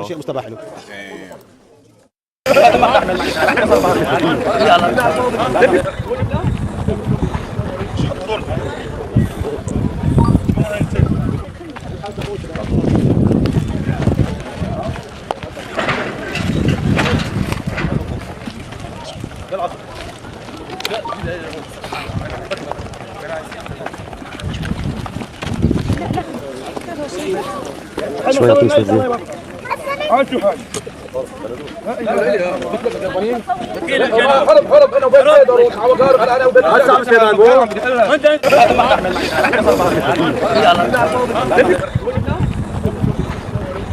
I'm surprised they don't have like the van on top of their fucking shoulders and they're crossing it. Yeah, on top of their head. They just lift it as a group. That's funny. No, it just takes one man. He just balances. You hear them count, like, you can't tell exactly what they're saying, but you know they're counting to 3 in a different language and then lifting it up. I saw a video the other day of some dude doing that in like New York with a trash can like full of trash and liquid spilling out of it. He balancing it on his head and gets on a bike. It's like, yeah, you really want to fucking get some diseases, don't you, bro? You really want to get sick.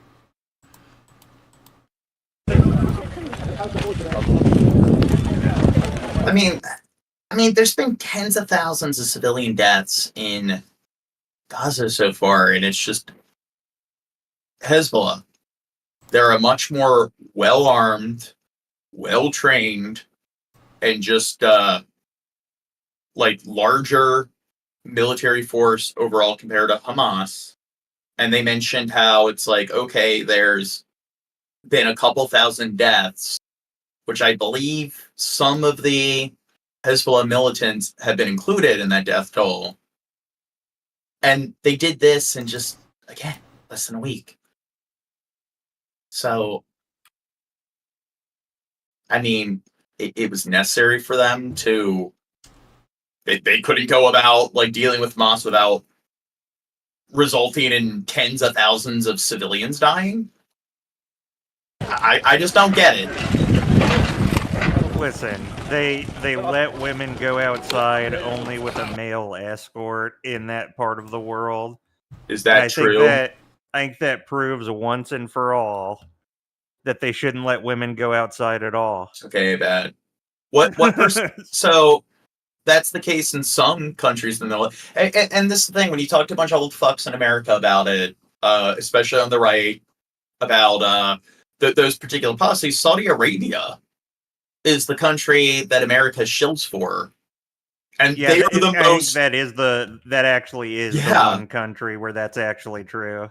Where women weren't allowed to drive until very recently, and they pretty much have to completely cover themselves, or only their eyes are noticeable. They're pretty much house slaves. So it's like I said, like in Iran, it's like, okay, they make women wear hijabs, but it's like you could see that the populace clearly doesn't support that.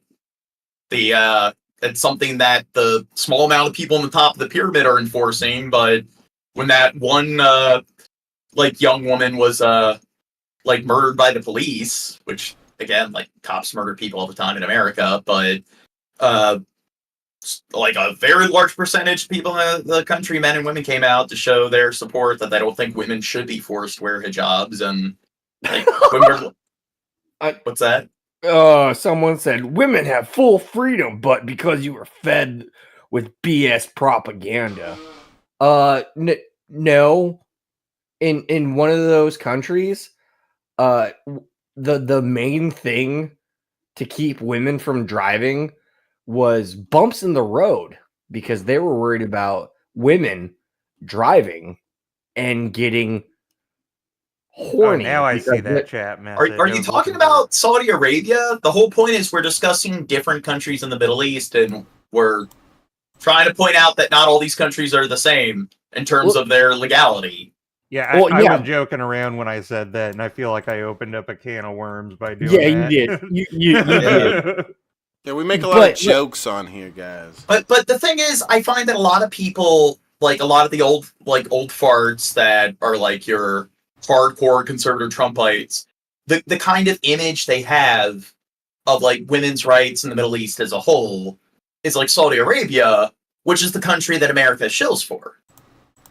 And like we've seen in like Lebanon and stuff, most of the women don't seem to be wearing hijabs. Most of them seem to be like dressing in the way you'd expect like women in the West, like women in the US to be dressing. They wear casual clothing. So it doesn't really seem like in Gaza and Lebanon and everything, and Iran, they're like forcing them to like completely dress. And the thing is, outside of like Afghanistan and Saudi Arabia, I can't really, like, most, don't they all allow women to work? I mean, I think Afghanistan's the only country on the planet where women legally aren't allowed to work. And that's because of the Taliban. I thought Sharia is Some law. women are like, that's based. I thought that was a Sharia law thing. No, that's Shania Twain. Yeah, I'm aware they're not a monolith. That's the point. But we're talking about like these different Islamic countries, and we're discussing how a lot of like old conservative fucks that vote for Trump, that's usually how they look at the Middle East. And it's a case-by-case basis, depending on which particular country you're in, based on what the legality is and the policies and also the culture. And I discussed that with Iran, that you see how what the populace seems to support doesn't always coincide with what the small percentage of the people controlling the government support. How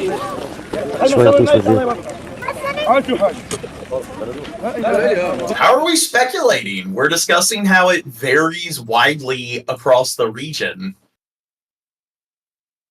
And we're criticizing people on the far right in the United States for grossly oversimplifying things. Yeah,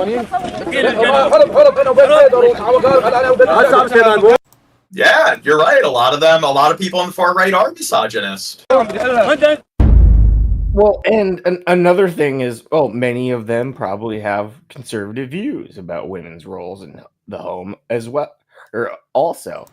But don't you think it's kind of weird how even in the most conservative or most religious societies, that the more progressive views, females have more freedom to do stuff like one drive and also not wear a hijab.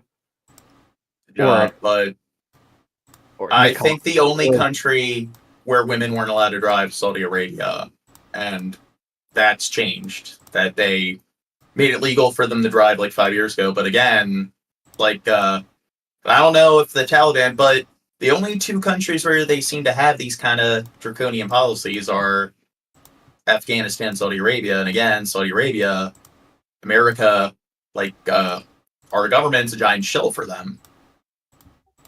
Well, we're conflating Islam with Muslims. How does that fucking work? Isn't Islam the faith, and a Muslim somebody who practices Islam? Well, apparently not, because we're conflating it.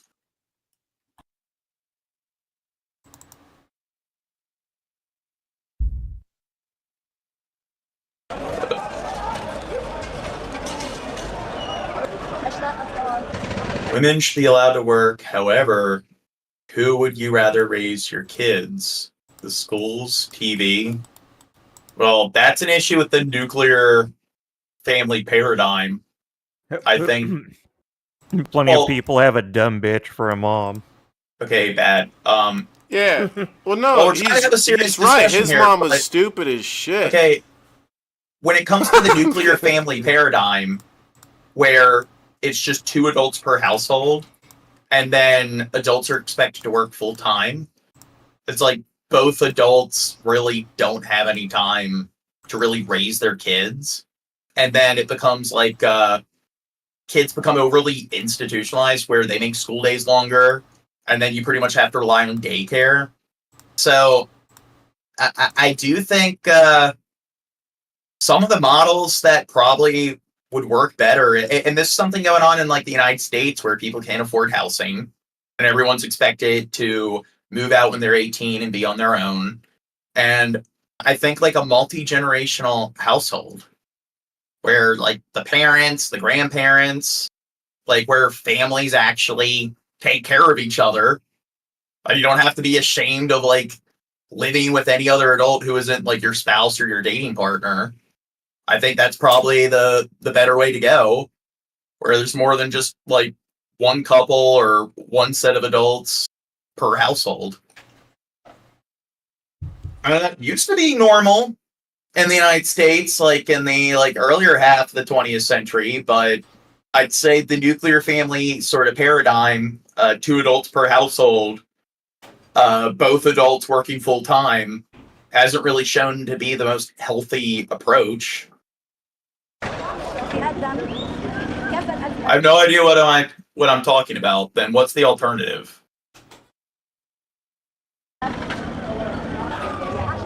The alternative is these nuts. Wait, so husbands won't let them work. They are expected to cook and clean, etc. So, are you for or not for women working, big juggles?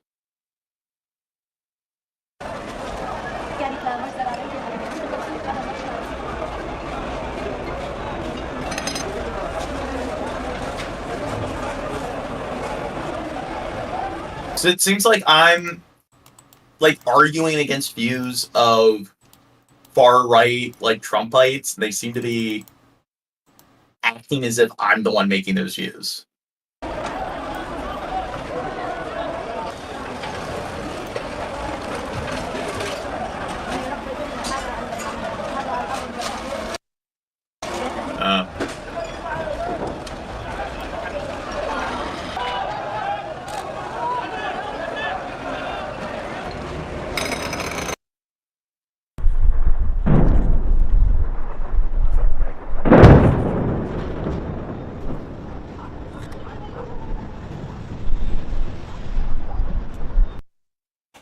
Now, Rob Harder, like, what's your viewpoint? Do you think that, like, what if the mother wants to work and the father wants to stay home and take care of the kids? I mean, I really don't care which particular parent stays home and cares for the kids. The whole point is, if there's a family, there needs to be a way for the family to provide for themselves in terms of financially or in terms of basic needs. And then there's also the child rearing. So I'd say it's probably much more efficient to do that if there's more than just 2 adults per household. But in the end, like, I don't think it really matters whether it's the father that stays home or the mother that stays home.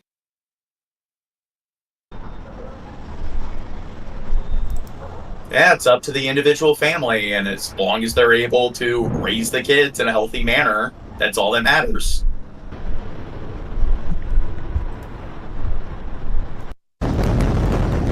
Huge explosions ring out as massive blasts light up the night sky in Beirut. It's one of the fiercest Israeli bombardments of the war. This morning, Dahia, the Hezbollah stronghold of South Beirut, was still smouldering. The target, reported to be the man tipped as Hezbollah's new leader, Hashim Safiuddin, a cousin of his predecessor, Hassan Nasrallah, killed last week. In Tehran, at Friday prayers today, Hezbollah's key supporter, 7 a.m. I am in Arabic, sending how long have we a been going? Oh, we've been going for 8 hours. Double your efforts, strengthen your unity, and resist the aggressive enemy and thwart it. Or maybe,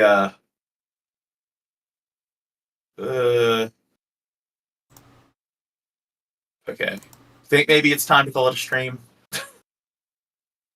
If you think so, baby. Oh, wait. Finish our little discussion with Big Juggles. So, what exactly, my entire attention devoted to the chat now. He said, what exactly are your views here? Do you think women should or shouldn't be working? I think women should be the only people working. All us men should just sit around and do nothing while they work. That's what I think. What do you guys think? You agree? Put them bitches to work. Your views, Big Juggles. What do you think women should or shouldn't be allowed to work a job if they want to work a job? Okay. Then I guess we're on the same page here.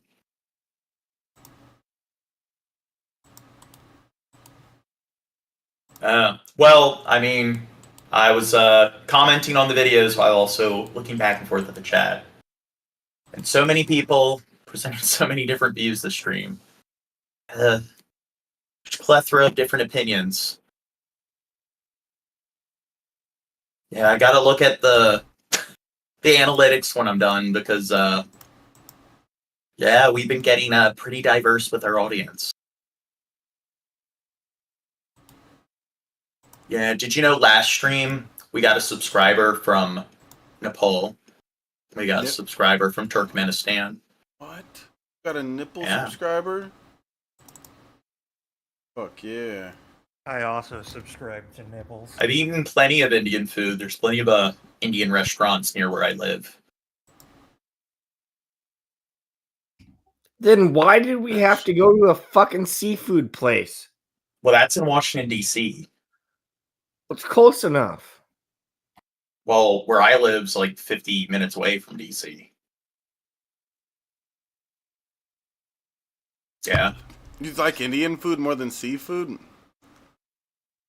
What's that? No, I kind of like the crabs and the seafood more. That's what I'm asking Crow, because it's like, I'd rather have gone to the seafood place, I think, than an Indian restaurant. Well, yeah, I would too, but There is an Afghan restaurant. Oh, I probably shouldn't say that, but whatever. There is an Afghan restaurant near where I. That's out of whatever you were about to say. I'm saying It was gonna be maybe funny. Yeah, I'm saying for like whatever. I've already put myself over like doxing and stuff, but yeah, there's an Afghan like restaurant near where I live. Is it really good Raisin, food? it's okay. Raisin already knows. Yeah. John, would you say at that Afghan restaurant that food is the bomb? The bomb. Oh my God. Bad. No, but I like the area I live in. There's lots of diversity, lots of culture.